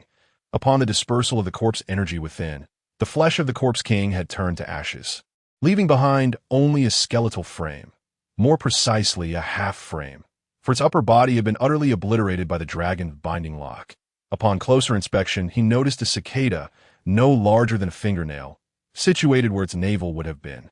Meanwhile, in the lower abdomen, a Corpse King's nascent soul resided. The same life cicada goo and the Corpse King's nascent soul. Both are mine. As he beheld these two treasures, Chu Zhitian's eyes sparkled with delight. With the dust settling and the crisis averted, it was finally time to reap the rewards. Chapter 67. A monumental surprise gazing at the cicada nestled within the Corpse King's body, which lay in a dormant state yet retained its vitality. Chu Zhitian felt a wave of comfort wash over him. With this same life cicada goo, he and you could be linked by fate, as long as neither of them perish simultaneously. They would both survive. The mere thought of providing such a safeguard for his daughter's life brought a smile to his face. Then, he turned his attention to the Corpse King's nascent soul. This object was a nascent soul pill condensed during the Corpse King's lifetime. It appeared in the form of a miniature infant, yet was entirely blackened, tainted by corpse poison from a distance. One could sense a glimmer of intelligence emanating from this tiny being. It was precisely due to this Corpse King's nascent soul that the male and female masters of the ancient tomb had gradually transformed into a Corpse King over the millennia. Acquiring significant intelligence, by purging the corpse poison and refining it into his body, merging it with his own nascent soul, he could break through to the nascent soul realm. The Golden Cicada's secret realm was particularly delightful in that both the same life cicada goo and the Corpse King's nascent soul were a pair. The same life cicada goo was undoubtedly meant for himself, and UYUAS for the Corpse King's nascent soul. He would refine one for himself. The other could be bestowed upon his great-grandfather. Reflecting on the protection offered by the revered ancestor Su Bei Wang, as well as the scene from his past life where he fought desperately to save himself, Chu Zhetian was filled with gratitude, admiration, and affection for the elder. He felt no hesitation in offering the most exquisite treasure to his great-grandfather. It was a sense of familial love that he, as an orphan, had never experienced before. Moreover, the great-grandfather's strength had reached the 8th level of the Golden Core realm, making him the most suitable candidate for a swift breakthrough to the nascent soul realm. In contrast, the sect leader, Yushu Han, was only at the 6th level, which was somewhat lacking. As for Yu Zhao Lu, who had just broken through to the core formation realm, she was not even a consideration. Subsequently, after securing both the same life cicada goo and the Corpse King's nascent soul in his mustard seed bag, Chu Zhetian turned his gaze toward the enormous coffin within the main tomb chamber. This massive coffin was not alone. There were two in total. Chu Zhetian approached and attempted to shift the one in the main tomb chamber. Just like the one guarding the external hall, it bore the same weight of millions of pounds. Even with his current strength, moving it was an arduous task. Lifting it was akin to climbing the heavens. The size was substantial, yet its weight was truly astounding. Furthermore, it exuded an intense chill. It could gather an immense amount of energy. Upon this realization, Chu Zhetian's expression sharpened, his pupils constricting. Surrounding that black coffin was a substantial accumulation of energy. The density had become so thick that it manifested as swirling black mist, resembling serpents that slithered and coiled about. Could the material used to forge this coffin be the legendary Tying Demon Gold? The mere thought sent his heart racing. As he gazed at the black coffin, a tinge of greed and excitement flickered in his eyes. Tying Demon Gold, a mythical celestial ore. Not only was its density horrifying, just a fingernail-sized piece weighed over 1,000 pounds, but it was also indestructible. Even a full-force attack from an Earth immortal would fail to shatter it. When refined using special techniques and combined with specific materials, it could produce divine weapons or treasures of at least the quality of a celestial artifact embryo. Additionally, due to Tying Demon Gold's characteristic of absorbing energy, it could also harbor weapon spirits, or even give rise to weapon spirits on its own. Thus, this celestial artifact embryo would eventually progress to become a true celestial artifact, or even a divine artifact. With Chu Zhetian's current strength, the Earth-grade Sword of Sky severing was insufficient for his battles, and the Sword of Rending the Void had become nearly useless. It was high time to forge a divine sword of celestial grade or beyond, and this Tying Demon Gold was the perfect primary material for such a task. Wait, the coffin made of Tying Demon Gold, with its ability to gather energy, seemed even more exaggerated. Perhaps it could provide a surprise for the Night Palace. Once this thought crossed his mind, a surge of excitement and madness ignited in Chu Zhetian's eyes. From what he knew, the greatest threat to the Night Palace was not their nascent, soul-level evil ancestor. Rather, it was the terrifying object buried beneath their headquarters, the Night Demon Palace. This object was crafted from the souls of countless beings, drawing in the energy of the heavens and forming an exceedingly formidable heavenly grand formation. Any expert at the Void Realm who became ensnared within would meet their demise. Even their soul would be devoured by the overwhelming energy, becoming nourishment for that horrifying object. In the past, he had harbored immense trepidation towards that object. However, if he were to hurl these two coffins into the heavenly Yin Grand Formation, what effect would it yield? As Chu Zhetian's thoughts raced, a smile crept across his lips. Overcome with excitement, he focused his intent to draw the black coffin into his mustard seed bag. However, in the next moment, his expression darkened. He discovered that the mustard seed bag could not accommodate such an object. Next, he attempted to retrieve several other spatial treasures. The mustard seed bracelet, the void belt, the mustard seed gourd, and so forth. These spatial treasures were all spoils from previous battles that Chu Zhetian had acquired. Some belonged to the three great witches of the Night Palace, while others were from Mo Lao Dao, Mo Qing Chun, and Mo Qing Zhou. Yet, despite the superior quality of these spatial treasures compared to his mustard seed bag, they too failed to store the black coffin. No wonder, in his past life, he had only heard of Mo Qing Fei acquiring the same life, Cicada Gu, and the Corpse King's nascent soul, but there was no mention of this black coffin. It seemed it was simply impossible to take it out. Must I return empty-handed from the treasure mountain? Chu Zhetian furrowed his brow, his heart filled with reluctance. Suddenly, he felt a vigorous throbbing at his forehead. The blood wheel is reacting again. Indeed, the first time he encountered the coffin in the outer hall, the blood wheel had throbbed intensely. Now, it was even more pronounced. This stirred something within Chu Zhetian. In the next moment, a vertical eye manifested upon his forehead. The eye was a ghastly crimson, with a blood-red vortex swirling within its pupil, exuding an aura of the bizarre and mysterious. Following that, Chu Zhetian focused his vertical eye upon the black coffin. Just as he had previously absorbed the spiritual energy of elixirs and rare materials with the blood wheel eye, he endeavored to draw in the black coffin. Buzz, a miraculous scene unfolded. The black coffin levitated off the ground, instantly shrinking to the size of a grain of sand. Before being drawn into the blood wheel, it was truly possible. The blood wheel was indeed filled with boundless wonders. Yet it required him to explore its potential gradually. From that point onward, there was little more to say. Chu Zhetian opened the main tomb chamber's door once again and drew the black coffin from outside into the blood-red vortex. Then, with a flicker of thought, his consciousness entered the blood-red vortex, which was the burial god blood domain present. He had become the master of this space. Thus, his consciousness acted as the governing will, allowing him to overlook and perceive everything from a godlike perspective. He beheld the two black coffins, which lay beside the immense corpse of a divine demon, appearing exceedingly diminutive. The burial god blood domain seemed to form a small world unto itself. However, now that he had become the master of this burial god blood domain, why could he not detect the presence of that world-slaughtering deity? Chu Zhetian was engulfed in a profound sense of bewilderment. Contemplating the other party's ability to amalgamate the bloodlines of myriad races to forge this formidable heavenly devourer physique, his spirit surged with excitement. He yearned to engage in dialogue with such a powerful being.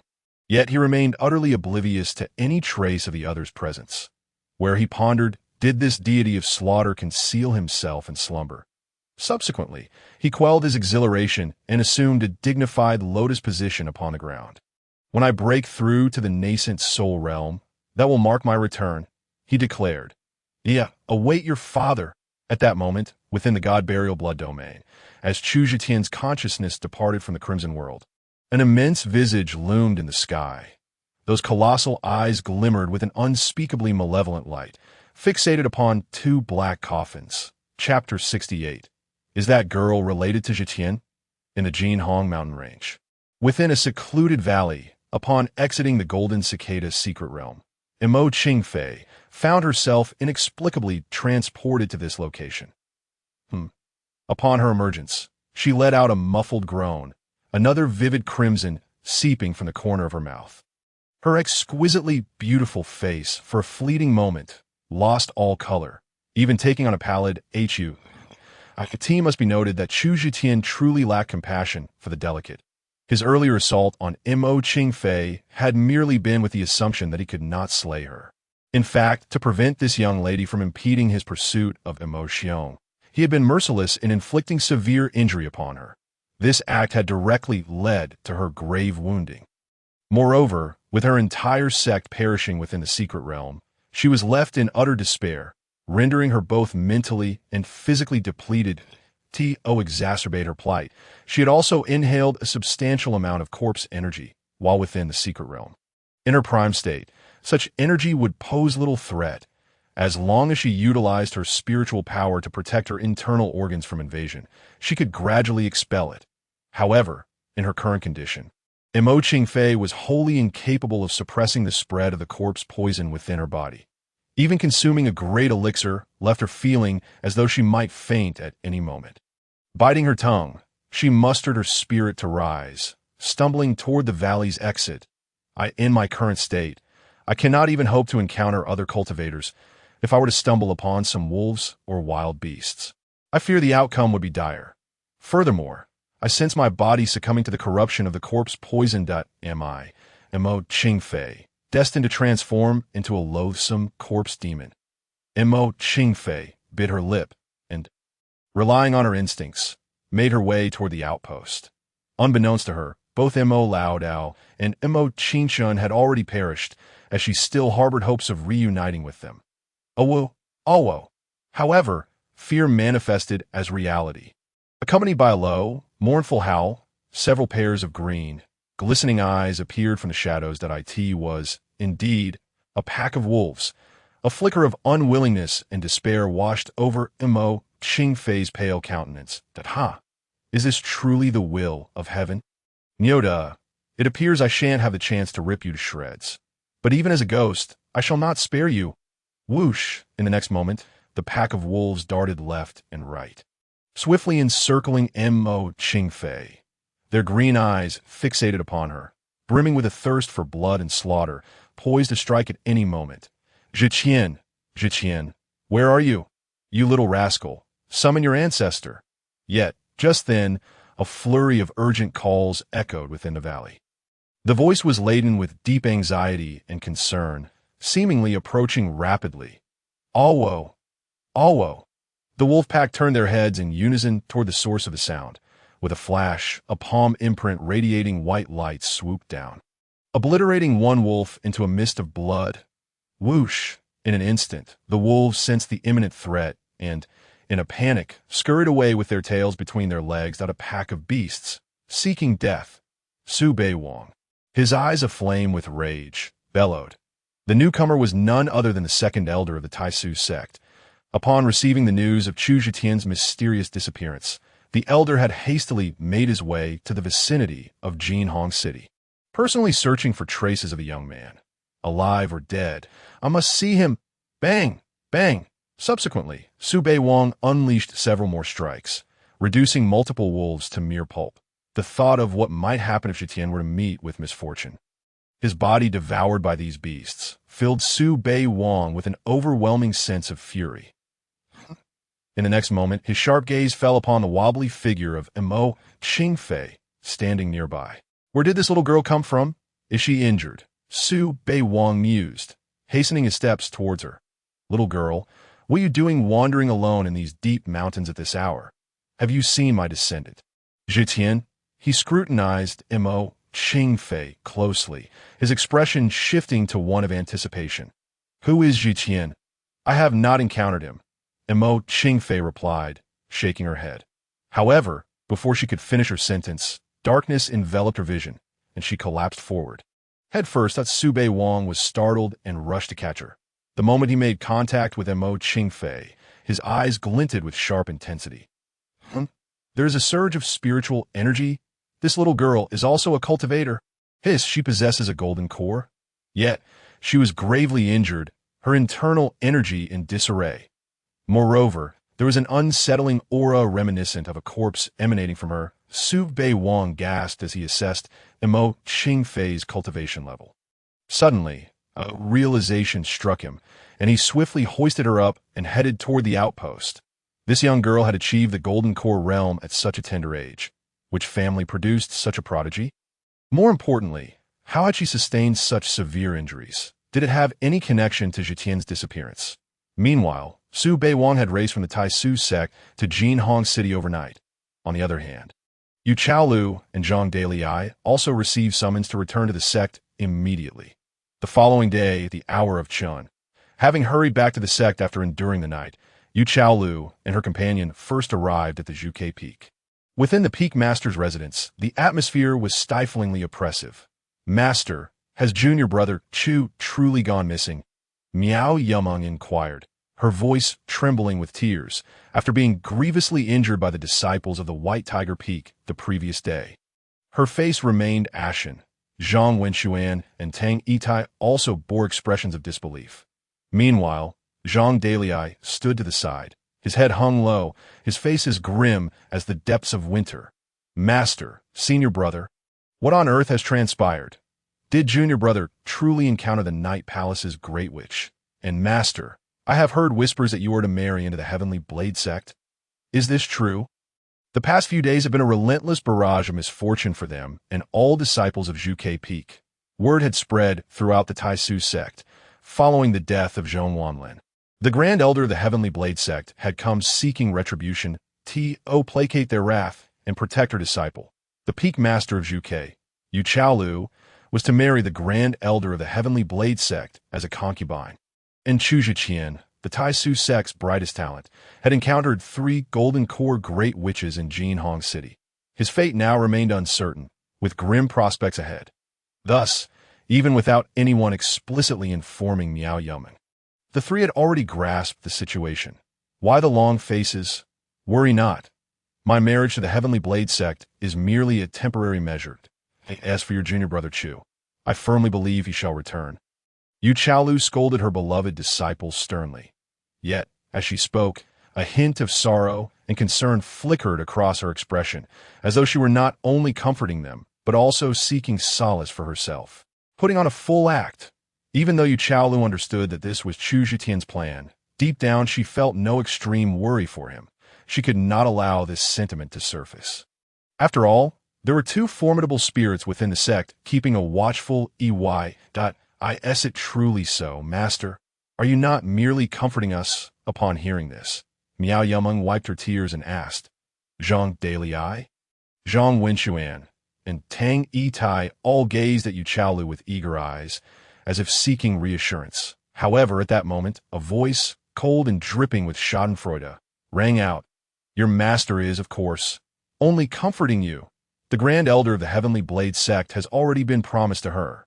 As for Chu Zhitian, his demise is all but certain. Turning towards the voice, they beheld a group striding into the Peak Master's hall.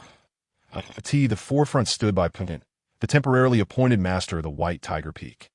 Master Yu, Zhang Dalai, come with me, he commanded. The sect master and several elders wish to speak with you. Chapter 69. Transformation into a fool. Remember, no detail is to be overlooked. After Zhang Dalai entered and paid his respects to the esteemed ones, Bai Chongqing spoke solemnly. Yes, great one. Zhang Dalai dared not be negligent and promptly recounted the event from beginning to end. After a considerable pause, Bai Chongqing coldly inquired, so, according to your account, you did not accompany your master and Chu Zhitian into Jinhong City, but rather remained stationed outside the city? Zhang Dalai nodded affirmatively. At this moment, the 6th and 7th elders displayed thoughtful expressions, while Bai Chongqing exchanged a glance with Ji. In other words, when Chu Zhitian encountered the Grand Sorcerer of the Dark Night Palace. You were not present? You are unaware of how he disappeared? Bai Chongqing asked in a grave tone. Indeed, the next time I saw my master, she appeared utterly distraught and instructed me to send someone to seek out Brother Chu's whereabouts. Zhang Dalai replied earnestly, his sincerity evident. Upon hearing this, Bai Chongqing signaled Di Yinlian with a glance. In the next moment, she coldly snorted, her voice laced with severity. Zhang Dalai, how can you prove that everything you say is true? We suspect you may have ties to the Dark Night Palace. We have decided to conduct a soul search on you. Either prove your innocence or expose you as a spy from the Dark Night Palace. Zhang Dalai was left utterly stunned by these words. 4th Elder, what are you saying? How could I possibly be a spy for the Dark Night Palace? I, Zhang Dalai, swear to the heavens that I am fiercely loyal to the sect, harboring no ulterior motives. At this juncture, Bai Chongqing's voice turned frigid. Is that so? If I recall correctly, you once risked your life to protect that demon seed? Chuya. Now that I think of it. You had only just met that child at the time. Why did you act so recklessly? Moreover, during this expedition to Jinhong City, why did you not accompany your master and Chu Zhitian inside? Did you perhaps have foreknowledge of the 3 grand sorcerers lying in ambush within Jinhong City? Zhang Daliai's expression was one of innocence. Great one. It was my master who arranged for me to be stationed outside the city. How could I have known in advance about the grand sorcerers lying in wait within? If I had known, I would have certainly tried to stop my master and brother Chu. He spoke earnestly, striving to demonstrate his innocence. This simple and kind-hearted man felt regret for not having stopped Brother Chu from entering the city. Humph. Your words are mere empty claims. How can they be trusted? The Dark Knight Palace has laid ambush for 3 grand sorcerers in Jinhong City. They may very well be concocting a plot that could overturn our Taisu sect. This matter is of great importance and allows for no carelessness. If you have nothing to hide, then accept the soul search with an open heart, Ji Inlian declared with righteous indignation. With that, before Zhang Daliai could respond, Ji Inlian swiftly incapacitated him, but a swift strike fell upon the back of his neck, and he immediately lost consciousness. As the chief of the Vermilion Bird Peak, his power was among the strongest among Yu Chaolu's close disciples, yet he was merely at the 8th layer of postnatal. Faced with Ji Inlian, who was at the 9th layer of Golden Core, he stood no chance of resistance. The next moment, Ji Inlian's fingers morphed into claws, emanating a wave of spiritual energy as she grasped the crown of Zhang Daliai's head. Simultaneously, her eyes shimmered with a silvery light, seemingly obscuring his pupils. This 4th elder was evidently well-versed in the art of soul-searching. Observing this scene, Bai Chongqing remained expressionless, while the 6th and 7th elders sat calmly. Offering no intervention as elders, they cared little for an ordinary disciple. For the sake of precaution, the soul search proceeded. Ugh! Ah! It hurts so much! Ha! As the soul search continued, even in his unconscious state, Zhang Daliai emitted cries of excruciating agony. His once simple and honest face contorted in pain. The technique of soul searching was indeed vicious. It inflicted a pain that stemmed directly from the soul. The afflicted would feel as though their very essence was being unraveled thread by thread.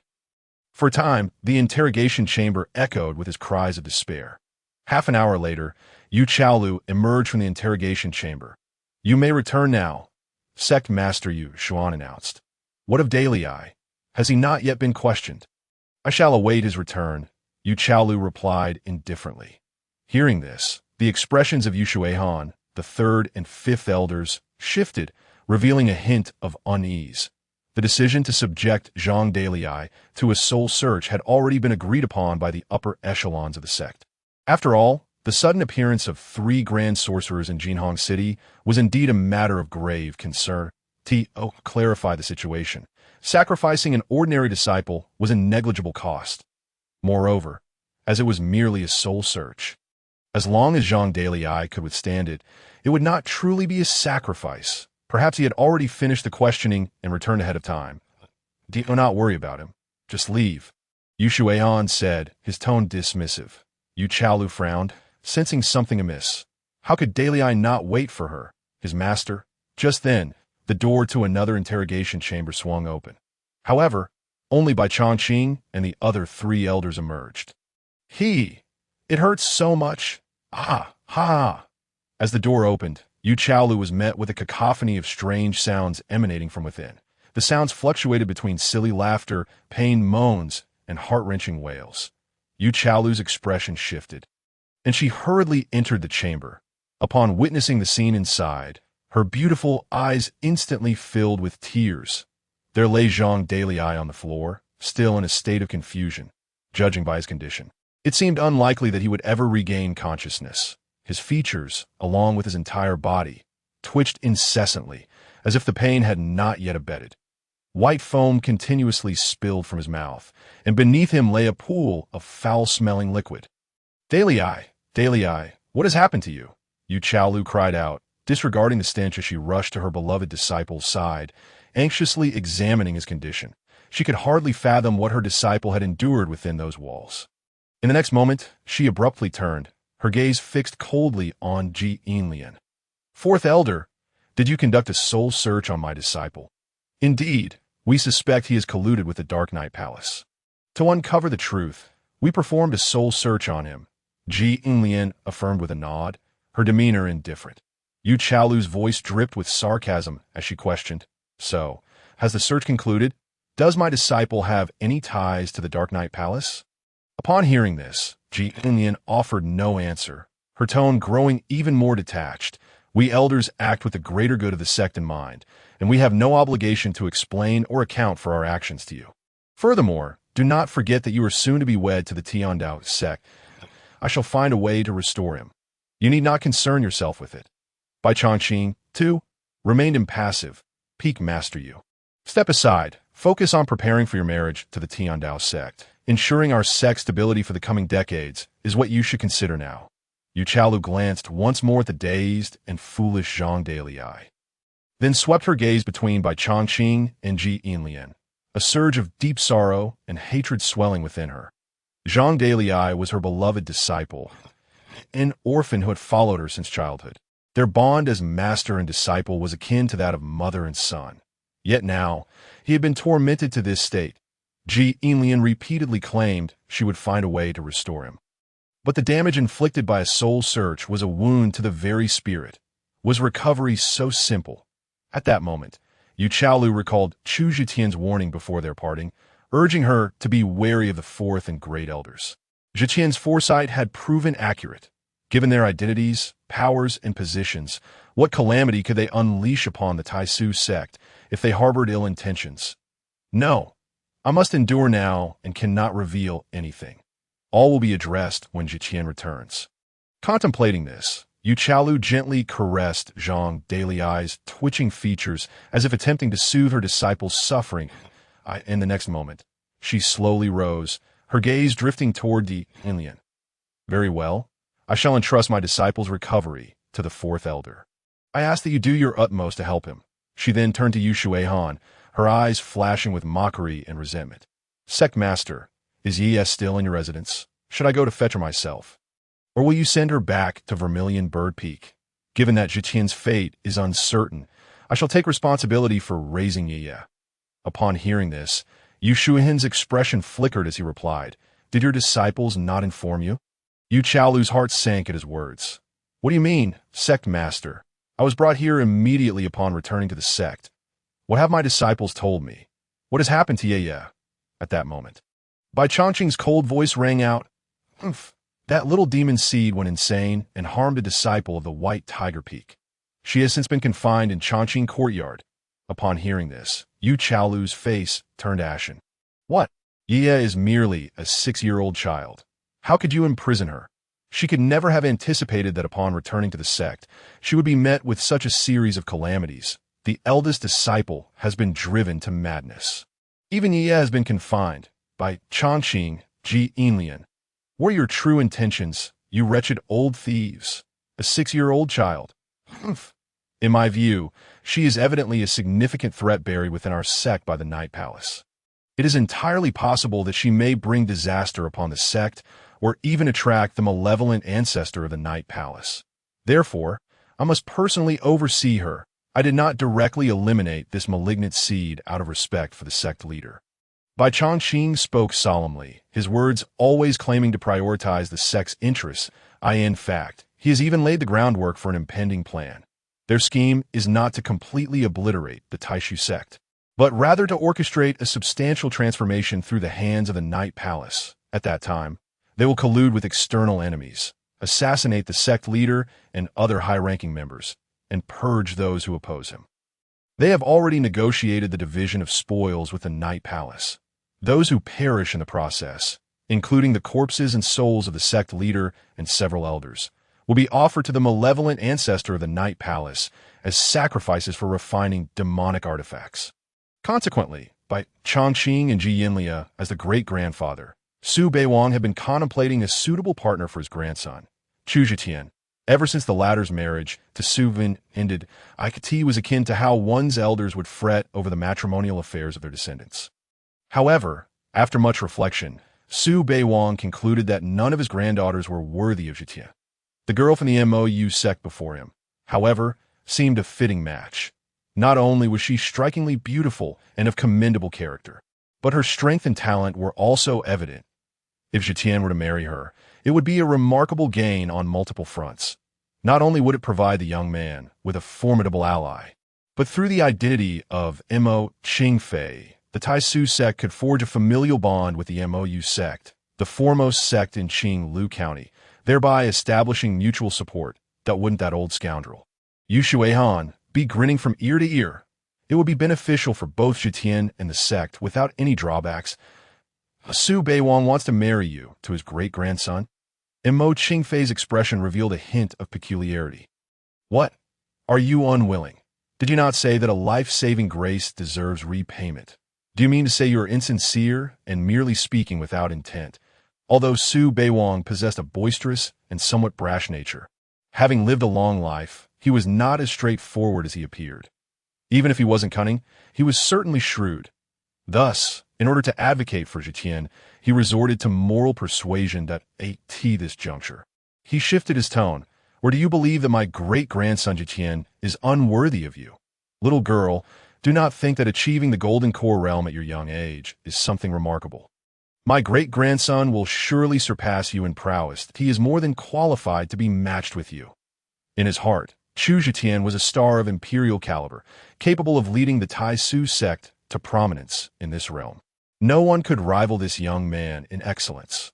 Mo Qingfei's delicate visage flushed in even deeper shade of crimson.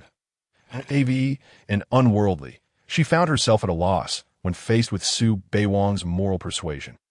Indeed, the elder had saved her life, and any form of gratitude seemed insufficient. However, to marry his great-grandson, was that appropriate? She had yet to even meet him. Moreover, she was still engulfed in the sorrow of her mentor and brothers, who had suffered at the hands of the Nirvana sect. How could she even begin to contemplate such matters? In that moment, Mo Qingfei hesitated, pondering how to decline gracefully. Suddenly, a thought struck her. The Nirvana sect. She gazed at the expectant Su Beiwang and devised a way to deter him. Elder, it is not that I do not understand gratitude, nor do I believe your great-grandson unworthy of me. Rather, I am currently burdened with a deep-seated vendetta. My protector and fellow disciples have all suffered due to me at the hands of that Nirvana sect. If I do not avenge them, what face do I have to survive in this world? Moreover, as far as I know, the Frost Wolf sect in Beihan County is immensely powerful. Its foundation and strength far exceed those of our 3 sects and 2 clans in Qinglu County. Thus, even if we, the Mou sect, might endure this grudge, I personally swear to seek revenge. Even if it means flying into the flames or striking a stone with an egg, I will exact vengeance upon that Nirvana. Therefore, I currently have no desire to consider matters of romance. If one day I were to fall at the hands of that Nirvana, would I not bring misfortune upon your great-grandson? At this point, Mo Qingfei bit her lip and continued, unless... Su Beiwang's expression shifted several times upon hearing Mo Qingfei's demands. In the end, he nodded noncommittally. The Frost Wolf sect, you say? It seems that only my great-grandson Zetian can assist you in this vendetta. Rest well. I shall take my leave. With that, Su Beiwang stood and departed. Regardless of the circumstances, he needed to locate Zetian first. Otherwise, all that had been said would hold no meaning. Mo Qingfei watched as Su Beiwang left, her delicate face reflecting a myriad of emotions. What did the elder imply? Was her only hope for vengeance to rely on his great-grandson? The Taisu sect's strength was far inferior to that of the Mou sect. Could it be that a once-in-a-lifetime genius had emerged? Someone even more formidable than herself. Chapter 72. The Master Ancestor may not live to see that day. More than half a month had passed in the blink of an eye. Within the Golden Cicada's secret realm, Chu Zetian remained oblivious to the passage of time, tirelessly honing his skills without respite. Suddenly, a powerful surge of spiritual energy erupted from him. After more than 10 days of relentless cultivation, bolstered by the devouring nature of the swallowing heaven sacred body and the supreme technique, the extreme Tao true scripture, Chu Zetian's Qi refinement realm finally ascended from the first to the pinnacle of the 9th level of the Golden Core. Next, he aimed to refine the Yuan-Ing of the Corpse King, solidifying it into a Yuan-Ing Dantian. Chu Zhiqian mused to himself.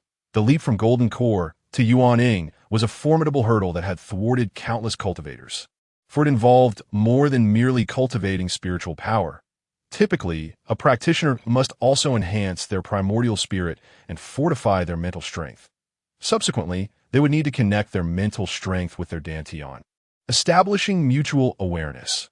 Only through years of nurturing could the Dantian, under the cultivation of mental strength, gain a semblance of spiritual awareness, transforming from a mere golden core into a Yuan-Ing imbued with spirit. It was this arduous process that led the vast majority of cultivators to struggle throughout their lives, often remaining trapped at the pinnacle of the 9th level of the golden core. Even if one were to succeed, it would usually require an inordinate amount of time. Besides this conventional approach, there existed a shortcut to locate various spiritual treasures of the earth with innate spirituality, refining them into one's body to merge with their Dantian, thus creating a Yuan-Ing with spiritual essence. Chu Zhiqian's intent to refine the Yuan-Ing of the Corpse King was based on this principle. Bai Changqing, the Grand Supreme Elder, had been stuck at the 9th level of the Golden Core for decades, which led him to harbor malicious thoughts. The sect's primary spiritual vein had also begun to manifest earth spirits. He and Ji Yinlian sought to refine the sect's primary spiritual vein into their own bodies. Their actions would inevitably meet resistance from the sect leader and other elders. Hence, they would not hesitate to overturn the sect, causing chaos and stepping over the corpses of others to attain the Yuan-Ing in their eyes. Once the sect leader and the other elders perished, no one would be able to prevent them. As Chu Zhiqian recalled the tragic scenes from his previous life during the sect's calamity, a cold glint flickered in his eyes.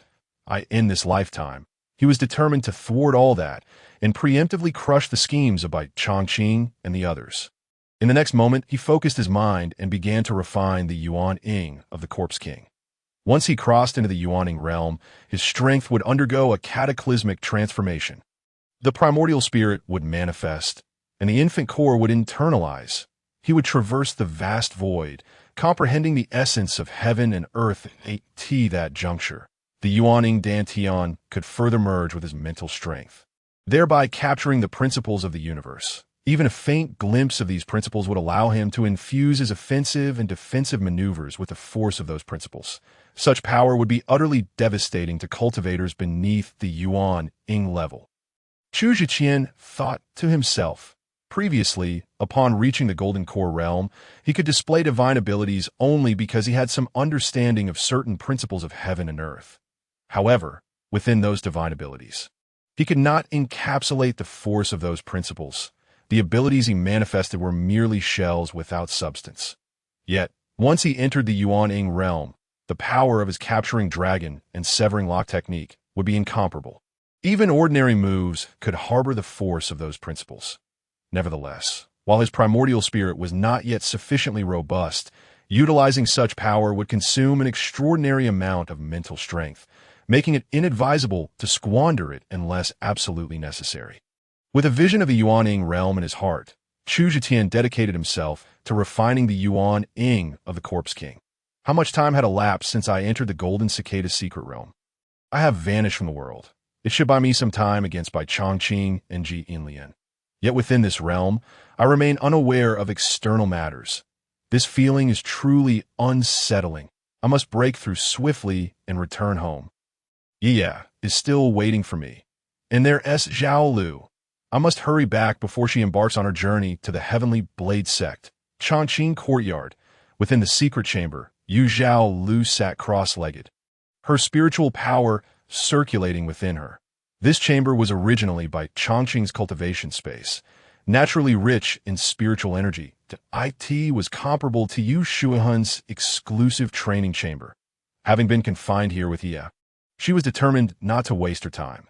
Currently, she was also practicing the extreme Tao, true scripture. Indeed, during their previous encounter in Jinhong City, after several intimate exchanges, Chu Zhiqian had transcribed the techniques from his mind and handed them over to Yu Zhao Lu. Chu Zhiqian held absolute trust in this beautiful mentor. No, she should now be regarded as a confidant. Whether in his past or present life, Yu Zhaolu had been selflessly devoted to him, and yet she had clashed with Su Hongtu and he Shoujing for his sake, that in the face of Bai Pengju's relentless pursuit, she fought valiantly to protect him. When the elder of the Heavenly Blade sect came to demand accountability, she bore the blame for him, even agreeing to marry the elder as a concubine. Each of these memories remained etched in Chu Zhitian's heart. Reached the 7th level of the Golden Core? This technique Zhitian gifted me is indeed divine. In just half a month, I have astonishingly ascended from the 1st to the 7th level of the Foundation establishment stage at 8T that moment. Yu Chaolu felt a faint surge of spiritual energy from her body, finally opening her enchanting eyes. However, there was no joy on her face from her newfound power. Instead, it was tinged with a hint of worry. Zhitian, have you not returned yet? If you do not come back soon, it may be too late. In the next instant, she turned her gaze. Upon seeing that petite figure, her spirits lifted slightly. While she was cultivating, Ye was also practicing the 36 techniques of body skills taught to her by her father. The little one had become remarkably proficient and precise in her movements, yet that adorable charm remained unmasked. However, at night, she would still curl up and weep in her dreams, missing her father. During those moments, Yu Chaolu would gently cradle her in her arms, soothing her. Master Ancestor, why have you stopped cultivating? At that moment, Ye blinked her big eyes and inquired of Yu Chaolu. A tender smile emerged on Yu Chaolu's face as she replied, Ye, perhaps it would be best if you pause your practice for now. There are some important matters I need to discuss with you. Oh, okay. Ye nodded her small head, settling down obediently in front of Yu Chaolu. Master Ancestor, what do you wish to tell Ye? Is it related to father? When will he come back? The little one had already begun her daily inquiry. Not a single day passed without her yearning to see her father. Do not worry. Your father will return in a few days.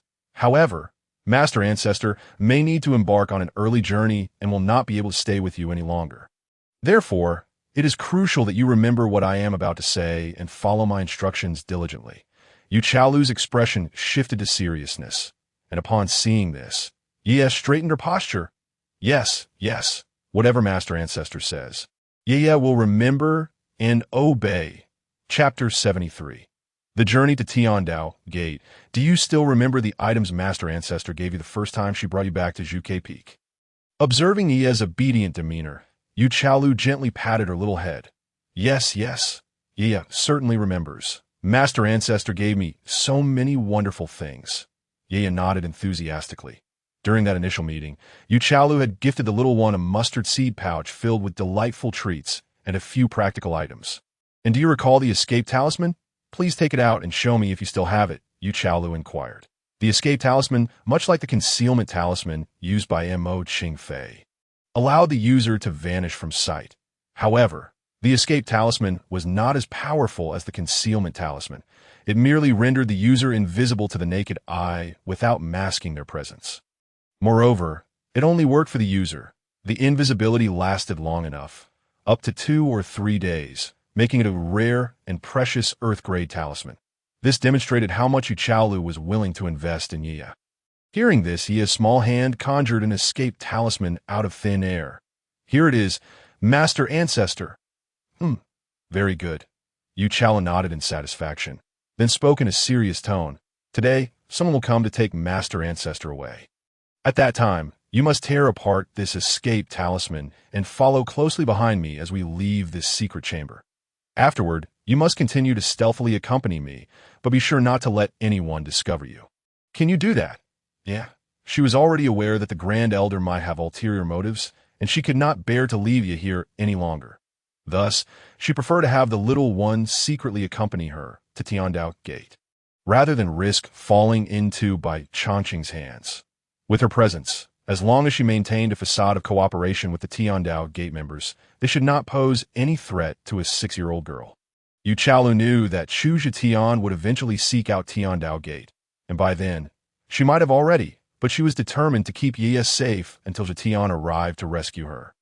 I can do it. Master Ancestor, do not worry. Ye is very capable. Ye nodded earnestly, promising her. Despite her young age, the little one was surprisingly astute. Deep down, she understood everything. At that moment, her big eyes gazed at Yu Chaolu with a hint of affection and admiration. She knew she had been confined, and she was aware that her master ancestor had been accompanying her during these days. Now, as she instructed her to do these things, it was undoubtedly for her own good, intending to free her from the clutches of villains. The little one felt that her master ancestor was even better than her own mother. "Good child," Yu Chaolu said, gently pinching Yi's little face. In her heart, she mused, "No wonder she is the daughter of Chu Zhetian. She exudes such confidence and strength, and is equally extraordinary." Yu Chaolu held great confidence in Yi's ability to carry out her instructions. Over the past half-month, she had discovered the little one's remarkable capabilities. Despite her small stature, Yi possessed surprisingly great strength. With the Lin-Shi immortal body and the practice of the 36 techniques, her physical attributes were comparable to those of an innate cultivator. This was even without the eruption of the demonic seed within her.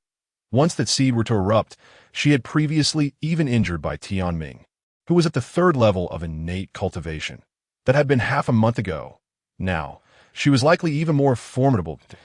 In the next moment, Yu Chaolu noticed the little one gazing at her with sparkling eyes and could not help but smile gently. "Yeah, why do you look at Master Ancestor like that?" Yi averted her gaze, lowering her little head, seemingly feeling a bit shy.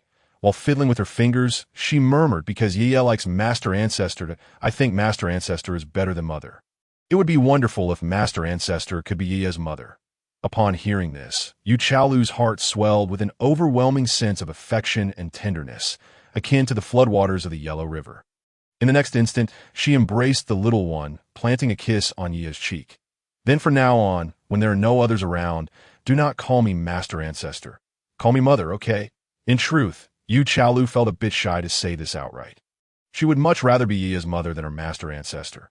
After all, she had done everything with the little one's rogue father that should and should not have been done. "Really?" Yi's eyes sparkled with delight upon hearing this. "Really," Yu Chaolu said with an indulgent smile. "Mother? Mother is here." Hee. Yi now had an even better mother. In an instant, her smile revealed 2 adorable dimples, and she could not contain her joy. While children may not be as clever as adults, their instincts are remarkably accurate. She could feel that Yu Chaolu's kindness towards her was genuine. Thus, she yearned to grow closer to her. Just then, Yu Chaolu's expression shifted as she caught a sound. It was the noise of the outer door being opened, leading into this underground secret chamber. "Yeah, someone is coming. Quickly, tear apart the escape talisman now. You must remember everything your mother instructed you."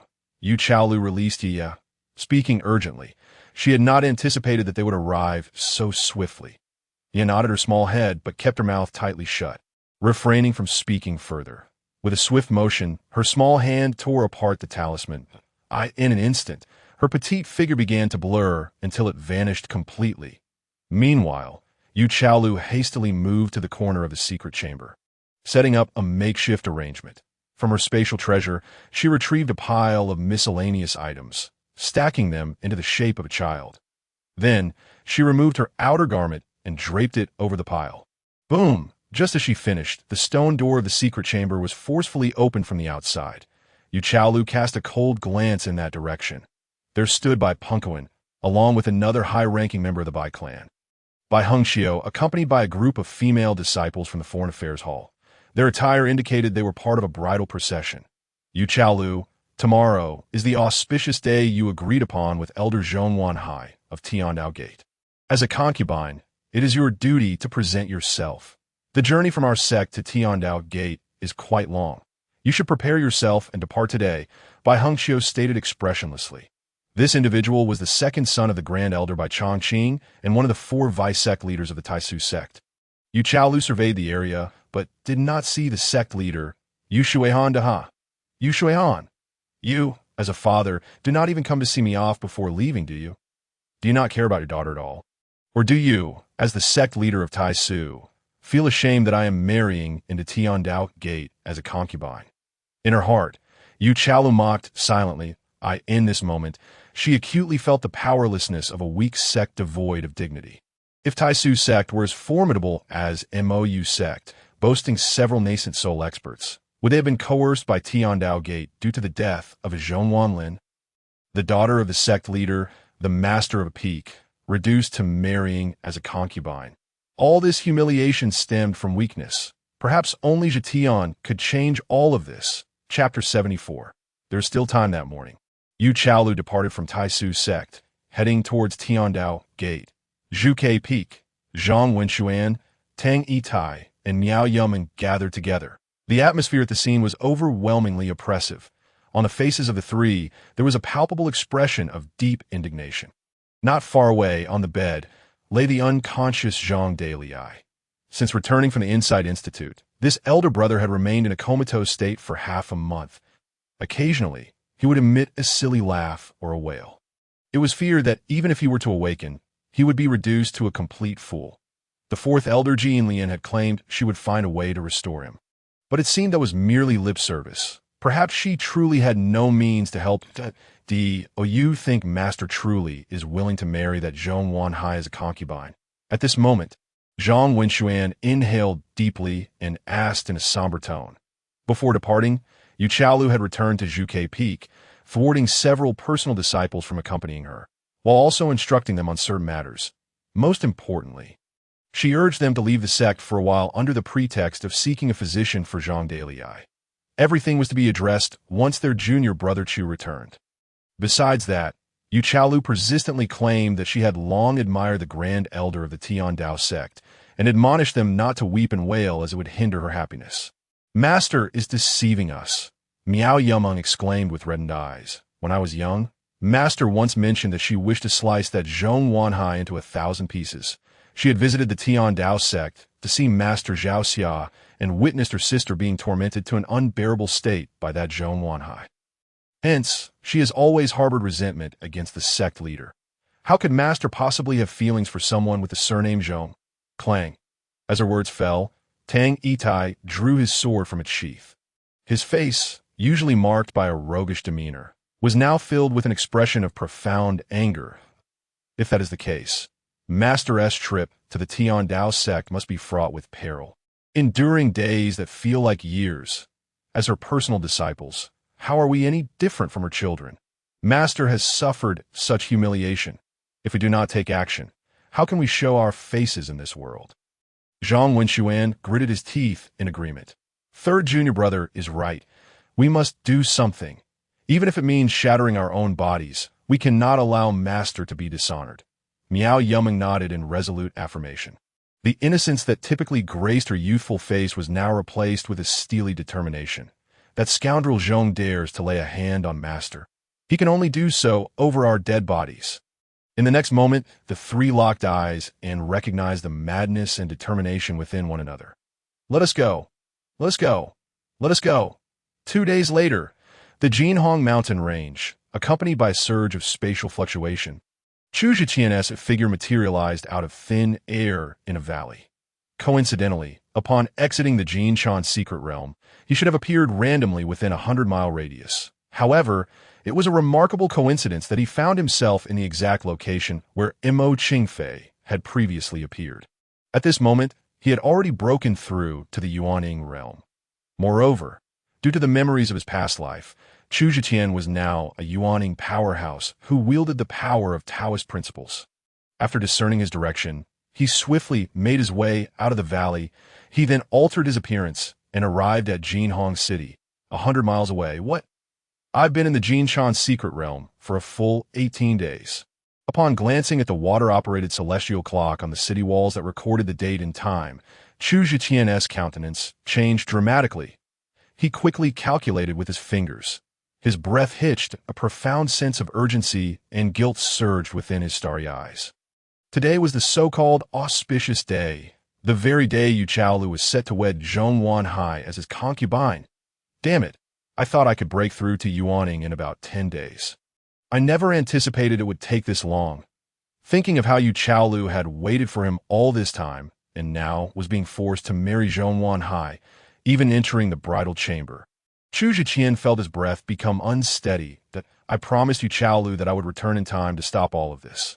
Yet, until today, she had waited for me in vain. How disappointed must she be? A sharp pain pierced his heart. And the next instant, he turned and sprinted towards the Tiandao sect. His formidable physical strength, combined with the surge of spiritual energy, made him seem to fly just above the ground. His speed was as swift as lightning. At this moment, he longed for the ability to soar through the skies, which he had possessed in his previous life after reaching the Earth immortal realm. Faster, even faster, there must still be time. It's only 2,000 miles to the Tian Dao sect. I can arrive in a day. Chao Lu, wait for me. That very night, the Tian Dao sect, I in the Grand Elder's residence. One high courtyard. Today, this estate, along with the entire Tian Dao sect, was enveloped in a jubilant atmosphere. The Grand Elder Zhong Wanhai was marrying his 10th concubine, and this concubine was none other than the youngest daughter of the Taisu sect leader, one of the 6 peak masters of her sect. Not only did Zhong Wanhai obtain a beautiful bride, but also represented a certain victory for the Tian Dao sect in the bridal chamber. Illuminated by a rosy glow, a stunning figure sat on the bed, adorned with a bridal veil. She wore a phoenix robe and a phoenix crown. In the next moment, the red veil was lifted, revealing the breathtakingly beautiful face of Yu Chaolu, exuding an unparalleled charm. Sister Chaolu, you look truly exquisite today. Brother-in-law. Oh no, husband will surely cherish you tonight. Zhong Wanhai, beaming with delight, gazed at Yu Chaolu with eyes brimming with lustful desire. In the next instant, he tore away his groom's attire and leaned in to kiss the enchanting beauty before him. Yu Chaolu's eyes flickered with hatred and disgust as she raised her hand to block him. Having reached the 7th level of the Jidan realm, she was not afraid of Zhong Wanhai. However, she could not act rashly at this moment and could only temporarily feign compliance. Thus, she suppressed her urge to strike. And with a flirtatious smile, she said to Zhong Wanhai, "Don't be in such a hurry. I have something to ask you that if you do not answer me properly, I might just suffocate you tonight." At the last sentence, she playfully poked his forehead with a delicate finger. In an instant, she radiated charm, seemingly as carefree as ever ditto. "Then ask away," Zhong Wanhai replied, a flicker of annoyance crossing his face as he was pushed away. With a smirk, he added, "Why have I not seen my sister at all today? Can you let me have a glimpse of her?" Yu Chaolu posed the most pressing question in her heart. Since entering the Tian Dao sect, and until the wedding with Zhong Wanhai commenced, she had yet to see her sister Yu Chaoxia, that a sense of foreboding crept into her heart. "Are you hoping to summon your sister so that the two of you can serve your husband together?" Upon hearing this, Zhong Wanhai grasped Yu Chaolu's chin and grinned wickedly. Yu Chaolu forced a charming smile on her face. That could be arranged. However, upon hearing this, Zhong Wanhai was not swayed by her beauty. Instead, he coldly chuckled, "Sister Chaolu, do you think I'm unaware of your attempt to stall for time? What is this? Are you having second thoughts? Or do you believe someone will come to rescue you? Today, you have fallen into my hands. You are no longer in control." With that, he let out a heavy snort, and an overwhelming aura surged from him as he ruthlessly advanced towards Yu Chaolu. It was clear he intended to resort to some coercive measures. In that instant, Yu Chaolu's gaze sharpened. Boom! Boom! Boom! But just then, an unexpected commotion erupted as a series of thunderous explosions shook the entire Wanhai courtyard into chaos. Chapter 75. What is the rush? Don't you want to play? Outside, 3 figures clad in Tian Dao sect disciple attire had gathered. They were none other than the disguised Zhang Wenxuan, Tang Yitai, and Miao Yama. After leaving the sect with Zhang Dalai, they had first settled their elder brother at the Zhang family in the county, which was Zhang Wenxuan's home. After preparing, they hurriedly made their way to the Tian Dao sect. "Ha! What a thrill! Second brother, the explosives you bought are absolutely exhilarating. The spirit beast pen of the Tian Dao sect has been blown to smithereens. It's absolute chaos over there," Tang Yitai exclaimed with an excited grin. Gesturing animatedly, Zhang Wenxuan, brimming with pride, tossed his head. "Of course, this was a fine purchase, costing me 100,000 sai." Tang Yitai covered his nose and inquired. Miao Yuming's expression appeared somewhat awkward. Her feet were incessantly scuffing the ground, as if desperately trying to clean the soles of her shoes. Suddenly, a commotion arose from a distance, where a group of people rushed by that a more pungent stench wafted through the air. Upon closer inspection, one could hardly believe their eyes. These individuals were covered from head to toe in a thick, yellowish substance. Some sported grotesque blobs atop their heads, while others had their hair matted together with filth, clinging in disheveled strands to their faces. The most unfortunate among them appeared to have suffered grievously, their severed limbs smeared with repugnant matter as they wailed in agony. It seemed that even if they had not succumbed to the explosion, they would surely perish from the ensuing infections. Junior sister, I might have an inkling of where you caused that explosion. Zhang Wenxuan's lips twitched. Ming Ming, the location of your explosion is quite pivotal. Tang Yitai wiped the cold sweat from his brow, the two gazed at Miao Yuming's delicate and endearing doll-like face. They couldn't help but shiver. This junior sister, seemingly harmless, was indeed capable of wreaking havoc. As long as chaos is sown within the Tiandao sect, it suffices. Though uncertain of their master's exact intentions, aiding in the delay was undoubtedly the right course. Let us hurry to find master. Miao Yuming grinned mischievously, then adopted a serious expression. Zhang Wenxuan and Tang Yitai exchanged glances, their expressions tightening. Mischief aside, they must not forget the gravity of the situation. Meanwhile, within a room, the sudden explosion halted Zhong Wanhai's movements, who had intended to confront Yu Chaolu.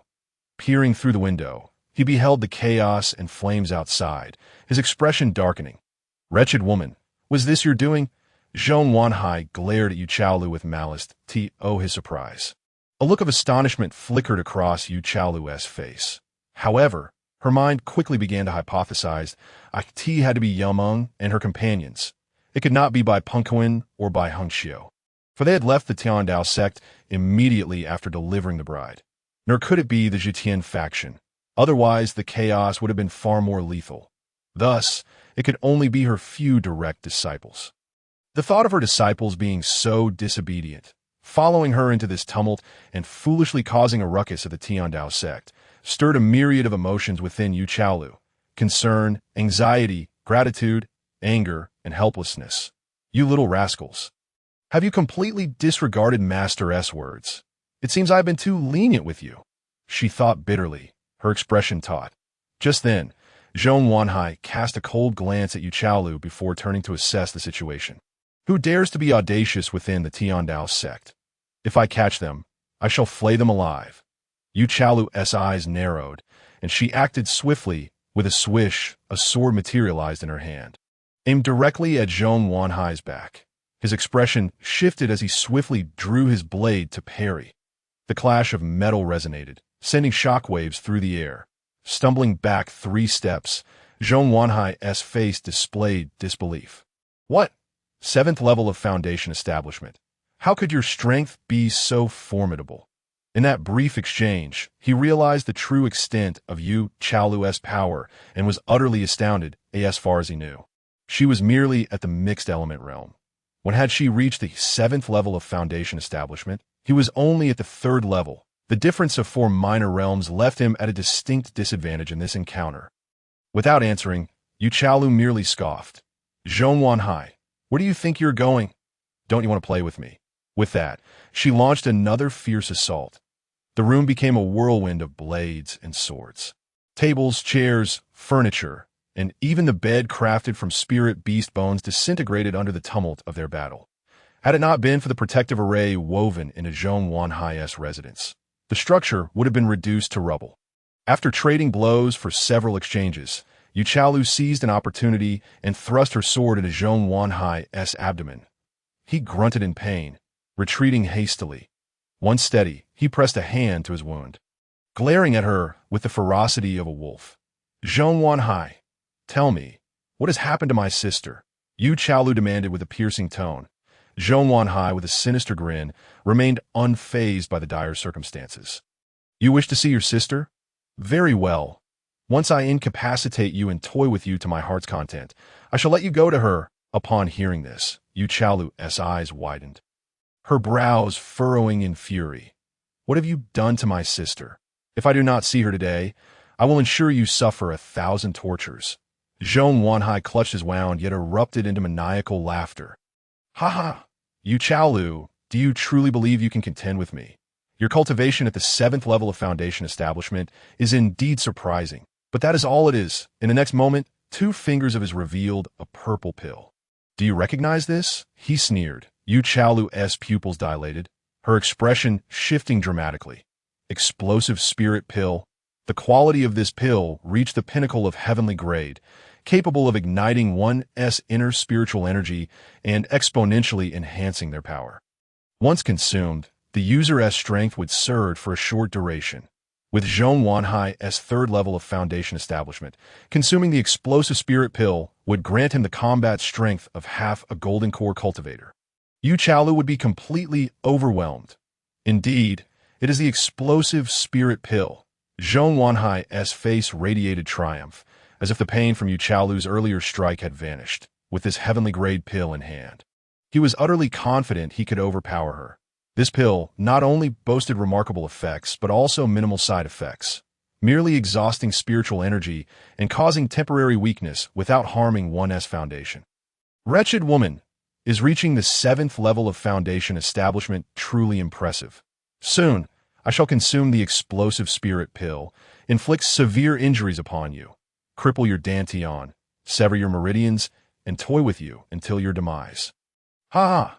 Sounds thrilling, doesn't it? Zhong Wanhai cackled maniacally. Yu Chaolu's delicate features fluctuated between various emotions. The next moment, Zhong Wanhai prepared to consume the explosive spirit pill. However, at that instant, an unexpected twist occurred. With a swift motion, a petite figure appeared without warning. Leaping forth like a nimble kitten, the figure darted past Zhong Wanhai, and in an instant, the explosive spirit pill he had clutched vanished. He had barely comprehended the situation when he absent-mindedly reached for his mouth, only to find it empty, leaving him in a stupor. "Master Ancestor, this is for you." A melodious and innocent voice rang out. The unexpected arrival was none other than the previously hidden Ye, even amidst the presence of others. The little one still addressed Yu Chaolu as Master Ancestor, while privately referring to her as Mother. Ye dashed to Yu Chaolu's side, extending her tiny hand, revealing the coveted explosive spirit pill nestled within her palm. Upon witnessing this scene, Zhong Wanhai stared blankly at his empty hands, utterly dumbfounded. He could not fathom that a child he could not see had infiltrated the room. Not only him, but Yu Chaolu's expression also froze in disbelief. She could hardly believe Ye had emerged at such a critical moment. This tiny girl had snatched the pill right from the grasp of a third-level foundation establishment cultivator. In that instant, Yu Chaolu's gaze toward Ye softened to an almost tender warmth. What is a lucky charm? Is there anyone more fitting than Ye? Regaining her composure, Yu Chaolu swiftly stepped forward, shielding Ye behind her, and immediately consumed the explosive spirit pill. Her objective was not only to defeat Zhong Wanhai, but to subdue him, ideally using him as a hostage. In doing so, she, and the few direct disciples causing chaos outside might all escape unscathed. Moreover, it could lead to discovering the whereabouts of her sister, Yu Chaxia, allowing her to flee the Tiandao sect. Defeating or even killing Zhong Wanhai at the 7th level of foundation establishment would be manageable, but capturing him alive posed a challenge. However, with the explosive spirit pill now in her possession, the circumstances had changed. With a hum, as she ingested the explosive spirit pill, Yu Chaolu's aura surged dramatically. Her inner spiritual energy erupted like a volcano, blazing fiercely that it even spilled forth uncontrollably, causing her garments to billow without wind. An overwhelming presence, far surpassing the foundation establishment realm, emanated from her. This explosive spirit pill had granted Yu Chaolu a fleeting power equivalent to the 1st level of Golden Core. Damn it, Zhong Wanhai's eyelids twitched violently. After cursing, he promptly turned to flee. A 3rd-level foundation establishment cultivator stood no chance against someone at the 1st level of Golden Core. What was there to fight? Elder Wanhai, do you not relish the thrill of the chase? I am now utterly satisfied with you. A playful and enchanting smile surfaced on the lips of Yu Chaolu, yet her gaze remained chillingly cold. After a mere 20 breaths, with a resounding crash, Zhong Wanhai was sent flying like a broken sack, collapsing against the door of the room and lying limply on the ground like a dead dog, blood gushing from his mouth like water from a fountain. Bang! Crack! In an instant, Yu Chaolu flashed forward, her seemingly delicate and charming golden lotus ruthlessly crushing Zhong Wanhai's knee. Crack, crack, crack. Soon after, she shattered his other leg and both arms beneath her feet. Already grievously injured, Zhong Wanhai was utterly defenseless, reduced to mere flesh on a chopping board, at the mercy of Yu Chaolu's brutal whims. Is it exhilarating? Sister, brother-in-law. Yu Chaolu smirked, a mocking glint in her eyes. Wretch, you and that little bastard shall not leave Tiandao sect alive today. I will ensure your bodies are torn to shreds. Zhong Wanhai's face contorted in agony, yet his defiance remained unyielding. His eyes blazed with endless malice as he glared at Yu Chaolu. Speak. Where is my sister? Otherwise, I will make you wish for death. Yu Chaolu's expression turned icy as she ground her foot into his knee once more. Ah, you wretch! Zhong Wanhai let out a piercing scream.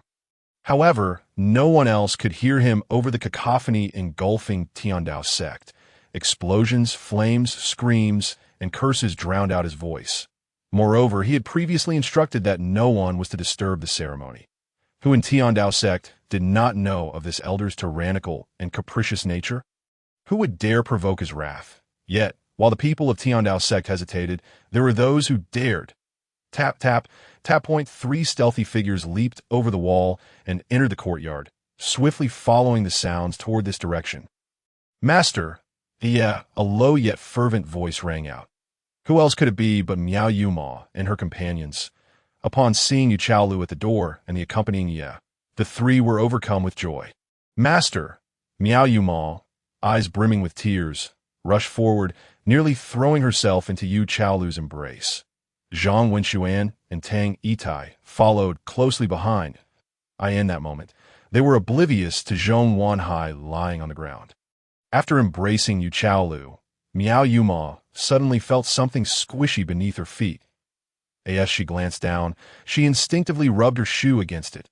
Little master, uncle, you stepped on the face of a big bad guy. What is on your shoe? It smells so foul. At that moment, Ye pinched her little nose, gazing sympathetically at Zhong Wanhai, who was now beneath Miao Yuma's foot. Chapter 77. The Hostage in Hand. Oh dear, oh dear. Upon realizing the filthy, ghastly face beneath her foot, Miao Yuma was startled and quickly jumped aside. Ugh! Puffed. In the next moment, Zhong Wanhai, already heavily injured, was assaulted by a wave of rancid odor that invaded his nostrils, seemingly burrowing into his very organs. His stomach churned violently, and he vomited a mouthful of congealed blood mixed with remnants of food. Overcome by unbearable pain and humiliation, he fainted. Zhang Wenxuan and Tang Yitai exchanged glances, their faces pale with disgust. Still pinching her nose, retreated several paces. Yu Chaolu looked at Miao Yuma with a hint of admiration. Despite her own torment of Zhong Wanhai, he remained conscious, yet her little apprentice's single step had sent him to the realm of the dead. However, her expression quickly shifted to one of sternness as she regarded her 3 disciples. Who permitted you to follow me? Do you treat my words as mere whispers in the wind? In response to their master's inquiry, Miao Yuma and her companions appeared guilty, though their eyes darted about nervously. Master, we were merely following your instructions to escort the elder brother away from the sect. However, for reasons unknown, we lost our way and inadvertently arrived at Tiandao sect. Zhang Wenxuan awkwardly explained. Upon hearing this, Yu Chaolu chuckled. Oh, and where's your elder brother now? We sent him back to the Zhang family. Zhang Wenxuan shrank back, responding sheepishly. Yu Chaolu scoffed. You truly are remarkable. Getting lost, and still managing to deliver your elder brother to the Zhang family before stumbling into Tiandao sect. How could she not be aware of her disciples' character? How could she not recognize their blatant lies? Indeed, master. Isnt it wondrous? Miao Yuma grinned, feigning innocence. Then she turned to changing the subject. Hey, how come you are here too? Yes. We thought you were locked up by the Grand Elder all this time. Turns out you little rascal secretly followed Master to Tiandao sect, causing Aunt Master needless worry. Zhang Wenxuan and Tang Yitai quickly shifted the blame onto Ye took a couple of steps back, looking disdainfully at Miao Yuma. Little master, uncle, You smell terrible. Miao Yuma rolled her eyes in response. Ungrateful little thing. At that moment, Yu Chaolu looked at her three disciples, feeling a mix of exasperation and amusement, yet also an involuntary sense of affection. Enough with the pretense. With that, Yu Chaolu raised an eyebrow. I know exactly what you three are capable of. Create such a commotion. You must possess some skill. Upon hearing this, the three immediately ceased their playful demeanor, their heads drooping in shame. Master, we acknowledge our mistakes. Please don't be angry. By the way, I have 2 items to pass on to you from the sect leader. Miao Yuma approached, grasping Yu Chaolu's arm and shaking it playfully, then shifted her tone. Yu Shuihan? Humph. At the mention of this name, Yu Chaolu snorted disdainfully, clearly harboring great resentment towards him. At that moment, Miao Yuma produced 2 items from her spatial pouch. One was a pill contained within a porcelain vial, and the other a palm-sized flying puppet. This pill, known as the 9 Turns life-saving elixir, is a celestial-grade medicine. Even if one were left with but a single breath, it could bring them back to life. In the entire treasure vault of Taishu sect, only 8 such pills exist. Yu Shuihan had actually given one to Miao Yuma to deliver to Yu Chaolu. The flying puppet, resembling a bird constructed from wooden panels, is a functional magical artifact. Once infused with spiritual energy, it can enlarge in the wind and carry a person aloft. Such flying puppets are incredibly precious, especially for cultivators who have not yet reached a certain level of mastery. Master, before we descended the mountain, the sect leader sought us out and instructed me to give you these 2 items. Miao Yuma explained. Yu Chaolu regarded the 9 Turns life-saving elixir and the flying puppet, her beautiful eyes reflecting a complex emotion. Her inner resentment toward Yu Shuihan seemed to dissipate slightly. The 9 Turns life-saving elixir must have been prepared for my sister, just in case. And the flying puppet is intended to facilitate our escape when the opportunity arises. Humph, Yu Shuihan, it appears your concerns extend beyond the sect itself. Yu Chaolu mused inwardly, then took the porcelain vial and addressed her 3 disciples. I will keep the 9 Turns life-saving elixir, but you shall retain the flying puppet. Wen Xuan, Itai Yuma, I command you 3 to take Ye and leave Tiandao sect at once. The reason for accepting this life-saving pill is due to my suspicions regarding my sister. With the 9 Turns life-saving elixir, I might still salvage something. Master, what about you? Miao Yuma's expression tightened. Ye blinked her big eyes, looking at Yu Chaolu. Master Ancestor, aren't you coming with us? Yu Chaolu shook her head. I still have matters to attend to. With that, she cast a cold glance at Zhong Wanhai. Rest assured, do you think I lack the ability to protect myself? Besides, with this hostage in hand, I am confident of making a safe escape. Upon hearing this, Miao Yuma and her companions exchanged glances, ultimately yielding reluctantly. They understood their own limitations. Creating a bit of chaos was within their capabilities, but should a real crisis arise, their meager strength would be utterly insufficient. Once Tiandao sect regained its composure and quelled the chaos, they would undoubtedly be apprehended swiftly. Now was the time to escape while the situation remained tumultuous, lest they inadvertently drag their master down with them. Without further delay, though they felt reluctant, the 3 quickly departed the courtyard with the tea that moment. Yu Chaolu turned her gaze back to Zhong Wanhai, who lay unconscious on the ground, a glimmer of icy light once again flickering in her beautiful eyes. Crack! She stomped down on his shattered knee. Brother-in-law, it's time to wake up. I still have questions to ask you. Speak. What has become of my sister? In the depths of a forest 200 miles from the Tiandao sect, a fleeting shadow darted swiftly through the trees. Just 200 more miles. I shall soon arrive, thought Chu Zhitian, whose heart raced with anticipation. Having already transcended to the Yuanying realm, coupled with the formidable physical prowess of the Golden Body stage, his full-speed dash surpassed even many ferocious beasts and flying magical artifacts. At this very moment, he was nearing the Tiandao sect. Chapter 78. The person beneath the bed a moment later, unable to withstand the torment any longer. Zhong Wanhai finally relented. Within the room, there lay a concealed underground chamber. Yu Chaoxiao was imprisoned inside. Zhong Wanhai's voice was low and weary, resembling that of a defeated creature. He was now reduced to a state akin to a lifeless dog. Dragged along by Yu Chaolu, with a heart filled with trepidation, anxiety, and hope, Yu Chaolu pushed open the door to the underground chamber. Upon entering, a flicker of surprise crossed her face. The chamber before her was not the prison she had envisioned, but rather, it exuded an air of extravagant opulence, almost tinged with a suggestive atmosphere. A carpet made of white beast pelts, pink drapes, and a grand bed crafted from exquisite spiritual wood adorned the space. Scattered across the bed were some intimate garments belonging to a woman. This underground chamber seemed more akin to a bridal chamber than a room above. "Where's my sister?" Scanning the surroundings. She saw no sign of her sibling and glared at Zhong Wanhai, demanding an answer. Zhong Wanhai's gaze flickered before he gestured toward the bed, stating, "Your sister is beneath that bed." "What?" Yu Chaolu's complexion changed dramatically as she tossed Zhong Wanhai aside like a rag doll and hurried toward the grand bed. After searching beneath it, she discovered a hidden mechanism. With a slight pull, she revealed a wooden compartment resembling a large drawer. This compartment, measuring nearly 2 meters in length and about 1.5 meters in width, resembled a coffin more than a mere storage box. Upon seeing the figure within, Yu Chaolu's eyes widened in horror, her heart pounding with rage and sorrow. The woman inside bore a striking resemblance to Yu Chaolu. Unmistakably her sister, Yu Chaoxia. The sight was harrowing. Her sister lay exposed, marred by whip marks, knife wounds, and contusions from blunt instruments. Her limbs were cruelly pinned down by black nails, rendering her immobile. Upon seeing Yu Chaolu, the once faint woman's eyes grew wide with a complex mix of surprise, anger, and pleading. Yet she could utter no words, only muffled sounds, for her tongue had been severed.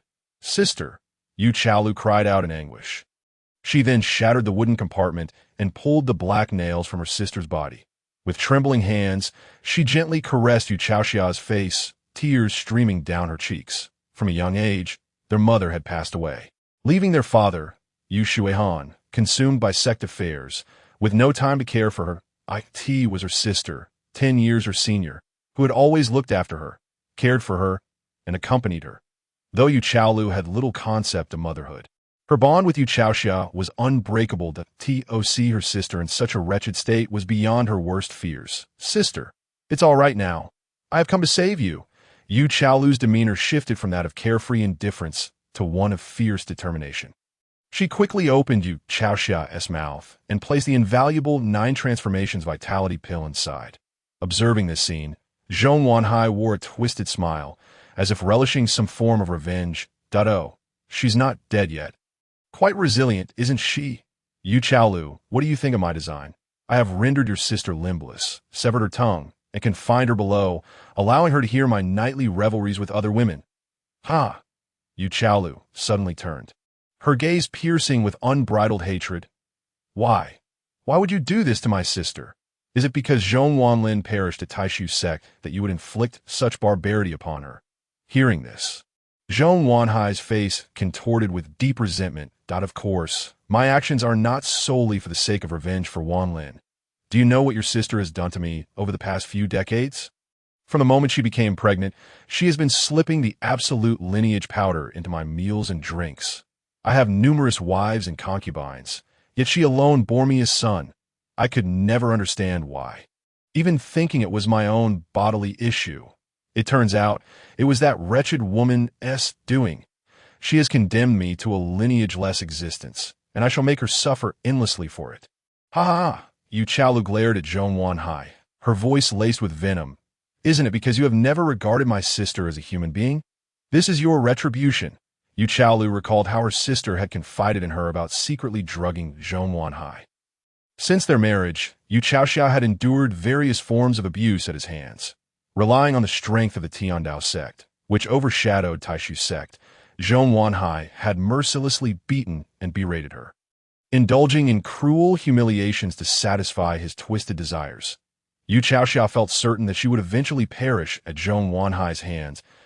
To ensure her son had a fighting chance, she had to guarantee that Zhong Wanhai would have only one child. Thus, her son could receive the love and attention of the Zhong lineage, preventing him from being mistreated due to his mother's perceived worthlessness. Retribution? Then her current state is a consequence of her own actions. "And you, Vile creature, both of you sisters are wretched beings. You shall not leave the Tiandao sect alive today, but if you have the capability, kill me now. Zhong Wanhai spat, pain coursing through his body as he glared at Yu Chaolu with malice. Sister, I will take you home.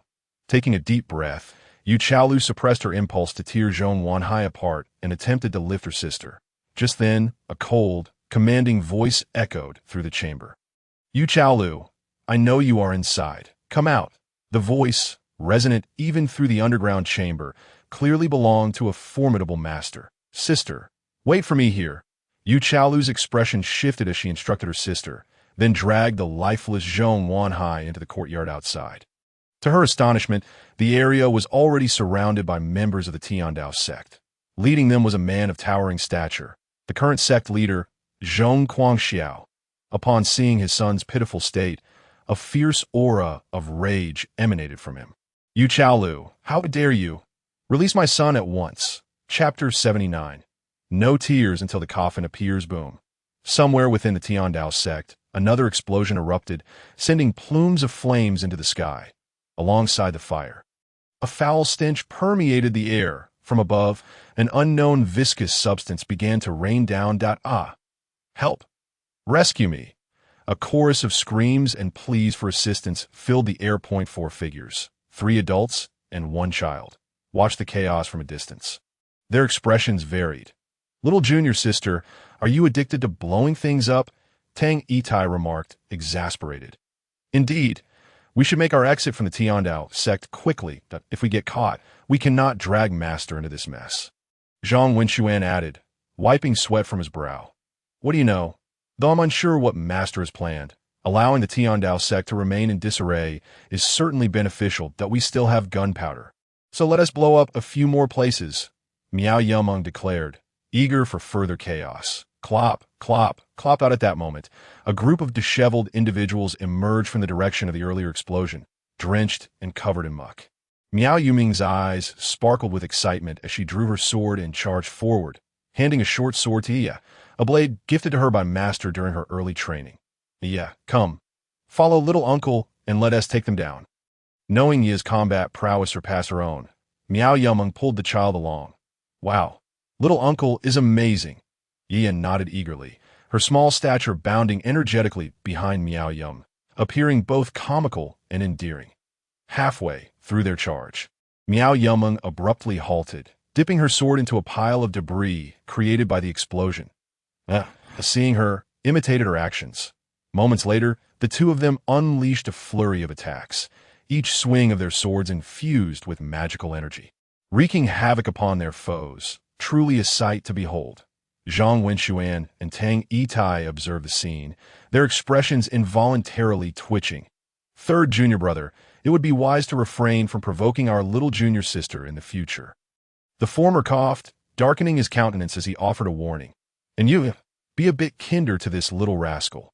She is constantly by our junior sister's side. I fear that she may surpass her in skill.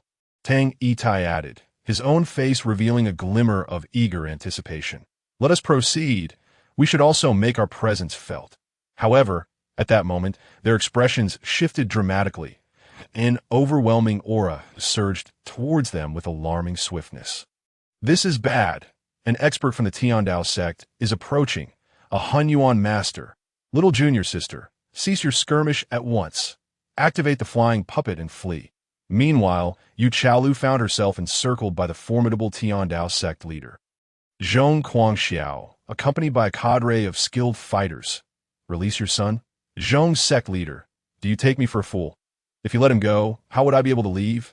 Yu Chaolu taunted, gripping Zhong Wanhai with a mocking smile. That moment, Zhong Wanhai, upon seeing his father arrive with reinforcements, displayed a venomous expression. You wretched woman, do you still think you can escape today? Father, don't worry about me. Kill her! Kill her! Consumed by hatred for the torment Yu Chaolu had inflicted upon him, Zhong Wanhai's cries echoed in the air. Subsequently, he carelessly tossed Ye to the ground and gestured towards Elder Ma, who had captured the individuals. Elder Ma, go, deliver them to her, and then bring Wanhai over. Yes, Elder Ma replied with a respectful nod. Soon after, One could see him dragging the four individuals, Miao, Yameng, and Nia, toward Yu Zhaolu. Miss you. May I release my hold? Elder Ma indicated to Yu Zhaolu. Taking a deep breath, Yu Zhaolu fixed her gaze intensely on Zhong Guangxiao and said, Zhong Sect Master, you are the lord of the Tiandao sect, and many eyes are upon us. I hope that once I release them, you will honor your word. That goes without saying, Zhong Guangxiao replied, his expression devoid of emotion. Very well. Yu Zhaolu nodded, and at last, she loosened her grip on Zhong Wanhai. Elder Ma promptly stepped forward to carry the ladder and swiftly returned to Zhong Guangxiao's side. I could see that moment. Both Yu Zhaolu and the three others felt an overwhelming tension in the air. Their nerves taut as they awaited Zhong Guangxiao's next move. The exchange of hostages was complete, and they hoped that he would truly uphold his promise. Father, at that moment, Zhong Wanhai, like a limp rag, lay on Elder Ma's back, hoarsely calling out to Zhong Guangxiao, Don't let them go. Enough, focus on your recovery, that I know what to do. Zhong Guangxiao's eyes, upon seeing his eldest son in such a pitiful state, once again filled with an icy rage. He turned his gaze towards Yuzal after the 5 individuals had entered. Chu Zhiqian's thoughts stirred, and the coffin lid closed once more. That it was as if the interior and exterior of the coffin had been separated into 2 distinct realms. Within the coffin, all was serene, yet outside, a tempest of blood and carnage was about to erupt. Ha ha.